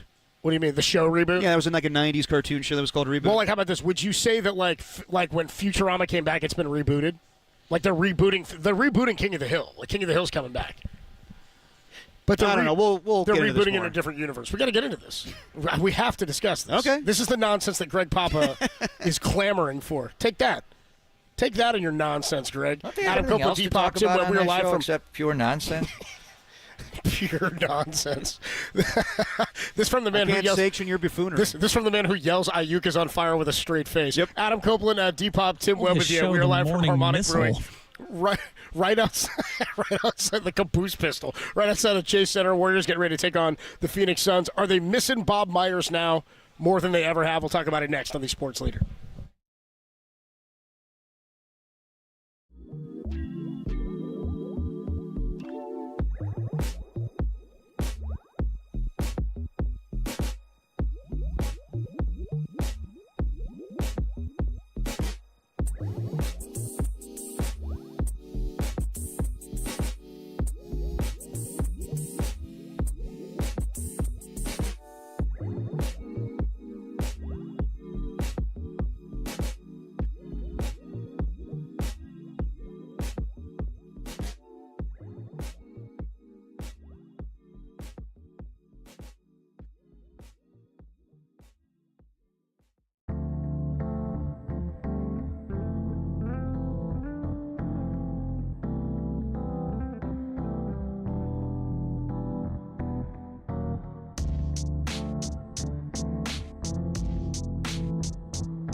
Now, back to dirty work.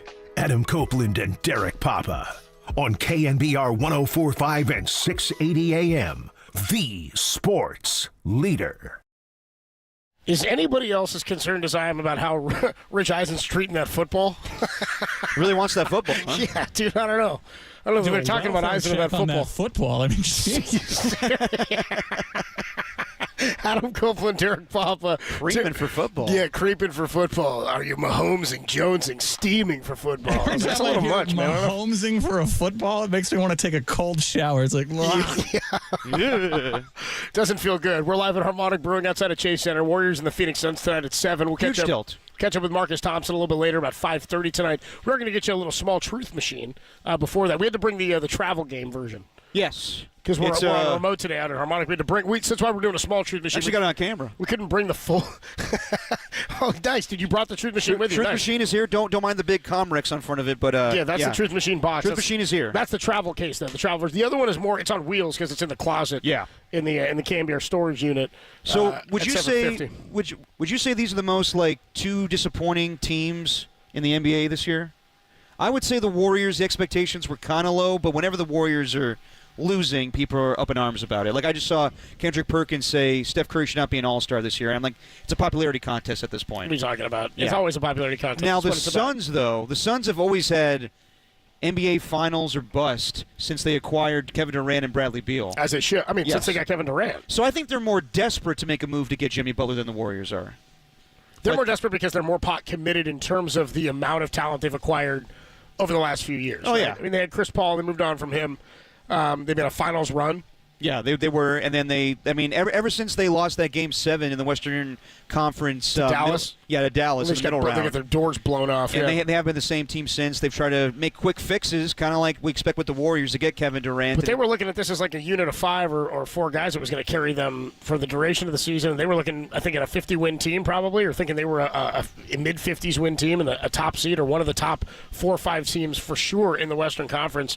I would say they're far more disappointing in that they've had more recent success, it feels like. Their talent has been more recently at its elite level.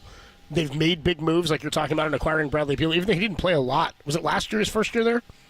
Yes, last year. He didn't play a lot when he first got there. No. And dealt with some It was kind of injuries. like a Brooklyn Nets situation where the 3 of them didn't play a whole ton together. Right. When it was Harden and Kyrie and Kevin Durant in Brooklyn. Yeah, KD's not really good at making his own little super teams.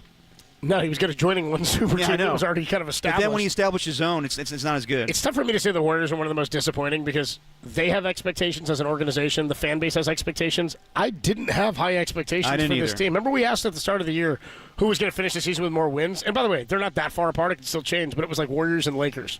And I think across the board, everybody was like, the Warriors are a better team. And I remember looking at the roster going, really?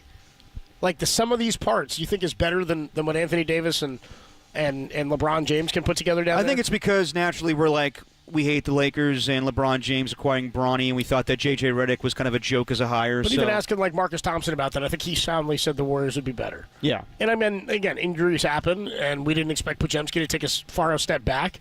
You didn't expect Kuminga last year to take as far a step forward, especially with how the season started. So for me to say they're one of the most disappointing teams, I think would be an overstatement because I don't think my expectations were that high. They're certainly more of a disappointment after the 15 games start.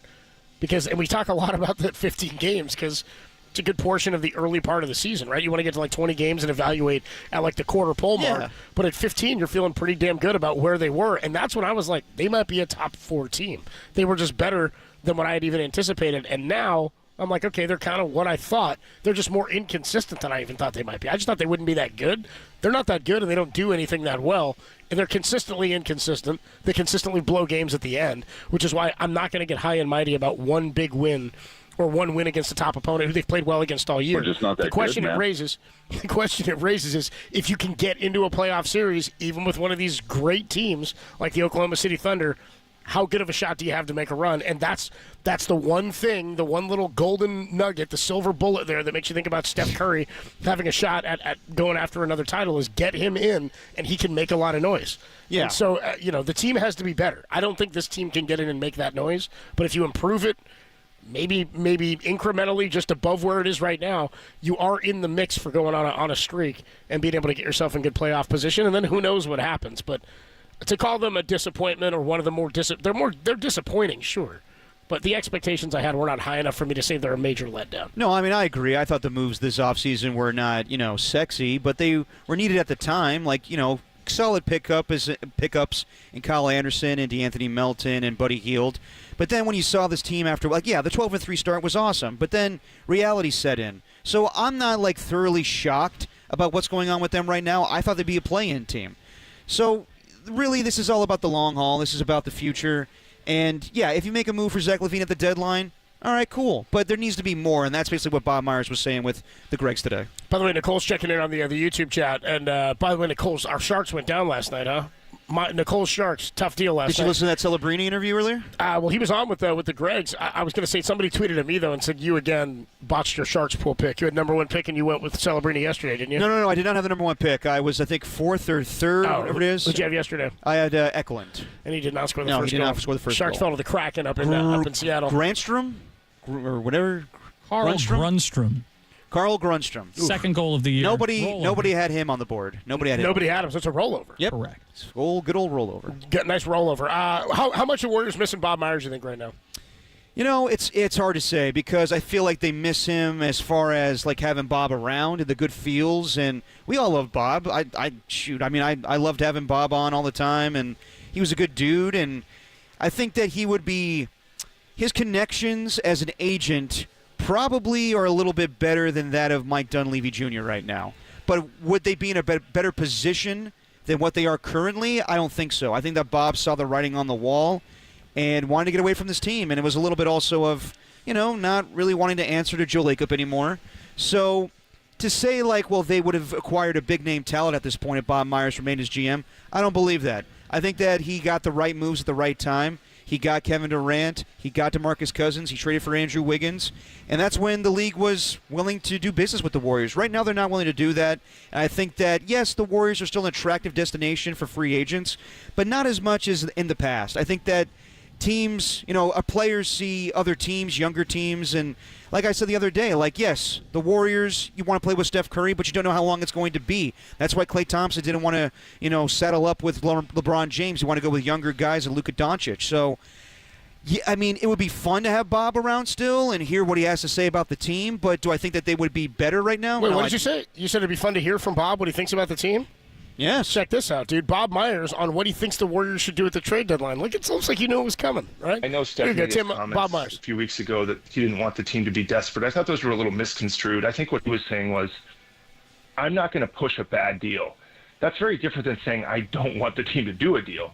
And that's where that nuance got lost in the narrative that Steph was fine with the way things are. I think that was more of a statement of, yeah, if a good deal makes sense, I'm in, but not a desperate one. But again, people just wanted to take the statement about, I wouldn't do a bad deal and say he didn't want to do any deal. So I know that they're probably looking at a lot of different things. I don't think they're going to act desperate, but I think there's a motivation to really explore it in a meaningful way and see what happens. Yeah, he also went on to say, it's really hard to make deals these days because of tax aprons and all that bullcrap that goes into the NBA, CBA, and whatnot. I heard him last week when they played the Warriors, or when they played the Lakers, and he was like, it's going to be hard. It's going to be really difficult to make a move right now. And he's speaking from experience as a general manager. It wasn't easy to trade for Andrew Wiggins. It wasn't easy to acquire Kevin Durant. It might have been at the time because they were a 73-9 team. But the way that the league is now and the competitiveness in the Western Conference, and the Bulls don't want to make deals, and Jimmy Butler is a nutcase right now. It's going to be really hard to make a move. So Stephen A. Smith and Kendrick Perkins can bang on their microphones and say, just get Steph Curry some damn help already. And the reality is, we'll hear more of it. Well, they're just doing what we're doing. They got to fill time. They're just talking about whatever they got to talk about. We don't want to talk about this every day. I'm bored with this. This is just it continues to be the same circular conversation. Does he just need a number 2? Does he need this? Well, if they get the number 2, then what happens here? I know. Well, then what happens there? What do you do this offseason? It's all anybody can say because it's all speculative until anything goes down. Well, it's just the same conversation. That's sports media these days. But that's what I mean. It's when you have 24-hour networks and have to talk about this stuff. You got NBA Today on 365. So look at you turning into stuff. You got to talk about it. All these Twitter fingers out here. I'm not about Twitter fingers. I'm just sick of talking about the same 2 players that they likely aren't going to land anyway. That's where I'm at. So you don't think they're going to get Zach I think LaVine? it's more likely that they don't get Jimmy Butler or Zach LaVine than it is that they get one of them. So what's the most likely scenario then in your mind? I don't know. That's what I'm saying is nobody knows. That's what I was saying yesterday. I know, but that's my point is nobody knows. And so to continue this conversation about, like, even Bob Myers was like, yeah, I don't know. It's kind of hard to make trades now. That's literally what Bob Myers just said, was nothing. We got more from him, though. Here's Bob Myers talking about getting Steph Curry a number 2 option. This idea of a second to Steph is fine in spirit and in thought, but who is that and how do you get them? Because these people aren't just hanging around to be gotten and fit perfectly into your roster and into what you'd have to give up. So when you're talking about the second best player on a contending team, you're talking about a top 40, top 50 player in the league, and they're hard to get. And so you have to maybe overpay for them sometimes. You have to maybe take on a player that's older than you want. You have to give up younger players. You have to give up draft picks. You're not getting a second option that's a young player. That's not happening. You might get one that is on the back, close to the back end, but it's difficult. I'm not saying it's the wrong thought, but it is something that I'm sure the Warriors have heard, and whether it's Joe or Mike, and are well aware and will do it if it makes sense and is easy to do. But that's just the start of the conversation. It's nowhere near the end. It's saying, oh, we'd like to get Steph a second option. Sure. Okay. Now what?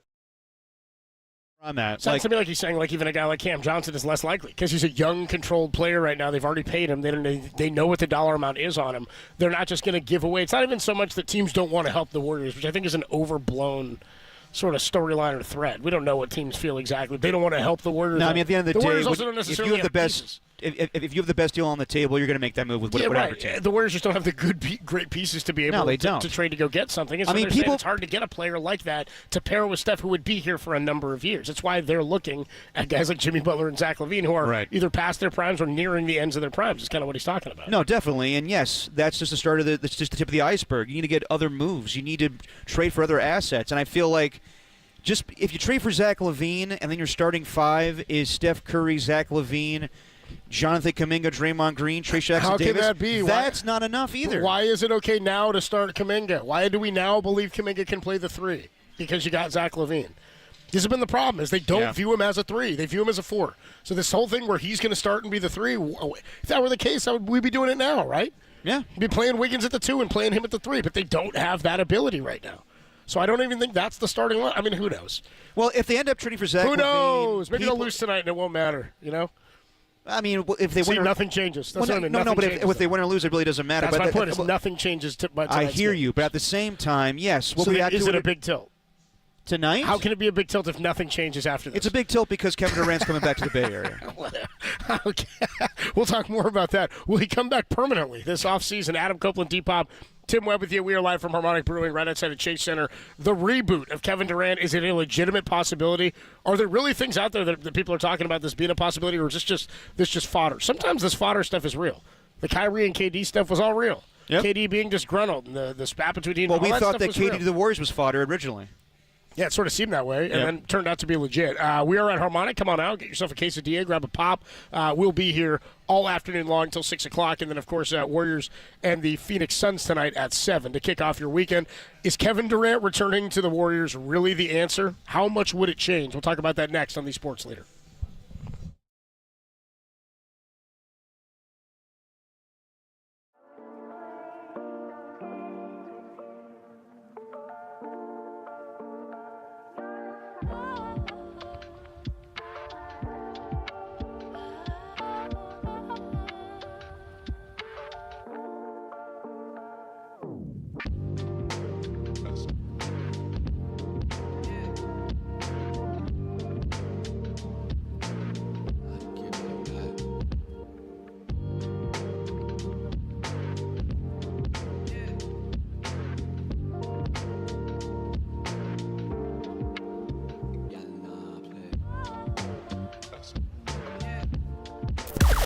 Now, from the O'Donnell Financial Group.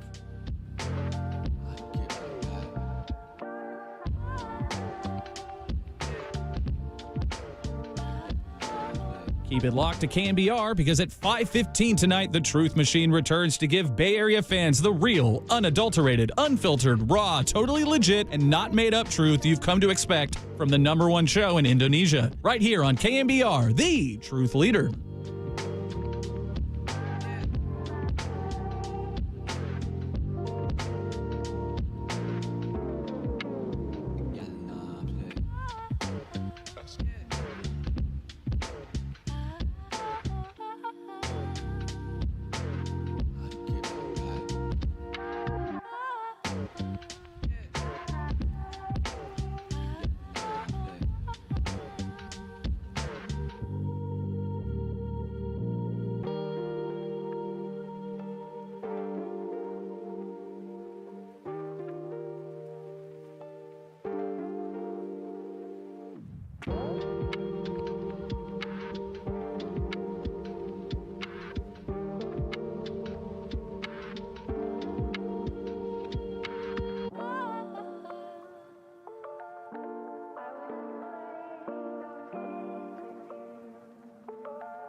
Now, back to Dirty Work.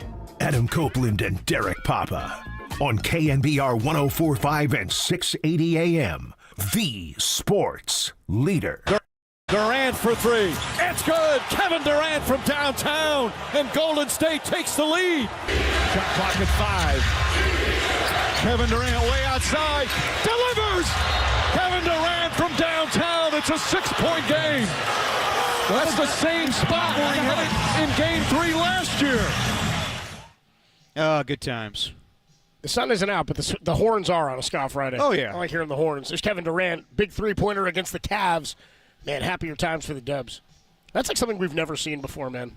Just that level of dominance. We've seen it individually for athletes here. Like, 49er fans from the 80s would have to tell you how it was with them. But even they didn't. I mean, they rattled off 4 championships in the 80s, of course, and back-to-back, of course. But the nature in which the Warriors changed the game of basketball because of what they were able to do, and doing it through the draft and then adding Kevin Durant, it's so funny that everybody just thought it was so unfair, even though everything they did was homegrown until they added one superstar piece. I understand the nature of how bad it looked on Kevin Durant to lose to the Warriors and blow a 3-1 lead and then can't beat them, join them.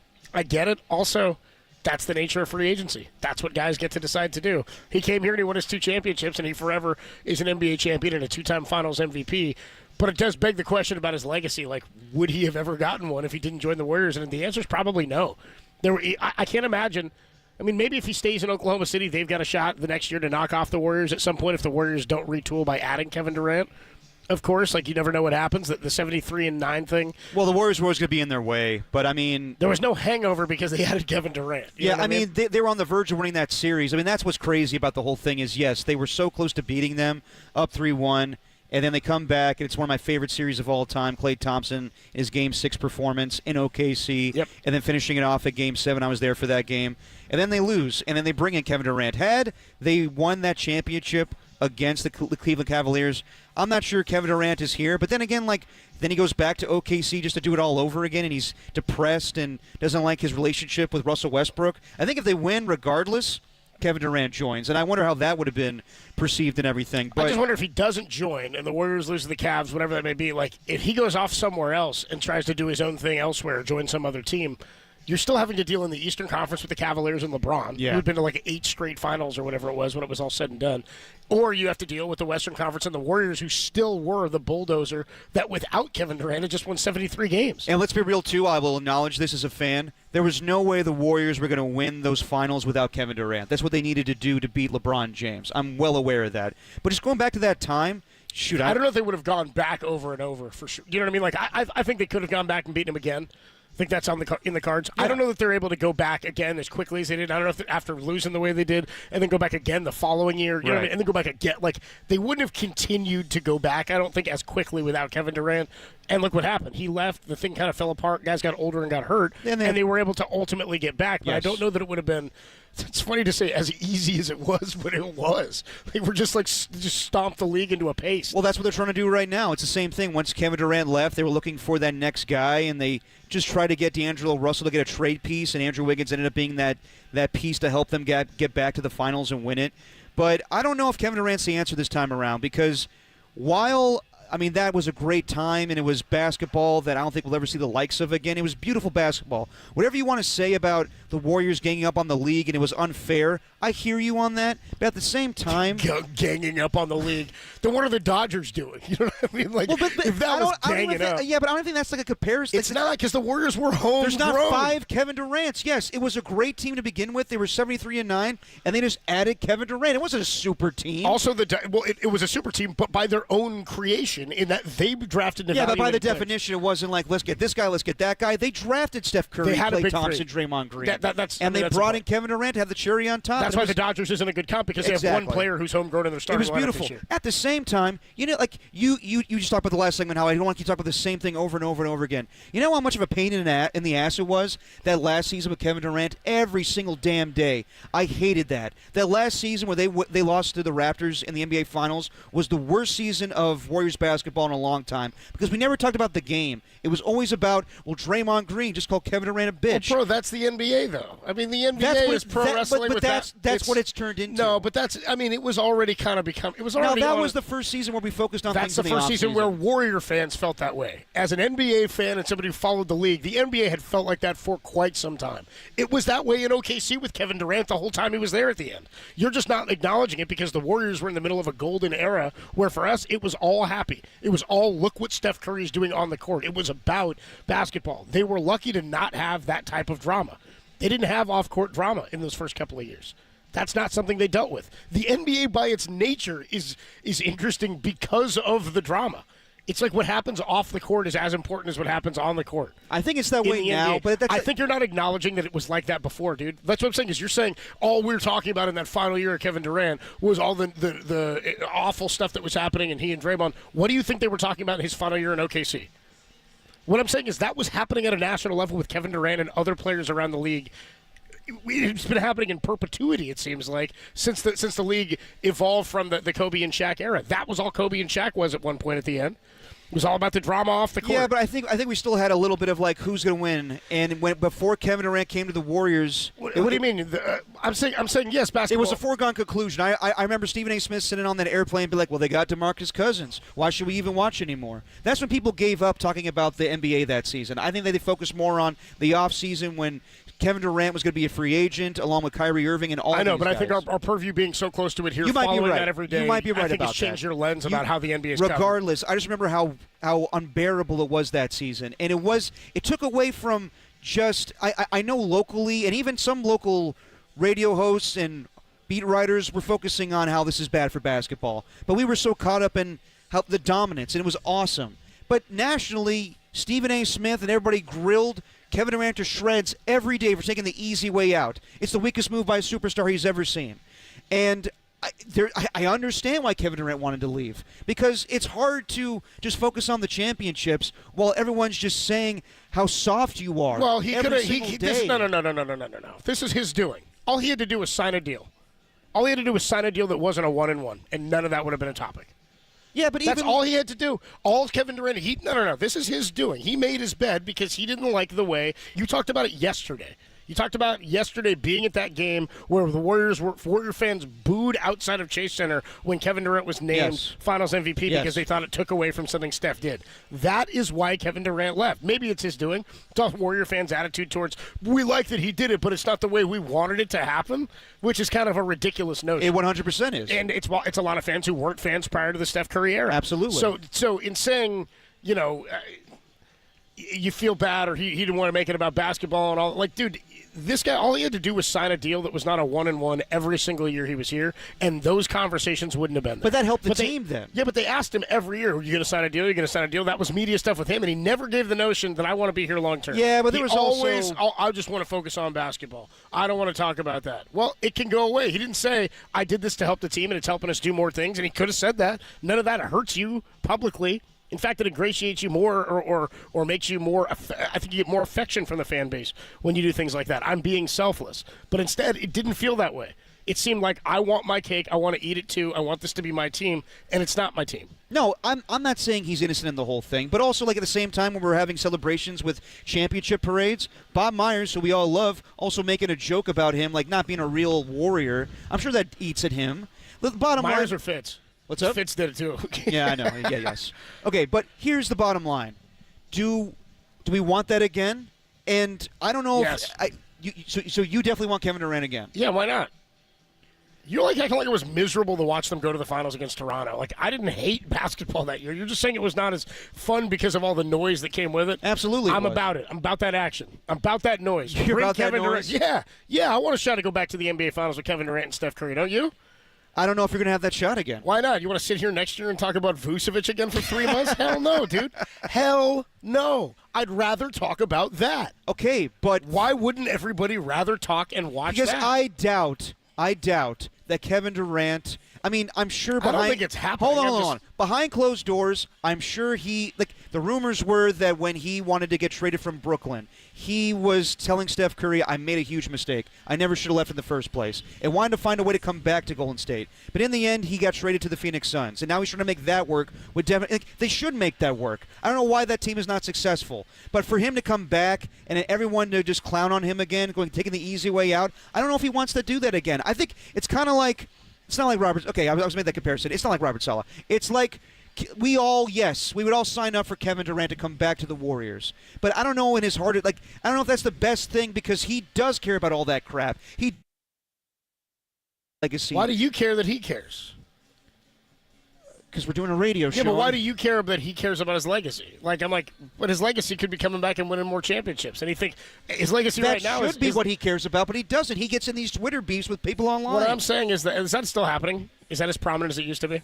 I mean, that kind of went away. I feel like that's something that maybe has died down periodically. Yeah, he's just not a happy player, for sure. He's not a happy person in general. He just doesn't seem like he's a real happy player, right? So I get it. But as a Warrior fan, as a guy who wants his team to be successful again and maybe squeeze the last drop out of it, wouldn't that be good for his legacy? That, man, they couldn't get it done. It would be a good Hold on, ending. They couldn't get it done. But if he comes on back and they get another one, what does that say about his legacy? That they needed him to come back and help carry them. It makes him look better a little bit.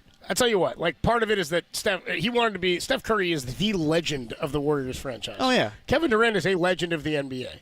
But no one franchise, I don't think, is hitching their wagon to him. Maybe OKC because he was drafted, but even there he was drafted to Seattle. Right. When they moved to OKC. That organization may view him differently because he's bounced around a little bit now, and he's played for, 4 different teams, Warriors, OKC, Nets, and now the Phoenix Suns. The most individual success came early in his career, OKC, and then, of course, here with the Finals MVPs. He wanted to be a legend with the Warriors.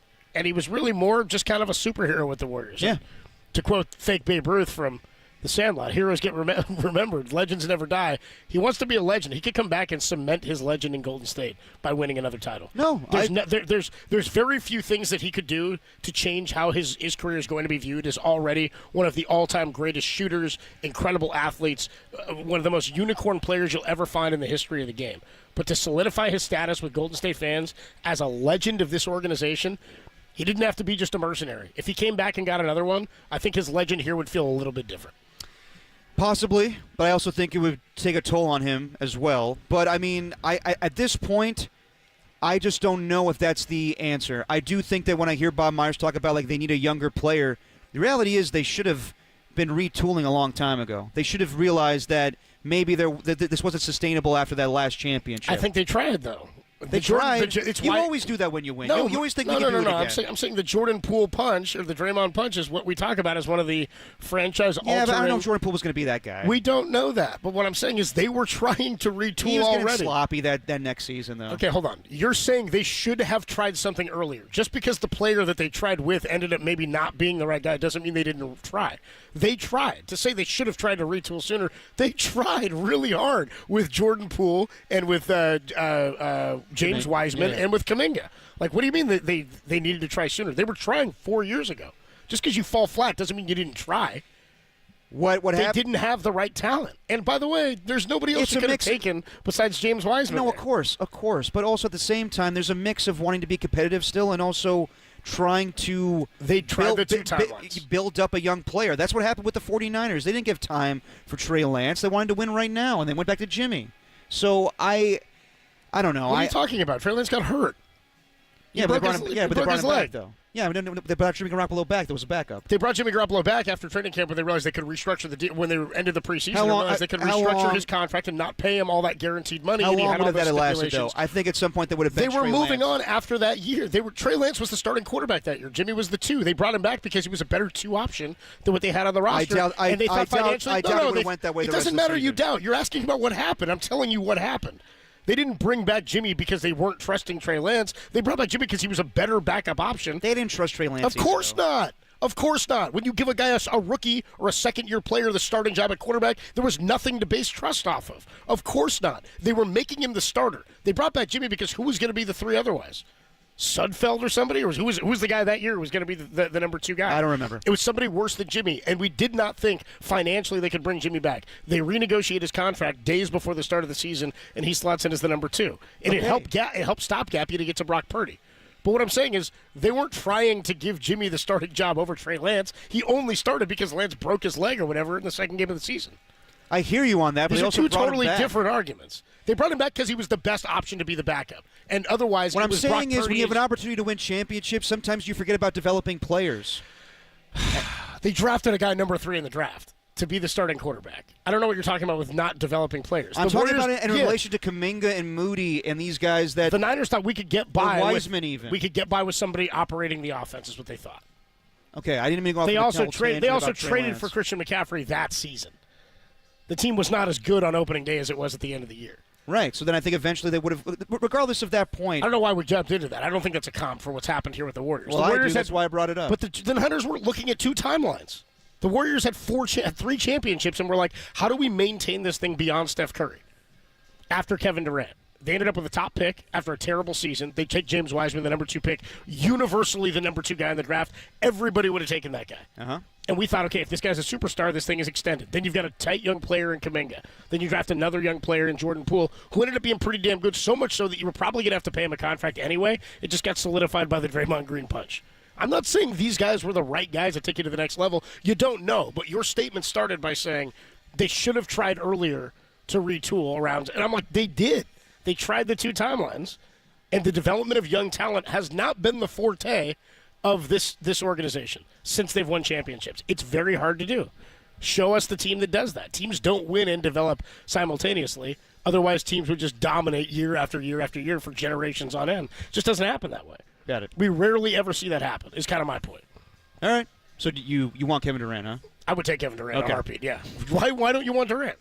I'd be down, but I think, like as we said leading in the segment, sometimes doing a reboot or doing the same thing over again is not like the first time around. So you could try it, by all means. I just don't think and Kevin Durant is an amazing player, a Hall of Famer. I just don't think 37-year-old Kevin Durant with Steph Curry and all these guys is going to match up well with OKC and all these younger teams right now in the Western Conference. Most of my logic is just based around, would it be better than what we're looking at now? Of course it would. That's basically, because it's all I have to compare it to. Of course it is would. is it best for, competing next year? I don't know. Yes, absolutely. Probably. It's better than this for competing next year. Yes, But absolutely. I don't know. But if I'm being realistic, is it the answer? I would say no. And I don't really know what the answer is. We can make up these hypotheticals that Giannis wants to get out of Milwaukee or any of these other ones. I just don't know if there's a move to be had. Yeah. I don't even know if Zach LaVine's a move to be had. It's just something sexy at the deadline. I don't know. What's most likely, is it that sexy or is it just, again, the sexiest It's just one? a name. It's like 155 and it's the sexiest girl left. You know what I mean? Yeah, it's LaVine. And sometimes you just take that. At 9:30, I don't think I would have talked to her, but it's time to go home. Baker's Don't they have anything else to talk about on that show except pure nonsense? That was a lot of sports debate right there for you, Greg. Yeah, he probably hated that. Like, he listens, dude. Why wouldn't you take Kevin Durant? The only updates I get about this show are what I hear on my show about that show, talking about my show. Why wouldn't they get Kevin Durant? The Durantula. Talking nonsense. Adam Copeland, That's T-Pop. definitely a nickname that he did not like. Tim Webb is back in the studios in San Francisco. We're in San Francisco, too, but we're at Harmonic Brewing. By the way, the camera has gone out a couple of times while you guys were having your heated sports discussion, and I've told the chat that every time the camera goes out, an RV is sold for Derek, or I'm just going to spin around in the chair. So I think we're selling a ton of RVs, dude. It's like an angel gets its wings, but every time the camera drops out, it means that Derek sold an RV. Derek sold an RV. Is a live read coming up? You know, Copes, I love virtual reality. All right. You know what else I love? It's called VR, and the reverse of VR is RV. It's a lot of reads, my man. Like the RV show. It's a lot of reads. A lot of square feet, man. I'm learning how to come up with new things for the reads every day. Yeah, pace yourself, brother. Pace yourself. All right, we got more to come here. We are going to catch up with our guy Marcus Thompson coming up. He's going to join us here at Harmonic at 5:30, 4:50. Larry Kruger will join us. We got plenty more to get into. I know we got a little slice of life to talk about as well. Derek got a text from his brother that we got to bring up as a bit of slice of life. And you're going to the Oakland A's Ricky Henderson celebration. I of am life going to that tomorrow, yep. Let's get into that next. Only here on the Sports Leader.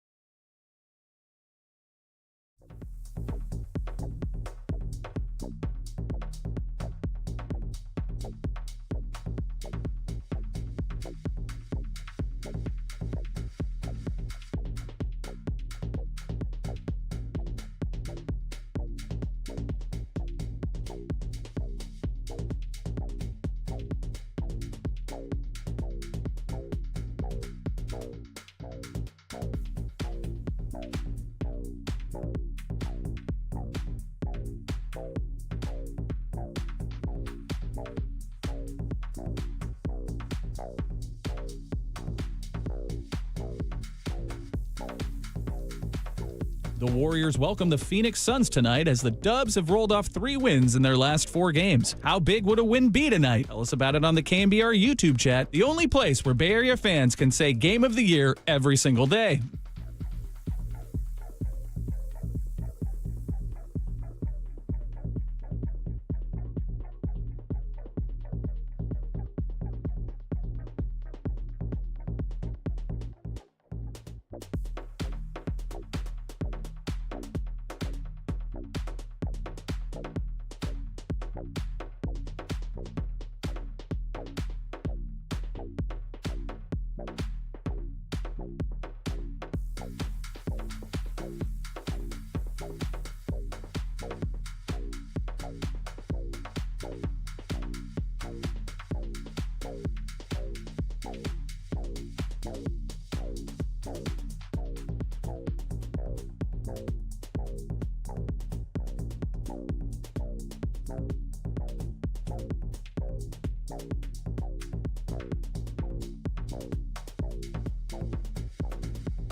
Okay.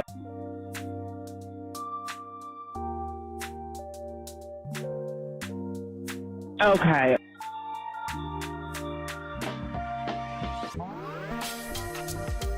Now, back to Dirty Work. Adam Copeland and Derek Papa on KNBR 104.5 and 680 AM, the sports leader. Okay. Adam Copeland, T-Pop, Tim Webb. We're live from Harmonic Brewing outside of Chase Center. Warriors and the Phoenix Suns tonight as Kevin Durant comes back to town. We're just looking up, by the way, on I think that's NBA TV as we're yes, we're it Harmonic is. And they were discussing on whatever show this is. It's the FanDuel show.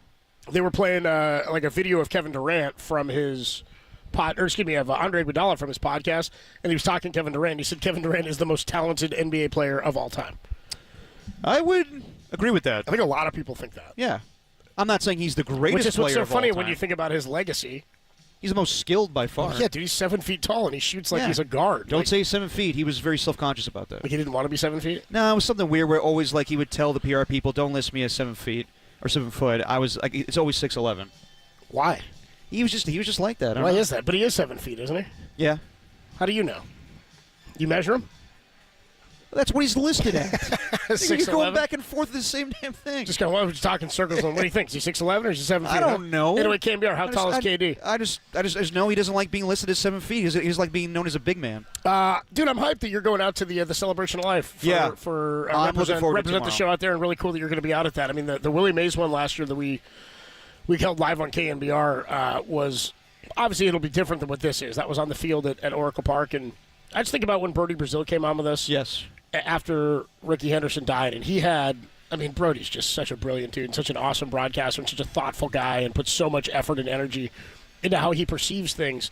And the way he was looking at this, I mean, not from the fan standpoint, from a kid standpoint growing up and watching Ricky Henderson play, and for what he meant to Oakland A's baseball. You said it beautifully, I think, shortly after he passed, is that he was Willie Mays to the Oakland A's. He is the Willie Mays of Oakland A's baseball. And being that he's from Oakland and played here 3 different stints and so many generations. I mean, again, I got to see him play in an A's uniform, which is so cool that so many generations got to see that. But what he said was the difference in Willie Mays dying for Giants fans and Ricky for A's fans is that A's fans don't have an outlet. Giants fans knew that when Willie passed, they could go to the statue. Yeah. They knew the Giants would host an event, that they would do something great, beautiful, wonderful on the field. He would go and people would go and, I mean, how many weeks and months did people leave and drop flowers around and memorabilia and baseballs and jerseys and draping things over the statue? I just got chills again thinking about it, just how cool it was to have those moments for Giants fans to be able to celebrate Willie Mays. And for me, a guy I never even got to see play.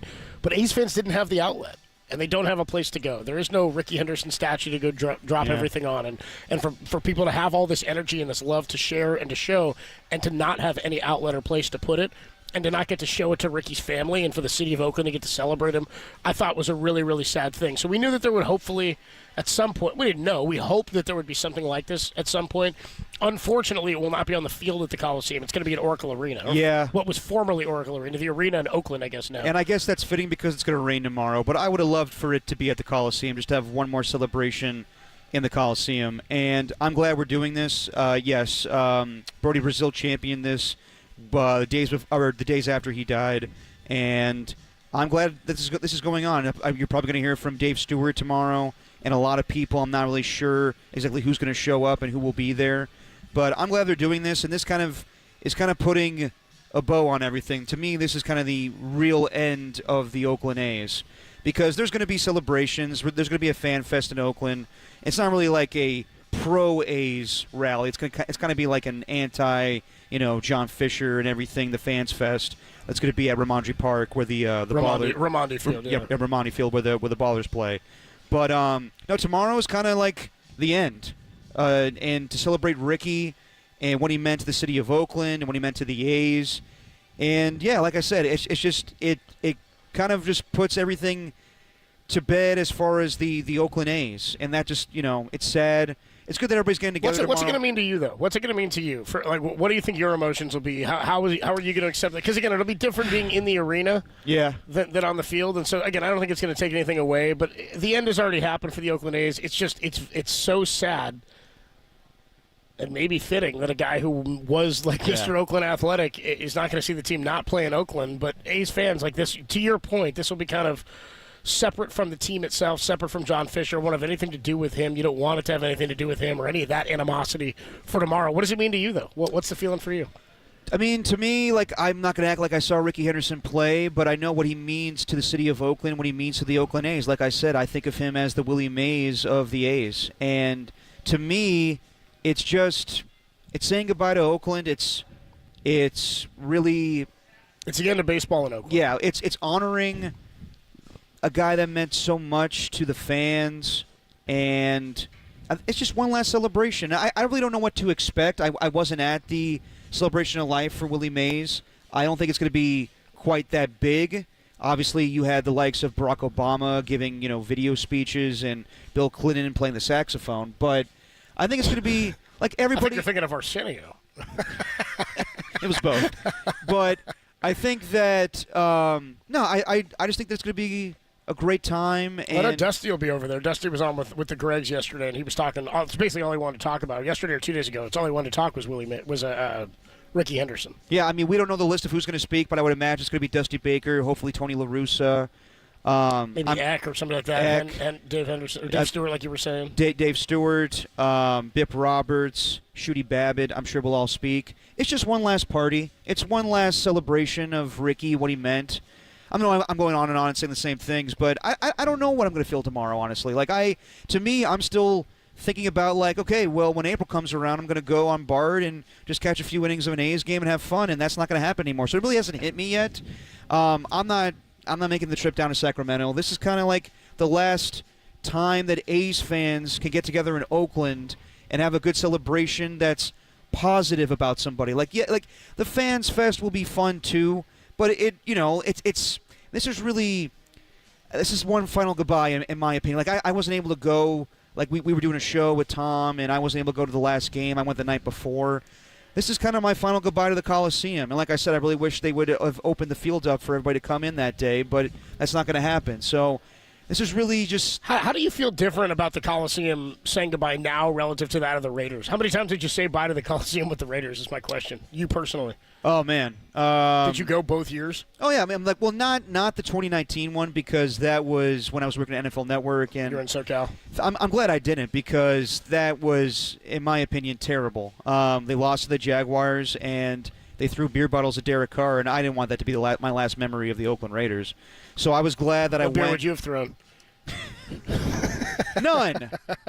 What beer would you have thrown at Derek Carr? No, I thought that was just extremely distasteful. I know that people didn't love Derek Carr, but I thought that was just a terrible send-off for him. For the last game that I went to was the 2018 game where they beat the Broncos on Christmas. I believe it was Christmas Eve, yeah. And that was a nice send-off, and nobody left. Everybody was staying in their seats, and people were trying to run on the field. Bart it was just incredibly difficult to head back home. We thought every year was going to be the final game in Oakland. When Charles Woodson had his last game at the Coliseum and he put up the O, I mean, that was difficult for me to say goodbye like that. But at that point, I didn't like the direction the team was going in. That's why, yes, I am still a fan in some capacity, but I know the team is just very different now. It's not Oakland. To me, being here right now, this is weird for me. I think Chase is cool, but it's not Oracle to me. I know some people are like, oh, the Warriors one was always less weird to me because as a kid, I always wondered, why don't they just play in San Francisco? As a kid, I was always like, and I know they did at one point, the Cow Palace and all that. There just wasn't an arena in San Francisco. Personally, as a San Franciscan and somebody who lives here now, I mean, I love that we have an arena here to have concerts and events and stuff like that. I loved going to the arena in Oakland. I love going to Oracle. I mean, I grew up in San Leandro. I was a BART stop away. I have so many memories of going to the Coliseum and to the arena. But I remember thinking at some point, if you want to be a marquee franchise, there's a reason you're the Golden State Warriors and not the San Francisco Warriors, right? Golden State in the city of Oakland, for some reason, didn't carry as much weight, I guess, or when they moved over there as being more ambiguous. Plus, they wanted to be the Bays team, right? So the fact that they were in Oakland, to me, there was only one team, it never felt as big of a deal to me, though it always felt like it carried more weight because of the magnitude of how many sports teams or how many professional franchises. I used to project this and think in 10 years, maybe 15 years ago, I thought in 10 years, Oakland may not have a sports team. If the Raiders were going to leave, I was like, Warriors are out. Warriors are going to go. As soon as Joe Lacob can get him something, he's going to go. And all this did was was kind of show, hey, 49ers, we got a deal done here in San Francisco. We were able to build a stadium here in San Francisco. This one never felt as weird to me as the Niners going all the way to Santa Clara. Obviously, the Raiders going to Vegas. The A's going to Sac. The Sacramento one is just such a spit in your face. It's a big FU. It's just like the Chargers going to L.A. to share a stadium when all what are we doing? Yeah, I know. What are we doing? You're moving. You're moving just far away enough to suck. Money talks. That's just going to be the end all be all at the end of the day. But I mean, for me though, it was cool. You had the biggest team in all of sports, the Golden State Warriors, playing in Oakland. That was awesome to me, and I could just go hop on a train and see them. Like I understand why they did it financially, and in the grand scheme of things, it's not that big of a deal as far as just like proximity. But to me, it is. So that's how I see it. People will say, well, the fan base changed moving over here. I got to tell you, as somebody, and you'll know this, being a fan of the Warriors your whole life, the fan base changed when the Warriors changed. The fan base changed before they came to San Francisco. Totally. The fan base changed when Steph Curry set the NBA ablaze and the Warriors became the greatest show in basketball. But it's just different where I remember going after the court, like after the game, after they won the NBA Finals, and going to the courtyard and everyone's dancing and getting high feet at Too Short and smoking, and you don't see that at Chase Center. Like it's just different. So I also sort of think that's more about the convenience of where they were and the nature of the arena itself than it was just about the clientele.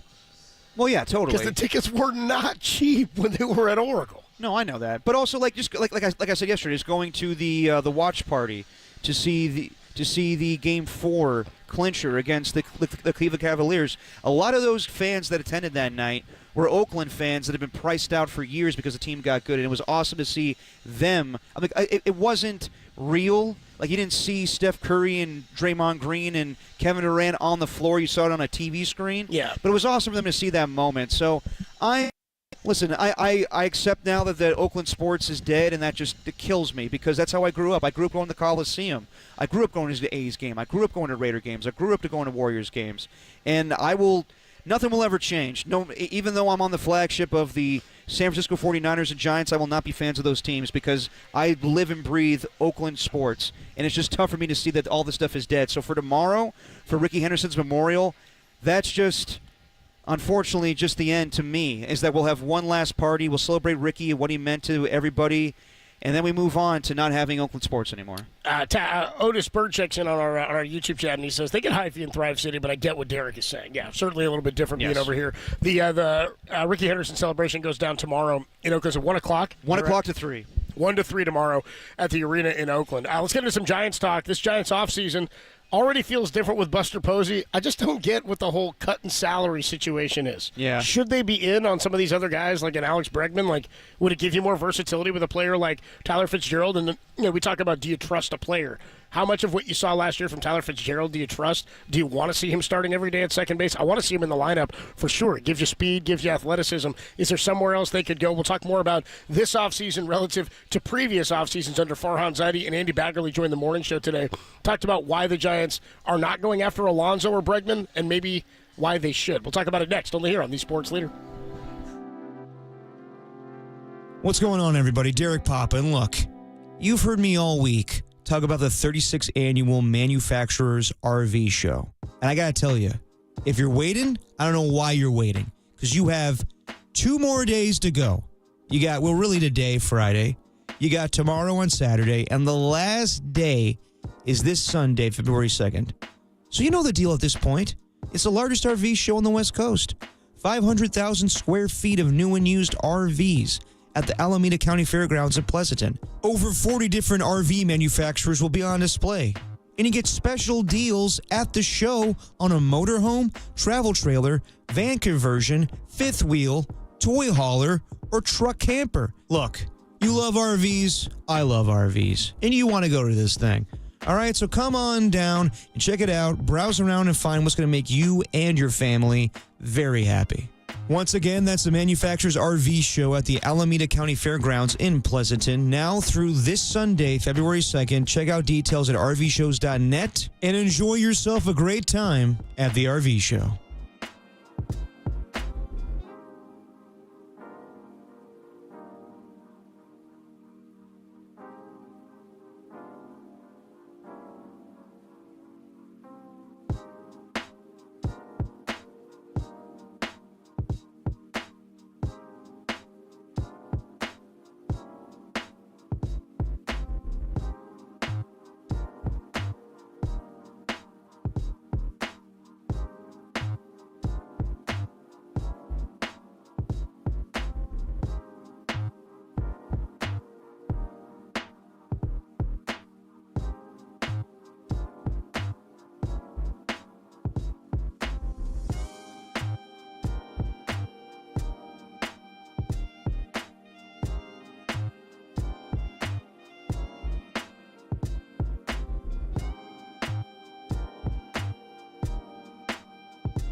If it's Giants baseball, it's Dirty Work with Adam Copeland and Derek Papa on KNBR, the sports leader.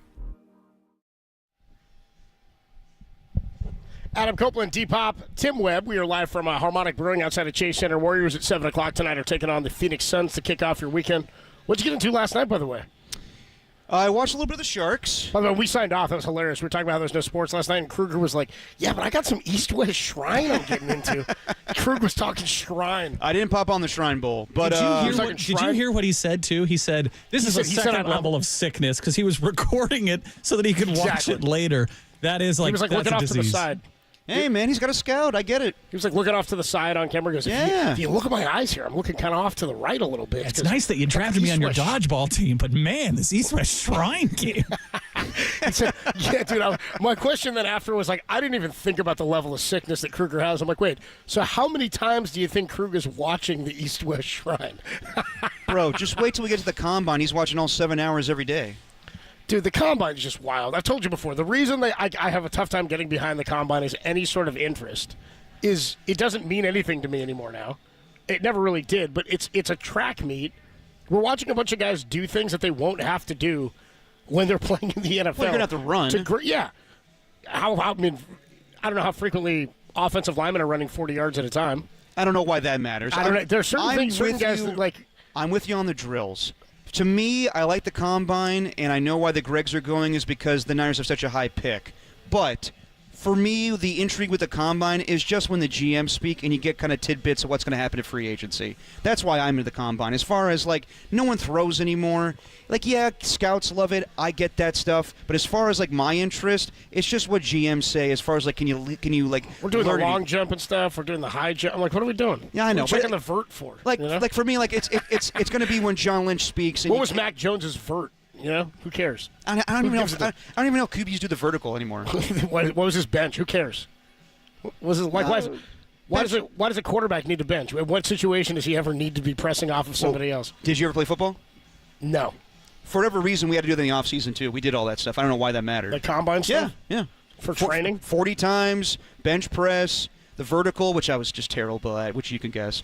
But, yeah, no, I hear you, and I don't need to watch all 8 hours of NFL Network Combine coverage. There's just no other sport that has their prospects play a sport that they're not going to play to determine how good they'll be at their own sport. That's the process, man. It's a process. I mean? So, like, all right, to figure out where you're going in MLB draft, we're all going to play a game of Foursquare. Well, it really doesn't matter. Tetherball is the next event here. It really doesn't matter because, like, do you remember Don Terry Poe? I remember Don Terry Poe. He was a Combine monster, and everybody loved him, and he shot up in the draft because of the Combine. At the end of the day, he's an okay defensive tackle. Vernon Davis was like a freak. He was like a Combine monster. But he was a good player. He was a good player, sometimes it does matter. Yeah. Well, it just sort of feels like he would have been good at anything. He was a freak athlete. Like, it doesn't really matter. Well, like DK Metcalf or like Xavier Worthy shot up because he was fast. He was fast regardless. Yeah. I'm just never been big on the Combine. That's all. You don't have to watch. I won't. I will. I won't.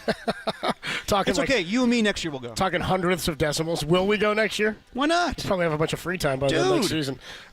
Free trip to Indy. We'll go to St. Elmo's. Tim will come with us. It'll be a good time. I don't want to go to the Indy. I want to go to Hawaii this year again. Well, we'll do that too. Are you going to come to Hawaii this year if we go? Yeah, why not? Dude, they send us to Hawaii and you're like blasé about it? I got to be honest. Is it the best for radio? I mean, we still do the same stuff. I mean, I don't know. Well, in Hawaii's defense, neither. Hey, listen, I still got to be a producer at the end of the day. Yeah, well, Derek gets really upset when we have to do those segments where we like talk to members at the hotel about whatever's going on. I'm not to talk to those people. Well, yeah. Well, I'm just saying, dude. They're listening now too. Just like you're always like, this is terrible. I'm like, I get it. It's like 10 minutes. It's like 10 minutes. It's like 10 minutes of the 4 hours. You know what I mean? It's not the end of the world. You know. Timing was amazing this year. Fine, Tacky. I'll bring Tacky then again. Yeah, it was amazing for me. Hell, I'll bring Tacky. Yeah. What are we talking about? Jeez.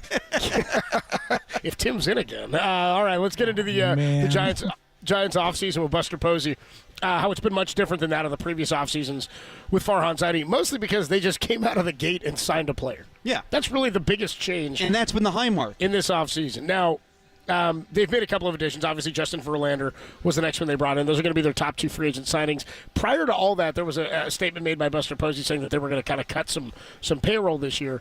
I didn't really understand and still don't understand why or to what end that's happening.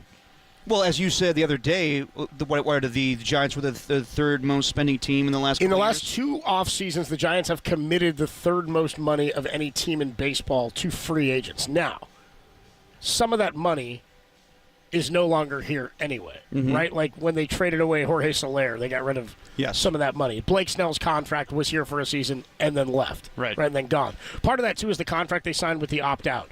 So some of that number is a little bit deceiving, right? Like if Blake Snell signs a 2-year, what was it, like 2 years, 60, something like that?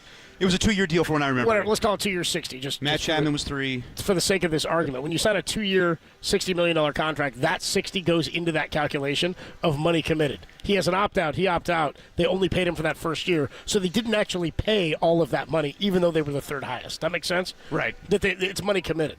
I just don't understand to what end and why the Giants are saying, well, they're going to cut down on some salary, but for what purpose? Yeah, I don't get that either. For what reason? I mean, it was a 2-year deal, $62 million. There you go. So it's $31 million a year or whatever. They only paid 31 of it before he opts out and goes to the Dodgers, right? So I don't understand what the reasoning is, except that people aren't going to games as much. The team's probably not making as much money because they're. I mean, I'm speaking just from a no knowledge. But how do you justify that to fans? That's what the Dodgers are doing, and I know it's suggesting that they're going to compete with the Dodgers. It's like owning a restaurant and saying, "Dude, people aren't buying this product anymore, so either take it off the menu or decide that you've got to do to fix the product." You don't say, "Well, people aren't buying it, so we'll just start using crappier, cheaper products for it." Right? Like if people aren't coming to the yard, figure out ways to get them to the yard. Nothing puts butts in seats like victories and winning. But with the Dodgers, I mean, or giveaways, bobbleheads. The Dodgers, yes, seriously, the Dodgers have and I think fans have even it's exciting to get a bobblehead, but I don't know that fans are lining up around the stadium. I want that Steph Curry bobblehead, the Giants game before the park. Exactly. I mean, it's the Bay Area Unite night stuff, right? But the spirit of the Giants seems to have been broken by just what. Like for Giants fans, has been broken by what the Dodgers have done in concert with how mediocre the Giants have been. Is that fair? Like, I just think Giants fans are like, well, it's totally who fair. cares? You're not going to catch the Dodgers, so what difference does it make? Like, people commenting on every signing or every move that is made, and this is going to help you beat the Dodgers. I'm like, the Houston Rockets and what's his name? Daryl Morey had that whole thing where we wake up every morning figuring out how to beat the Warriors. You should figure out how to be the best basketball team you can be every morning, not figuring out how to beat that one team that's in front of you. If you run into them, you'll deal with them. Right. Giants are going to have to play the Dodgers 12 or 13 times this year, fine. Outside of that, there's a lot of other important games you need to win if you want to go to the playoffs and compete. The problem I have is that in shaving some salary, you may still at this point, and I saw Larry Krueger put out a tweet about this the other day, the Giants still, I mean, I don't know how Giants fans feel. Are you more likely to finish near 5th place or more likely to finish closer to 2nd place? Like, where do you think the Giants are finishing? What would you say right now? I would say 5th. I would say closer to 5th right now. Yeah. But the Padres, I think the Padres' spirit has also been broken by the Dodgers. I'm not saying their organization. What about the Diamondbacks? They're going for it. I'm not saying the Padres organization. The difference is that the Padres have invested lots of money in their team. Right. The Dodgers have the Diamondbacks have just kind of started because they have a core of young players that they won a pennant with a couple of years ago. So now they're investing in that core. I think Giants fans would say the turning point this offseason was it was very good initially when they acquired Willie Adames, but then when they found out that Corbin Burns wasn't going to sign, and he signed with the Diamondbacks, and it was over opt-outs, that's when people were like, whoa, okay, like, are we doing the same thing over again? Like, if Farhan offers that contract to Corbin Burns with opt-outs, and it's a major hypothetical because Corbin Burns lives in Arizona and that was a good situation for him. But let's just say that wasn't the situation. Let's just say that he was willing to come to the Giants and had those opt-outs. It looks like a better offseason. And what was the deal he got? How many years with the opt-outs? I'll pull it up. I forget, but my whole thing is, like, it has good feels initially because Buster Posey's back, and yay, Posey's back. I get that. You shouldn't turn that down. But is this offseason really any different than that of a Farhan Zaidi offseason when it comes to not landing big names? And I know that it's very difficult to land these big names. They landed a big name. No, Willie Adames. They landed the best shortstop available, and it's a position they needed. So, but I feel like Farhan could have made that deal work as well. Yeah, I mean, I guess, again, Farhan landed some players, but he didn't do it quickly. And would he have played himself into a spot where he's competing with other teams for the services? Let's play this sound. Hold on, really quick. Yeah. Willie Adames said to me when we were talking to him at FanFest last week, and he said to Marcus and I, it felt like, I said, why San Francisco? Like, why here? Yeah. Why did it happen so quickly? They paid the most. One of the first phrases. Well, yeah, but he also said it was a priority for Buster Posey. He said, when my agent called me and said, this team wants you, the Giants want you, they're offering this, they want to talk to you about this, they view you as a cornerstone piece, blah, blah, blah, blah, blah. Yes, the money is what talks. But he immediately said, yes, I like that city. I want to be a part of that. That's an organization I believe in. It's nice to feel wanted. That's great. It's nice to feel wanted. But What why I'm is the saying first base a priority then? I didn't say first base wasn't a priority. You had a whole debate with me yesterday about the reason they didn't do this was because they have Bryce Eldridge. What I'm saying is there would be no point, if you do believe Eldridge is your first baseman, in signing a player for 7 years like you did for Willie Adames. You don't have to sign him to 7 years. I'm not saying you have to sign him for 7 years. I'm saying Pete Alonso's asking for like $30 to $40 million a year, isn't he? Yeah, they're talking massive dollars here. But with opt-outs, and that's something that Buster doesn't want to do right now. That's okay.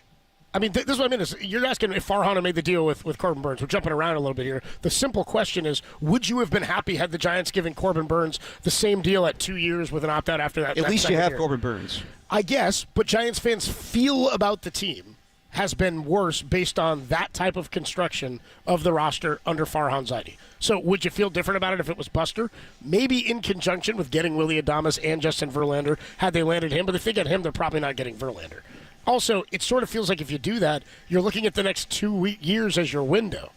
And I don't know why you would look at the next 2 years as your window. No, I understand that as well. And that's kind of how Farhan operated. Like, any 1 year you can catch lightning in a bottle. And that's not how you build sustainable baseball teams. It's kind of the point. No, and I think Buster's philosophy is different. But wouldn't you, I mean, yes, I that totally all makes sense. But wouldn't you feel better about having Alex Bregman or Pete Alonso at first base as opposed to Wilmer Flores or Lamont Wade Jr. this Alex year? Bregman wasn't great last year. I would love to have Pete Alonso at first base.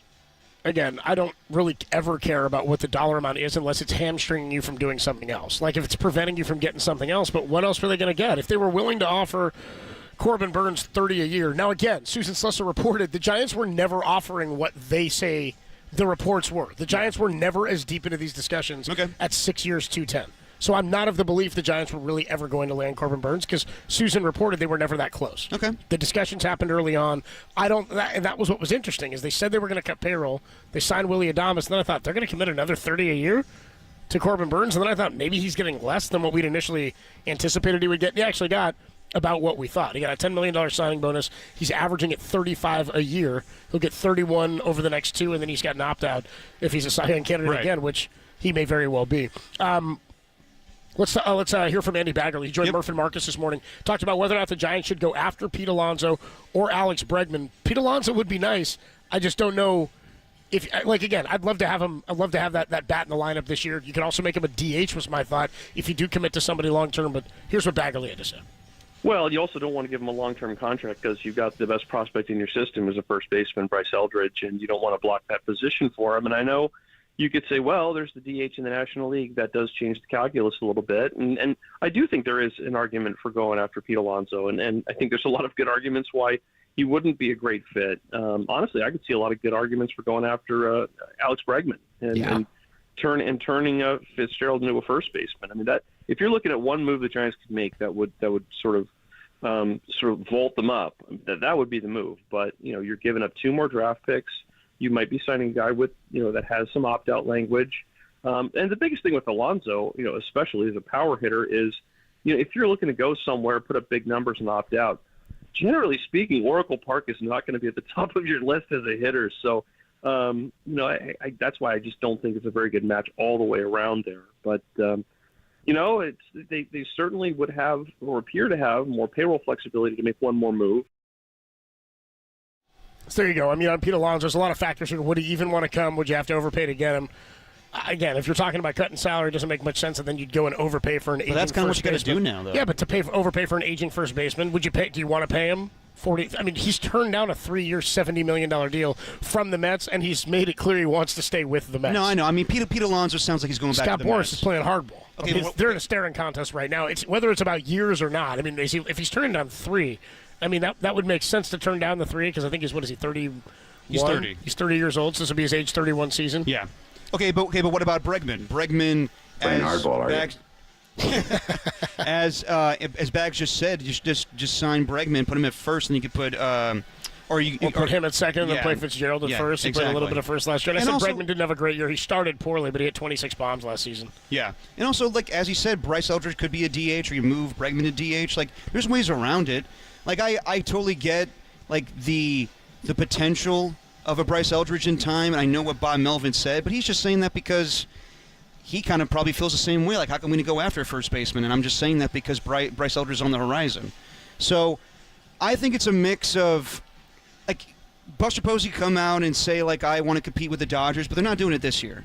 So it is an evaluation season. It basically is the same roster from a year ago. You added Willie Adames. You added Justin Verlander. But it basically is a show me what this team is going to be for the future season. And I don't know if fans are liking that because it's kind of been the same thing for the last couple of years now. Yeah, I'll say the difference is that it does feel like they have a roster full of guys who are at least major league talent, or that they have a roster capable of being an everyday lineup type of team. Yeah. That's what I'll say. Okay. You have a big leaguer at third base. You have a big leaguer at shortstop.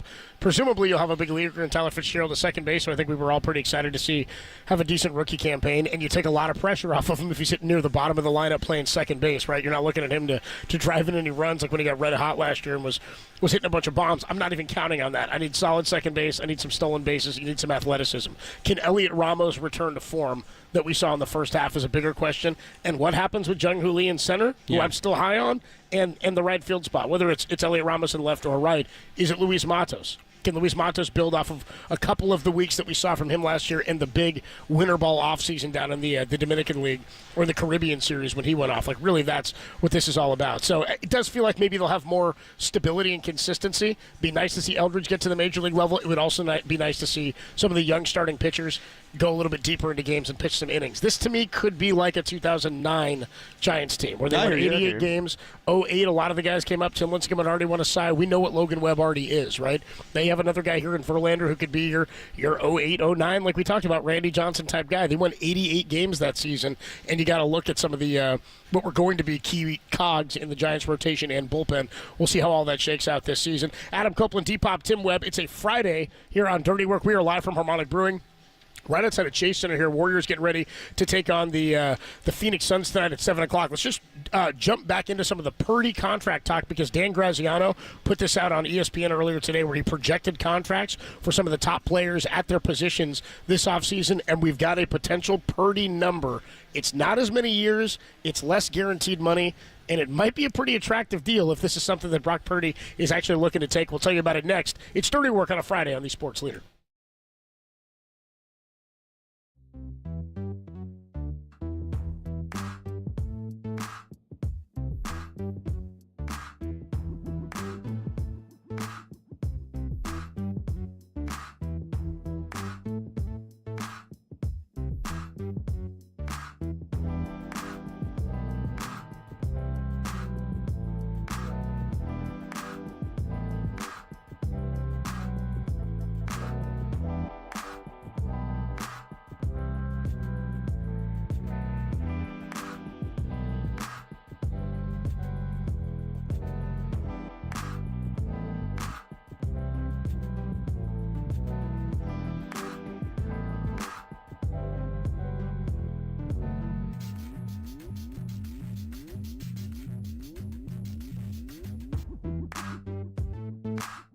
Former Warriors GM Bob Myers hung out with Greg and Greg today with his take on the complicated situation the Warriors find themselves in ahead of the NBA trade deadline. Find that podcast and all our podcasts at KNBR.com and the KNBR app.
As veterans, we're...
Dirty work on a Friday, a Ska Friday, a Warriors and Sons Friday, as we're at Harmonic Brewing outside of Chase. Hope you're being safe out there, driving safe. It is a wet one. It's going to rain for like a week straight. Oh, it's wet, baby. It's wet. How are you with the rain? You a rain guy?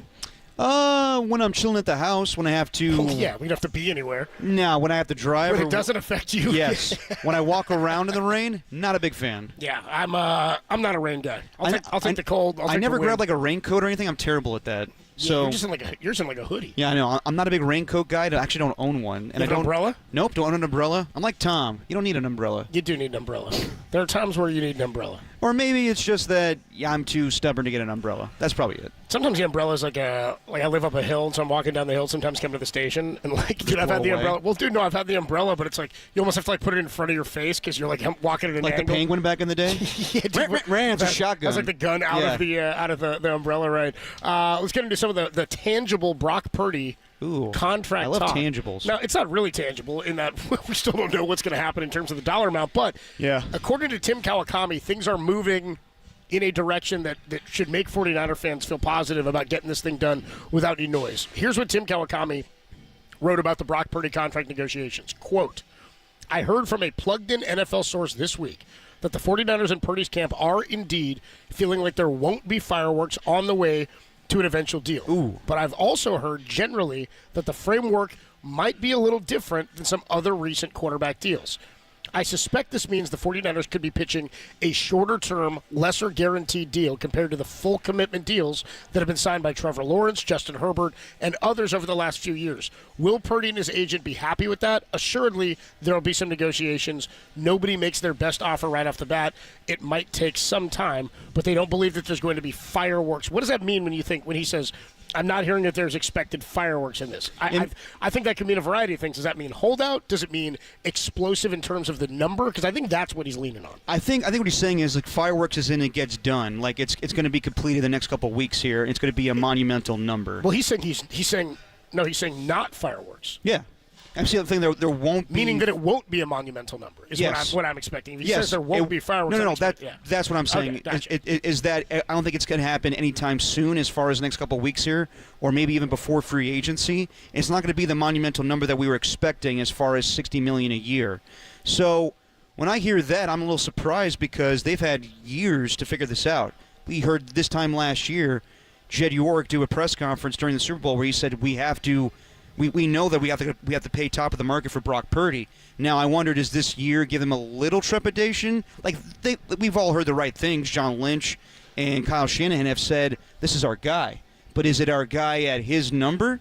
Like I wonder if his agent, and I doubt this will be a whole drawn-out thing where they go to training camp and Brock Purdy's not there. You rarely have quarterback holdouts. When push comes to shove, like last year, Jordan Love showed up to training camp in his sweats for a little bit of time. Yep. But usually the Packers, who are very diligent about when they give out contracts and how they give it out, after a couple of days of him not practicing, they were like, okay, crap, we need to sign this guy. So they did it. I doubt it'll be that complicated. I just don't know if it's going to be the number that Brock Purdy's agent want right away. Right. So here's what Dan Graziano has said. And that's interesting because a lot of the money with quarterbacks, and I want to say, was the first guy to go fully guaranteed. Was that Kirk Cousins when he got that $84 million deal? Yes. And that was the first time we were like, holy crap, they're guaranteeing all of it. And that was as recent as 5 years ago, maybe? That was 6 years ago? The offseason of 2018. When he signed with Minnesota, right? And that was, I mean, we're on the anniversary. I think it was this week that Alex Smith got traded to the then Redskins, and then we didn't know what was going to happen to Kirk Cousins in free agency, and he got a massive, massive deal from the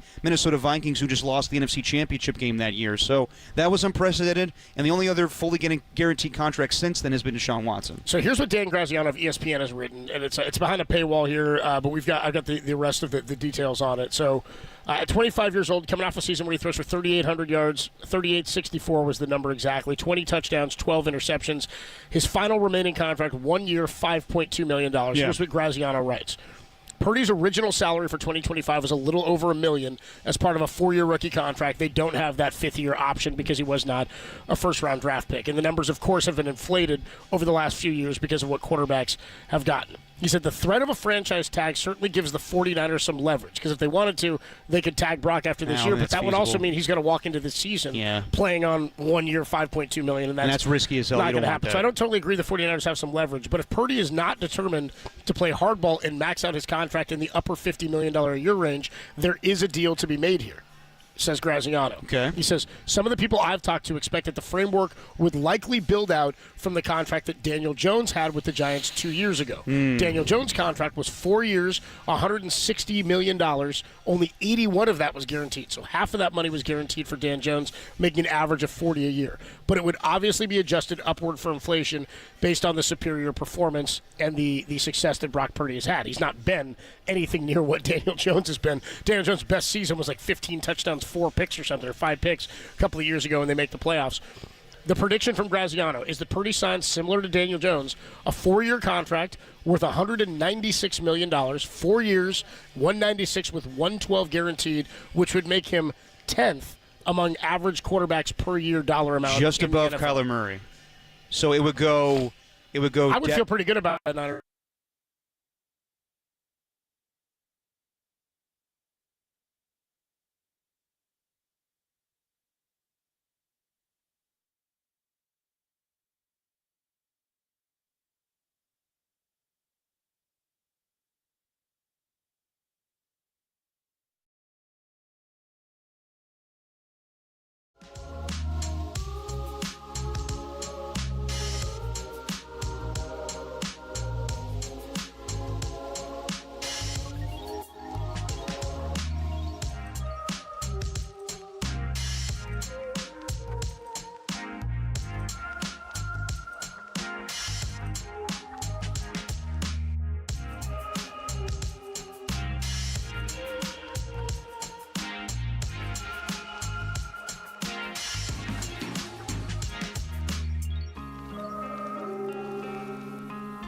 Yeah, we got a little technical difficulty here. We last left our heroes. We are live from Harmonic Brewing.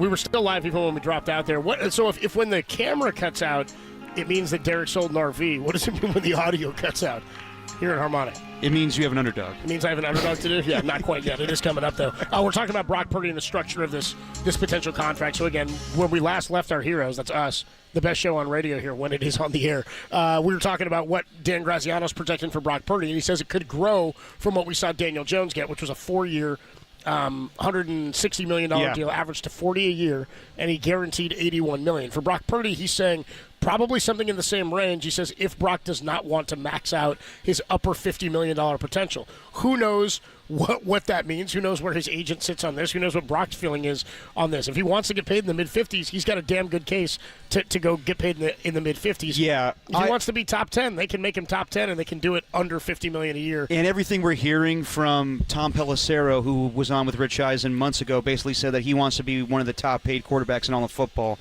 So I probably agree with Dan Graziano as this is what Brock Purdy should make, but it's not what he's going to make. I can't believe that he's going to make $49 million a year and be behind the likes of, Jared Goff and Justin Herbert, even though I think that those guys are comparable quarterbacks, and Justin Herbert is definitely a better quarterback than Brock Purdy. I can't see Brock Purdy's agent, with what he's accomplished so far in his career, going to 2 NFC championship games, taking his team to the Super Bowl, that he would settle for $49 million a year. Now, the interesting thing is, he says it's $112 million guaranteed. So if you look at the guaranteed money here, that would put him $129. He would be tied with Dak Prescott as far as guaranteed money at 6. So that's significant. I think that'd be 129. He'd be at 112. Oh, 112. 112. So he would would be just below Jared Goff, who got 113 guaranteed. Okay, so that'd be less. Okay, yeah, then that's not great. He would be above the guaranteed money of Jalen Hurts, above the guaranteed money of Kyler and Jordan Love and Josh Allen even. Okay, so all that to say, I don't think that this is going to be the contract for Brock Purdy. I think it's going to be much more than this. So do you think it's going to be more monies, or do you think it'll more monies? Do you think it'll be more money or more years? I think it's the years is fine. The 4 years is actually a good deal because it gives you time to evaluate and it doesn't hamstring you forever, right? Like you're not locking yourself in to be, and that's kind of what these guys have been signing. They've signed 5 4-year deals. Like Jordan Love got 4 years, right? Yes. Kyler Murray got a 5-year deal. He was a little bit younger. The only crazy one was Patrick Mahomes, where he signed for 10 years. Well, and it's different when guys are first rounders because the contract comes at a different time. They're buying out that final year sometimes, or they're extending it on. So sometimes it's more of an extension than what Brock's will be, and Brock's would likely just be an extension, of course. Yeah, but buying out this year. I mean, the guaranteed money seems fine to me, but as far as the AAV, that's what people care about these days, which I don't understand that. It should be the whole total value of the whole thing. I can't see. It should be the guaranteed money. Is really we get so into the average annual value. Well, not only that, but the total value at 196. I mean, that pales in comparison to a lot of what these other guys are going to get. So I think there's an argument to be made from Brock Purdy's camp and his agent specifically to say that he deserves more money than Dak Prescott. So I know that this seems like a reasonable contract and one that 49er fans should want Brock Purdy to take, but I would doubt that's one that Brock Purdy's going to want to be attached to. So I think this is a good number as far as what's appropriate, but if we're living in reality, I do not see Brock Purdy accepting this deal. I don't live in reality, Derek. He's taking $400 million, I believe. Everything you've said is non-disputable, right, or indisputable. But, if they want to fight for $60 million, they've got a case to do it. Do I think they'd get it? No. But as Tim Kawakami said, nobody comes out with their best offer first. I think if the 49ers' first offer is something like this, then he's going to make more than 50. Yeah. Because he can come back and counter and say, well, I want 55, and then maybe you settle it somewhere in between. If he thinks he should get more than Jared Goff, does he think he should get more than Jalen Hurts? Does he think he should get more than Justin Herbert? I mean, I don't know to what end his agent wants to go. I'm assuming his agent says he should get the biggest figure in all of football. And he can. The question is, does Brock believe that's going to help him be successful? Because Brock does. It feels like he's a guy who understands that if he's the highest paid guy on the team at all times. I'm sure a lot of these guys understand that, but at the end of the day, their agent's doing most of the talking for them. Of course, yeah. So I think that when push comes to shove, I think this agent knows that he's got the 49ers by the balls. You're not getting another quarterback right now. Nope. This is your quarterback. So you might as well pay up. I don't give it the same thing. Yeah, but see, this is where if you come that full bore and you come that staunch and say we're not signing for less than this, then the Niners do gain a little bit of leverage back in saying we don't have to sign this right now. They should. But they didn't have to sign him with Ayuk either. But receiving a little bit different. I just think, quarterback obviously so important, but is Brock Purdy going to sit out this year? No. Niners can't afford to have him sit out this year. That's the other thing. That's a bit of leverage he has. But is Brock Purdy really going to sit out a season before he's going to be a free agent? I think that... Is he set to make... If he didn't play this year, is he due to make more money than this next year just because of the market? Possibly. I mean, I don't know. How much value do you lose on that? I don't think there will be ever a scenario And where you don't necessarily next year because then they franchise tag you. Yeah, exactly. So I don't necessarily believe that Brock Purdy will ever hold out. I think that he could just come to training camp and say, yeah, we didn't come to a deal, guys, and I'm playing it out. I'm going to do whatever I can to make this team Super Bowl champions, but we'll see what happens after the season. So I hear, yes, Dan Graziano has a very good makeup of a reasonable contract, but we don't live in a reasonable time when it comes to quarterbacks anymore. Yeah, this would surprise me more than Brock getting $50 plus or $60 million. Yeah, and also making 49. It would actually surprise me a little bit if he only got 49. It would shock me if he did. Because not that I don't think that's a good spot for him and being top 10 and being the 10th highest paid, but I just don't think that's how negotiations work. And also, as far as Daniel Jones, that's a terrible comparison because Daniel Jones had one good season and took the Giants to the playoffs. Brock Purdy has been leaps and bounds better than Daniel Jones. And that's Daniel what he said. Because his inflation, I feel like Graziano's inflation is either for... It's more about his inflation on this contract. Dan Jones getting 4 years, 160. Brock, he's saying 4 years, 196 or whatever the number right around that was. I think it was 196. Yeah, it was. I think that's more based around the inflation of what contracts are doing now, not so much what the ability of the guy is. And it's twofold. Not only are quarterbacks making more than when Daniel Jones signed his contract, which was exorbitant for even the success or little success that he had, but they were more painted into a corner. The Giants were in that. No, definitely. Where else were they going to go? But in the grand scheme of things, things, was in his first year. I'm saying that I think he's accounted for the annual inflation of how much quarterbacks are getting paid. Right. I don't think he's accounting in this conversation for how much more Brock Purdy should get than Dan Jones based on ability, though he addresses that. Yeah. He doesn't acknowledge based on much more success. Right. It's going to be higher than this, but here's what my base contract is. Yeah, I don't think the Niners can do anything where they get fancy with the framework of the contract. At the end of the day, they basically told the world we need to pay this guy. So I think the agent knows that. I think Brock Purdy knows that. And they don't want to go back to the drawing board when it comes to quarterback. So I think at the end of the day, as Larry Krueger told us, I think last week, I think they're going to end up paying him closely to 55 or 60. Pay him. Pay that man his money. Yep. Yeah, we're going rounders on it. Adam Copeland, Depop, Tim Webb with you. We are live from Harmonic Brewing outside of Chase Center. Warriors and the Suns coming your way at 7 o'clock tonight. We are going to catch up with our guy Marcus Thompson. He'll stop by here a little over an hour to chat with us about what's going on in regards to the Warriors and the trade deadline. Also, Larry Krueger will join us at 4:50. We'll pick his brain about some of this Dan Graziano contract stuff and what Tim Kawakami is hearing in terms of a lack of fireworks about getting this deal done, which I think is a positive in everybody's mind. When we come on back, more on what's going on with some of the latest coaching news across the NFL. The Saints may have found their coach in waiting, and the 49ers could be adding D'Angelo Hall to coach the secondary. We'll talk about that next. Plus, the T. Higgins rumors about being linked to the 49ers. Graziano checked in on a contract for him as well. We'll talk about it next, only here on the Sports Leader.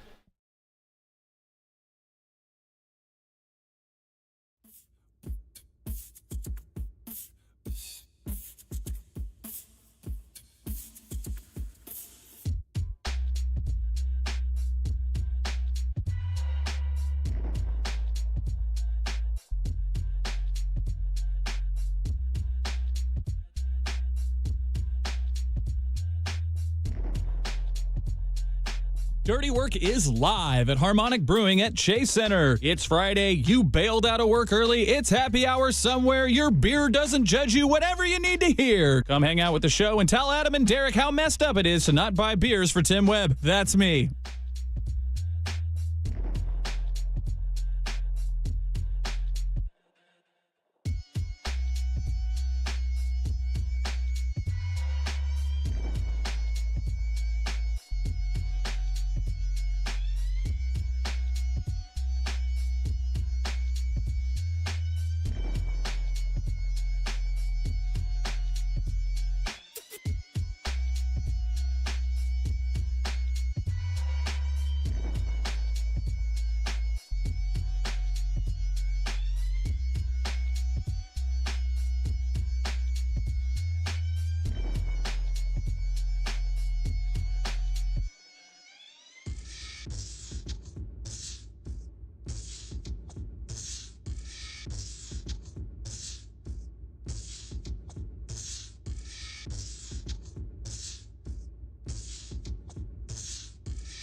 Hey, what's going on, everybody? Me again, Adam Copeland here for Underdog Fantasy. California sports fans, I've got good news. Underdog is available to play right here in our state. It's the best app for your big game party. It's actually on your phone. It's called Underdog. Underdog is the best place to cash in on all your takes during the big game. Which players are going off and which ones are ice cold. You can make your entries in just a few taps. With their pick'em game, you can win up to 1,000 times your money just by choosing higher or lower on a player's stats like yards, touchdowns, interceptions, and more. Would you go with Patrick Mahomes and the Chiefs having a higher number of touchdowns on the ground than Saquon Barkley? You could go against the field there, cook up some good entries for a chance to win some real cash prizes. Underdog is the only pick-and power that puts the power to cash out in your hands. Now you can either keep riding with your entry or tap the Win Now button to cash out whenever you want. Plus, with Underdog's double flex option, you can even take 2 L's and then turn it into a W. Underdog is the best place to play pick-em. So download the app and sign up with promo code KNBR right now to get up to $1,000 in bonus cash instantly. Again, that promo code is KNBR. You must be 18 or older and present in a state where Underdog Fantasy operates. Terms apply. Concerned with your play, call 1-800-GAMBLER or visit www.ncpgambling.org. Good news!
Dirty Work rolls on a Friday. We are live from Harmonic Brewing in Thrive City, right outside of Chase Center here, getting ready for the Warriors and the Phoenix Suns. Marcus Thompson joins us in about an hour at 5:30. We'll talk to Larry Krueger in about a half an hour at 4:50 about what's going on with the 49ers, because there are more coaching inquiries here for the 49ers. They've been getting a new DBs coach. Derek, tell us about what's going on with D'Angelo Hall. D'Angelo Hall, who has been the assistant DBs coach of the Carolina Panthers, is set to interview with the 49ers next week to be their main defensive backs coach. And okay. I'm sure a lot of people remember D'Angelo Hall as a cornerback in the NFL. He was really good with the Atlanta Falcons, really bad with the Raiders, and was pretty good with Washington. So that would be an interesting hire for the 49ers. I'm not sure about him as a coach, but I remember him as a player, and that would make, I guess, 2 former players on the staff. They got KJ Wright right now.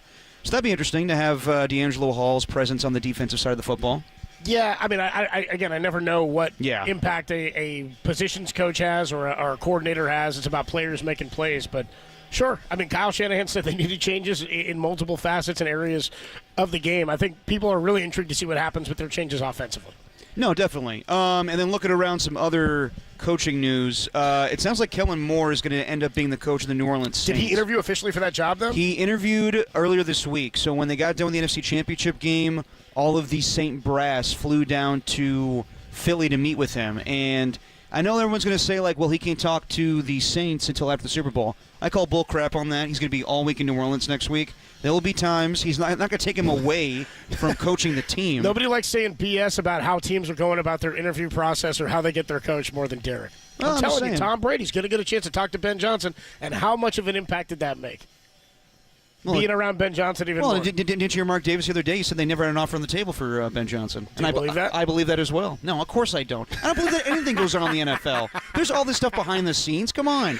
You're going to tell me that Kellen Moore is going to be in New Orleans all next week and they're not going to talk to him once? Well, it's up to Kellen Moore if he wants to take that job, too. I mean, is that, like... It sounds like he's going to. I don't think that's a great job right now. It isn't. It isn't, because it sounds like most of these coaches... Shut up Mickey Loomis, dude. Well, that's the thing. Just running their books into the ground. He's been you know what's crazy? Like, people are like upset with Farhan and the time he was GM of the Giants. You know how long Mickey Loomis has been GM of the Saints? Yeah. Since 2002. He got one, though. He got one, and sometimes that's all you need. Is Mickey Loomis Trent Baalke? I mean, seriously. No, seriously. He's acting coach is keeping his gig. And like the only like longer tenured GM is Duke Tobin with the Bengals. He's not even GM. He's just there. Who's Duke Tobin? He's their de facto GM. He's been there since 1999. Kick-ass Duke. Yeah. Well, hold on. So who makes their football moves if it's not Duke? It is Duke. He just doesn't have the title of GM. He's de facto GM. So what is his official role? Director of player personnel. Director of player personnel. He's been doing that job since 1999. He was like in his early 30s. He's 54. Duke Tobin. Duke, making a kick-ass Duke. He's a director of player personnel for the Bengals. Yeah, so played in the Arena League for the Orlando Preds in '94 and the Memphis. Oh, the Preds! Shout out the Memphis Pharaohs in 1995. Great, that's incredible. Yeah, I want to say Jay Gruden was the quarterback of that Pred team. Yeah, it makes sense.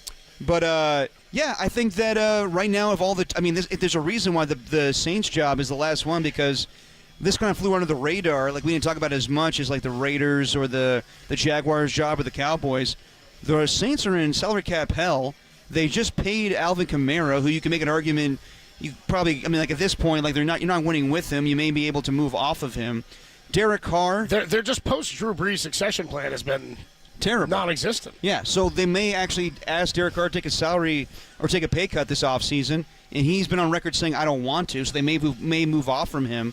So I think Kellen Moore just sees this as an opportunity to get a job in the league, so he's going to take it and call plays, and he'll wear the visor and kind of be like the Sean Payton 2.0. Wear the visor. But you know what? You know what's interesting though is this would hurt the Eagles, and we'll have this big conversation next week when it comes to is this Eagles team better than the 49ers of last year being your NFC representative? But as far as the future with the Eagles, this will hurt the Eagles if Kellen Moore leaves. And now you need a new play caller, because we know that Nick Sirianni's not going to call plays. He wants somebody else to do that. Well, there's a guy out there who knows how to run a run game.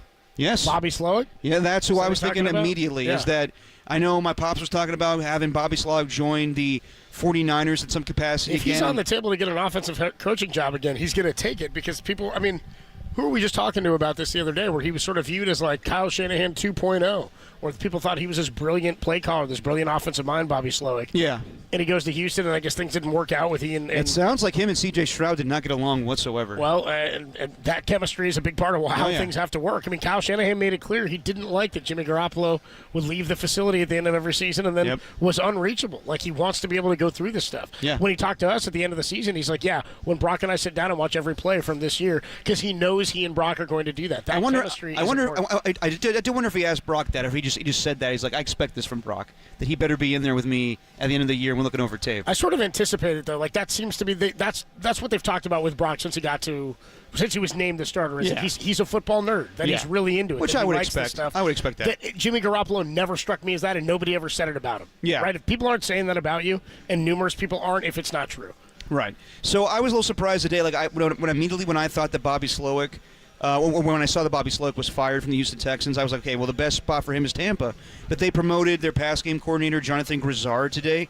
So, yeah, I would not be surprised if the Eagles get Bobby Slowick and he used some of that Kyle Shanahan offense. Like, they don't need much. Just hand the ball off to, Saquon Barkley. That's all they did this year. Exactly. Like, Kellen Moore didn't add, anything crazy from the Chargers days to the Cowboys days. It's just you got this amazing offensive line. You got Saquon Barkley. What's Saquon's shelf life? I was wondering this after what we saw from Christian McCaffrey last year. Yeah. Christian McCaffrey had different injuries, and Saquon's come back from some major injuries in his career, ACL. too. He had an ACL injury early on. But in terms of how much he was used on a bad team like the Giants, Christian McCaffrey used a ton on a bad team like Carolina. Very similar, yeah. Right, very similar. They've dealt with some injuries earlier in their career. I think they're right around the same age. I think McCaffrey's 1 year older than Saquon. So Saquon's about to turn 28 on the 28th yeah, per Adam Schefter. So I guess what I'm wondering is... Not my birthday. Yeah, after the usage of McCaffrey last year, record-setting and an elite season, 20 touchdowns, basically Saquon in different numbers had the same type of season this year, right? In terms of usage, less receiving, but on the ground, right? Yes. I'm just talking more about their usage and how they played out in terms of being Offensive Player of the Year.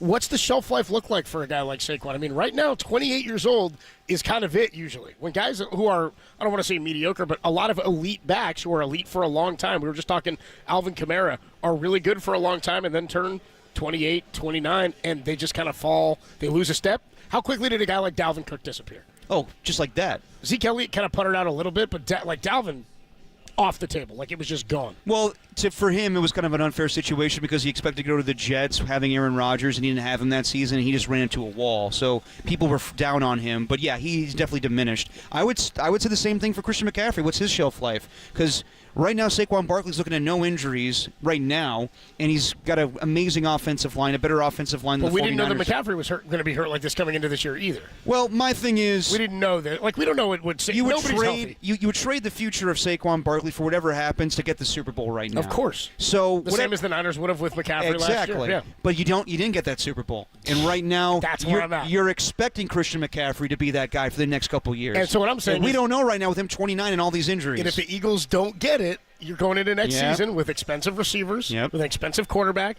with an expensive running back, just like the 49ers are, and you're looking to try to do this again with Saquon a year older after playing this deep into a season, going 2,000 yards, all the usage in the playoffs. I just wonder the mirroring careers and really seasons of how these guys are. Because going into next year, that'll be the huge question for McCaffrey. Will he ever be McCaffrey again like we remember him? Well, it's actually a bigger question as far as just the window being open for both teams in general, because you're like the biggest thing with the Eagles is they already paid their quarterback. The Niners have not yet. Right. So they decided to pay 2 wide receivers to make close to $30 million a year in Devontae Smith and A.J. Brown.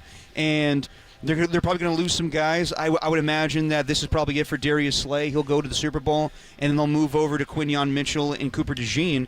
But, yeah, I think that right now it's similar. It's very similar. That's why this is going to be an interesting topic next week, because the 49ers and Eagles are kind of in the similar situations. I know that the Niners were finished last and went 6-11, but they're both teams that you can see, getting finally that Super Bowl, and we'll see if the Eagles get it. But one team decided to go all in on a quarterback. One team waited, and now they got to pay it.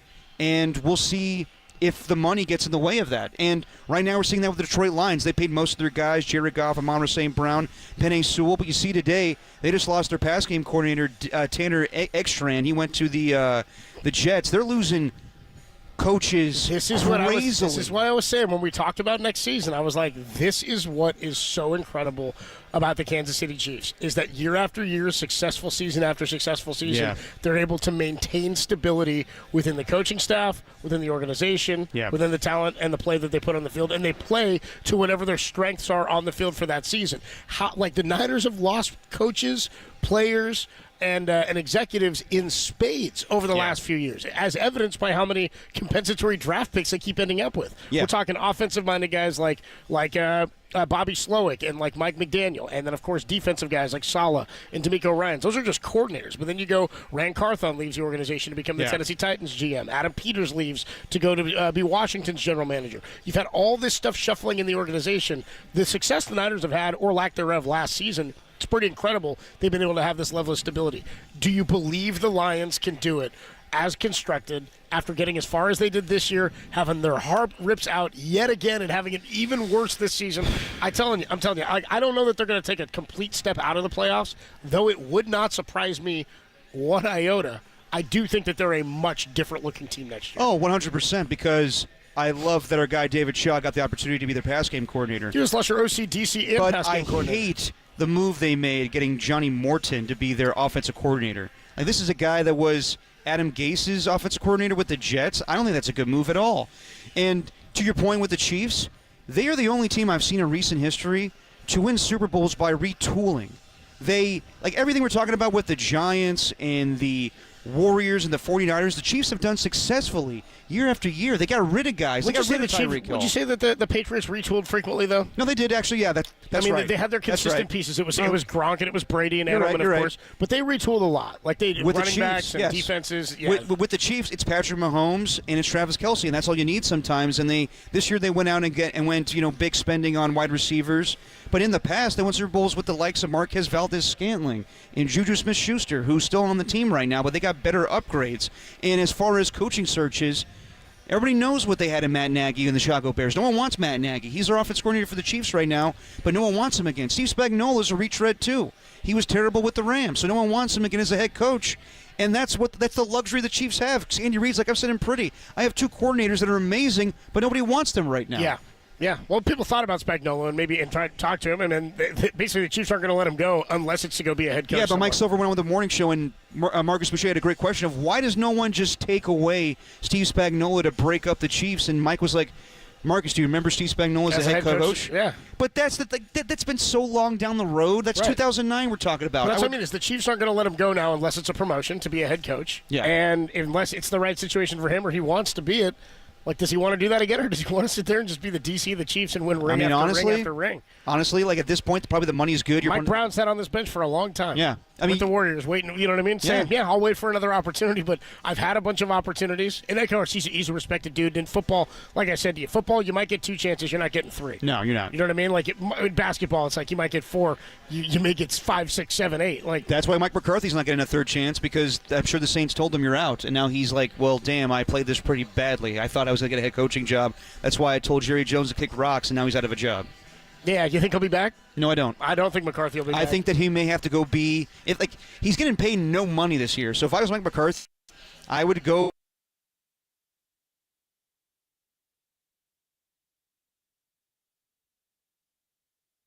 I think even though we're laughing at the move of Brian Schottenheimer, I think Jerry Jones won that deal because he was like, all right, I'm not budging on this amount of money. Mike McCarthy, you want this amount of money? No. I'll just hire your offensive coordinator and make him head coach. Now you're out of a job. Shout out the resident Rams fan that checks into to Dirty Work. Our guy JT Snow checks in. He's like, dude, Steve Spagnuolo was a train wreck as a Rams head coach. Yeah, we know. That's it. That's kind of why I'm like, the Jags are interviewing him just to be like, yeah, we did it just to do it. But I don't think you want Spags as your head coach. He's a DC. Just like I didn't want Norv Turner ever as a head coach. As an OC, he was the man. No, definitely. Some guys are just better coordinators, whatever, offensively or defensively. I think Chip Kelly made the right move going back to college to be an OC. We'll see what Cliff Kingsbury's future holds as well. But the Saints may have their next guy in Kellen Moore whenever when the Eagles wrap up their potential run. Tuesday after the Super Bowl they'll announce it. To a Super Bowl. I thought this was outrageous yesterday, and that this was being suggested as the 49ers as a potential team. Dark horse for T. Higgins. Would Brock Purdy take less money if you're like, hey, if you take less, we can get T. Higgins for you also? I wonder if that plays into the Dan Graziano $49 million. His agent better be like, can I represent T. Higgins too? Yeah, I'll tell you what Dan Graziano is projecting for T. Higgins' contract this year as we continue on from Harmonic Brewing outside of Chase Center in Thrive City. Adam Copeland, Depop, Tim Webb. It's Dirty Work on a Friday, only here on the Sports Leader.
Adam Copeland, D-Pop with you from Harmonic Brewing outside of Chase Center in Thrive City. Warriors and the Suns tonight to kick off your rainy Bay Area weekend. We're going Celtic ska there. Was that Celtic ska? Tim, what do you got for us? Answer for yourself. This is the Mighty Mighty Boss Tones.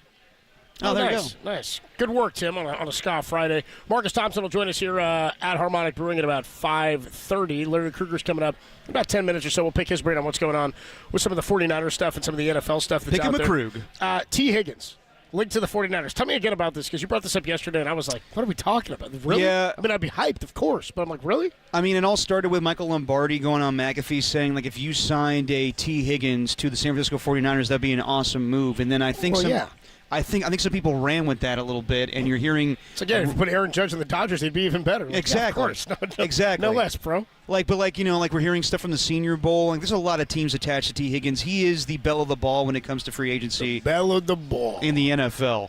But I just can't see that happening. I think T. Higgins right now could rival a contract of Brandon Ayuk, Amon-Ra St. Brown, possibly, and those guys are making $30 million a year. The Niners are going to pay 2 wide receivers $30 million a year. I just can't see that happening. No, I would be hard-pressed to believe that's the direction they're going with all the other things they have to fill and take care of this offseason. No matter how much cap space they can renegotiate or reconfigure or allot themselves, I would be surprised if this were something on the table. We also talked to Matt Mayoko on Tuesday, I think it was, earlier this week.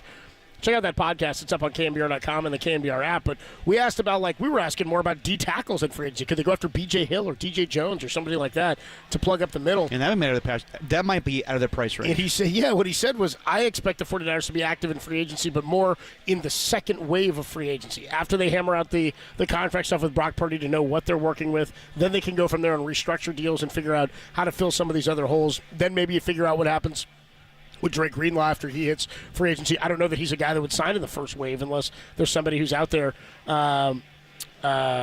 linebacker-wise? Like linebacker-wise that they're hot on or they want to add. He's probably the biggest name as far as linebackers. And you know him, and it's the risk. How much can you give him? Would he accept a one-year deal? Is somebody else going to take a risk on him and give him a second year? Yeah. So it's part of what Matt Mayoko's saying, and his being dialed in is what gives me pause or makes me think that they would not be in on a guy like T. Higgins. You want to know what Dan Graziano says about him? Absolutely. So Graziano, we told you what he said about Brock Purdy. He said 4 years, 196 with 112 guaranteed, and he was sort of basing that off of the Daniel Jones contract, but he also included in that sort of projection that, he's going to get more just based on inflation of the position and how much those guys are getting now at the quarterback spot, but also the astronomical difference in success for Brock Purdy relative of that to Daniel Jones. So what he says about T. Higgins, who, by the way, this past season, he's only 26, 73 catches, 911 yards. He had 10 touchdowns this year, coming off of a one-year deal because he was franchise tagged. Think about that. Jamar Chase had 17. This guy had double digits as well. I mean, look at the year Joe Burrow had. He was elite. He's thrown 3 touchdowns a week. Should be the MVP conversation. He should get a couple of votes, is all I'm saying. It's my guy, Joey Buckets, you know what I mean? I don't know why I'm going buckets on him. I just like it. Anyway, 1 year, $21.8 million is what he had because he played under the franchise tag this last season. His prediction is 4 years, $114 million, 70 guaranteed, which would put him 7th among receivers in AAV. And where is Brandon Ayuk in AAV? Brandon Ayuk is fifth tied with Tyreek Hill right now, and a little bit behind Amon-Ra St. Brown, where Amon-Ra gets 30.2. Brandon Ayuk is right at 30 with Tyreek Hill. They also anticipate, Graziano says, he could benefit, could T. Higgins, from a potential bidding war, because there are a lot of teams, to your point, that are tied to him, for a potential bidding war to put that number up a little bit higher. He says the Patriots, Bills, Commanders, Ravens, Chiefs, Chargers, and Panthers are just a few of the teams. I was like, that's like a third of the teams almost. It's like a few of the teams, he says, or a quarter of them that could be looking to sign the high-end wide receiver this offseason. Yeah, I mean, I think that's accurate, but just the inflation of the market and everything, and guys want wide receivers, I would not be the least bit surprised if he makes a little bit more. I think he probably could make $32 million a year and be close to that of an A.J. Brown. He's projecting a little. He says some people that I have spoken to believe he could get a little bit more a year than Jalen Waddle makes at 28.25, and a little more guaranteed than Devontae Smith's 69.9. That's 69.9.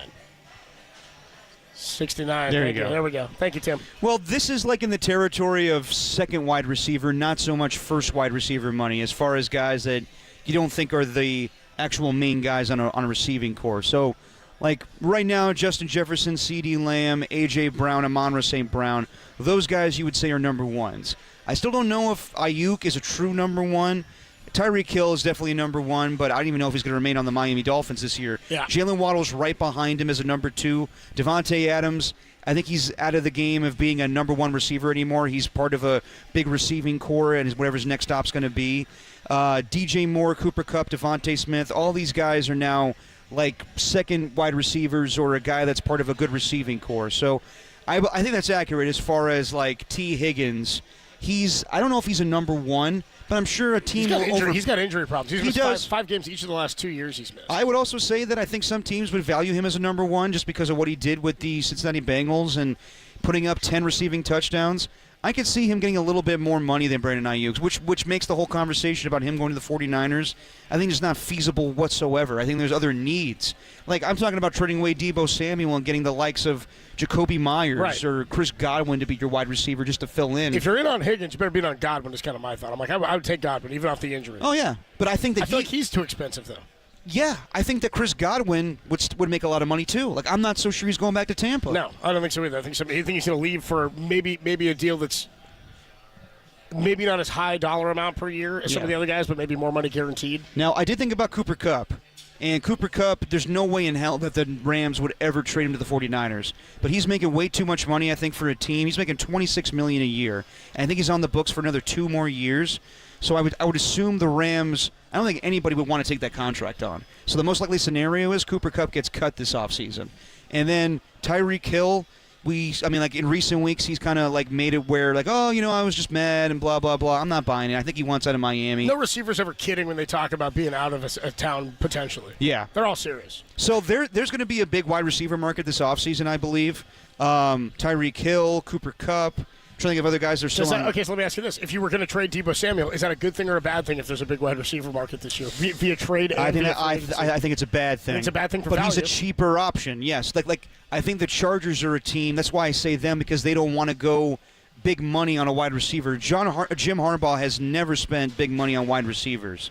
Like his biggest wide receiver acquiring during the 49ers tenure was Anquan Bolden. Yeah. Or Michael Crabtree, who he inherited. They also have drafted a guy in Ladd McConkey, who they may be okay with. Exactly. But I think their true one. Yeah, but I think that like where Tyreek Hill and Cooper Kupp might be a little more expensive, and T. Higgins would definitely be expensive, I think that he would see Deebo Samuel and be like, okay, there's a guy that's cheaper option, and he's on a contract. We don't have to give him a contract extension. We're only giving him a 5th-round pick in my scenario.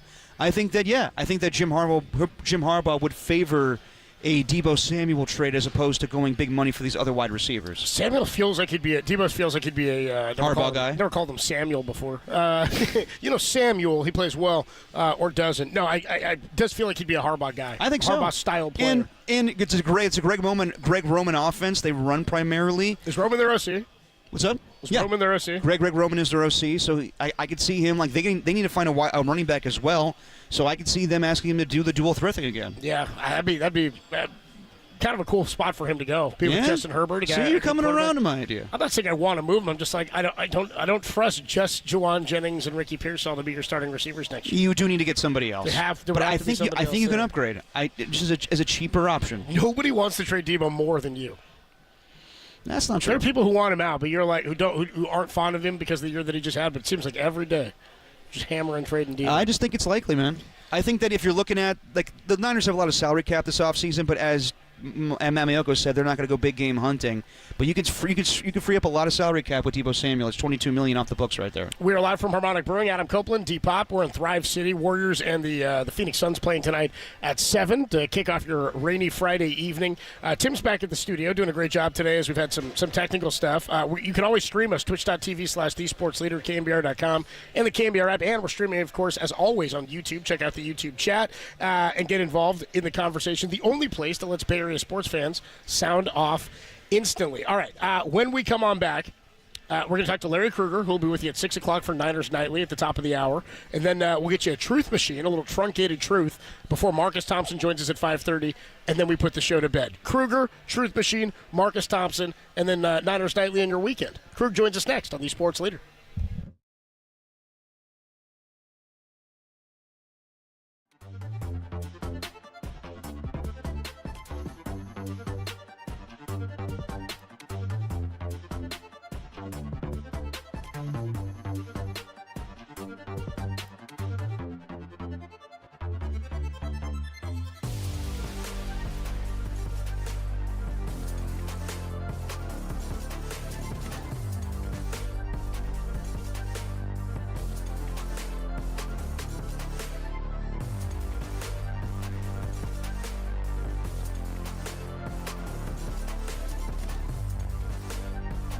The Warriors welcome the Phoenix Suns tonight as the Dubs have rolled off 3 wins in their last 4 games. How big would a win be tonight? Tell us about it on the KNBR YouTube chat, the only place where Bay Area fans can say Game of the Year every single day.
We are live at Harmonic Brewing in Thrive City, getting ready for the Warriors and the Oklahoma City Thunder.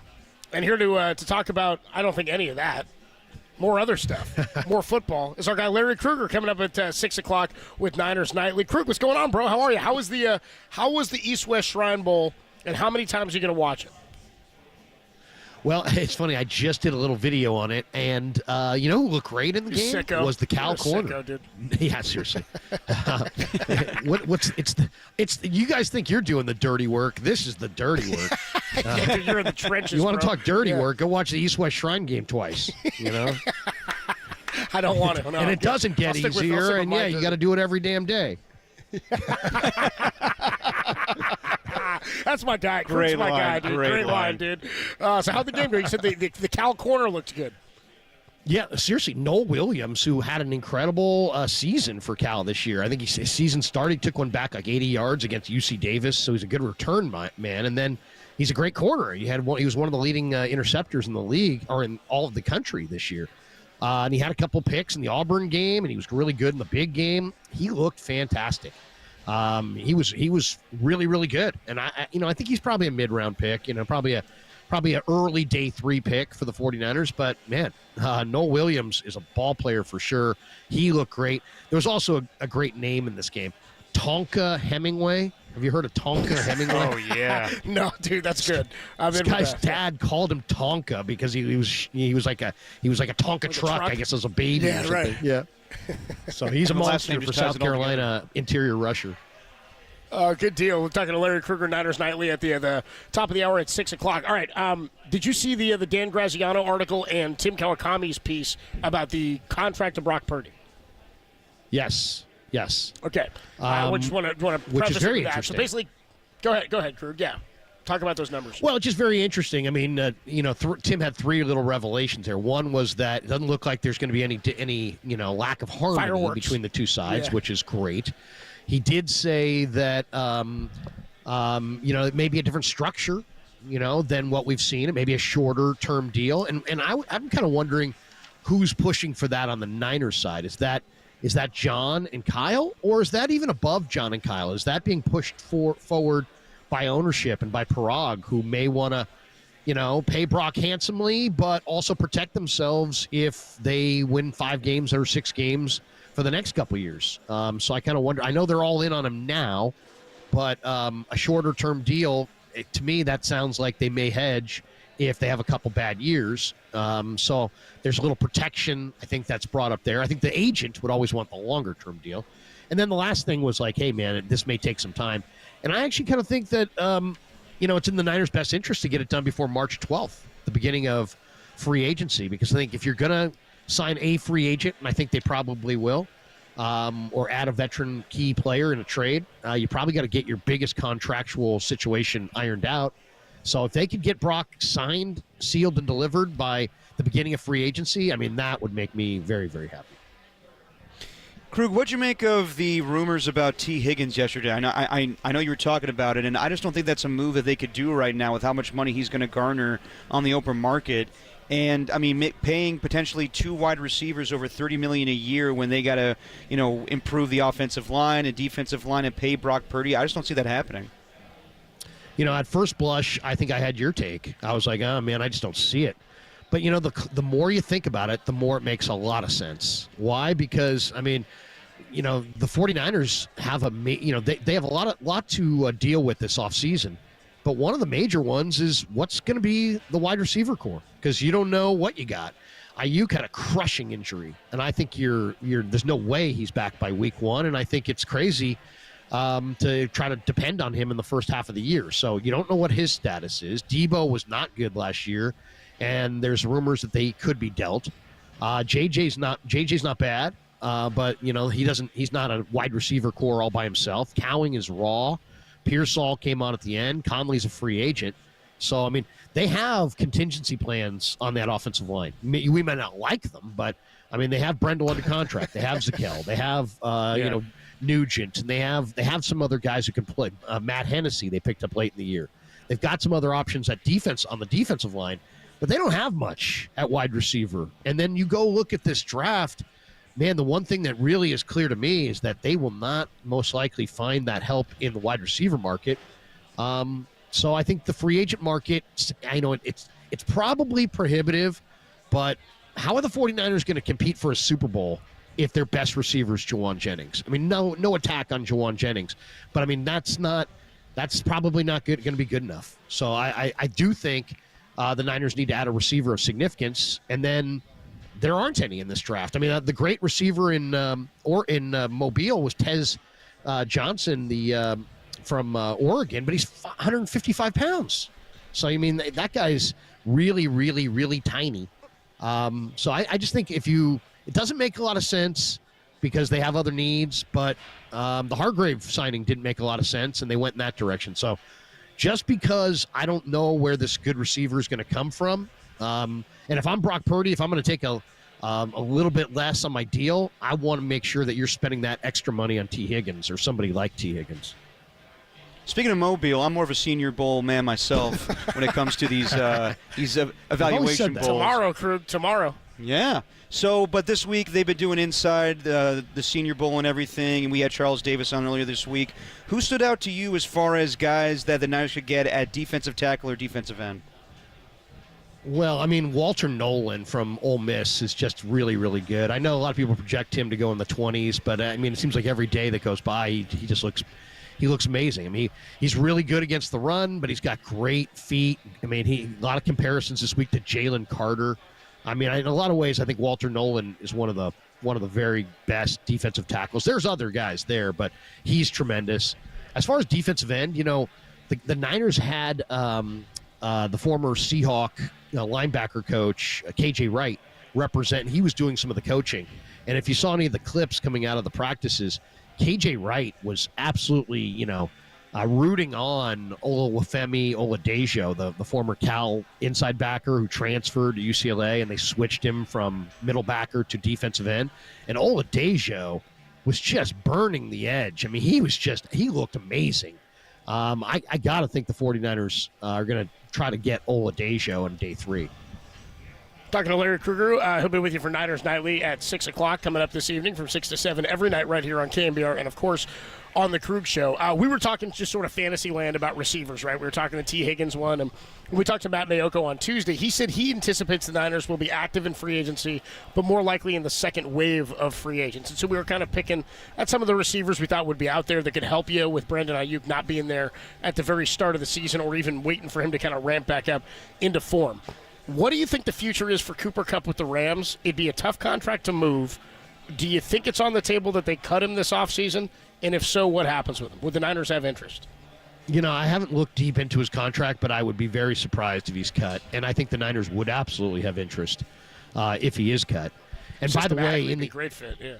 Yeah, I mean, fantastic. And then, I think he played at Eastern Washington, right? There was a guy named Chisholm in this bowl game who's a tiny little guy who just was like a late ad, and he was fantastic. And he plays, wide receiver, and he's kind of a Cooper Kupp. I mean, he's not quite as big, but he might be a little faster. I definitely don't see the Rams trading Cooper Kupp to the 49ers, but I'll tell you the name that I would, keep at least one eye on, because I don't know how Robert Saleh feels, but it's pretty clear that the Niners are letting Robert Saleh have some say, right? I mean, Brant Boyer comes with him. They're talking today about D'Angelo Hall, who was, went to play high school ball and college ball with Robert Saleh's former backup D-line coach, Darryl Tapp. So, and he's now with the Commanders. But, Tapp easily could have given D'Angelo Hall the recommendation. But the Jets, one of the stories that's caught my eye today is that the Jets a lot of talk out of New York is saying that the Jets are going to be forced to trade Garrett Wilson. Because he's just so angry at the fact that they've gone from Zach Wilson to Mike White to Joe Flacco to Trevor Siemian to Tim Boyle to Aaron Rodgers, and it's just, just a rotating bad situation both at the head coaching spot and the quarterback spot. That's the guy that I would want. I mean, if you could I don't know what it would take to get him, but man, Garrett Wilson is an elite route runner with 4.38 speed, and that would be, I mean, you get that guy, and he's your best weapon, and it's the Garrett Wilson show. So that's what I'd root for. If they could, I don't know what the price tag would be, but man, I would definitely explore that. Well, that would be quite ironic, Krug, wouldn't you say? Because a couple of years ago, we were talking about Deebo Samuel when he had a trade request. It was with the New York Jets offering, I believe, the 9th overall pick.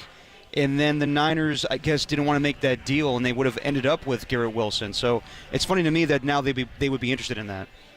Well, I mean, it's pretty easy to see that. Everybody, Shanahan loves Deebo, but I think every other, kind of unbiased observer would be like, should have made that trade. Garrett Wilson. Exactly.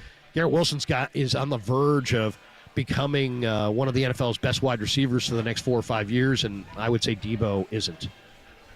Yep. Yeah, and I don't know that he ever was. Talking to Larry Krueger here momentarily, or for a few more minutes here on the UMA guest line. Krug, what do you think, just circling back to Brock, what's more likely, that he signs for like top 10 money down at $49 million, or that he's like top 2 money up near like $59-60? What would surprise you more? Well, I've talked to a bunch of different people on this. I think it's going to be a number that maybe is like the initial number looks bloated, And then when we get the particulars on the deal, there are protections for the club. So I think it might be like two reactions. Like maybe the first reaction is, what? You paid Brock Purdy that? That's too much. And then I think when you get into the autopsy on the particulars, which is obviously what these deals are about, I think you're going to see that there's some favorable things for the 49ers. I mean, there was no doubt. Parag Marathe is a genius negotiator. He's a wizard, yeah. And Kyle Strongen is a young agent. But they have I mentioned this to you guys last week. Kyle Strongen used to be a scouting assistant in the 49er organization. He knows all these guys. He knows Parag. He knows Brian Hampton. He knows, it wasn't during the Lynch and Shanahan regime. It was during the Mike Nolan and Mike Singletary regime. But he's got relationships in the building, and I just think that they will get it done. It will take care of Brock, but it will also, the 49ers will have protections to take care of them as well. Does 4 years seem about right for Brock for this kind of deal? Would that be something that made you comfortable? I think that would be a great amount of time. Obviously he would want the longer-term deal. 5-6 is great. Some people, the latest speculation I saw today was that he may be getting a deal similar to what Daniel Jones got, which was 4 years, 160, and it could be adjusted. That was 81 upward. guaranteed, right? Yeah, I mean, it's hard to say exactly what this deal is going to look like, but I do think that the 49ers want to commit to this player and want to get it done soon so they can get on with the rest of their offseason. But I think they also are cognizant of the regression of 2024, and I think they want to protect themselves against further regression down the road. So I think it's going to be a very favorable deal for Brock, but I think the 49ers are going to have some ways out in a short-term situation. I don't know if that means there's an out or if, exactly where the protections lie within the deal. There's different ways to do it. But I do think that the 49ers want to keep open the situation, because what if Brock has another year like last year? He throws a ton of picks. What if the Niners win 5 games? What if they win 10 games combined in the next 2 years, and Brock's regression of 2024 is how he plays in 25 and 26? I think at that point, the Niners would be looking for the escape hatch. So next week, we're going to do a lot of comparing of last year's 49ers team to this year's Philadelphia Eagles team as NFC representatives in the Super Bowl. So, Krug, who would you think is a better team, this Philadelphia Eagle team or last year's 49er team? And which team do you think has a window in the NFC as far as competing for a championship? No doubt, it's this year's Philadelphia team. This year's Philadelphia team has a much, much better offensive line. I like Philadelphia to win the Super Bowl. I think they're going to get it done this time. I mean, Ross Tucker said it last week in the broadcast, and we know Ross Tucker is, rah-rah Philly to the death. But he made a good point. As a former offensive lineman, I think you got to consider him as a pretty credible source on the topic. He says that the left to right, Jordan Mailata, 6'8", 365, Landon Dickerson at left guard, Juergens, who's a second-round pick, 310 pounds, gigantic Mekhi Becton at right guard, who's been a revelation, and then the future Hall of Famer Lane Johnson, in his mind, is the biggest and most athletic offensive line ever. I mean, that's what he said. He played the position, and he's a really smart guy. As I said, he's very much a Philly honk, so you got to factor that in and filter that. Ivy League guy too, yeah. But I mean, the Eagle, Jordan Mailata is Canton. He's a 7th-round offensive tackle in 2018. He's going to Canton. He's that good. Lane Johnson's going to Canton. So they're just big and dominant at the point, and their offensive line enables them to just, if they can just hand it to Hurts, or they can just hand it to Barkley. Hurts can the pressure is off Hurts. So the way Barkley's running, the health of the weapons, their offensive line. I mean, the 49ers were stacked last year, but to me, this Eagles team on the strength of the O-line is the better team. Talking to Larry Krueger, a couple more minutes. Niners Nightly coming up at 6 o'clock. We were talking about the Lions, how they get bounced out of the. As I keep quoting our guy Ray Ratto, who said to us about a month and a half ago that some franchises are just French kissed by 7 The Detroit Lions are one of them, and they get bounced out after a 15-win season in their first playoff game. And now it starts to happen to them, where they're going to have to play a really tough first-place schedule next year, and they're going to have to do so without their OC, without their DC, without their pass game coordinator. Like, it's going to be, it's why football has so much parity and why it's so designed and structured for other teams to be able to rise to the top. What do you make of where the Lions could go next year? And, I mean, we talk about the 49ers taking a jump, but I'm just looking around the league at all the coaching shifts, and the Lions, I think, could be one of the playoff teams to take the biggest step back next season. You know, I kind of agree, but, I mean, the star of that show is not Dan Campbell. The star of that show is not Ben Johnson. The star of that show is Brad Holmes. And the Lions are not oh, my God, Ben Johnson is a magician. No, and no. The Lions they've got the best line left to right in the game. I mean, I think. I mean, I just talked up Philly's line, but you've got Penei Sewell, Ragnow. I mean, they got some great players on that offensive line. I think Sewell's the best right tackle in the game. It's all about personnel. They got one of the best tight ends. They got a great two-headed monster running back tandem. They got a burner in Jamison Williams. They got the continuity piece in Amon-Ra. I mean, Brad Holmes, the general manager who was in L.A. with Charlie Armey and Dick Vermeil, he's the star of the show, and he remains. So if they keep drafting stars, I can't project them to fall off. I mean, look at last year.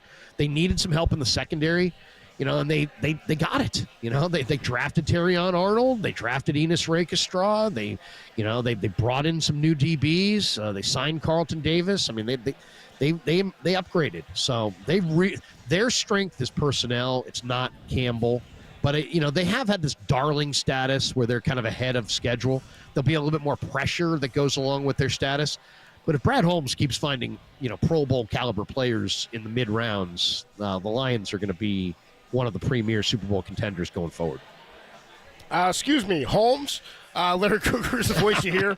Hear him at 6 o'clock tonight, Niners Nightly. And hear him every night on Niners Nightly and, of course, on the Krug Show at all hours of the day. Krug, enjoy watch 2 or 3 of the Shrine Game and enjoy the Senior Bowl tomorrow, too, bro. We'll talk to you soon. Thanks, Krug. Hey, guys, always great to wrap with you. Have a great night, and I guess we'll talk soon.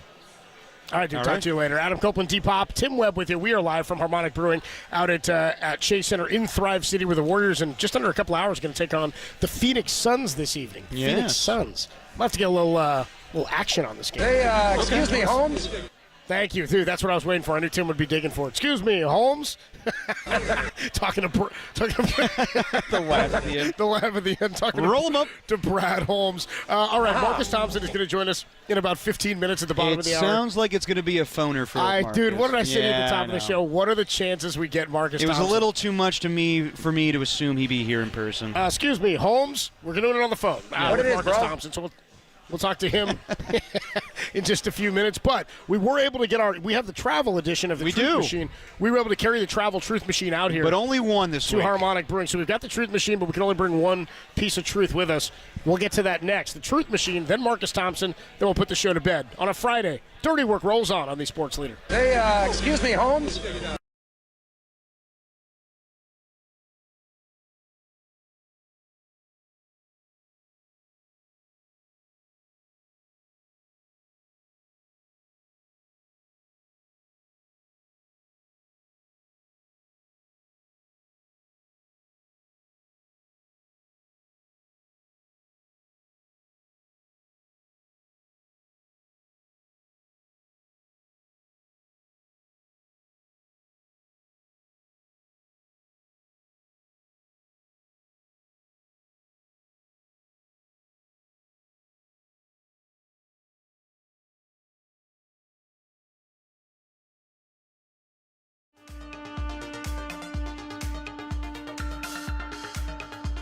Former Warriors GM Bob Myers hung out with Greg and Greg today with his take on the complicated situation the Warriors find themselves in ahead of the NBA trade deadline. Find that podcast and all our podcasts at KNBR.com and the KNBR app.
even though.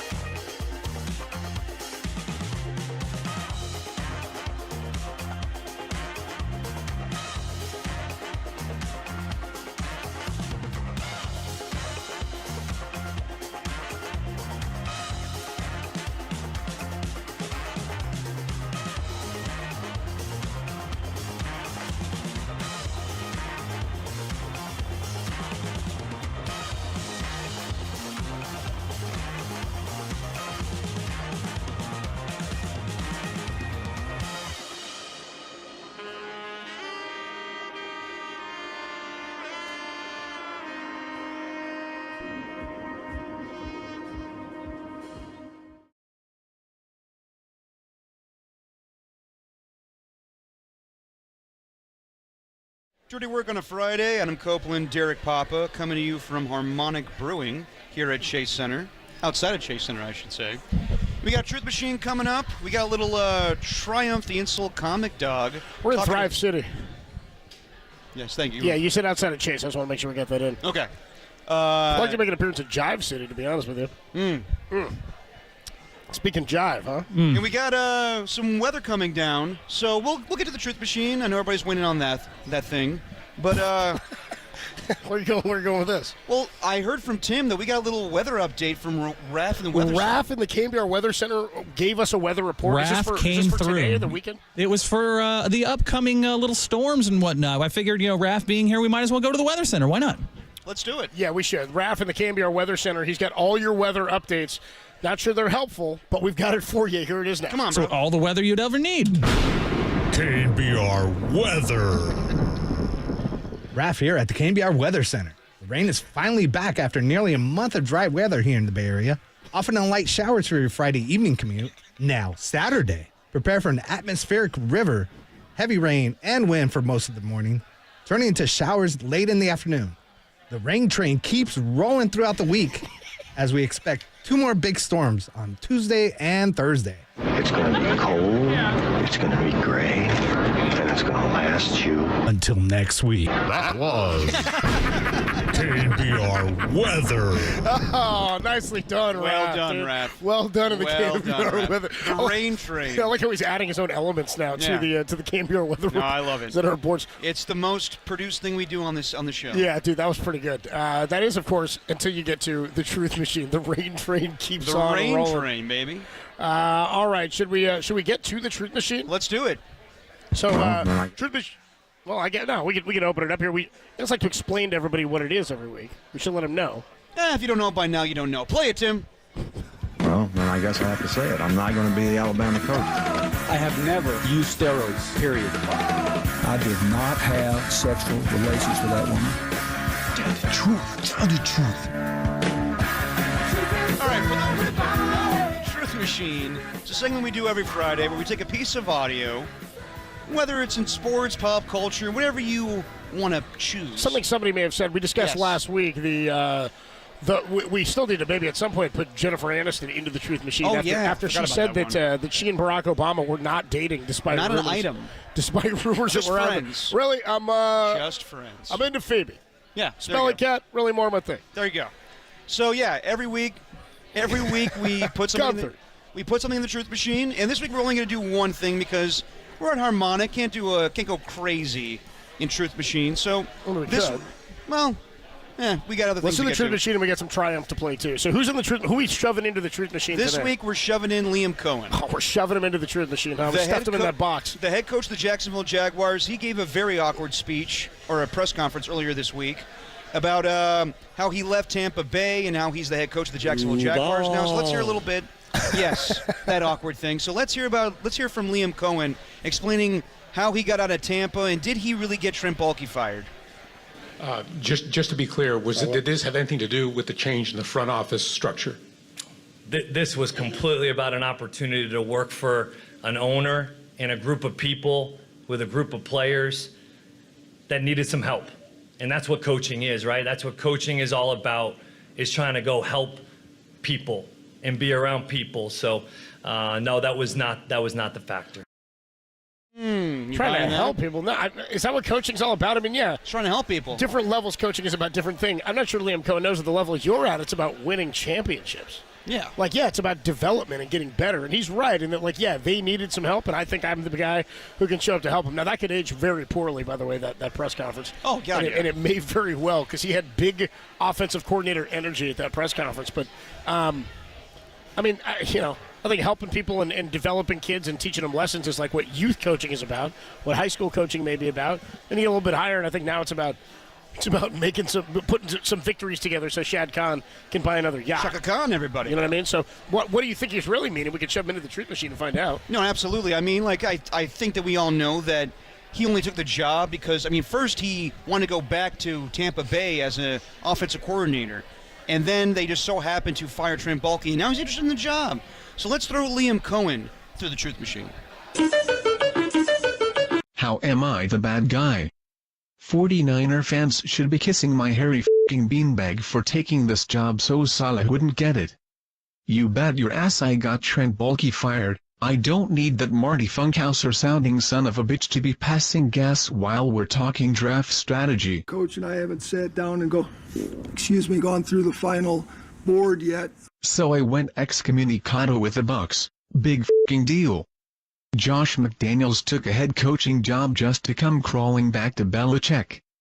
That's way more shady than what I did, but I have the same cocky, weird, not a leader of men energy as he does. All I know is I made Shaka Khan believe I'm the next Sean McVay even though I look like a former child actor all grown up. Duval.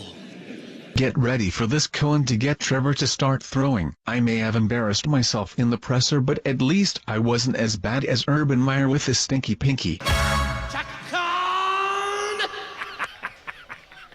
Yeah, Liam Cohen kind of looks like a grown-up Haley Joe Osment, would you say? He looks like what we thought Haley Joe Osment might have grown up into. Like, Right. He grew in a way different way than I thought he was. No, he gonna grow did. up. He wasn't as cute like as he got older. As a kid, yeah. Like, sees dead people. Forrest Gump's kid, cute.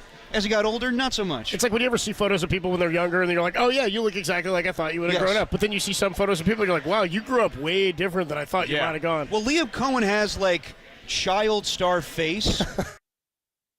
Your old man body. Which is weird when he's talking about kissing his bag. You know what I mean? I was like, Yeah. Jesus. I was like, holy crap. You notice man. that line from There's Something About Mary? Yeah, oh my God. You should be kissing my... The name's Norm. I love Mary, man. Oh, dude, dropping in the Urban Meyer stinky pinky was pretty ridiculous, dude. That was pretty good. Can't be as bad as that. Oh man. Or kicking the kicker. Remember that? Josh Lambo. He'll do what I tell you to. Did he kick the kicker? He had that woman dancing on his lap at his own bar. Yeah, he was, That whole thing was a little dicey with Urban. Now he's just, I always wonder, or I think about it, is it a better thing that he was in the NFL and not like having him still hang around young, moldable minds, you know? Dude, I wouldn't put it out of the realm of possibility that Urban Meyer becomes a college coach again. I could see some program being like, we need some Urban Meyer. Yeah. Hell yeah, they can. I mean, but that works for young men. When it's older men being like, you can't talk to me that way. Does he want to deal with transfer portal, though? Does he want to handle all that crap? That's the question. Do you want to deal with having to recruit 17-year-olds to be on your team every single year? What? We thought Belichick didn't want to do that. So, but I think Urban Meyer... Belichick might be better suited for it, being that he's now treating his organization. Yeah. Like, would Belichick have taken this deal if NIL weren't a thing and transfer portal weren't a thing? Maybe not. Like, maybe because it's like free agency. Yeah, he sees it so much as the NFL. He can build it like the NFL. And that's how he's pitching is we're going to train you. You coming here, you're going to the NFL, you're going to be a pro, and we're going to teach you every facet of it. Yep, I'm with you on that one. Yeah, Adam Copeland, T-Pop with you. We're at Harmonic Brewing. We'll talk to Marcus Thompson momentarily here. Do we have some sound you want to get to? Yeah, we were not doing a full-on sound soiree, but I saw this before we came out today to Harmonic, and I'm a huge fan of Conan O'Brien from the late night days where he had all the characters, and one of my favorite characters of all time is Triumph the Insult Comic Dog. Him interviewing nerds outside of a Star Wars premiere is one of my favorite bits of all time. So this past week, I guess he went to Philadelphia, interviewed fans right outside the Link before... He's been all over. He was in D.C. last week talking to people before the Trump inauguration, dude. He was doing the same thing. So this is him talking to some Eagles fans and Commanders fans right before the NFC Championship game. We're at the NFC Championship game at the parking lot in Philadelphia, right here at Lincoln Financial Field. also known as hitting rock bottom. It's game day, and the dogs are out. Let's go! Okay, let me just ask you real quick. Did you paint your face green, or is that alcohol poisoning? So which one of you is the famous guy who ate horse after the Eagles won? Burrs by 40. What a coincidence. That's also his credit score. I love the helmet, man. Let me ask you, is that for the game or for when you crash your car drunk? G-L-E-S, Eagle, let's go! No, it's a very good decision to bring your kid to this game. Now, do you think you'll be able to follow the Eagles even more closely once you lose custody? How long are you in dog years? Oh, I'm like 210 in dog years. They just never die. Almost as long as since the Redskins were good. I kid. Are you here to support your team, or are you just celebrating the pardon you got last Tuesday? What's up with Dan Quinn and the backwards hat? Is he trying to look younger so Bill Belichick will date him? Why did you choose to drive 2 hours and spend hundreds of dollars to come here when there's so many places back in D.C. where you could have gotten your ass kicked for free? Fight for our commander! No, that's not how it goes. Fight for all! No, that's not how it goes. So it goes, hail to the commanders, hail victory. Ladies, lower your standards. Here come the men from D.C. Yes. Wait, so you were born when? I was born 14 days after Jason Kelsey, November 1987. So you're almost 40 years old and you're dressed like this. Now they're called the Commanders now, and you're wearing a Redskins. It's vintage now, baby. Well, it's vintage racism. Is that what they did? By the way, who's keeping track of how recent or like how close their day of birth is to Jason Kelsey's? Phillies fans, man. That's maniacal. Philly fans. Yeah, I was born 14 days right after Jason Kelsey was born, man. Yeah. If he ever meets him, you know that's what he's saying to him, too. And Jason Kelsey would appreciate that. Ugh. Love Triumph. Ugh. Robert Smigel, genius. Anyway, yeah, Triumph, the comic dog. Insult comic dog is hysterical. Yeah, and he's popping up a lot now. He's doing a bunch of other things. I told you he was on Hollywood Squares is now a thing again. With Nate Burleson? Nate Burleson is hosting. Threw me off so hard. I was like, why is Nate Burleson talking to Drew Barrymore? I was like, what the hell's going on? Anyway, I watched it. Tyra Banks was in there, too. I was just seeing who the stars were. Tyra. It came up on a recording. I forget what channel it's on, but it was recorded after something else I had recorded, so I caught like the first 5 minutes of it, so I watched it for a sec the other night. And Triumph, the insult comic dog, was one of the celebrities in the Hollywood Squares. I was like, is that an upgrade or a downgrade from Bruce Valanche? We'll talk more about what's going on with the Warriors as they take on the Phoenix Suns tonight. I'm of the belief nothing changes with a victory or a loss tonight. Probably not. Marcus Thompson wrote the other day after that win over OKC, like, this was kind of maybe a farewell to a handful of these players. We'll talk about that with Marcus Thompson. He joins us next, only here on the Sports Leader. ELGSES Eagles! Let's go, Birds! How's it hanging, everybody? Derek Papa. Look, it's Friday, and you need something to do this weekend. I know you. You're telling all your coworkers and friends, I got plans this weekend, and really you don't. So I got plans for you. I know exactly where you're going, all right? And you got 3 days to go, including today, tomorrow, and Sunday. It's the largest RV show on the West Coast. It's the 36th annual Manufacturers RV Show. 500,000 square feet of new and used RVs at the Alameda County Fairgrounds in Pleasanton, happening now through this Sunday, February 2nd. Over 40 different RV manufacturers will be on display. Get a special RV show only deal on a motorhome, travel trailer, van conversion, fifth wheel, toy hauler, or truck camper. Look, if you got nothing to do this weekend, then I suggest you get yourself a hot date, come on down and check out the RV show. Browse around and find what's going to make you and your future family very happy. Okay, one last time, it's the Manufacturers RV Show at the Alameda County Fairgrounds in Pleasanton, going on now through this Sunday, February 2nd. Check out all the details at rvshows.net, and you'll have yourself a grand old time.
We do it every week with Marcus Thompson, the best sports writer in the nation. He joins us courtesy of the UMA guest line as we're live at Harmonic Brewing in Thrive City, right outside of Chase Center. The Warriors and the Phoenix Suns getting ready to tip off in about an hour and a half or so. What's up, Marcus? How are you, man?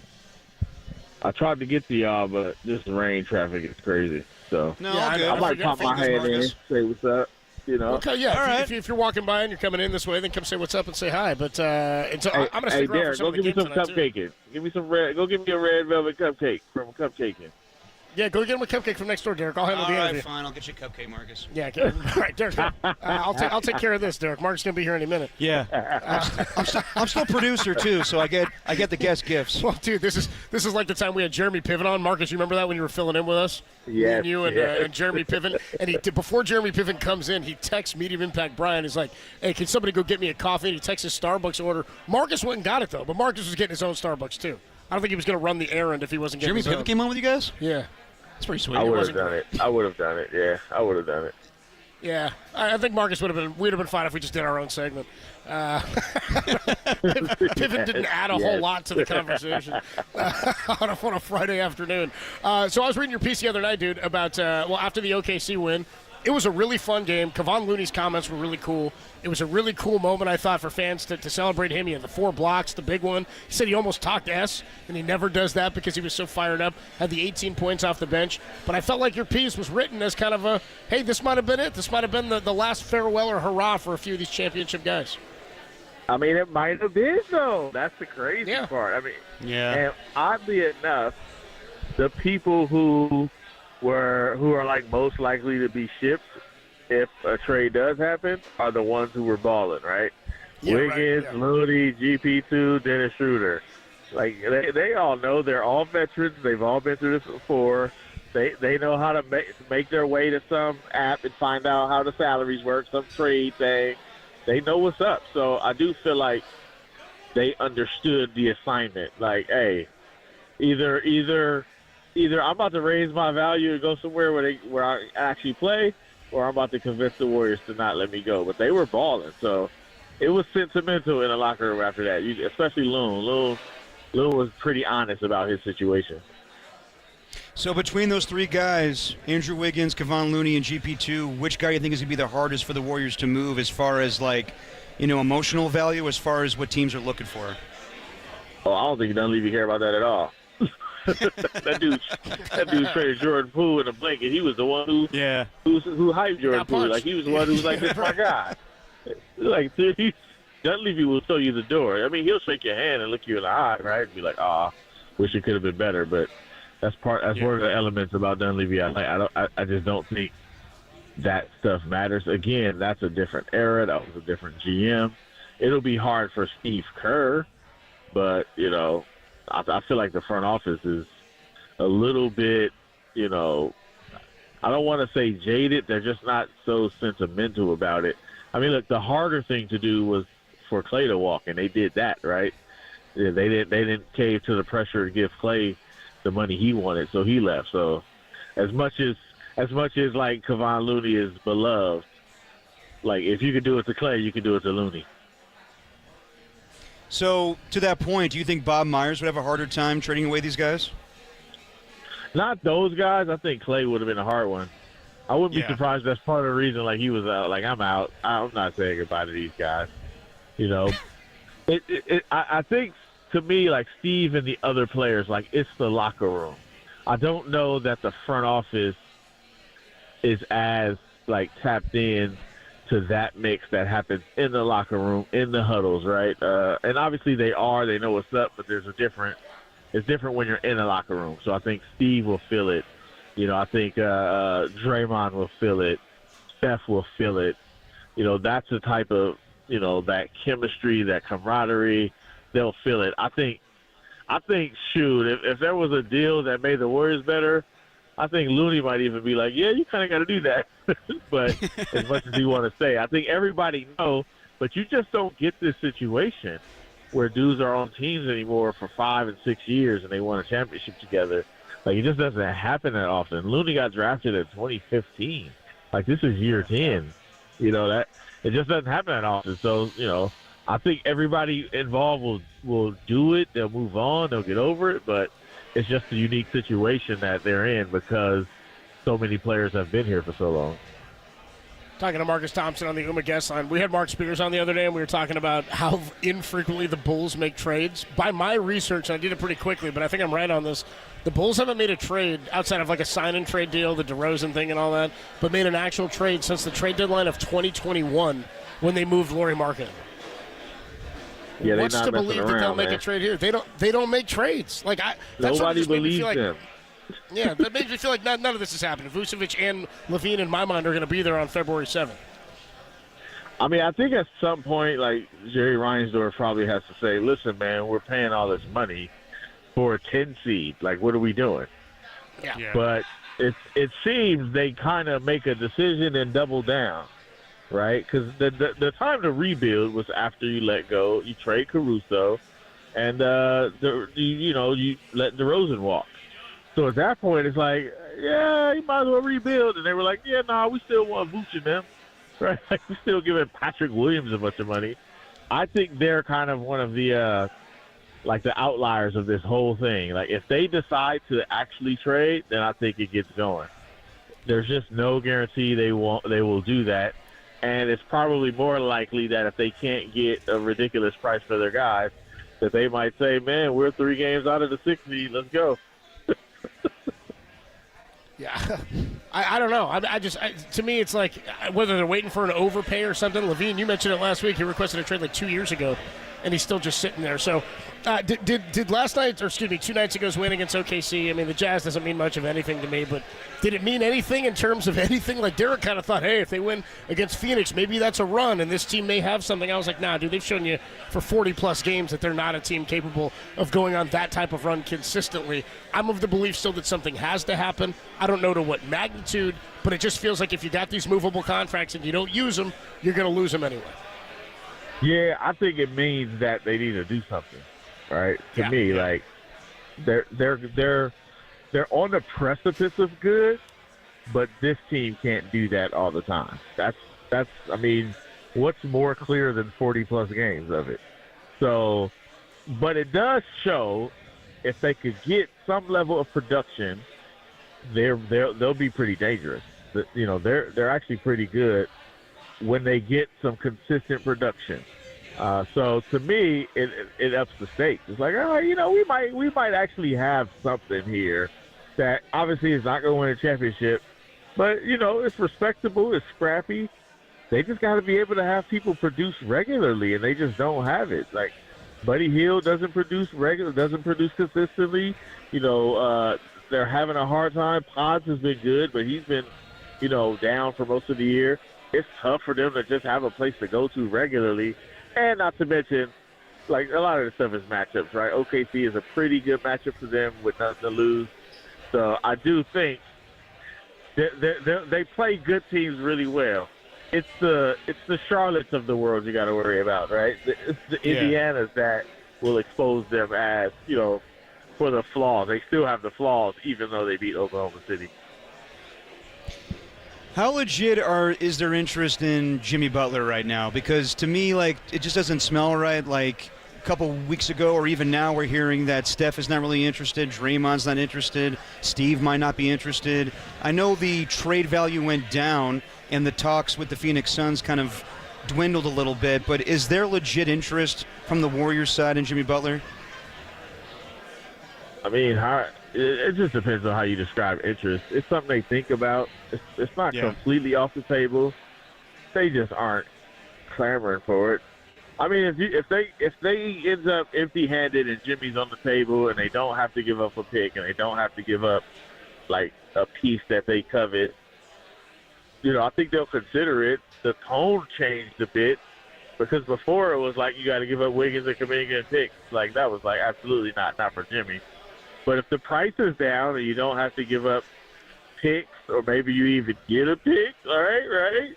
Then it's like, let's think about it. I know, right? I was going overboard there, but I got a little hype. But I think if you can get Jimmy Butler, then you could get Zach LaVine theoretically. I think they'd rather get Zach LaVine. That would be my guess. Yeah. But I just don't think they're clamoring to get Jimmy Butler into the locker room, right? The ideal of Jimmy Butler would be great, but, I mean, the stories that are coming out of Miami is just crazy. Yeah. And also, he's done this at every stop. And he has no investment in the Warriors, right? So he's probably they're not going to give him a contract extension. So what's stopping him from coming here and doing that? I think that answer scares the Warriors. Well, bro, Spears was telling us it's not even just with teams. He's on his 4th shoe deal. Like, he dipped on Nike, he dipped on Jordan Brand. Like, he didn't care. He's just like, no, I don't have loyalty to anybody or any allegiance anywhere. So he's like, this may be just like a general character flaw. As we're talking to Marcus Thompson on the UMA guest line. Is all this by way of saying Jonathan Kuminga will be here after the trade deadline? Yeah, I think that's been the case. First off, he's injured, so it'll be tough. Yeah. But I do think, there's just not enough tape for other teams to say, hey, I'll give this guy $200 million. The Warriors might have enough tape, but they haven't paid him $200 million, so that kind of informs the rest of the league. So I just do feel like there's not a team that's saying, man, if we just got Jonathan Kuminga. But I do, he'd be valuable, but you got to pay him because he's due. So I think that means he stays.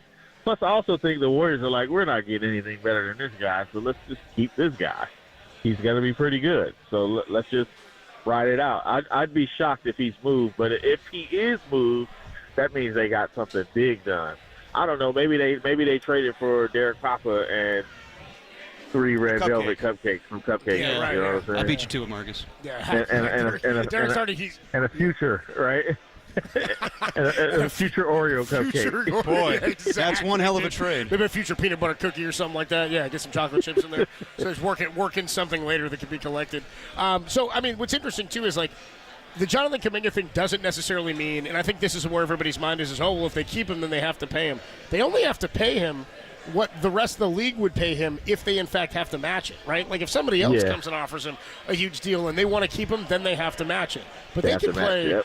I mean, if he's hurt right now, I don't know what his value looks like. I think they're happy with what they've seen to this point this season, but they don't have to come out with some massive offer. They can maybe try to keep him around 25 a year, isn't that right? Oh yeah, they could even they've done that to people. Like, yeah, go see what you can get. I mean, Kevon Looney, they've done it to him every single time. And he comes back like, yeah, I ain't got nothing. What you got? Like, every single time. So they play that game. They'll do that. Hey, you think you? All right, go ahead. Go see what you can get out there. Go get it. I mean, that's kind of what they were doing to Clay, right? Like, go see what you can get.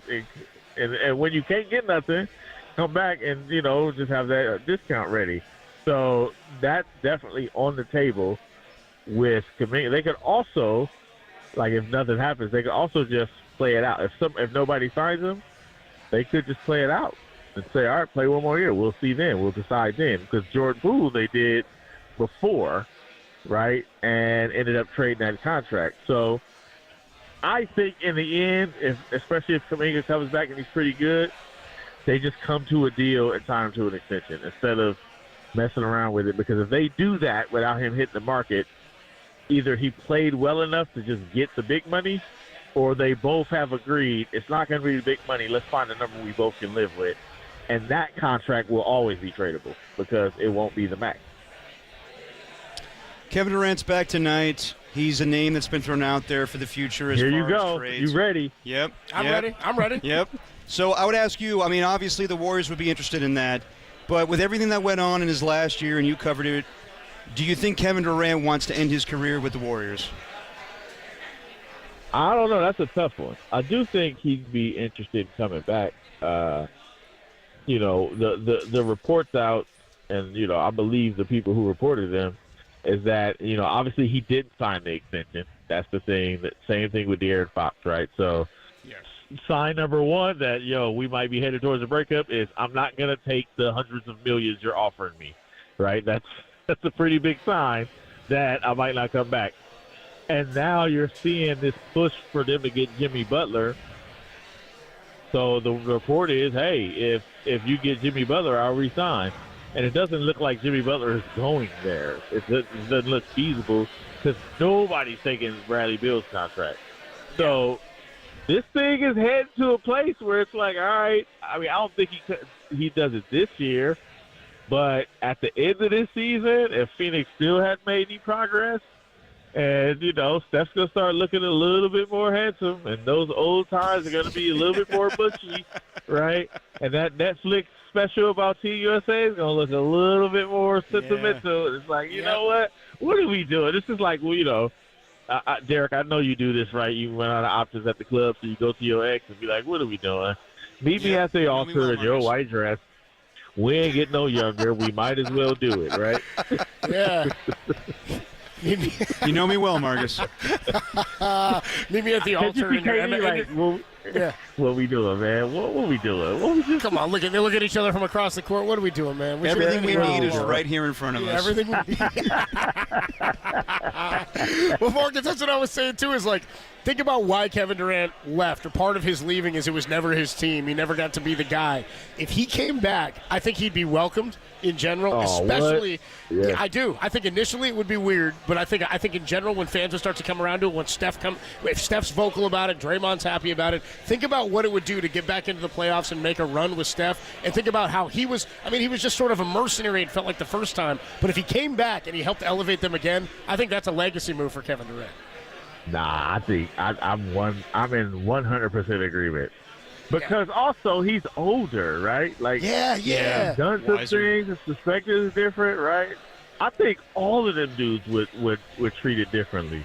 They will all see that we got a couple years left at our peak. Like, let's go. Forget all the petty stuff. Forget all the let's go do it. You know what I'm saying? Could you imagine if he wins one, if he comes back and helps them get another one? Could you imagine even getting that far to a conference final? It would be the greatest prodigal. I mean, it'd be like LeBron back to Cleveland, but it would mean something different in terms of why he left because of what his role was when he was here the first time. I think of all the places he could go, like the Warriors are the place he'd be most appreciated. Yeah. I want to say Oklahoma City, but they kind of got a monster right now. So it's different now. I don't know. Oklahoma City would probably find a way to make him feel that, just because that feels very like full circle. But they've got such a good team, and he'd actually be perfect. He's actually what they need, right? A veteran scorer next to Shea, like, so even if you just say, okay, see, the Warriors would be saying, like, he'd be appreciated.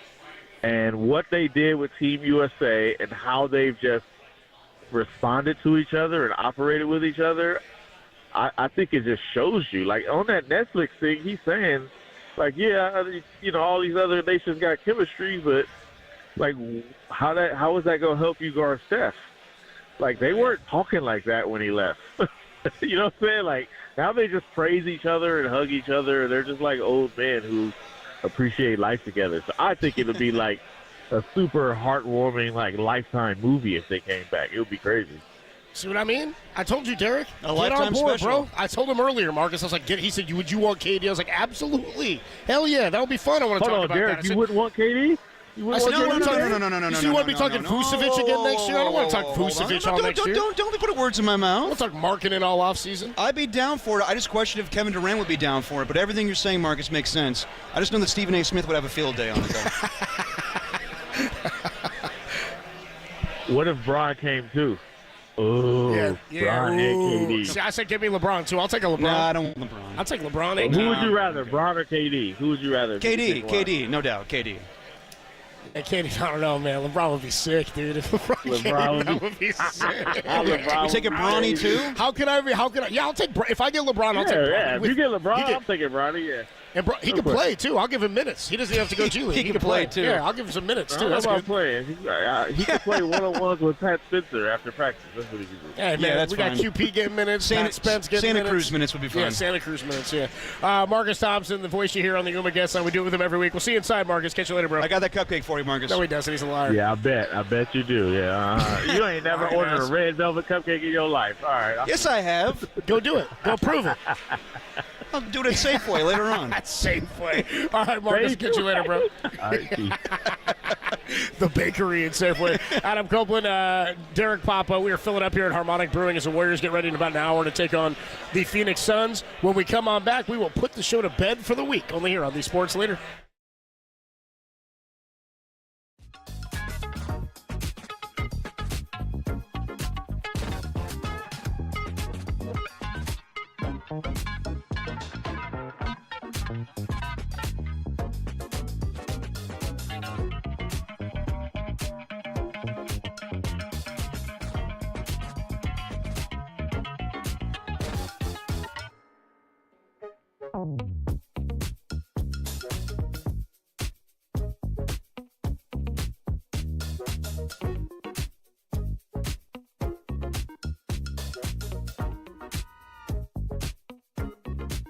The Warriors welcome the Phoenix Suns tonight as the Dubs have rolled off 3 wins in their last 4 games. How big would a win be tonight? Tell us about it on the KNBR YouTube chat, the only place where Bay Area fans can say Game of the Year every single day.